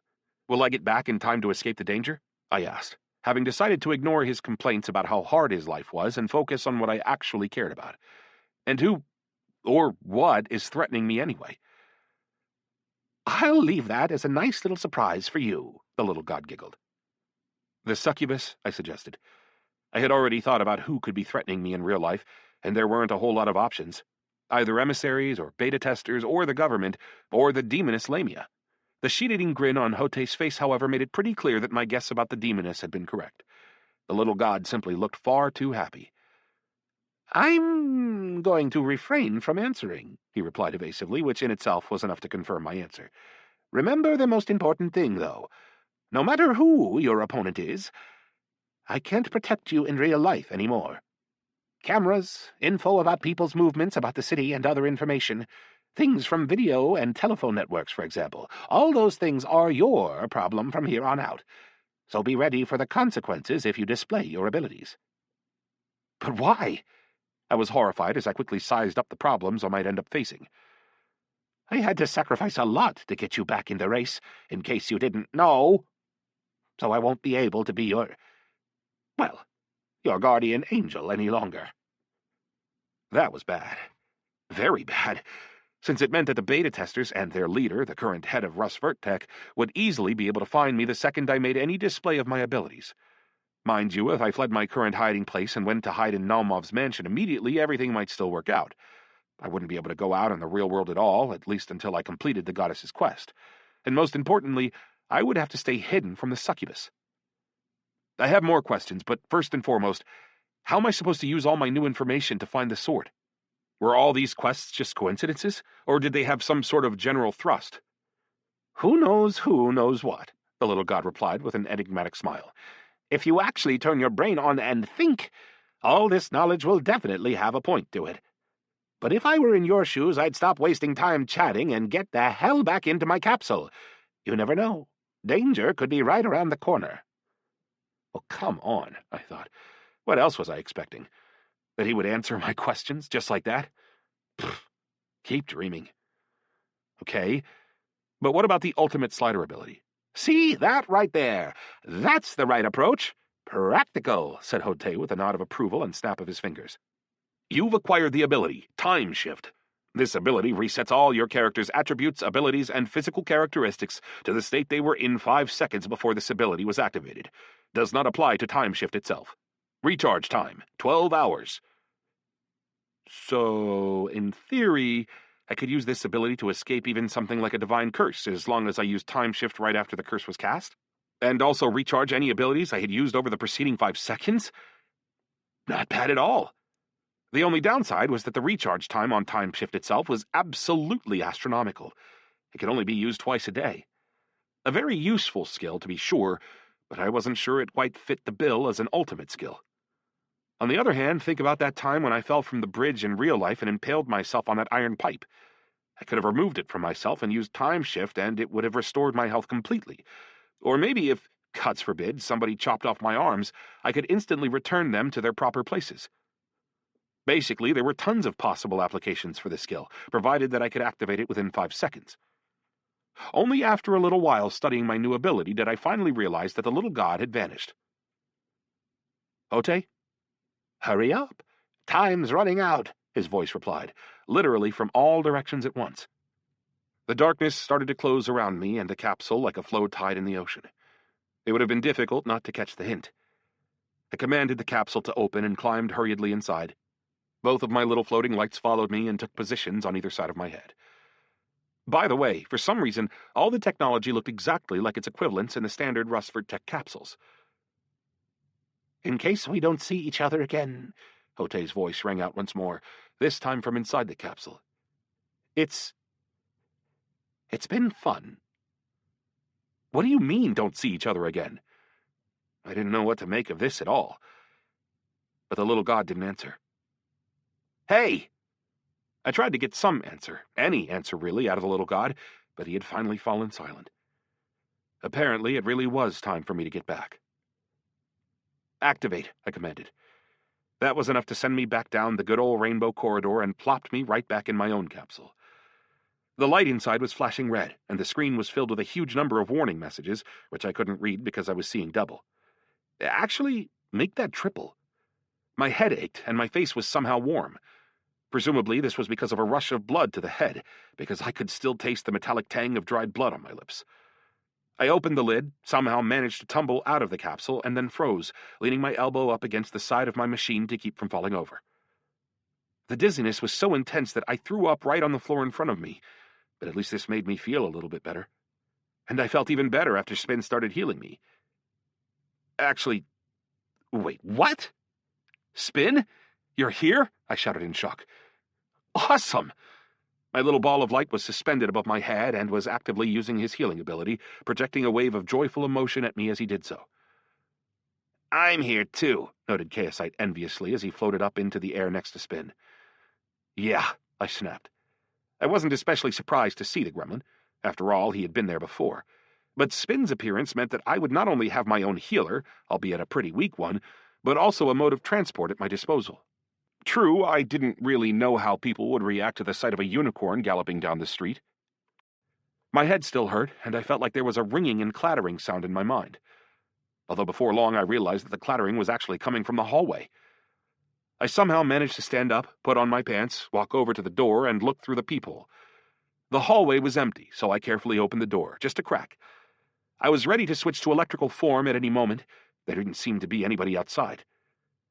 No sooner did that thought cross my mind than the wall about 10 steps away from me suddenly exploded. A huge two-headed dog burst into the hallway, where it was already busy tearing away with both mouths at a strange, many-armed creature that looked like something Dr. Frankenstein might have made during a particularly bad hangover. A beast from the inferno, and a walking corpse. In the real world? What the hell was going on? Chapter 10. The two beasts, neither of which should have existed in the real world at all, were enmeshed in one big mass of flesh, biting and tearing at one another with every ounce of energy they had. I froze, unable to believe what I was seeing. At a certain point, I even thought that this might yet be another one of Hote's little jokes, another little world created specifically to have some fun at my expense. Further surrealism was added by the system descriptions above the monsters' heads. 3-headed Cerberus, level 80, and Thon, level 75. Just then, I heard the sound of glass breaking behind me and turned around to see a real live imp in the same room as my capsule. I had killed enough of these beasts in the inferno to recognize it, but I could never have imagined that I'd see one of the winged half-pig, half-devils in a Moscow high-rise. My reflexes kicked in before I could really digest the fact of the beast's presence. Plasma chain flew through my apartment and snared the imp by the neck, then yanked it toward me. The revolting smell of rotten flesh so characteristic of these beasts hit my nostrils almost immediately, and I blasted the monster with lightning, hoping to be rid of it as quickly as possible. Apparently, I put too much power into the attack, though, because the little hairy pig literally exploded when my concentrated lightning web hit it, spraying both me and the hallway with a thick coating of blood and gore. "Damn," said Chaosite. "Since when are you so bloodthirsty?" Acting on his own initiative, Spin flew out the window and quickly signaled that there was no more danger from that direction, although I could clearly hear the sound of gunshots coming from the lower floors of the building. I frantically slipped on a t-shirt and some shoes because only a true badass could walk across a carpet covered in shattered glass, and I certainly had no illusions about the idea that I might be a true badass. Along the way, I snapped my phone up off the table and noticed a nearly endless stack of missed calls and messages, but I simply didn't have the time to address them. Then I went back to my apartment's door and peeked out just in time to see the Cerberus as it finished tearing the walking corpse to pieces. Only 2 of its 3 heads were still in action. The third was hanging limply by the animal's side. Obviously, and despite being cobbled together from the lost and found at a morgue, the beast wasn't exactly easy to kill. Although actually, is kill really the right word when we're talking about a walking corpse? At that point, the Cerberus turned its attention to me and dove immediately into an attack. The whole scene still seemed utterly surreal to me, but that didn't prevent me from using repulsion to throw the beast back to the other end of the hallway. Only then did I remember a certain very important fact. There were no mana elixirs in the real world, which meant that abilities had to be used with extreme caution and economy. As such, it was always best to use something that could do the job in one move. Naturally, the Cerberus jumped back up and ran toward me again, but I was back on my game this time, and I hit it with a blast of lightning that burned a hole straight through the hideous beast. The demon might have been summoned from the game's world, but in real life, its body was somewhat more fragile than it would have been in-game. Although as far as I could remember, Cerberuses didn't tend to make it much past level 70, and I don't think it would have been all that much more difficult to kill them in the game. At that moment, Spin warned me that there was danger behind me, and I turned around to find that 2 more imps had flown in through the window. They let out a synchronized roar of fury and threw themselves at me. Deciding that it would be best to kill them both with a single blast of lightning, I split one lightning web into 2 bundles and fired. But one imp managed to dodge the blast in time and make it to within claw range of my body. I switched to electrical form, which dealt the imp damage when it touched me, then finished it off by teleporting through the beast with shift. My level and my enhanced abilities had made me exponentially more powerful than I had been during my last confrontation with the Inferno, and creatures like imps were no longer serious opponents for me, not even in real life, let alone in game. Realizing that I was out of options and that it was time to run, I rushed back into the hallways and ran to the stairs, hoping to climb onto the roof. Remaining in the building would have been too dangerous. Running downstairs and into a battle with a bunch of bystanders watching would have been stupid. I might not be able to beat whatever was coming out in the open space of the rooftop, but I could certainly flee. The door to the roof was locked, but I manipulated the lock without difficulty and opened it. Actually, I didn't even really have to stop to think about what I was doing. Causing a little communication about successfully using my power over ancient mechanisms ability to flit past the corner of my eye. Once outside, I ordered my pets to fan out and keep an eye on the perimeter, while I ran over to the edge of the roof and looked down, hoping to determine where to jump and to find out whether there were any other opponents in sight. I couldn't see much from the 60th floor, especially when looking through a bunch of trees, but I could definitely tell that something was happening down below, based on the sound of people screaming and gunshots echoing through the air. The only bright side was that Hote had chosen to put my shelter in a building that nobody else had moved into yet, which meant that far fewer people were in danger than would have been the case in a normal apartment block. The front part of the building faced a small park and parking lot and was about 100 yards away from the next 15-story building. Still looking down, I took out my phone and dialed Mark's number, praying that he wasn't in his capsule. Alas, the illusionist didn't pick up, so the next person I called was Naumov. Then, when he didn't answer, I called Sergei. "Oh, ho, ho, he's back," said the healer, instead of actually greeting me. "We actually had a little funeral for you before I finally got access to the list of emissaries and saw that you were still alive." "What are you talking about?" I repeated. "Doesn't matter. Tell you later. Where are you right now?"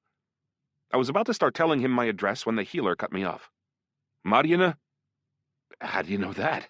"The media's been buzzing about these mysterious, aggressive creatures that are attacking people down there.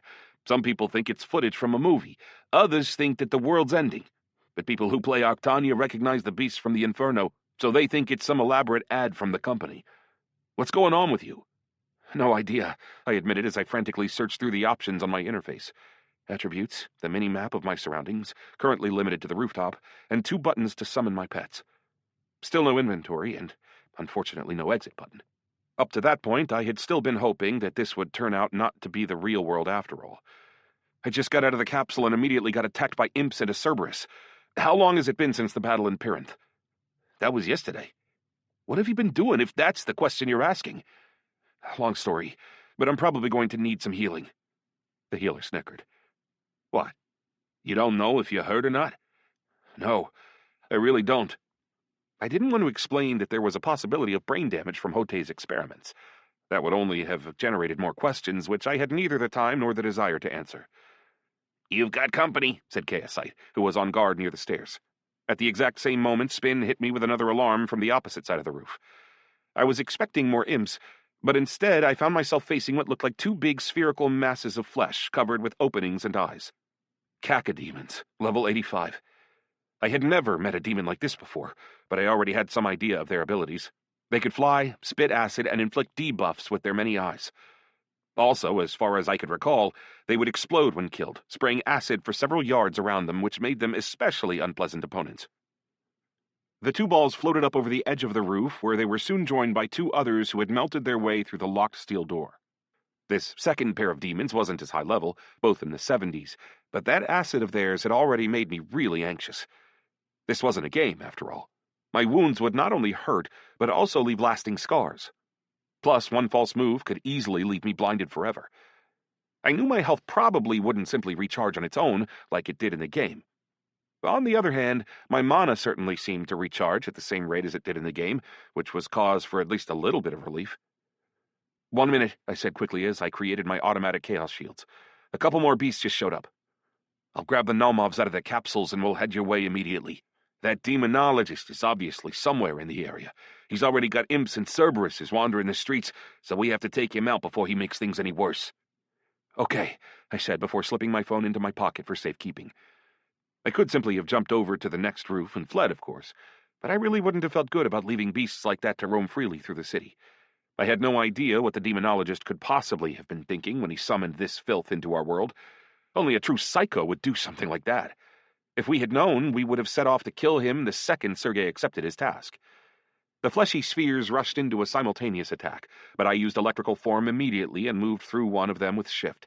I had no intention of exposing myself to their acid even for a second, so as soon as shift teleported me, I blasted one of them with lightning, then shot up into the air about 30 feet to dodge the attack I knew would be coming.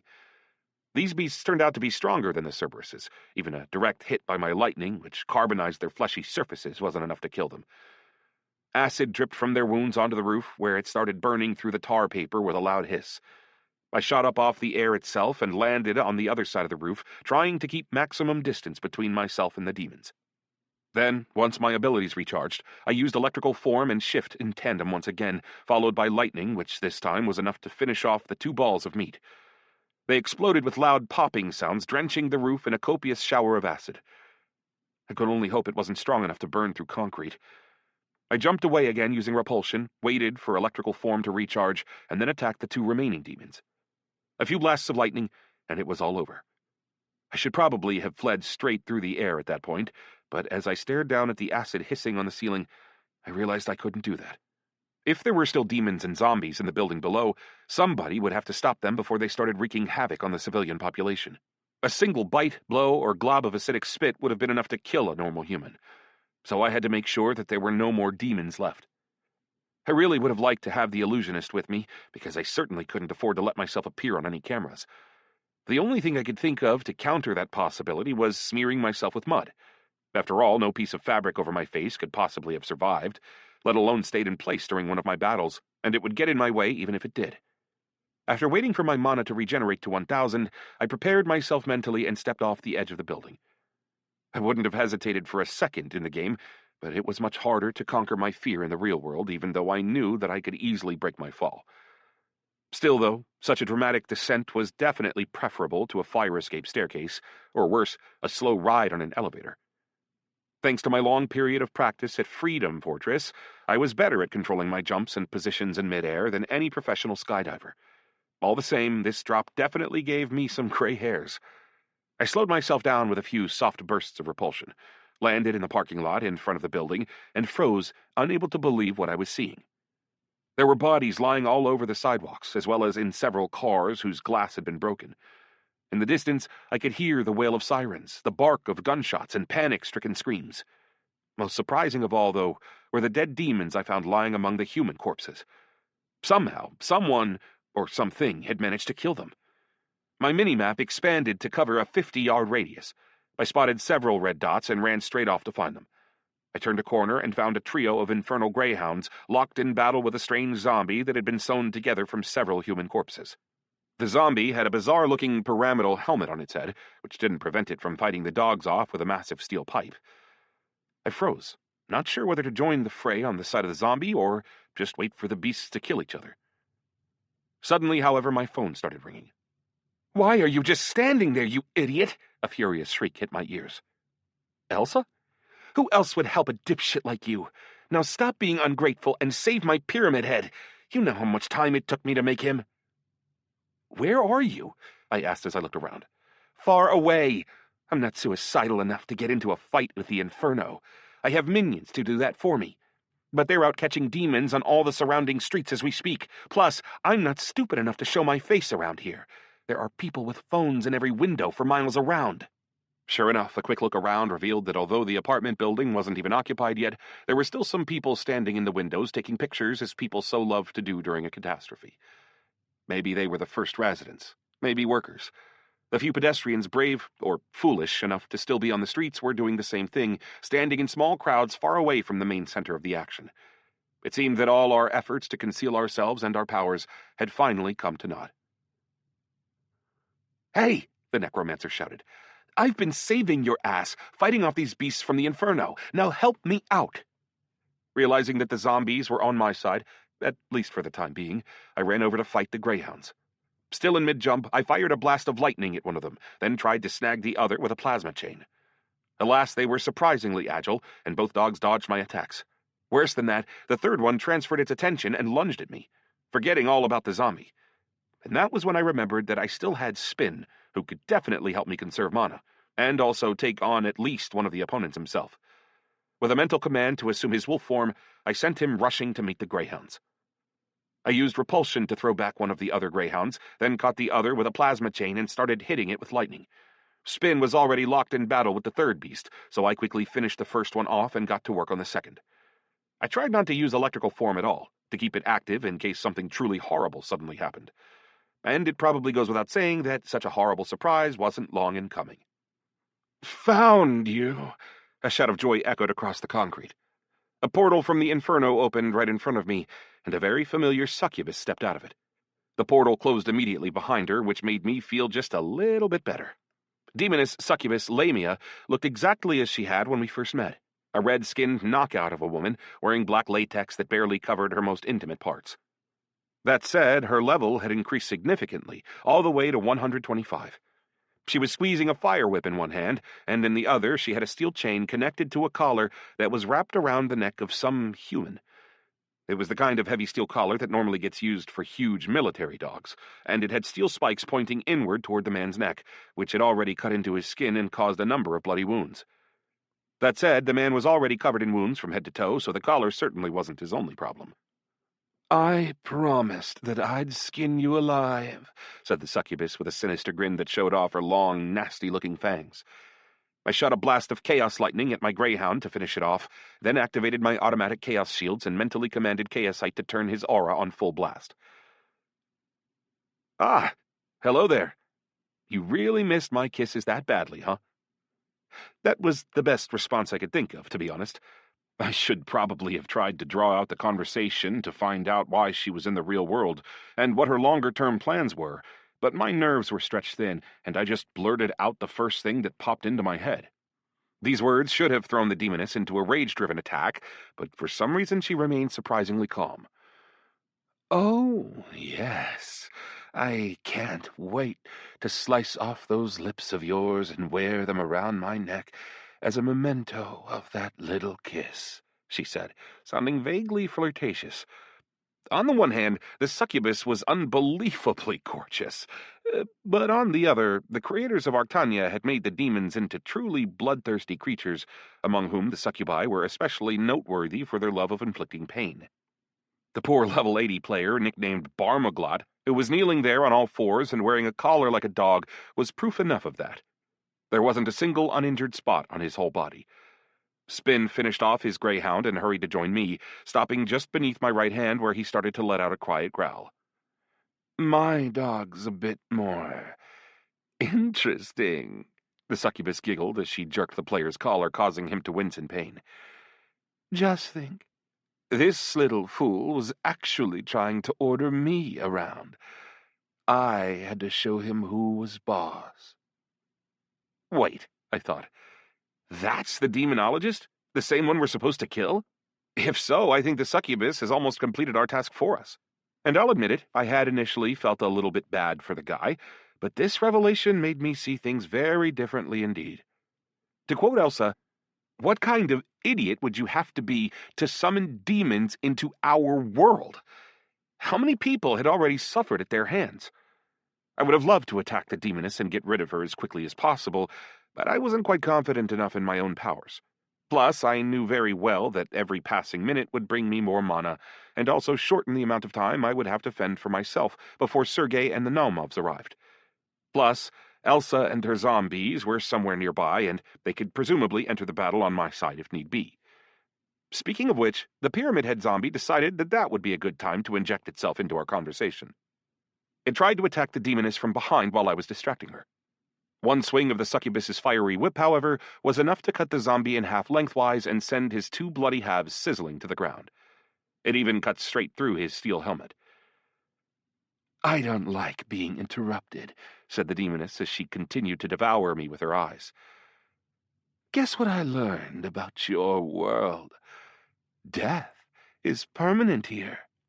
Also, humans here fear pain much more than they do in Arctania. Torturing them here is 1,000,000 times better," said the succubus, who was literally trembling with pleasure. "And they're so weak. It's a whole world full of victims." The fiery whip brushed lightly against the demonologist, but that was enough to send up a loud hiss of burning skin and a cloud of disgusting-smelling steam, all accompanied by a nauseating howl of pain. "Listen to that screaming," Lamia hissed. "That's nothing compared to what you're going to feel when I skin you alive." Chapter 11. I hadn't forgotten to keep checking my surroundings.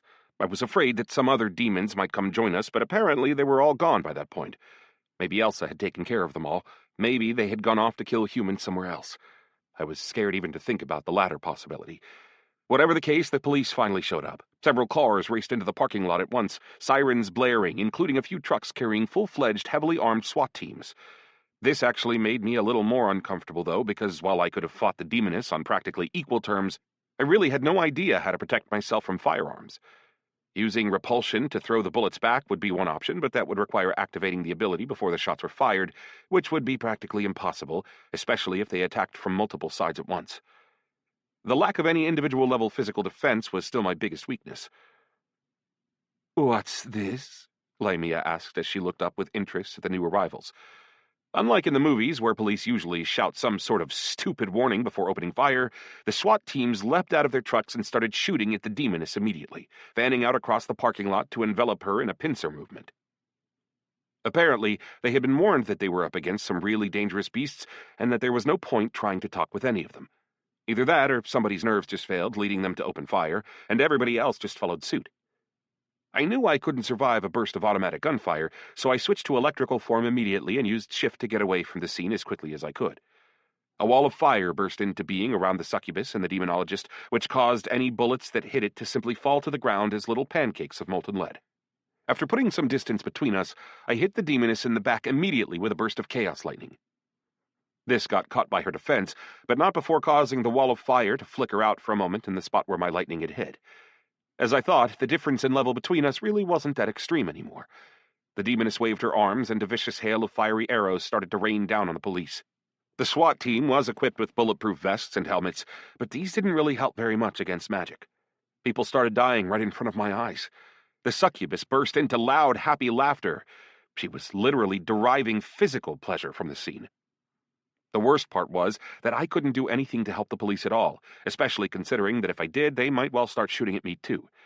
I even ordered Spin to hide behind some trees and not show himself under any circumstances, because they would definitely start shooting at an electric wolf if they saw one. They would undoubtedly confuse it for one of the monsters. What else could I do? Nothing, really, besides casting chaos lightning from a distance and hoping to knock out the succubus's shield. Maybe, I thought, a few lucky hits from a machine gun would be enough to finish her off. We were in the real world, after all, and demons seemed to be subject to the same weaknesses as humans. They couldn't stand there and take 10 gunshots with no other consequence than a lowering of their health bar. Out here, any blow that didn't hit your armor would tear up your flesh. "Ha ha!" Lamia roared with laughter as she pointed an elegant claw-tipped finger at the apartment block behind me. "I just love it here. These people have no idea what's coming for them." A burst of blood-red arrows shot out of her fingertip and flew toward the building. I heard the clattering of glass, followed by screams of horror. I was about 100 feet from the building, and the few people who were still inside it were still filming everything nonchalantly, with no trace of fear at all. The scene was unbelievable, to be sure, but I certainly wouldn't have risked my own life to film it. Meanwhile, I kept attacking the demoness, and with my fourth blast of chaos lightning, her fiery wall finally collapsed. It didn't take long before she took her first wounds. The succubus didn't even flinch as the bullets hit her, but a number of big, bloody wounds burst out like roses at various points across her body. That said, they started to draw shut almost as soon as they appeared. Apparently, I had underestimated just how imba such a high-level demon could be. Her regeneration was amazingly fast, in this world as well as Arctania. Not only that, but she was also standing between the apartment block and the SWAT team sheltering behind the cars in the parking lot. As a result, some of the bullets they fired at her started to break windows in the building, and it was only at that point that the rubberneckers in those windows finally realized that staring at such a fierce battle might be a little too dangerous. Several bullets hit the poor demonologist. Not being anywhere near as tough as Lamia, he soon dropped to the ground and died. When the succubus noticed this, she tossed the steel chain aside and stomped her foot against the ground in irritation. A wave of fire roared out across the ground and into the parking lot, where it immediately caused several of the nearest cars to explode. I was about 20 yards away from the parking lot, but I still got hit with a wave of hot air. Something hot and sharp slashed me across the cheek, leaving a feeling of burning pain in its wake. "Hey, idiot! Lure her over here!" I heard a shout from behind the corner of the nearest high-rise, and saw a flash of long black hair. It would have been hard not to guess who was calling me. Okay, I thought. I really hope she has some sort of plan. I followed the necromancer at a deliberately slow pace, allowing my automatic chaos shields to recharge and ordering Spin to follow us along the same wide arc I was taking. Naturally, the demoness couldn't simply let me leave. "I'll find you wherever you go. You won't get away from me," Lamia shrieked as she took off running after me. She was so fast that I ended up having to use shift, then repulsion off both the ground and the air itself, to avoid being hit by her fiery whip. I found a very unusual surprise waiting for me behind the corner. 7 zombies, all armed with guns. It seemed like they had already managed to tussle with some demons, or something else that knew how to bite really viciously, because they looked like they had recently encountered a small shark. Some were missing arms, others had chunks of flesh torn out of them in various places. "Lie down!" Elsa shouted, simultaneously hitting me with an already familiar buff that temporarily increased my intelligence by a full 20%. Her ability had obviously improved since our last meeting. Her level was all the way up to 93. While I had been busy losing levels, the God of Death's protege had clearly been racking them up as fast as she could. The necromancer slipped sneakily away and hid herself behind some construction equipment. Quite handily, the workers had left their steamrollers, a bulldozer, and a dump truck full of hot asphalt behind. The apartment block had already been built, but they were still working on the roads around it, and they had obviously been working up until very recently because the road we were standing on was still warm. I could only hope the workers had fled, rather than becoming food for demons or raw material for more zombies. I didn't comply with Elsa's shouted command. I went one better. Waiting until the demoness appeared from behind the corner, I used shift to move out of the zombies' line of fire and snare the succubus with a plasma chain. "Fire!" The zombies started firing their guns wildly, ripping into the demoness's flesh with abandon. They weren't exactly snipers, of course, and most of their bullets flew wildly past their target. Nevertheless, Lamia's health started to plummet rapidly. Unfortunately, this only continued for as long as my plasma chain remained in effect. The succubus freed herself, much more quickly than most other opponents would have, I might add, and immediately covered herself with a fiery shield. The zombies immediately found themselves under attack by a rain of flaming lashes, which cut each of them clean in half. Even then, however, their bisected bodies and severed limbs kept doggedly firing away for as long as they could. Once they were down, the demoness's bloody arrows started flying my way, although I managed to stop them with my chaos shields. "And who's this?" the succubus snarled as she looked around. "Who dares come between us?" Elsa was hidden behind a row of cars, trying her best to pretend she didn't exist at all, but the demoness found her easily and took off running toward her. The zombies on the asphalt were still shooting at the succubus, but their aim had been bad even before their dismemberment, and they were even less effective after it. Furthermore, as the demoness moved, I unexpectedly found myself under fire from the zombies as well, which forced me to activate electrical form. I didn't want the ability to go to waste, so I used shift to teleport through the demoness. This succeeded in distracting her attention. Really, we could call it aggro, back to me. "Jump," Whisper of Fate spoke inside my mind, and without thinking, I used improved repulsion. The asphalt where I had been standing turned into a big fiery mass that looked like a whole pond of magma. Still in midair, I turned on the dump truck and one of the steamrollers with my mechanical ability and drove them forward, hoping to keep the demoness distracted from Elsa. Sure enough, the succubus reacted to the sound of the engines and hit the dump truck with her fiery whip, cutting the hood clean in half and severing part of the engine block. The dump truck went quiet and let out a stream of smoke, but it had done its work well. The whole scene had given Elsa time to escape. More specifically, she had used some ability to trade places with one of her zombies, and when the demoness finally jumped over the steamroller, she found herself facing not the necromancer, but a zombie with a submachine gun who kept up sustained fire for about 3 seconds before being dismembered. "Enough!" the succubus growled. She summoned a veritable field of fire from the ground, which instantly reduced the dismembered zombies, who were still firing away, to piles of molten metal and ash. The zombie who had switched places with Elsa, however, didn't seem to want to wait. Instead, he exploded violently and sprayed the demoness with flecks of bone that did a serious number on her health. The bones tore into her skin, turning her legs and abdomen into a big bloody mess. "Ah!" she screamed, although I could tell it was a scream of anger rather than one of pain. "I'm going to gut you!" Right in front of my eyes, her brand-new wound started to draw shut, and the bits of bone from the exploded zombie began to clatter to the asphalt below. "Hey, I'm your enemy here," I shouted, trying to draw the demoness's attention back onto me. This would have been fine, except that I didn't have enough mana for a full-on battle. 600 points. Enough, at most, for 5 average-powered blasts of lightning and maybe 2 shift electrical form combos. That plus the fact that the demoness's health was still at about 70%. My only hope was that I had cost her as much mana as she had cost me, or ideally more. The demoness was obviously trying to hit me with some sort of spell, but for once, Chaosite's aura actually kicked in. And that was when Spin crept up to her from behind and used Thunderbark, which hit the succubus with a stun debuff that allowed me to deal another dose of damage with lightning. Lamia couldn't throw up her shield, so she took the maximum damage my spell could do, including the extra percentage imparted by the necromancer's buff. "You little—" The stun debuff had worn off, and the succubus was about to attack the wolf, but I commanded him to dive back under the dump truck and hide. Spin was probably unkillable, even in our world, but I couldn't afford to risk losing him, and I wouldn't have wanted to anyway. The demoness was still distracted by my pet when, out of nowhere, a 2-foot-long bone spear sank straight into her back. Presumably, Elsa had decided to join the battle herself. I knew that she had to produce these projectiles from inside her own body, so I could only imagine how painful it must have been to create such a spear. For my part, I closed in on the demoness, hoping to take her attack onto myself and prevent her from aggroing onto Elsa or Spin. The demoness took full advantage of my proximity and tried to catch me with her fiery whip, but I used electrical form to let the attack go straight through me, then used shift to teleport straight through her. "Guard yourself," said Whisper of Fate, but it was too late. "Got you!" the demoness shouted in triumph. The moment I emerged from shift, I suddenly felt something thick, heavy, and burning wrapped around my legs just below the knee. "No more running." As if that weren't enough, I got slapped with a silence effect that prevented me from using my abilities. I don't know how the succubus managed to calculate her whip swing so incredibly carefully, but it had obviously been a trap all along, and I had walked straight into it. Looking down, I saw to my horror that the earth beneath my feet had transformed into thick, burning magma, which was burning my flesh to the bone before my very eyes. The pain was indescribable, but thankfully I didn't lose consciousness.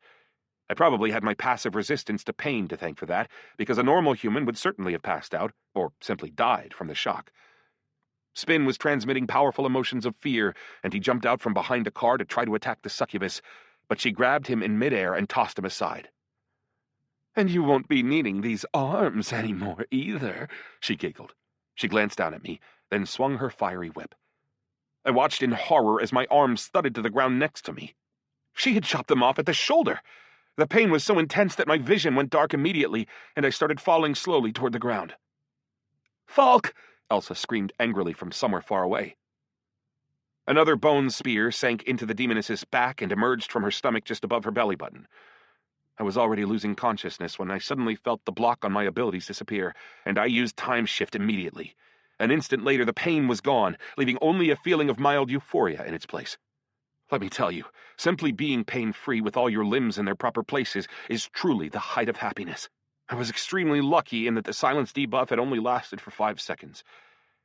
The fact that I was suddenly standing there totally unharmed surprised the demoness so much that she fell into a momentary stupor, still standing there with a bone spear in her hand after ripping it out of her own chest. Spin took advantage of this to jump up and sink his teeth into Lamia's throat, but she grabbed him mid-jump and rammed the bone spear through his side. And that was when Elsa kicked into action again. She cast a spell that summoned a massive skeletal hand, which wrapped itself around Lamia and Spin and sealed them in a huge cage of bone. It was so tight that it resembled a giant flower bud. I couldn't see either Spin or Lamia.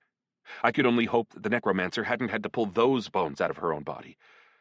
"We have to get out of here," Elsa shouted as she glanced out from behind the bulldozer. "I'm almost out of mana. The cage will only last about 10 seconds. I couldn't just run and abandon Spin, of course, but my icon showed me that he had already died. Even so, I knew that running from Lamia was pointless. She would find me eventually, no matter where I was. "Run!" Elsa shouted angrily. I only had 200 points of mana left, and I had no idea how I could finish off the demoness with such a tiny amount. Unless... I wasn't sure it would work, but it was definitely worth the risk. I activated power over ancient mechanisms to turn the bulldozer on and start it rumbling forward, right toward the bone cage. The initial impact of the steel blade wasn't very powerful, but then it kept dragging the cage forward until it plowed into the wall of the apartment block, smashing the bone cage and the demoness inside it. I could see her health bar, even from outside the cage, so I realized to my dismay that she was still alive, although the bulldozer had dealt her some serious damage and left her with only 15% of her health. A moment later, the blood-soaked demoness jumped onto the roof of the bulldozer, let out a roar of fury, and threw herself at me. I dodged her attack, using shift to teleport as far as I could, without even trying to deal the demoness any damage. I had too little mana left to use it on attack abilities. After shift, I had to use repulsion to repel myself off the ground and avoid a whole swarm of bloody needles. As I flew through the air, I looked down and saw two men in black clothes with ski masks on their faces, running toward us as fast as their legs could carry them. One of them was gangly, with a huge black sword that seemed to have been made of pure darkness, while the other was shorter and stockier. It wasn't hard to recognize the latter man as Sergei. "Run toward us!" Fyodor shouted. The demoness realized she wouldn't be able to handle 4 opponents on her own, however, so she abruptly stopped pursuing me and tried to flee. But Elsa swung into action again, and a bunch of skeletal hands burst up from beneath the asphalt and started trying to grab the demoness, making it much harder for her to move. She solved this problem quickly with a few strokes of her fiery whip, but it bought us enough time for Antibiotic to run over and enter the fray. The Dark Inquisitor blurred into a big dark blotch and flitted across the 30 feet between himself and the succubus, where he swung into an immediate attack with his sword. The battle that ensued could, in light of Antibiotic being at level 120, be reasonably called a fight between equals, and considering that we had beaten the demoness up pretty well by the time he arrived, the odds were definitely in Antibiotic's favor. "You okay?" Sergei asked after running over to me. Yeah, I said, slightly belatedly. But how? But the healer didn't stop to listen. Instead, he jumped past me and raced around the corner into the parking lot where the demoness had been fighting the police. He must have sensed that somebody out there needed his help more than I did. For my part, I just breathed a sigh of relief and rushed off to help Antibiotic. I only had enough mana for a few abilities, but that was all I needed anyway. After using shift to appear behind the demoness's back, I grabbed her with my plasma chain, which immobilized her and allowed the necromancer to deal her several lightning-fast blows that put Lamia's health into the red zone. Instead of finishing her off, however, Antibiotic used an ability that caused his shadow to separate from his body, become material, and grabbed the succubus by the neck. "This ability's called Final Interrogation," Antibiotic quickly explained. "We have 30 seconds to ask her questions, and she'll be forced to answer." Well done, I beamed. Lamia, how many demons have been summoned into our world? 33, including me, the succubus growled as she tried to free herself from the shadow's grip. The demoness's health continued to drain away, as if the shadow was sucking the life out of her body, which might have been exactly what was happening. I didn't really know anything about the abilities of Inquisitors. Do you know how many of them are still alive? None. Will the summoning pentagram still keep working now that the demonologist is dead? This was the most important question. No, she replied, which prompted a sigh of relief from me. But then the demoness suddenly started laughing. Did you think that pitiful human's death or the deactivation of his pentagram would cut the inferno off from this world? You fool! To be honest, that's exactly what I'd been thinking. The demonologist was dead, so I figured there would be nobody left to summon demons anymore. But the succubus appeared far too confident in her words for me to doubt them. And besides, the Dark Inquisitor's ability was forcing her to speak the truth. At least as far as she knew it, that is. This world is already marked, the demoness continued, as tears of blood began to drip from her eyes. I will personally come back here at the head of an army and kill everyone you love right in front of your eyes. Then I'll take every one of you and slowly cut your body into pieces. I shot her a skeptical glance. You're forgetting something. Death is permanent in this world. That means that at least for you personally, there's not going to be a second chance. Lamia's eyes widened with surprise as the full meaning of this fact dawned on her. But at that moment, the shadow finally sucked out the last drop of her life force. The succubus's body went limp and collapsed to the asphalt. Chapter 12. I very nearly followed suit myself due to a sudden feeling of intense weakness in my legs. The adrenaline of the battle had subsided a little bit, and I belatedly realized just how much danger and pain I had just been in. I mean, damn it, she had cut my arms off. If it hadn't been for the ability Hote had given me, not long at all before the battle I might add, I would never have survived. "That was the best moment of my entire life," said KSI, chiming in for the first time during the whole battle. "I'm going to commit that image to memory and cherish it forever." Well, it might not have happened if you had helped me with your advice, I noted. "Exactly," KSI agreed with unfeigned delight. Then, however, went on, "But I don't know much about the abilities of demons anyway, so I really didn't have much to say. I could have distracted you with some chit-chat, but I didn't want to do that, because I really value our spirit of teamwork." "Ugh, be gone with you," I said, genuinely hoping that he would listen to me and piss off, which, to my surprise, he actually did. I opened my attribute window just to check whether anything had changed since the demoness's death. I had gained a level, which was always nice, but most importantly, my Kissed by a Demon achievement was gone. This was what had allowed Lamia to sense my presence, and its disappearance meant that she really was gone for good. "You okay?" Antibiotic asked me with a worried look on his face when he saw that I had frozen in place and was rocking slightly from side to side with my eyes fixated on a single point in front of me. "Yeah, I'm back to normal already," I said with a sigh as I pulled myself together. "He got here just in time, though. Another few minutes and we might have lost that fight." Just then, Elsa climbed out from behind the dump truck and headed over to us, shaking off her black, Gothic-looking dress along the way. Fyodor was about to lunge in her direction immediately, but I laid a hand on his shoulder. "She's one of us. Elsa, the necromancer." "I know," said Naumov the younger in a surprised tone of voice. "I just wanted to offer her a hand. I'm not blind, man. I didn't think she was a demon." Elsa walked over and greeted Antibiotic in her own characteristic, inimitable manner. "Hi. Whoever you are, you could certainly have come sooner." "I flew here as fast as I could," replied the Dark Paladin with a flourish as he kissed the young woman's hand. To my surprise, this caused a faint blush to appear on Elsa's cheeks. Honestly, with his black ski mask on, Antibiotic actually looked quite a bit like he did in the game, albeit in miniature. "Antibiotic. Glad to finally meet you in person." Wow, I thought. Really? Is this really the same menacing Black Knight who used to grumble out one-syllable sentences all the time? "Very nice to meet you as well. I watched you in the championship," replied Elsa with a surprisingly warm smile. Then, however, she turned and punched me hard in the shoulder. "As for you, do you have any idea how much you owe me?" "Definitely," I assured her. "Let me know if there's anything I can do." "I will." "You better believe it," she growled.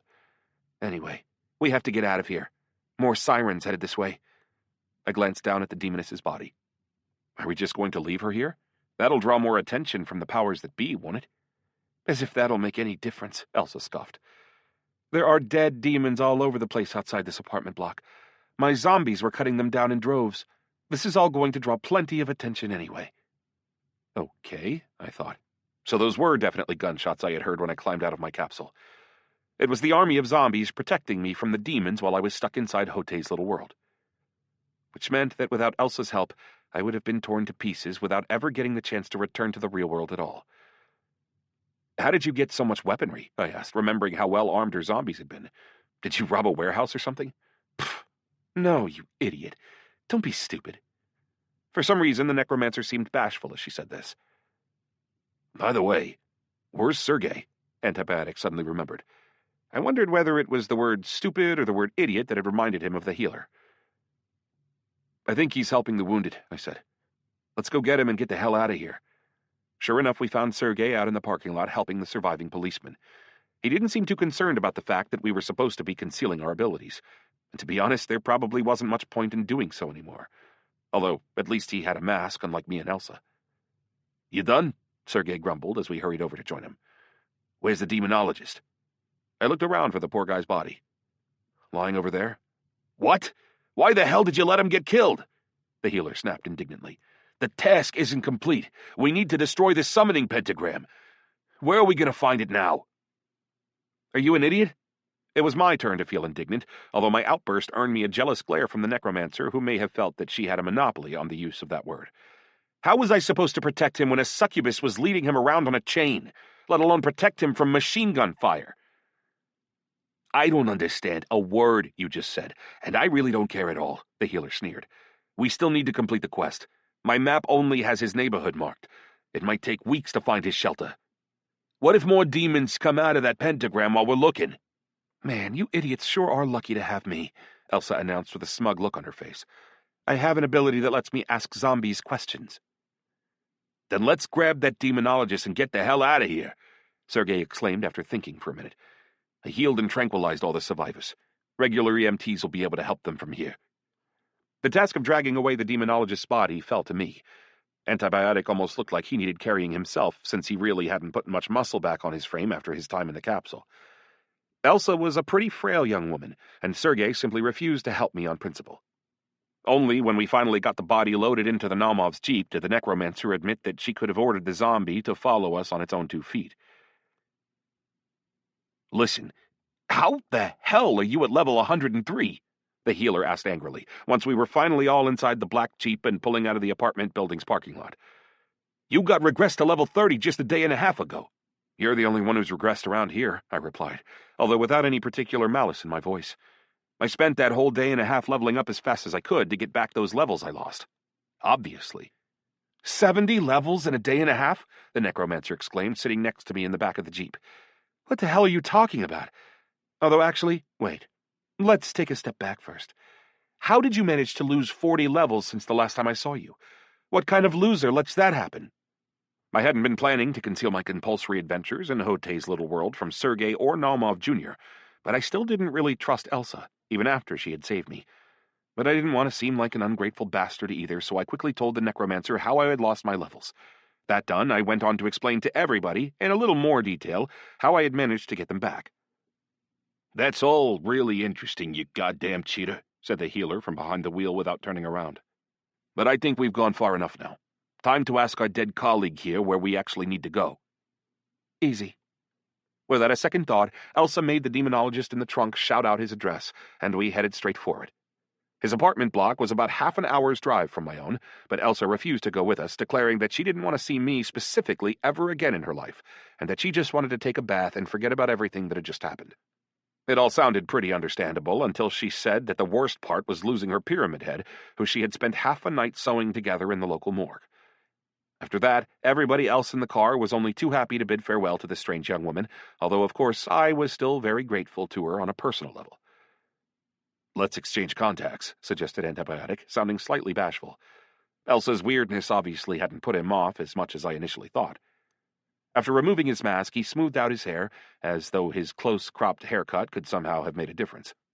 "Call me if you ever need help. Things are about to descend into chaos. Anything might happen. When they get a hold of the videos and start questioning witnesses about these demons." "You still haven't thought to cover your face in any way, huh?" The healer frowned as he glared back at me through the rearview mirror.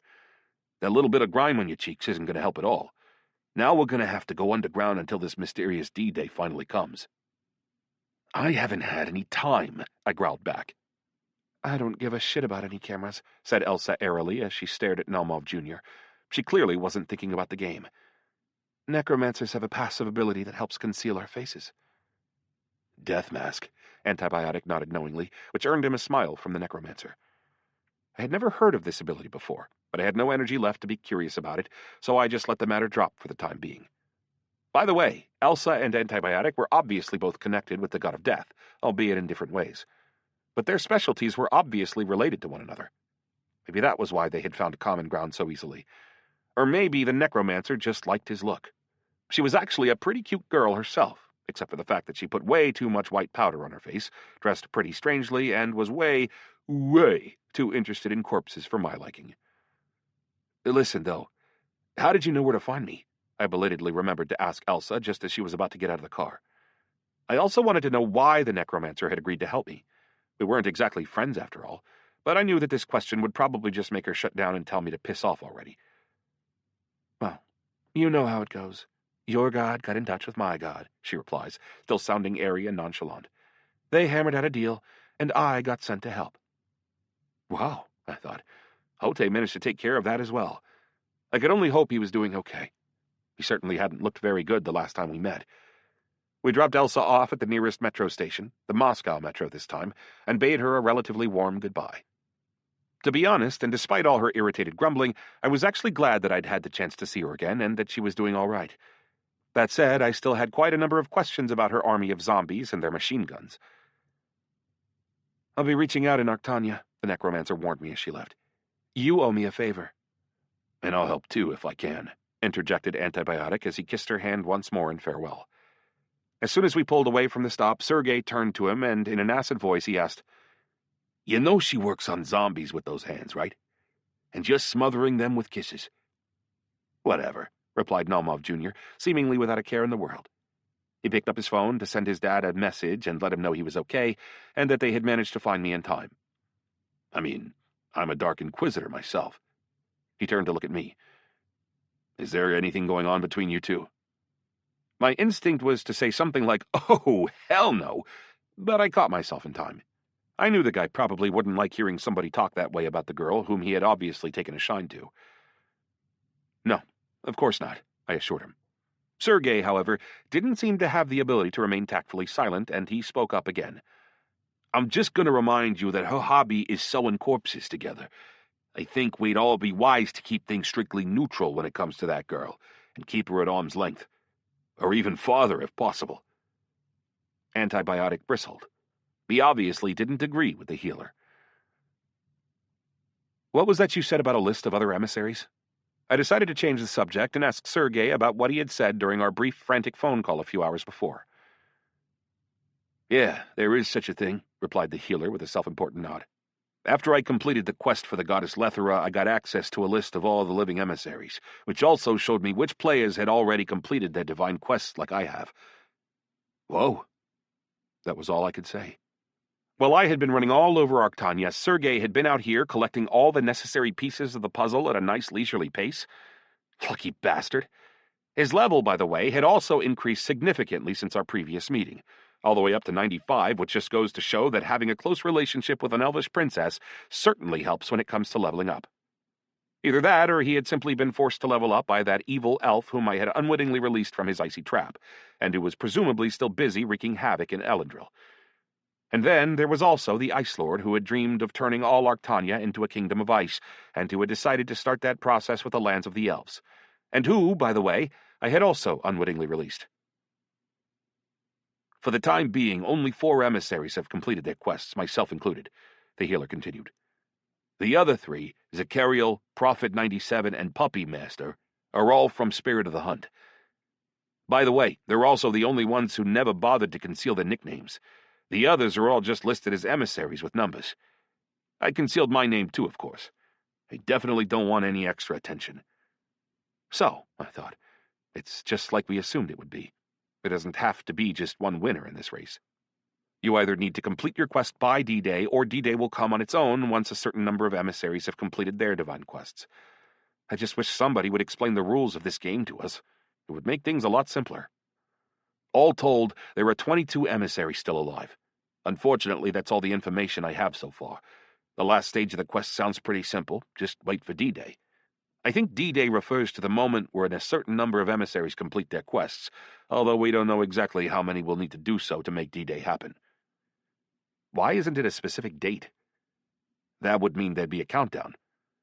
Okay, I agreed after thinking for a moment. So it's about the number of emissaries, which means it's either an even number if we're going to end up fighting duels with each other, or something like that to determine the winner, or an odd number if it requires one of us to survive and make some really important decision. "I think so too," said Naumov Jr. "But this is all just talk, at least for now," the healer pointed out dismissively. "Whatever the case, you and Mark have to complete your tasks ASAP. I don't like being at the top of the list with 3 people from Spirit of the Hunt. They're not even concealing their identities, which means they must be planning something." "Where is Mark, by the way?" I suddenly remembered to ask. "Why didn't he come with you?" His illusions would have helped a lot. "Mark, Pinky, Netterrock, Poison Ivy, my dad, and Boris are all busy defending Calevra," replied the younger Naumov. "We should get back there too, by the way. It certainly wouldn't hurt to have our help." "Defending?" I repeated, already feeling worried. "From who? Spirit of the Hunt?" "Not exactly. From the orcs." "Man, more orcs out here, huh?" I grumbled. "How did they get to Calevra?" "Spirit of the Hunt's players made sure Freedom Fortress fell to the orcs, and when it did, their army was then free to move into the lands of the Empire. Calevra's their next target." "Bastards," I thought. "But why do they want to do that?" The head of the Spirit of the Hunt wants to reach you and the Unnamables, but can't get into the city on his own without ruining his standing in the Empire. So he's waiting for the orcs to do the job for him, forbidding all his players from helping the Imperial forces and offering rewards for heads to any players who fight on the side of the orcs. Damn it. I really didn't like this. I had friends living in Culebra after all, and not all of them had respawn tattoos. Amina and Korn would only be immortal for as long as the glass rose remained in operation. If something were to happen to that artifact, well, I didn't even want to think about that. "We're here," said Sergei. "That building right there. I'm sure his nest is somewhere in the basement. I'm just going to park a little farther away to avoid drawing attention." We were already driving around in a car with no license plates, with a dead body in its trunk, and that was already enough to make me feel pretty worried. But Sergei seemed totally confident, as if nothing in the world could possibly threaten us, and as soon as I stepped out of the car, I understood why. It turned out that our car had somehow acquired both front and rear license plates with red lettering. Diplomatic plates. When did this happen? I was surprised, to put it mildly. "This is one of those illusions that mere mortals can use," Melmov Jr. chuckled. "Automatic license plate shifter. This is my dad's personal car, for particularly important business." Soon enough, the three of us were walking toward the apartment block that Sergei had pointed out. Sure enough, the high-rise had a basement whose entrance was guarded by a classic steel door. The lock, however, was no match for my abilities, and I opened it easily. A blast of cool air billowed up to greet us, heavily laden with the sickly sweet stench of rotten flesh and the sound of flies buzzing. "I'll go first. I have resistance to physical damage," said Sergei confidently as a barely visible translucent sphere appeared around his body. "But be ready for a fight just in case." He stepped down onto the short staircase but stopped halfway down it, totally blocking our view. "What is it?" Melmov Jr. asked, sounding impatient as he tried to peer over the healer's shoulder.